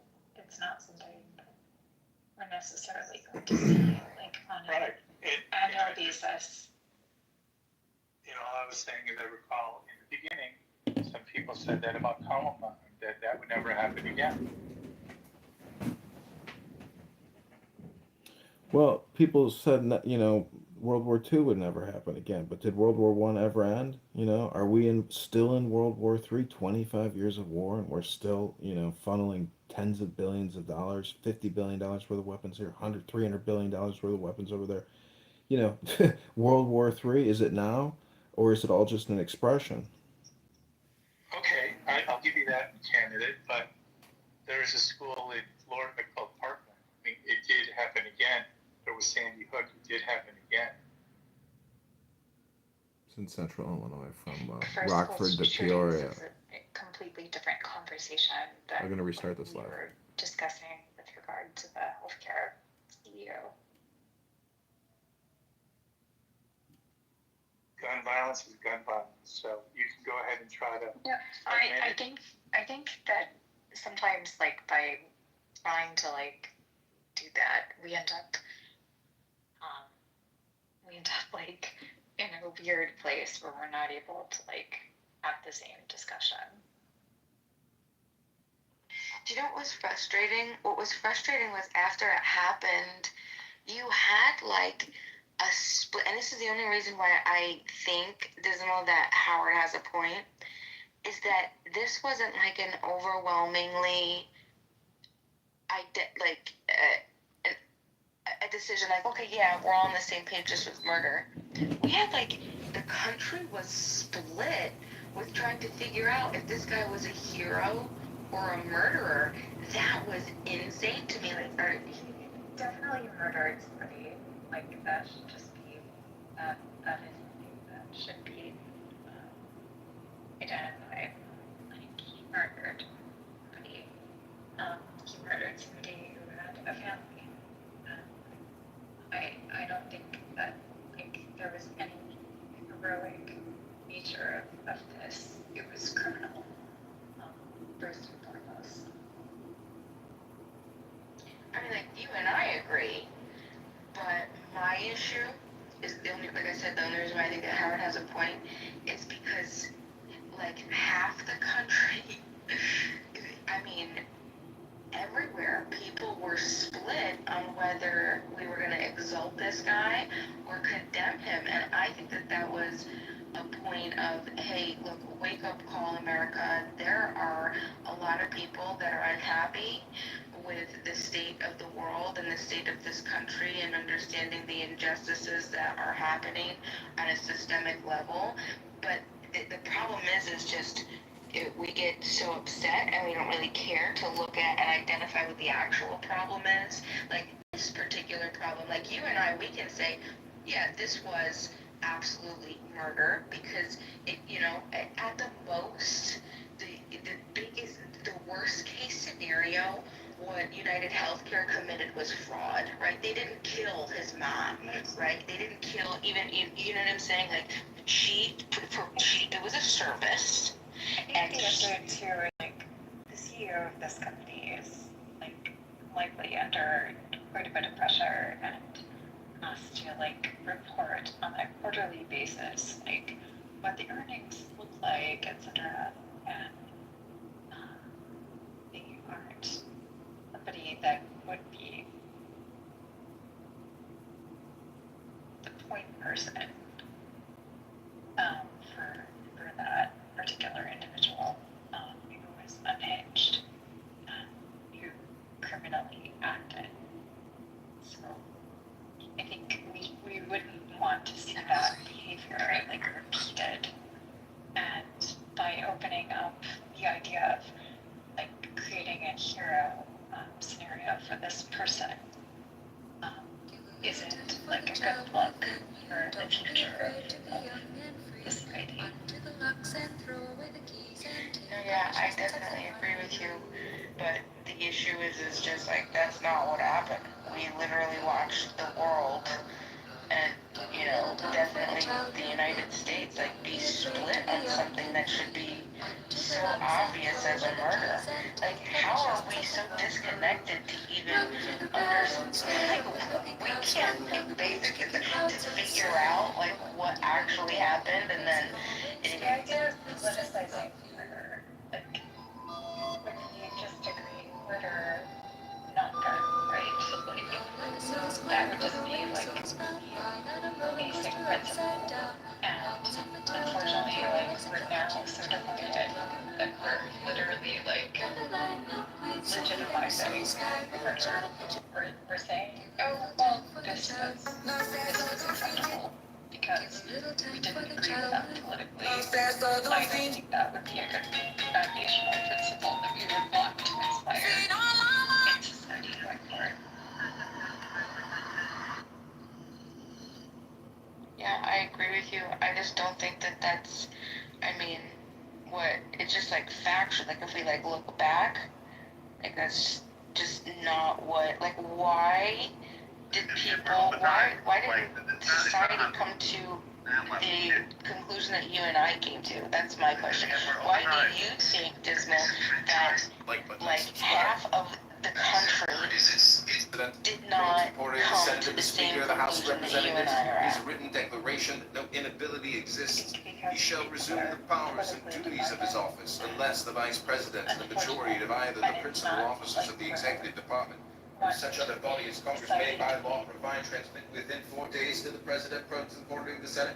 The Speaker of the House of Yeah, I Representatives think that, and maybe a gross entitlement, a gross like misunderstanding of just basic like service. I mean, yeah, this company committed fraud, right? They were absolutely stealing, and Bima, do you what? want to save the nation? Do I want to save? I want to save the world. If you want to save the nation, we're going to ask you very kindly to make a donation. That one's good. Have you made a donation yet? I wouldn't make a donation. I'm wondering if I can convince Abby. Doctors Without Borders is like a really good cause, and I would recommend donating funds there, not to political. Well, thank you very little, Dismal. Since this is my political campaign hour, I'm wondering if we can get Abby from Philadelphia to come up here and I can convince her to make a 10, not 11, 10, not $9 contribution to the campaign to elect John Kitover. We haven't taken APAC money yet, but we would like to. And Darren LaHood, who we're running against, has already received quite a bit of money from the APAC. So I'm just wondering if you could be my APAC sugar mama for the night, dear Abby. I consider a donation. I need a DeFi wallet, and I'll be able to donate in some crypto. Save your shitcoins, honey. Click the link above and send us 10, not 11, 10, not $9 to the campaign to elect John Kitover. No, it's not gonna happen. Well, you don't want to save the nation and make a donation. That's because you just want to save the world. You know, if you want to make a donation, it's up to you. It's up to you to understand what DeFi is doing for the world. And all you gotta do is accept. I'm giving it to you. It's worth as good as the $10 fiat that you and I both know lost 90% of its value since 1975. It's like, come on, like I can give you your dang fiat, no problem. But you're gonna have to cash it out, and it'll be fine, yeah, no problem. Cash it out and go through Coinbase. Take out your $10 in fiat, but give me your DeFi wallet address and I'll donate. Do you guys realize that the American Revolution started in a bar and it started with less people that are in this room right now. Yeah, This could be the moment for the biggest change in U.S. history. All you have to do is believe that your voice matters, that your dollars matter. Now, if you believe that your voice doesn't matter and your dollars don't matter, then just continue doing what you're doing. Did you ever hear the theory of how like the term bar came about? This is something you learn in children. wait, before you tell us about a bar, Bima, hold on, before you tell us about the bar, I did the Paul Revere tour in Boston, Massachusetts, and it was at that moment, I think we went to that, I know I went to the Cheers bar, but it was the real, if that bar is there, whatever, but I just realized that, like, they must have had, if they were giving rousing political speeches in these bars, and they must have been getting drunk prior to, like, going out and shooting at British soldiers. Like, I can't imagine how one doesn't go with the other. Like, if because it takes a lot of courage and balls to go out there with a rifle and start hunting redcoats and forming lines and doing hits. I mean, it's pretty wild. So it is crazy to believe that the American patriots probably slugged a couple beers down before arming up and doing weapon checks and cleaning rifles and preparing for battle. Like, it's pretty wild that there were people that would do that. But I'm a nonviolent candidate. I believe in de-escalation, peace and meditation, yoga, going to the gym, having a nice smoothie afterwards, maybe having a nice New York strip steak on a Friday night with a beautiful glass of Pinot Noir. I mean, I believe in living life to the fullest, but with moderation and priorities. And I think most people in this room can admit that your government does not know a priority from a priority, their left foot from the right foot, their left hand from the right hand, and they are not prioritizing dollars, and it's status quo, status quo, status quo. And we have to break the status quo and wake up the American voter electorate to take action now.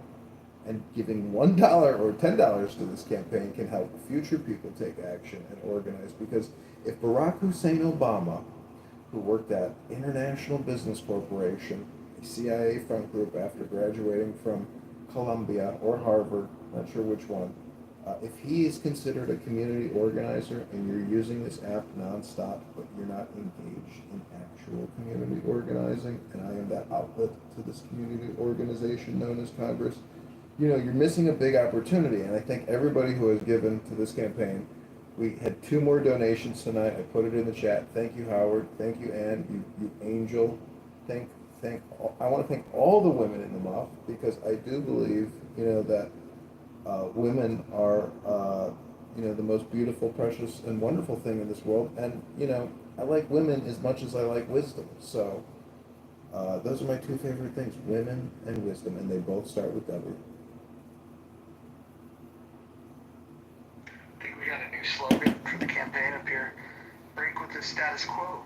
Work over the dough. So, when I was in high school, for a history project, you had to like get this partner and you had to go visit some historic site and then do like a report. That was part of the project. And I wrote my partner's name, her name was Caitlin, and I don't remember the name of the site that we went to, but we went to this place. It was super obviously old, I don't know, maybe 17th century, and he brought us in to this area. There was like a ferry, and they explained that when the person that would be known as the bartender or the ferry guy, right? He would be behind. It would be like a pub, so everybody would come in from outside, and they would stay at this location. They'd come across, on the ferry, and the guy would have to go and pull them over with a rope, like pull the ferry over, like physically. But inside of at the location where everybody would come and they would drink and there'd be alcohol, Bugs and right? scams. Once the bell rang and he had to go out to pull over the ferry, he had to protect the alcohol that he was selling to the patrons. And so there would be these bars suspended from like the ceiling, and he would pull them down and lock it so he could go out, pull the ferry over, and then he'd be able to come back in. And so it's basically, that's apparently where the term bar came from. Well, you know what, tip, did you know tip is an acronym, Bima? Tip, you go to a restaurant, you leave a tip, tip is an acronym, you know what it stands for, Bima?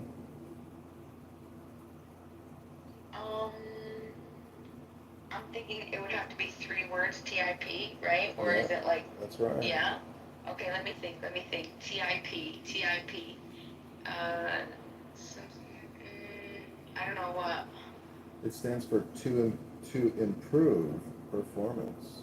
To improve performance. Oh, I would have never guessed that. So Okay. if you want to improve the performance of this campaign, guess what you gotta do? You gotta leave a tip, a donation to the campaign to elect John Kitover. Click that secure.antidote link above and donate $100 right now. Pray on it, put it to your heart, and say, you know what, is this guy full of shit, or could maybe he actually distribute some very positive and intelligent communications so the American population doesn't have a dismal outlook.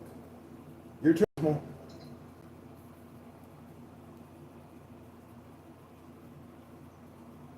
I like some of the points, but I disagree with your method. I think your methodology is demanding like improvement that maybe you could be encouraged by like a TIP. Don't throw the baby out with the bathwater. Well, I think if you joined the campaign, you'd have much more influence over these things.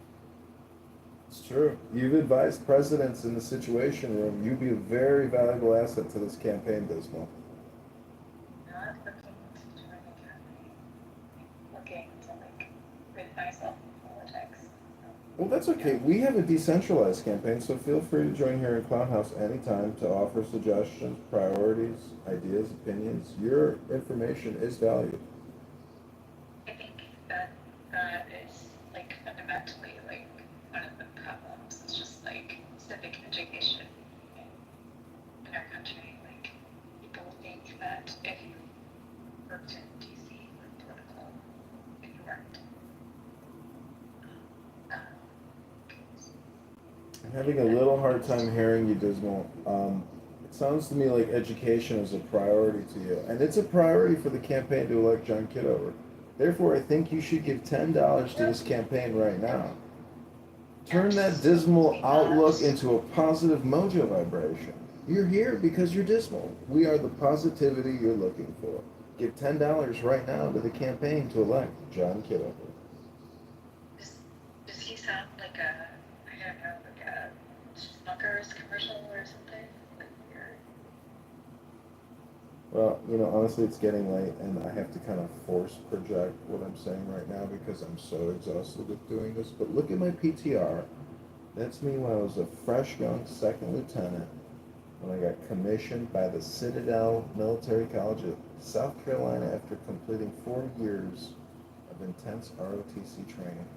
That was my lieutenant commission photograph into Army intelligence. I was then given a silver coin and a little booklet there, commemoration booklet, where I signed a piece of document swearing to uphold the Constitution and defend this country against enemies, foreign and domestic. Domestic, Dismal. Is the domestic situation dismal?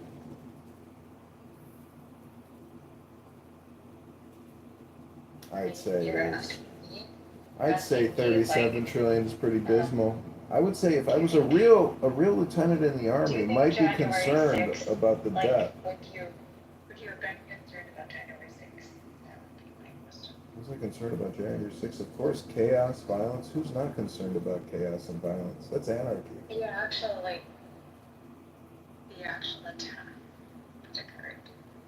I'm curious, with that.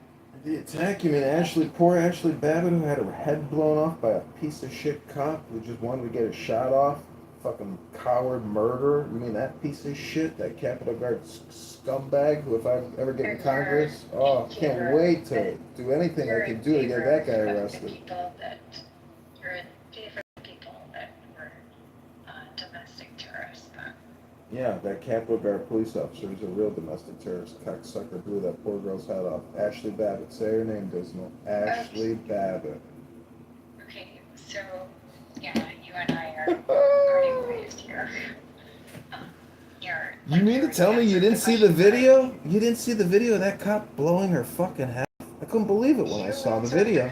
Holy shit, he shot her fucking head right off. She was just trying to get through a window. She's being crushed by a crowd. Poor Ashley Babbitt had her head blown off. Boom! Bye-bye, Ashley. Look at the It's a root cause. dismal situation. You don't look at the root cause, and that is unfortunate for you, which means that you wouldn't be a good lawmaker. Dismal, do you think she deserved to die? I think that anybody that is unfortunately put into a situation like that, yeah, I mean, the unfortunate thing, I would look at the root cause, like, why did this happen? It wasn't because of it. It wasn't because, no, it wasn't. Well, when he pulled the trigger, that's how the bullet hit her face. But the actual root cause would be more like No trouble to stop the bullshit. like why did this happen? Like what was the upset that occurred? And the upset would have been unfortunately like Donald Trump. I hate saying his name. Dismal, what do you think about the idea that some people want January 6th to be a national holiday? And we call it Ashley Babbitt Day. Are you fucking kidding me? No. What do you think? Would you support that? No. I think it's. What if it became a federal holiday? We got the day off. I think it's a relatively Day off, dismal day. No. What would you do if it was a day that paid off? What would you do on that day? How would you celebrate? I wouldn't celebrate that day. It'd be a little less. It'd be a week after New Year's. January 6th. I mean, the New Year's just setting in, and here we are with a patriotic holiday called Ashley Babbitt Day.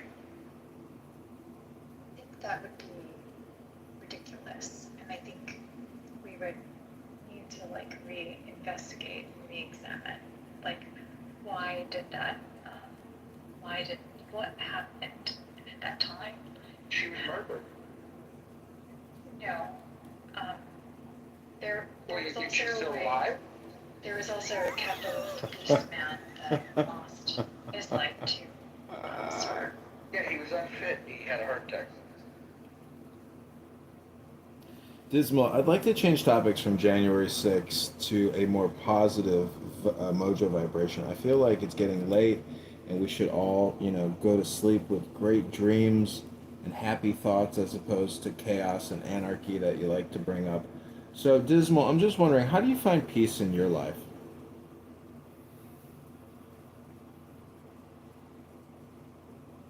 I think strawberries or cherries or something. Yeah. Probably the only piece. Man, the way I find peace, you gotta like get some more money, fuck more hoes. Shit don't stop people, dude. Sorry, you interrupted Dismal there, and you're breaking an in-the-muff rule. Kind of also just being a jerk. Yeah, I want to protect women, so it's been removed. And I think John Kitover supports protecting women. So if you want to protect women, you can give a donation by clicking above. Yeah, protect women, especially the women on January 6th that had their head blown off by a murderous cop who should be arrested for murder. No, that is also unreasonable. I think you have to actually I think this is like the fundamental breakdown is there can be like acts that you would investigate, you would identify like who was at fault, who was not at fault, and Can we identify the facts? Is she dead? That arbitration would have occurred. No, she's not dead? It's a punch. So she's alive. It's literally a bumper sticker approach to. You believe that her head exploding is a bumper sticker? Your bumper sticker approach to thinking is unfortunate. Because I think that it's a shame that a young woman had her fucking head blown off. You think that that's a bumper sticker? I think it is. Yeah. Wow. I think it's unfortunate that you're not like investigating what was the actual situation. I want to why was protect she women. there? Why was she there in the first place? Dismal, can we maybe? Then you would have to criticize Trump. Dismal, do you think she was there to get her head blown off? I think she was there because she believed that the election was Okay, let's say she believed the election was stolen. Is that a reason to blow her head off? I think that's like literally like if we are debating that is like, do you understand like why I might laugh at this? Like, yeah, this is literally like you want to laugh. Fundamentally just stupid. You want to laugh. Stupid conversation. So a woman got her head blown off, and you want to laugh. This is what we're talking about. Nope. You're also misjudging me, sir. Are you not laughing? No. What I'm Okay, you're not laughing. What I am referring to is just like if you wanted to do like the deep analysis of why fundamentally did this happen, why did this event occur, you would have to go into the election. So you want me to do a deep analysis of why cops blow women's heads off? It only happened because Trump tried to. Wait, you're gonna blame Donald Trump for a police officer blowing a woman's head off? Yep. Yeah, I would definitely blame him for. Well, I'll tell you what, Dismal. Creating like a. Dismal, you're the first person that I'm gonna say this to. The first person I'm gonna say this to is that if you were to donate to John, I would reject those campaign funds. We don't want your money. I don't want to contribute. We don't want your funds. You don't believe in protecting women. You're not at risk. Shameful, Dismal. Shameful. Shameful. I mean, I like to consider myself a gentleman. I've served as an officer in our Grand Republic of the Army, and I've met men who I would say are not necessarily gentlemen, and I've met some ladies who I would also say are not quite ladies. But Dismal, I asked you earlier how you find peace, and you said you picked strawberries. Well, Marshall, I'm just wondering if maybe you could help arbitrate. Was Ashley Babbitt murdered? Was she murdered? She was killed. I don't know if she was murdered. You didn't see the video of her getting her head blown off? I did, but murder is something that you plan. That didn't look like murder to you? He's talking about Freya. Yeah, that's kind of what I'm talking about. You mean a patriotic American who felt that she was being cheated and went there for some political redress, who went through a window getting crushed by a crowd, and she got her head blown off by a cop who's got anxiety? You didn't think that was murder? No, again, murder requires in the world legal intent, right? It's why it won't be appropriately described as manslaughter. So do you think when he shot her, he was intending to help her? That he is raising like the point of mens rea, which wasn't something that could be constituted based on the situation that would have happened. So I think more positive outcomes would have happened if he wouldn't have shot her in the face. Obviously. Oh, okay, good. I'm glad we can at least agree on that. I was just wondering how you define murder, but now that we know how you define murder, it makes sense to me that, Marshall, Mojo is gonna use his Marriott Bon Voyage points and put himself up in a fantastic hotels in Central Illinois, probably Rockford, Peoria, we're wondering if you'd like to fly out to Illinois, paid for by the campaign, to help train door knockers and campaign volunteers for the campaign to elect John Kitover.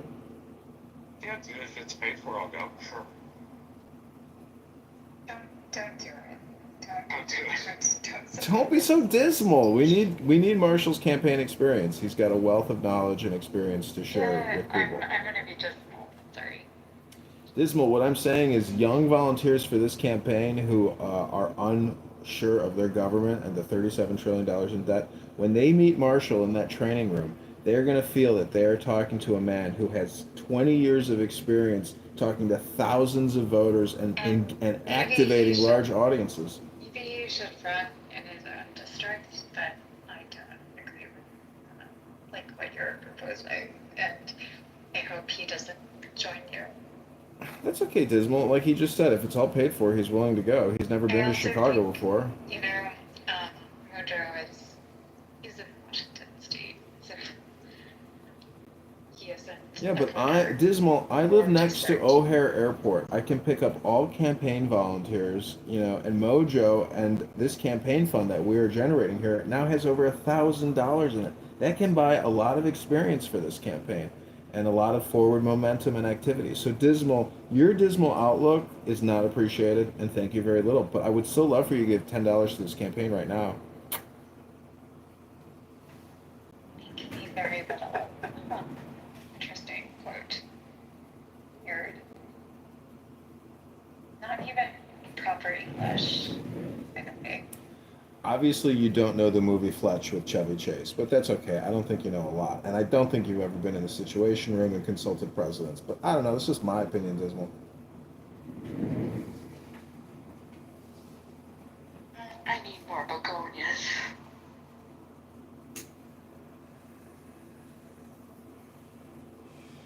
Hey, I don't think I'm winning friends here, so.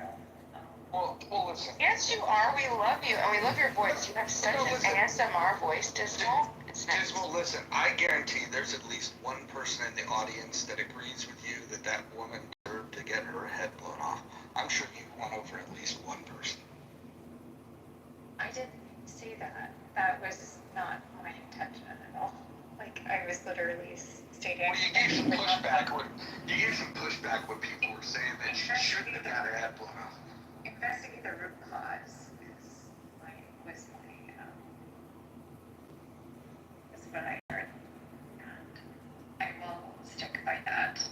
I think if you stand on principles, it's more challenging to be Okay, so here's one of the principles that I stand on. I don't believe that innocent women should be shot in the face. I don't think that. I would agree with that, but I also think, like, if you look at the root cause, like, why was she there in the first place? That's problematic. And so she was she was essentially, like, hustled into being there. And who would be laid to blame? Well, let's say she was tricked to show up. I'm not saying that she was there for all the wrong reasons. You would agree with me on this. She did not deserve to get her head blown off.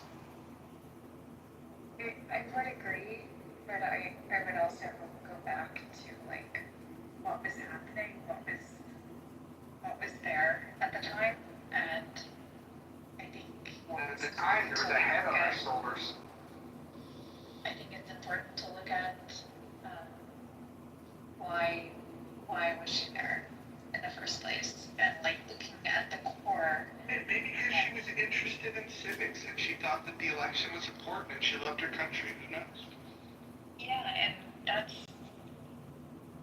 potentially a thing that would have happened, but I think it's important to actually just investigate the root cause of our problem, rather than just expounding on or riffing on the bumper sticker headlines. Okay, well, listen, I have to get to bed soon.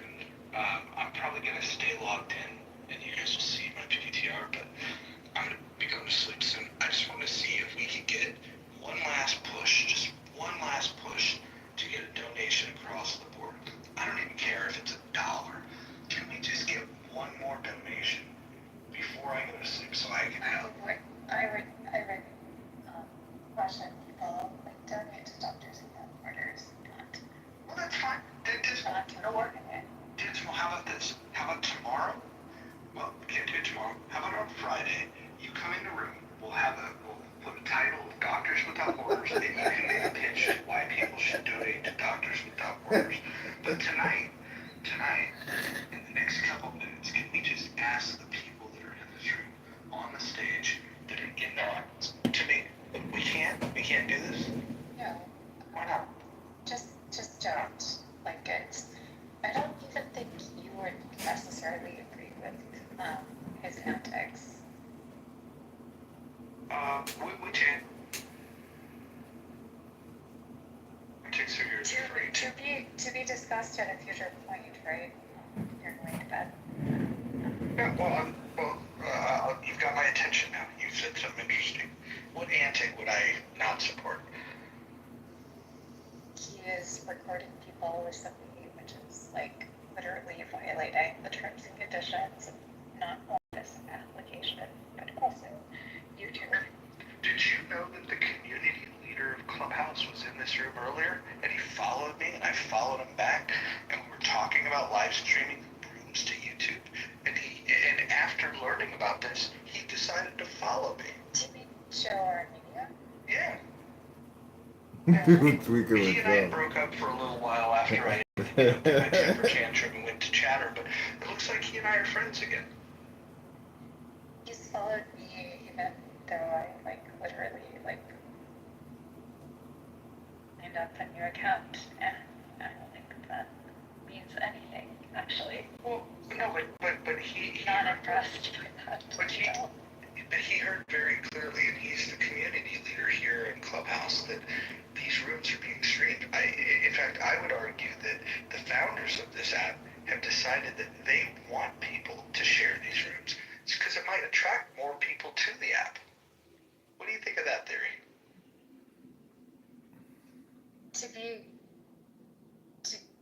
Do you want my frank perspective on this? Sure, we might disagree. I mean, we disagreed on the fact that a young woman shouldn't have had her head blown off, but maybe you'll have a different perspective here. I literally think that we're suffering this unfortunate crisis of people just deciding that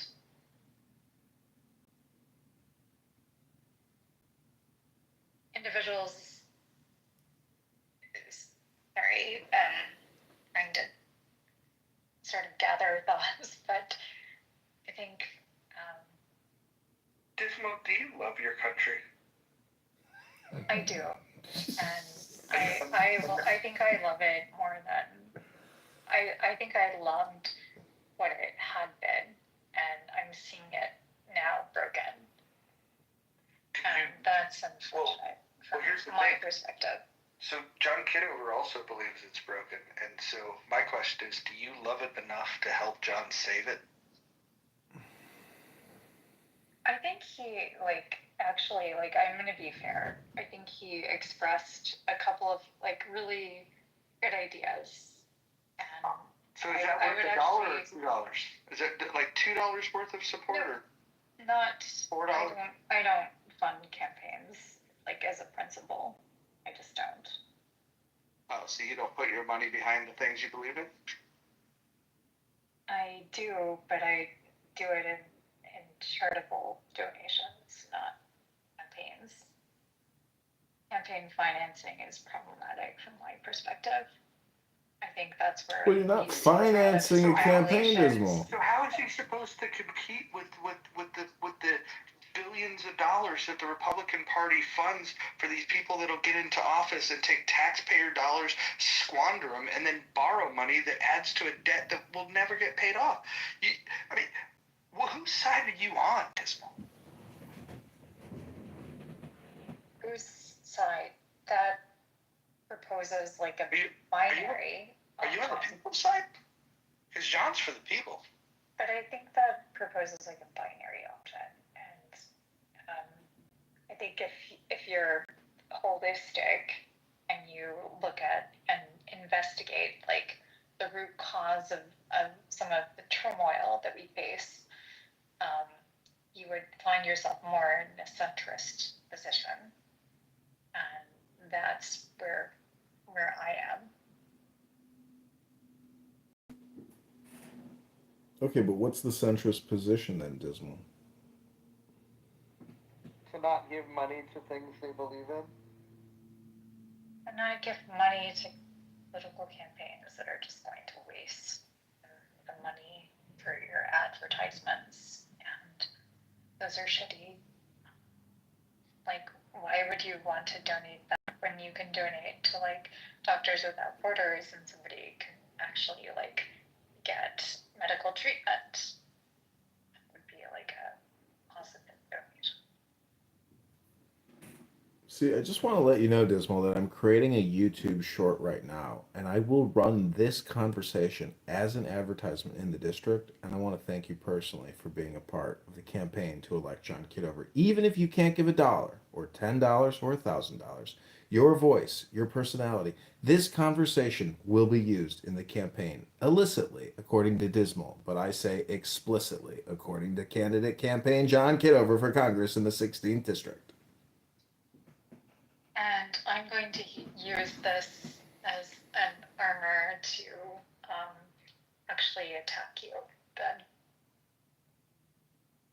I think it's reprehensible what you're doing. I think we need some pushback on Doctors Without Borders. By the way, I put some of it in the chat, but I would never give them a fucking dime. They have absolutely the most. I mean, it's embarrassing how they claim to have neutrality, but they completely ignored anything to do with Israeli victims that were demonized. They ignored the victims. They erased the massive war crimes of Hamas. They were claiming that that a hospital was bombed when they had no evidence whatsoever. In fact, it went into a parking lot. They literally it's like a completely horrible organization, and there's so much evidence produced by Israel showing. Creating this, I know exactly what I'm talking about. I read about them all the time, and I see these fake testimonies by people that they put out on social media. It's absolutely would never ever recommend anyone to give that organization a dime. It's completely biased. There's no question how. I mean, that's not even like a gray area. That's very clear. They're completely biased. It literally, the organization literally itself horrible. Isn't. No, and they do provide like good accounting. For Hamas. Tell me what they've done for Israeli hostages or Israeli victims. They specifically will ignore. You're speaking about one issue, and this is a global organization. Yeah, this global organization that claims impartiality absolutely ignored victims, completely demonized the country after they were brutally attacked. Horrible organization. Atrocious. Atrocious. Never would support them. Dismally despicable. Sorry, guys. It's a global organization. Yeah, I'm very aware what they are, but they're also completely politically biased, totally woke left biased, and in this situation, this is like they're ignoring victims of brutality. brutality. Like you're talking about one topic.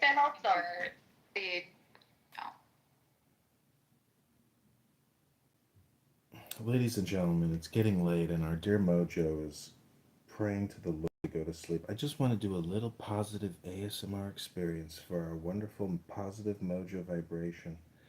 The Lord is my light and my salvation. Whom shall I fear? The Lord is the stronghold of my life. Of whom shall I be afraid? Be of good courage, fellow clubhouse brothers and sisters, and he shall strengthen your heart, all you who hope in the Lord. Know that wisdom is such to your soul. If you find it, there will be a future, and your hope will not be cut off.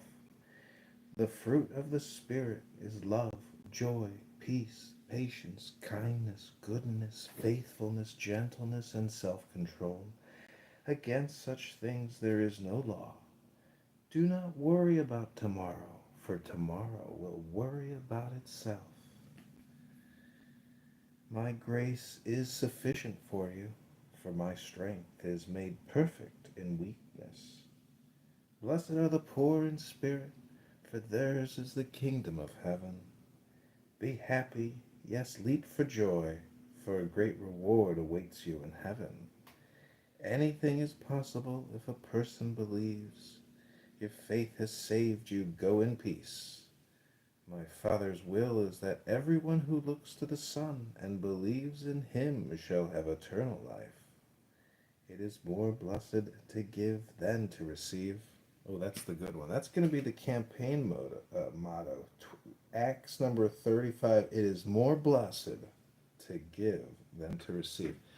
So I updated my PTR to Winston Churchill, that great, wonderful warrior and courageous political leader who fought evil and darkness and sick science and insanity in Europe and Germany. Without that great man, this world would have been plunged into darkness. And I gotta say, without Donald John Trump and J.D. Vance, I think America would have also been plunged into chaotic clown world darkness.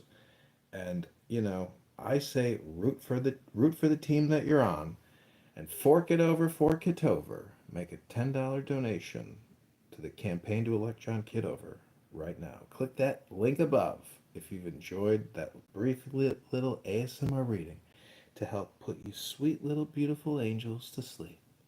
I hope you enjoyed it.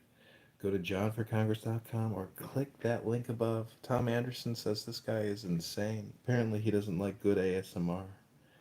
Did anybody here enjoy the Bible flashcard ASMR experience?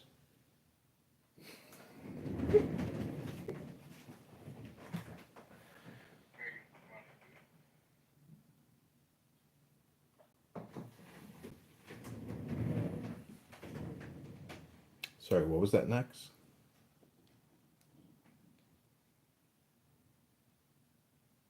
I didn't see who said it, but Mojo seems to be pleased. I think he enjoyed that sweet little ditty before bed. This is what it's like in the Army. This is called taps. Many of you have never stood at attention to taps, but this is what taps sounds like.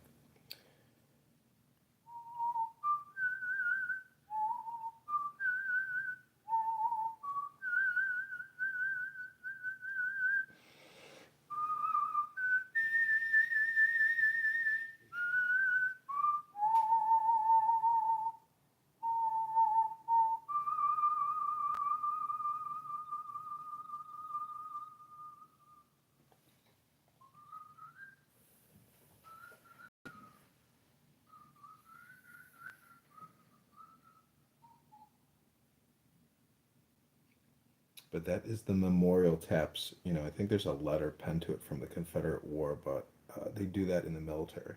I think it's in all branches, but that's the way to say, time to go to bed.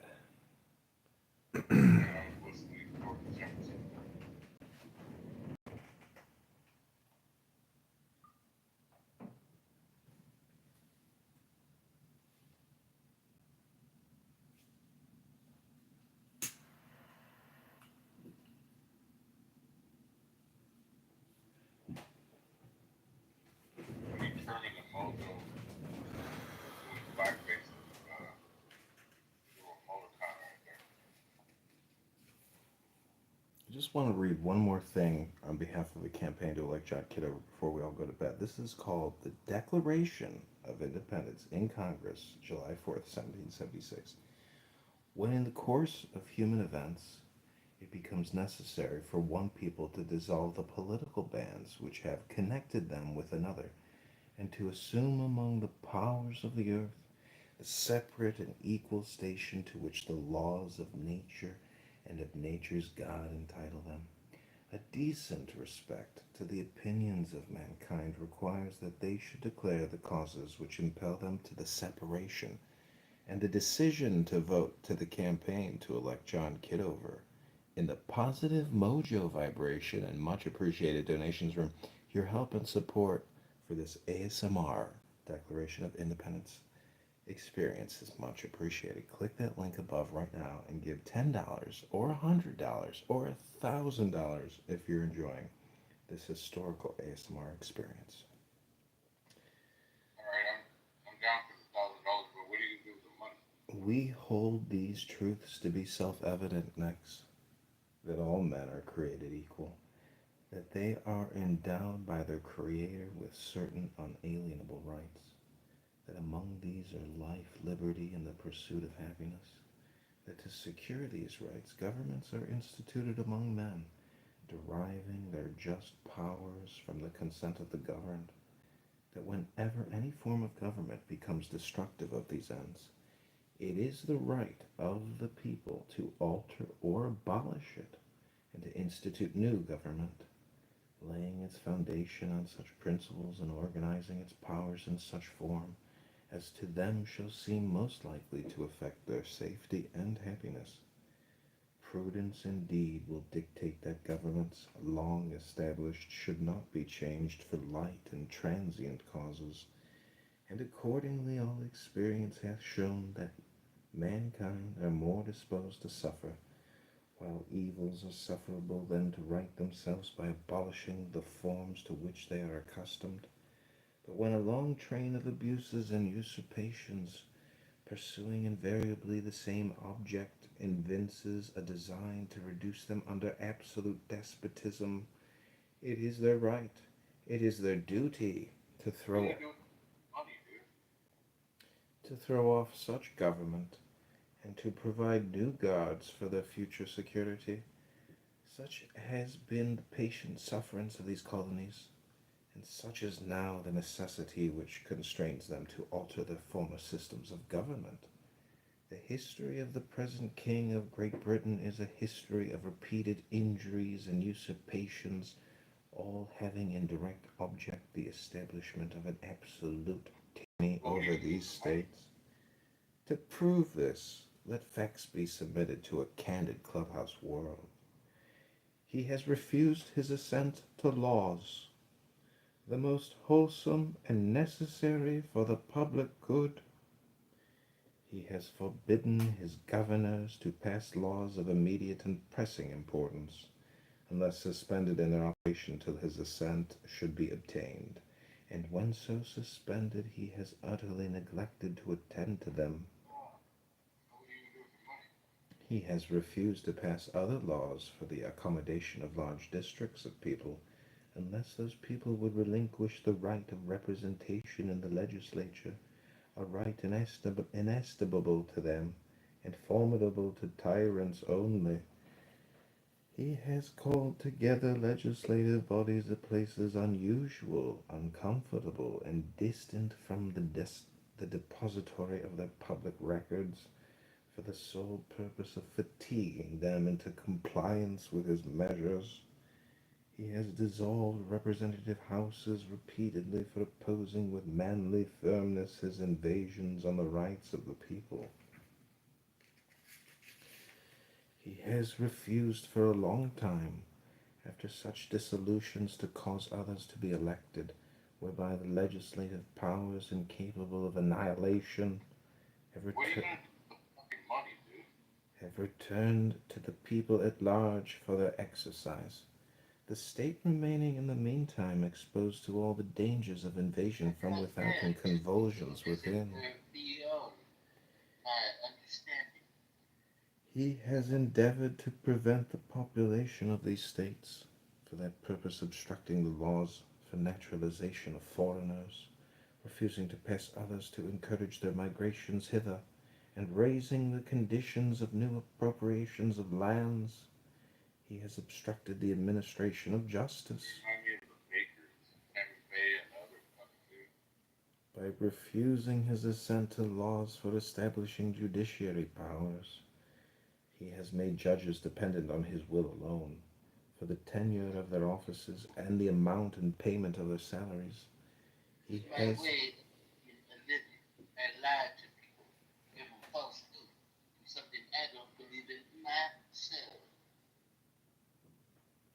He has created a multitude of new offices, and sent hither swarms of officers to harass our people and eat out their substance. He has kept among us in times of peace standing armies without the consent of our legislatures. He has affected to render the military independent of and superior to the civil power.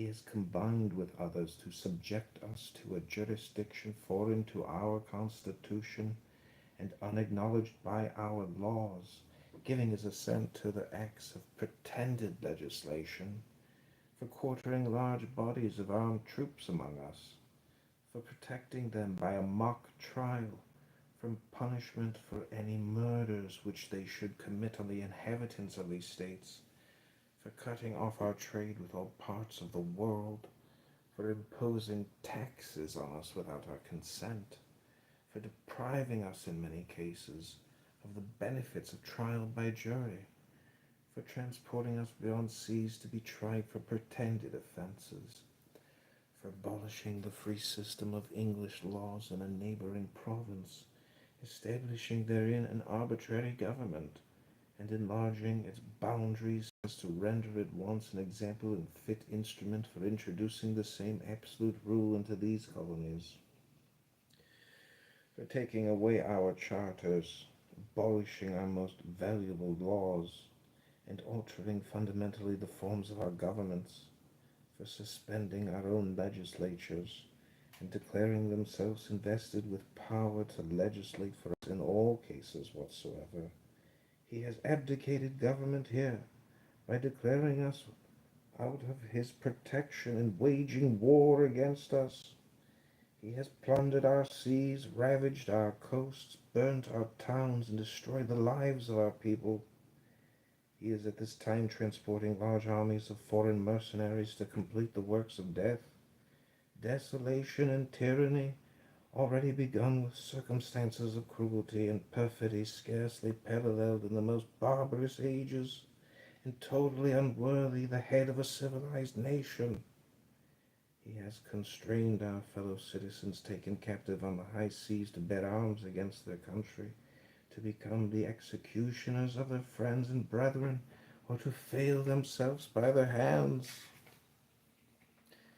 He has excited domestic insurrections amongst us, and has endeavored to bring on the inhabitants of our frontiers the merciless Indian savages, whose known rule of warfare is an undistinguished destruction of all ages, sexes, and conditions. In every stage of these oppressions we have petitioned for redress in the most humble terms. Our repeated petitions in the most humble terms, our repeated petitions have been answered only by repeated injury. A prince whose charter is thus marked by every act which may define a tyrant is unfit to be the ruler of a free people. Nor have we been wanting in attentions to our British brethren. We have warned them from time to time of attempts by the legislature to extend an unwarrantable jurisdiction over us. We have reminded them of the circumstances of our emigration and settlement here. We have appealed to their native justice and magnanimity, and we have conjured them by the ties of our common kindred to disavow these usurpations, which would inevitably interrupt our connections and correspondence. They too have been deaf to the voice of justice and of consanguinity. We must, therefore, acquiesce in the necessity which denounces our separation, and hold them as we hold the rest of mankind, enemies in war, in peace friends.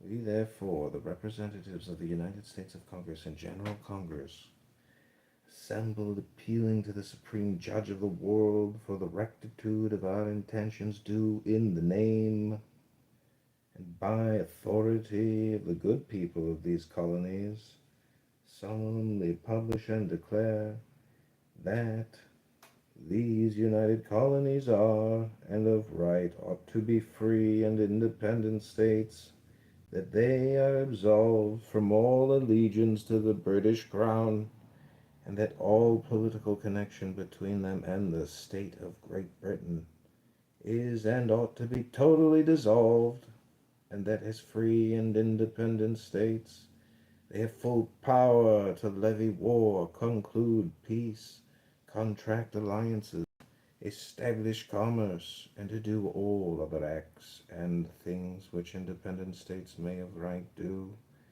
and for the support of this declaration, with a firm reliance on the protection of divine providence, we mutually pledge to each other our lives, our fortunes, and our sacred honor.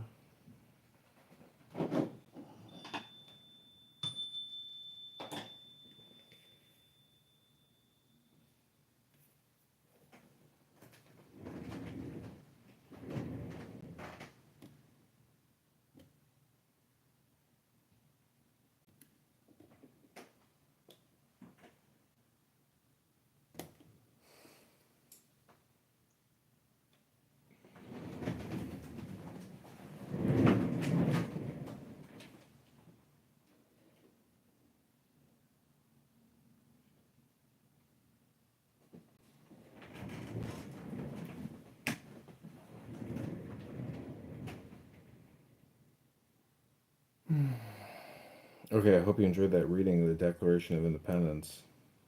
It's a pretty intense document. Um, if you enjoyed that reading, consider giving $10 to the campaign. I'm from the UK, but I've never heard that before. That was, yeah, it was. Oh wow, that's interesting. Thanks for sharing that. What did you think about it? Well, I thought how beautifully it was written, and it sounded like you sounded like a British person reciting it actually, and the use of the language, but obviously there was influences at the time, but you'd have to reread it a couple of times to actually get the full understanding, because obviously we're not used to that language now, are we? Well, they must have sounded like that when they wrote it, right? Mm-hmm. Yeah, no, for sure. But it's not. It's not what we hear now. It's from a completely different era. But yeah, it's beautiful. Yeah. Thanks for reading it out. Yeah, I mean, I don't know. I see a lot of like, um, people say that's unconstitutional or anti-constitutional. It's like there's a lot of things you could say that are anti-Declaration of Independence. I mean, it seems like they're violating the way that the government acts now. It seems like they're violating a lot of the reasons why they declared independence in the first place. So I think the quote is why. Well, that is something that you does spring to mind. I mean, I don't know enough about it because obviously I'm from the UK, but I mean, you can ask. I can ask Grok, ask Grok to tell me. I've anyway for the contradictions. Ask for the well, contradictions. I think one of the things is obviously is that was done at a certain period of time, and it's what principles that is trying to encapsulate and secure as a basis of government that are no longer applicable. Um, and that's the thing with having a constitution that's so clearly written out and has amendments and all the things that you guys hold so dear. Yeah, because therein it's hard, but by definition, amendment would indicate some degree of flexibility. And obviously we haven't got a constitution like that. We have a common law, we have legislation, and we have common law, which defines how you interpret legislation or what have you. And there's more flexibility in that. But I'm not having I'm not having a go because I'm not saying which is right and which is wrong. But yeah. You guys are still going. I was here in the God knows what time. I'm just got off again. I know it's wild. I'm taking a break tomorrow from this app and shutting down my production studio here in my bedroom. And I want to thank Mojo for all these positive Mojo vibration experiences that I've been recording and live streaming. My YouTube account, my primary one, it's just like unbelievable how many videos I've been recording over the past couple weeks. And, a lot of great conversations, a lot of great crash outs, typical Clubhouse stuff, going on 5 years recording Clown House. Yeah, and I see you're John Kitover. You're the John who is going to stand for election. Yeah, in the 16th District of Illinois. Okay. Are you standing as an independent, or are you standing No, Republican. a member of like the Republicans or Democrats? Republican, yeah. This is Abraham Lincoln territory. If you don't run as a Republican in Illinois, you just don't understand Illinois history. Okay, so you can forget it. Yeah.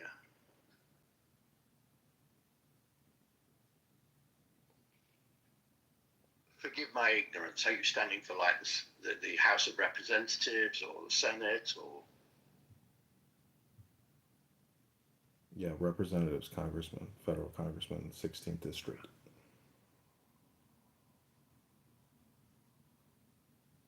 Have you got much chance? You stand. I remember now because just before I left earlier on, you're standing against obviously a Republican candidate who's being elected by the party, and you're. How does that work then? It goes to in March. There's a primary. They decide at the primary who. Right. So you're standing against the other guy in the primary, and then go from there. Yeah, we're working on signatures and organizing for that laborious task. What's interesting about the Declaration is, there is something in there. I wanted to call it out that they make it overly burdensome with papers and judicial and all this stuff. It's very much the same way with ballot access here in this country, as Marshall, I'm sure, can tell you about crazy ballot access stories and how difficult it is for independents or people from outside the clique to get the required signatures, let alone go through an unscrupulous process of disqualifying signatures and then follow-up court examinations. My Chicago political experience was amazing. I met characters. I met all kinds of people who you would never meet in your entire life unless you ran for office and, basically did it all from home, mom and pop or grassroots. It's a wild experience meeting people who work and control and manipulate politics, and there's a lot of ego and a lot of wasted time and stupid people who don't know how to grow organizations, or they want to control organizations, that's the one thing that amazes me about life is I think, oh man, I want to maximize the growth of this business organization, but not a lot of people think that way. No, and then they get in the way because hang on a second, no. It doesn't work like that. It works this way for us, and we don't want to change. It's a change, also, isn't it? Well, we have the same in the UK. If I wanted to stand for a party, I'd have to go in front of the local committee for that party, and they've probably been in that position as committee members for God knows how many years, and I come along and I want to make change. Oh no, that's not easy. Not at all. Okay, so I want to propose that we do a hard out. I'm going to hard out of here in 17 minutes. Thank you all for any remaining conversation. We're at 16 minutes till I leave the campaign and the positive mojo vibrations, but everybody else here is, you can chill and stay. I think Mojo said he's going to sleep. But, it's been a lot of fun here on Clown House today. I feel like it was another rock out, baseball game day, and maximize the day of campaigning here on Clown House and across multiple media platforms.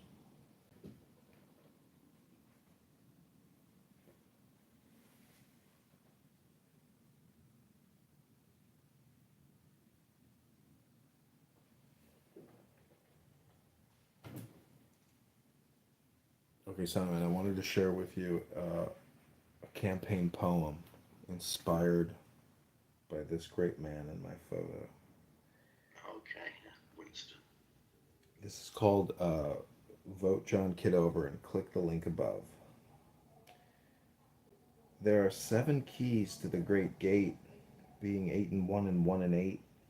First let the body of thee be still, bound by the cerements of will, corpse rigid, thus thou mayst abort the fidget babes that tease the thought.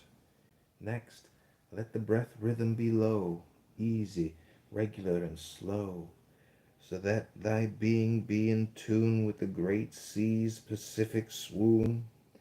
Third, let thy life be pure and calm, swayed softly as a windless palm. Fourth, let the will to live be bound to the one love of the profound. Fifth, let the thought divinely free from sense observe its entity. Watch every thought that springs, enhance, hour after hour like vigilance. Intense and keen, turned inward, miss no atom of analysis.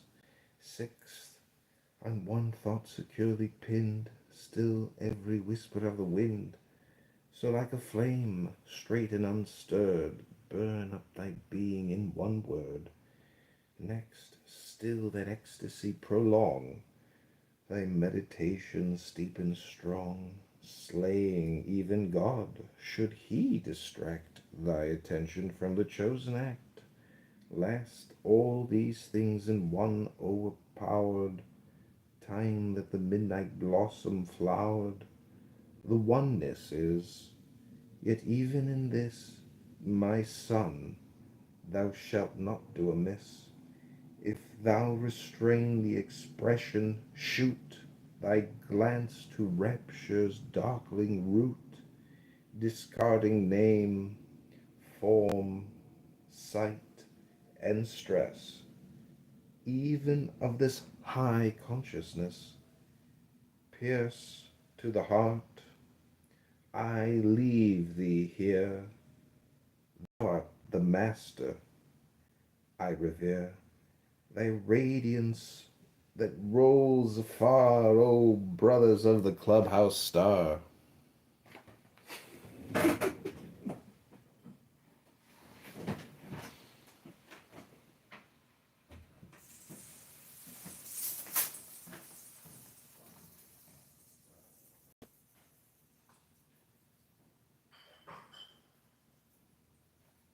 He was a wordsmith. What a man.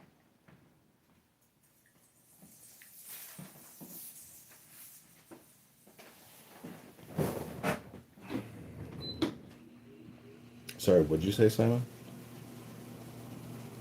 What a man. What a linguist. What a wordsmith.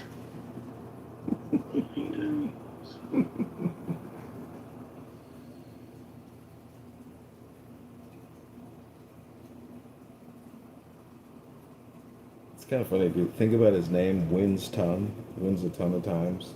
You know, it's a great neuro-linguistic programming name, wins ton.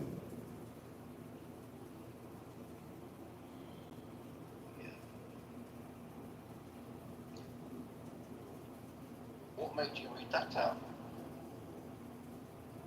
I don't know, it's just a poem I like.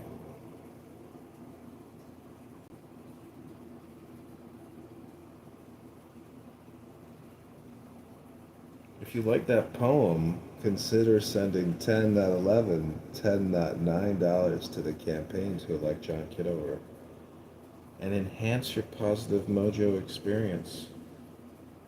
And thanks for listening. It's been a long day here on Clownhouse. Look at how many comments there are in this room. Don't you? I mean, Simon, look at that. 1.8 thousand people have left comments in this room. Like, you know, it's a shame that it's not on replay. It would be great if it was on replay. 'Cause it's a lot of content here that just birds up in the clubhouse ether.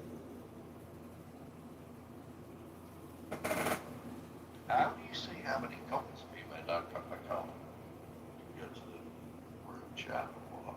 Not that it really matters, but It's in the lower left-hand corner. If you can't see it, then I guess you can't see it.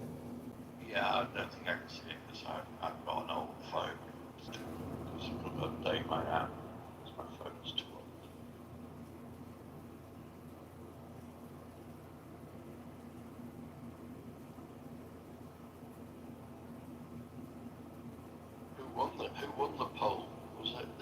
botulism, there was the political correctness. I can't remember the other one. I think it was the other one. I don't know the total outcome. I think In the Muff probably won. Yeah, in the Muff.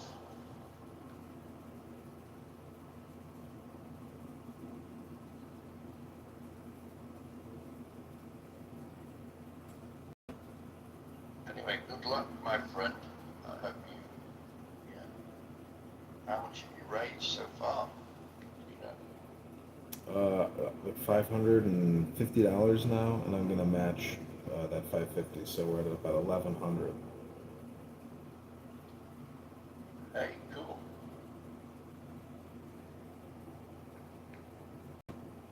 Yeah, I think it's pretty good for momentum. I was trying to get into this X space today where there are people who are involved in local politics and do have connections, and people do look at their accounts, but they would not bring me up on their stage today. But they did feature another person running for office, so they may be curating their space. But there's a lot of people that carry grudges, and if you are connected, associated, or attached, or perceived as being, connected with people that they really do not like or hate, um, you know, it is a little click, and people want to control their dopamine experience. So, this is kind of an artistic campaign, and hopefully we can have some, social media virality and large impressions on some, content. Um, I'm not, I'm not. I like to be controversial, but I also, do not want. I don't know. I mean, I think talk about $37 trillion is controversial enough. I don't know how much more controversial you need to get than just talk about the national debt. So, but it's gonna be fun, and it's August now, so I've got a couple more months to get all these signatures. Well, you've got a hot topic in which you're standing on, because it is like, we're all the West countries are in ridiculous debt, but I don't actually know how much ours is, but it might not be it won't be as much as yours, but relative to our size as a nation and our GDP, yeah, we're all in the shit, really. But my politics is I'm green, but I'm the Green Party not because so much of the environmental, but it's the only party in the UK that believes in taxing wealth and not labour. So I'm for, and I've got my own business, and I'm relatively successful and financially in a good place, but I think we need to tax the wealth because, well, They also don't know what a woman is. Oh, I do. I've had a few. Well, apparently the Green Party doesn't, so go figure. Oh, well, you've got idiots in every party, to be honest. So I don't, Well, they had a shit show in Scotland, so I mean, definitely not a party I would subscribe to. Yeah, well, as I said, there are no party's got like the monopoly on good policies and the right thinking. So you have to sort through all the shit and idiocy that every party shows and has, and work through what you think is the most important thing for the world and for our country to go forward. For me, bearing in mind I've built my wealth on capitalism, I think it's fundamentally flawed and rigged. And I think that the difference between the rich and the poor is as big as it's ever been, and it's not sustainable. I agree with you, but redistribution is a different matter. It's got nothing to do with all the bullshit of gender identity that the Green Party is pushing forward in its agenda. So, I mean, I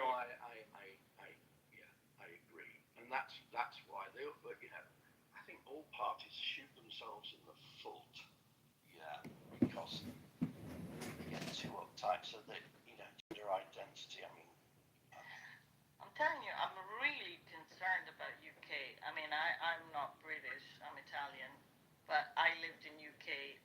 a long time, and I was married to a British person, and my children, two of my children are living in the UK.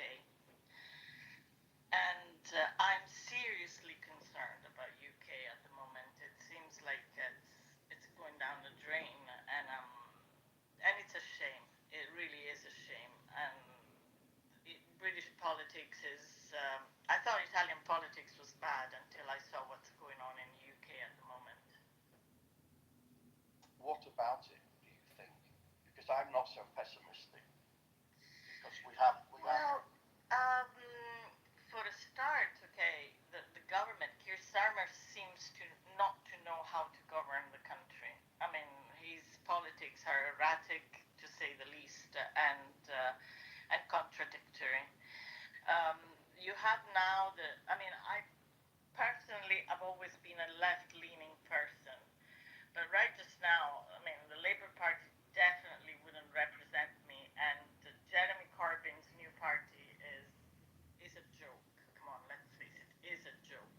And the only thing that it's going to do is stealing votes from the areas in UK where you have a high concentration of certain ethnic minorities, and stealing votes from the Labour, so allowing probably Conservative or Reform Party to win.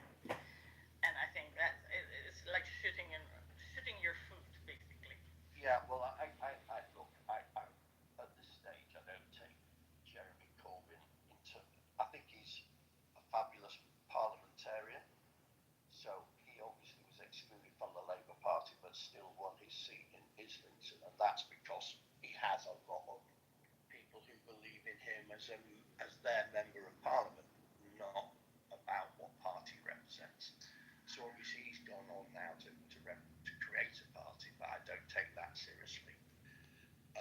And Labour, as we knew it back in before Blair, yeah, because the fact that Margaret Thatcher, yeah, was so successful, yeah, whatever you think of her, she was, that dragged all the bad things that I can think of, somebody that ruined the planet, basically. Yeah, go on.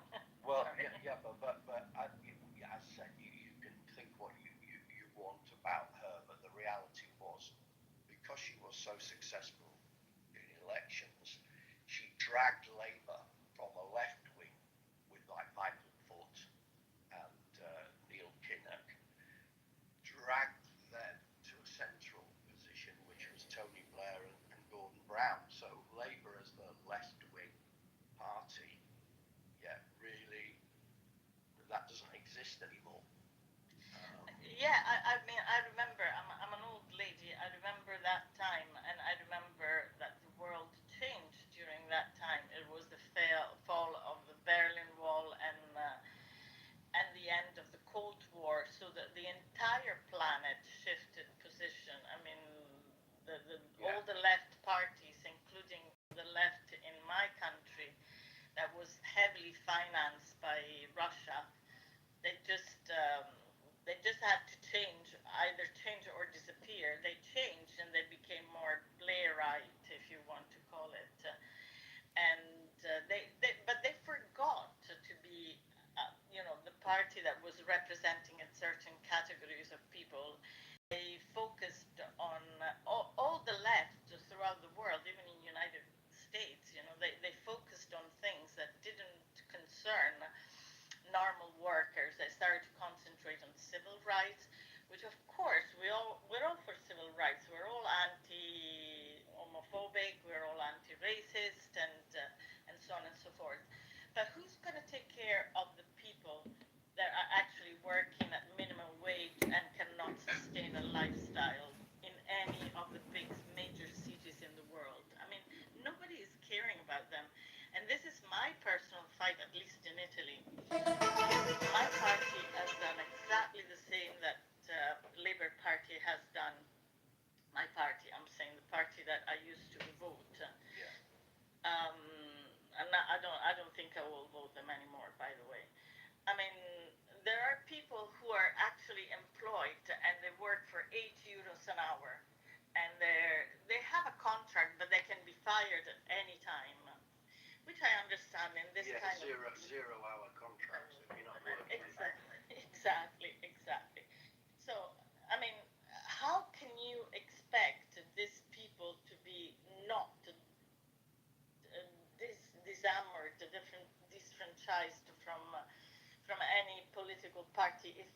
nobody is trying to sort their financial situation. People are in debt. People are getting poorer and poorer.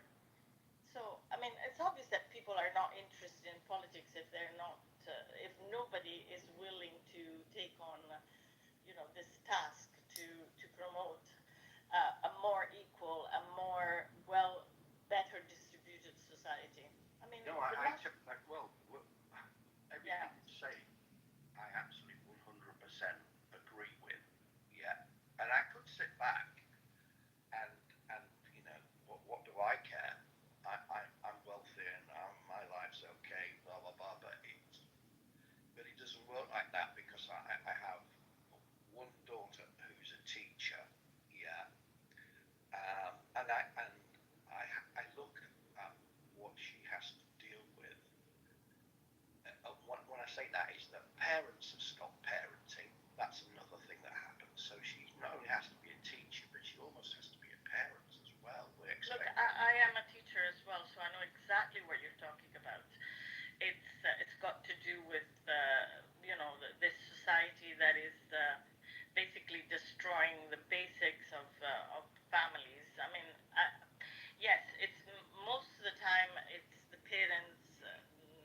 I wouldn't say fault, but inability to control their own children. And so on. But it's also the fact that a lot of these parents are in very badly paid jobs. They cannot afford to guarantee the minimum. I mean, I remember once upon a time back in the 70s when I was very, very young, there was a pride being working class, I remember, I mean, I used to go to UK very often, even as a very young person. And I remember areas, working class areas, where everything was neat and tidy, and people took pride of being working class. I mean, nowadays I lived in Aberdeen, okay, for a long time. And I went back to Aberdeen about 2 years ago, and I couldn't recognize it. And Aberdeen was an extremely rich city, if you remember. I mean, it was, the oil capital of Europe. Yes, exactly. But the oil price went down, and all the major companies shifted, and they left Aberdeen. This meant obviously that the rich left and the poor remained, and Aberdeen is basically a boarded up city. There is nothing, no shops, no nothing. It was so sad, and I saw a lot of youngsters delinquencies. I mean, I was at the train station because I was going back to Edinburgh, and a bunch of young people with nothing to do, fighting. I mean, it was just like living in a nightmare. Yeah, I mean, I agree, and the other thing, I mean, because my two elder daughters, I've lived in London, but I don't anymore. I came out of London, but they live in London now, and without parental help, they wouldn't have been able to buy Oh yeah. flat. But no chance on their salaries would they have been able to save up. But my son is living in Surrey, but he's got a very high paid job, and he can afford to live there. But in normal circumstances, it would be impossible. I mean, where he lives in Surrey, I mean, houses go for a minimum of £1 million or something. Oh yeah, that's just. I mean, but in London, you're talking. If you're going to get a 2-bedroom flat in London, wherever it is, you're talking 300 to 500,000 for a flat. Yeah. And if you rent, it's even worse because landlords don't give a fuck. Sorry, pardon my. No, you're wrong. Totally Don't give a shit about the properties. You can't get a mortgage with your salary, but you're having to pay rent that's more than the mortgage if you'd have been able to get one, which is just a joke. Yeah. So there's loads of. I don't actually. I do go. Oh, it can't continue like this. But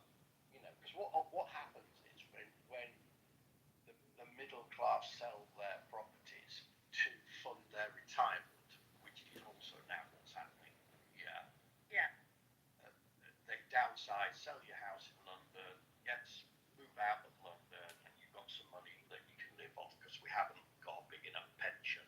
Yeah, that's the scenario now. That's another issue. Yes, I know. I'm perfectly Yeah, aware so of that. so all these, it's just, and those properties get gobbled up by when I say the rich, you know, I'm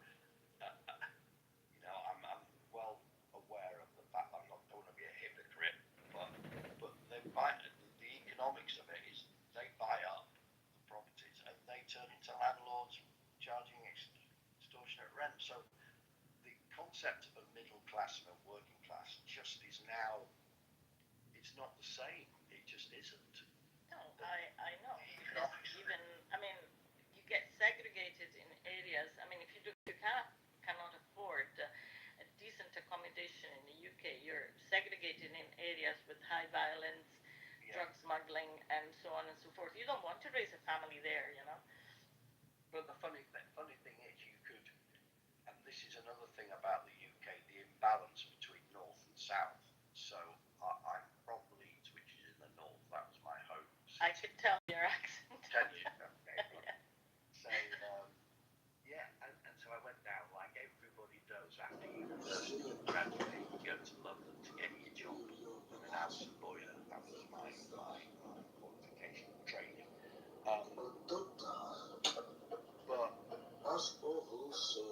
that in itself pushes prices up, and I just can't see how it will last. Whereas if where I now live, which is a place called Peak District, just outside Derbyshire, you have a chance, yeah.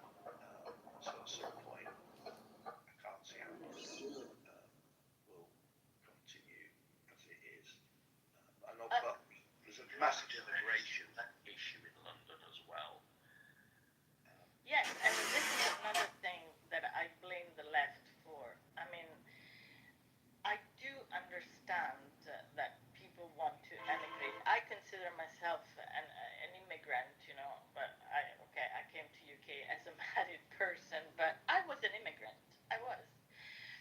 And I've lived most of my life abroad as well because my ex-husband was working in the oil industry, so we lived in India, we lived in many, many places.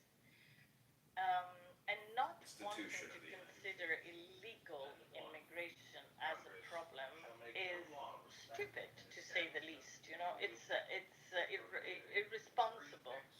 I mean, immigration is a factor and needs to be considered. How do we want immigration to be tackled by the politicians? I mean, is it a problem or we want to sweep it under the carpet? Well, sorry, I just wanted to finish this.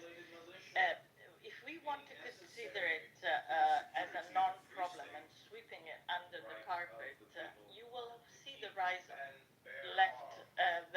far-right movements that will listen to the concerns of people. Sorry. Which is obviously what we're seeing happening with reform. Yeah. Yes. I think part of the issue is, we have a set of laws about dealing with illegal immigrants. Yeah. Go through a process because we think that's fair. Give them a chance. They maybe have a justifiable right to come here for whatever reason, or not. But we have to find out. We have to go through a process. The problem is the volume and the numbers means that the legal process can't keep up. It just can't. I know, it's staggering. I know, it's the same that is happening across here. So the problem, we're then in the problem is, well, we've got all these people coming, but we're trying to do the right thing by going through a process. Yeah. Because also, a load of boat people come over from France, and I think that's part of the issue. I mean, we've got this one in and one out. I'm not quite sure what that means now, an agreement with France, but they arrive on the beach, in the south of England. Well, what do? You can't go, sorry, turn round and go back. You can't do, but you've got to do something with them. Yeah. I understand, and this is. Just overwhelming. Something needs to be done, but nobody actually has come out with a practical solution. Now, practical, that can, work. That's why I wasn't particularly against sending them to Rwanda. And on the face of it, you go, I was just going to agree with you because Italy is under the fire at the moment because the government that we have at the moment, Giorgia Meloni, who is not a person I would have voted for, and I don't think I can vote for somebody like her, but I have to agree with the fact that she tried to tackle the problem by creating these centers with an agreement with Albania to get at least the process of of finding out whether these people have legal rights to come to Italy or not. A lot of them don't because most of them are coming from Bangladesh, Pakistan, and don't have any legal rights to come to Italy because it's not a dangerous place. I mean, we don't consider Pakistan as a place where people are in danger unless they're Christians or homosexual. do they come on the back of existing facts? Because that's another thing. Because obviously, because of the previous empire we have a lot of Asian people living in the UK, and they came when we wanted them to come. Yeah. And what happens now, and I don't really understand clearly enough, is that they have a right to bring family members over. Well, hang on a second, that wasn't part of the deal as far as I'm concerned. Yeah, you're here, but it doesn't mean you can bring, your auntie and your grandfather.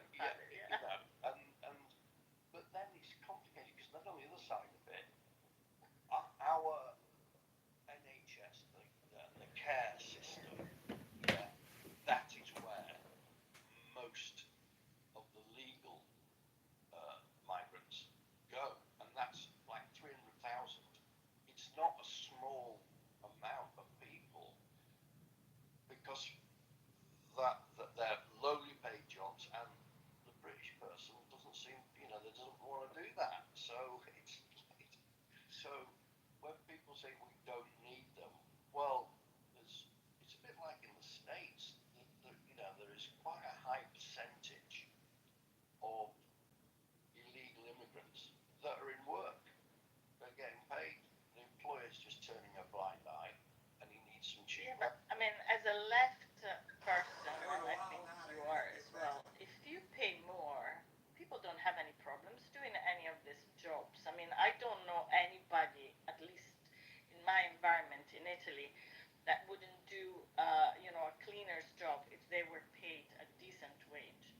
There's nobody. I mean, job is not something to be ashamed of.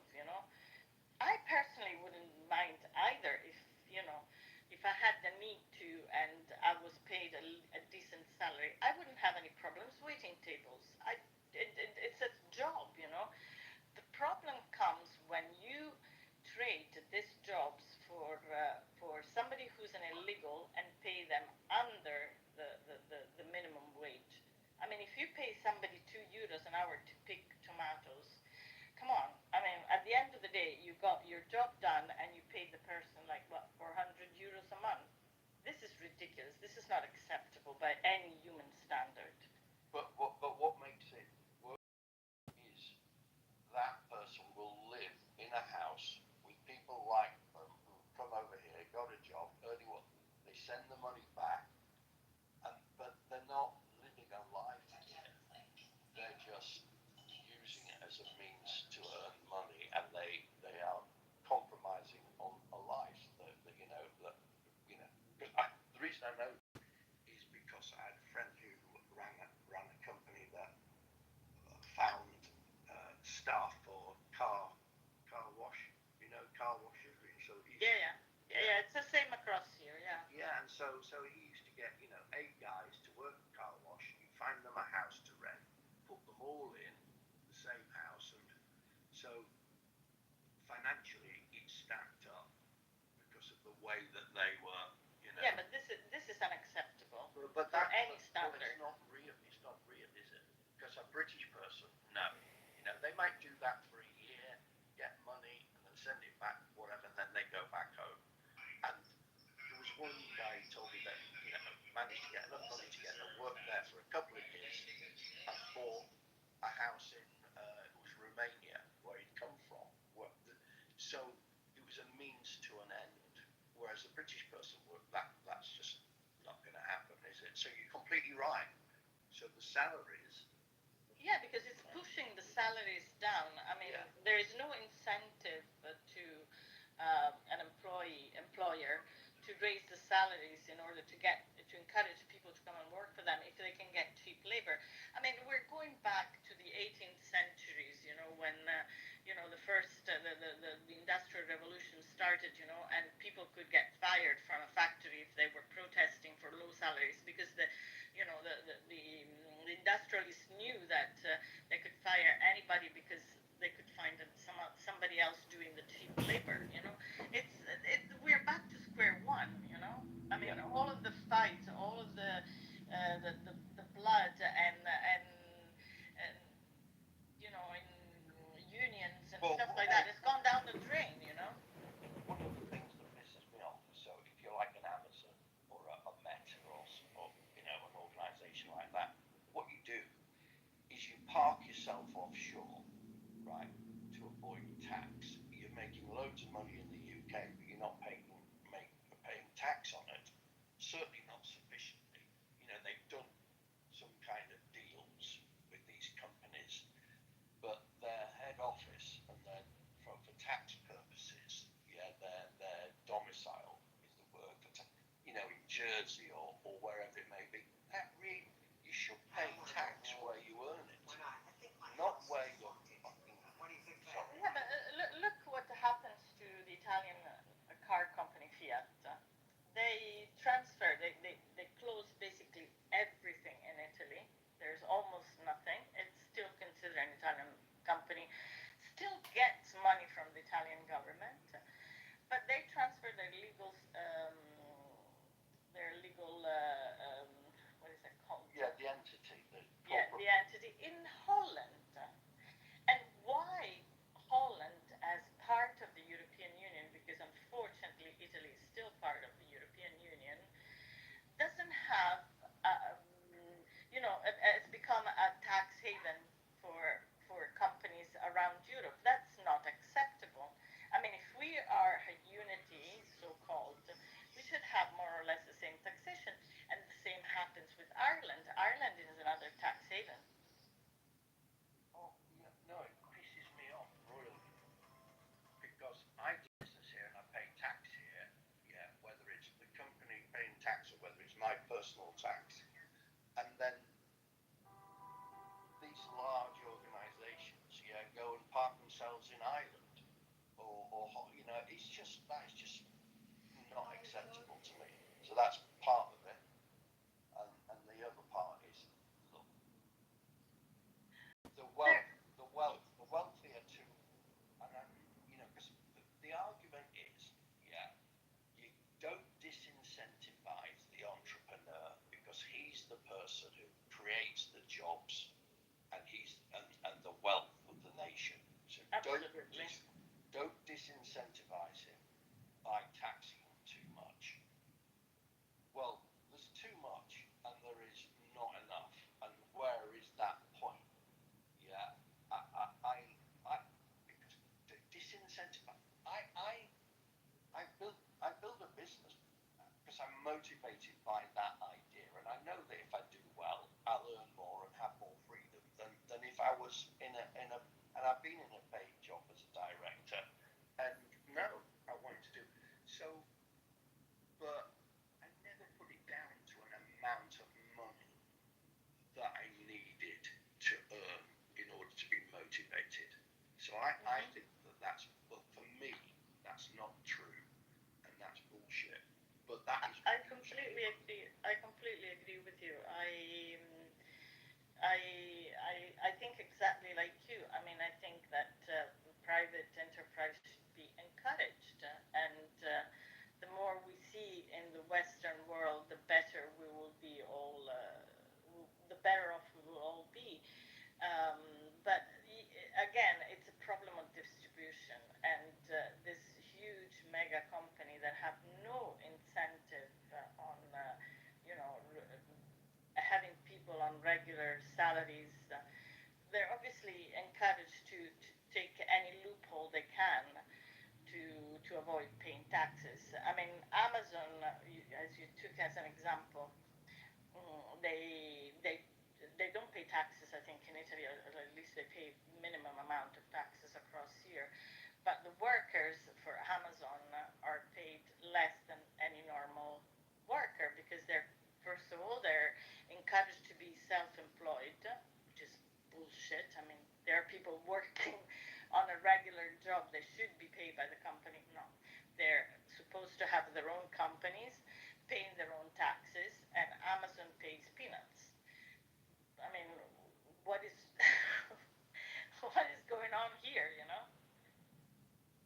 Well, my opinion is that doesn't work long term. It's not sustainable.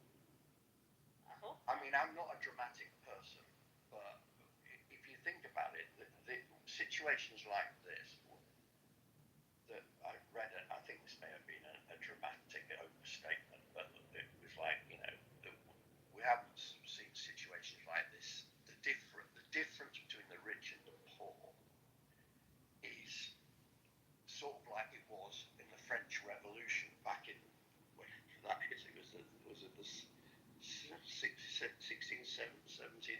I don't know.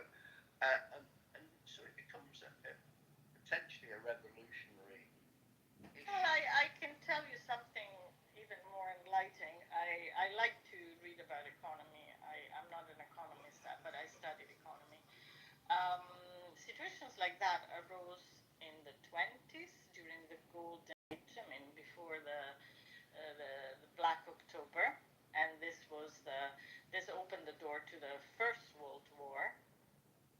Okay, no, not exactly the First World War because we're talking a little bit later than that, but the Second World War with a massive inflation that hit Europe, specifically Germany.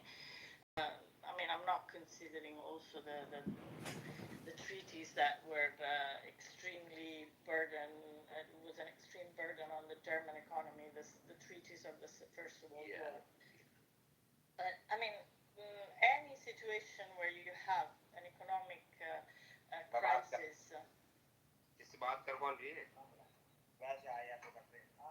Hi guys. Hello? Hi guys. Can you mute yourself? We can hear too many people talking on the back. Are you discussing about some important thing? Well, it is to us. Mm-hmm. So you can talk, but that's it. That's it. Mute. Good. I'm listening.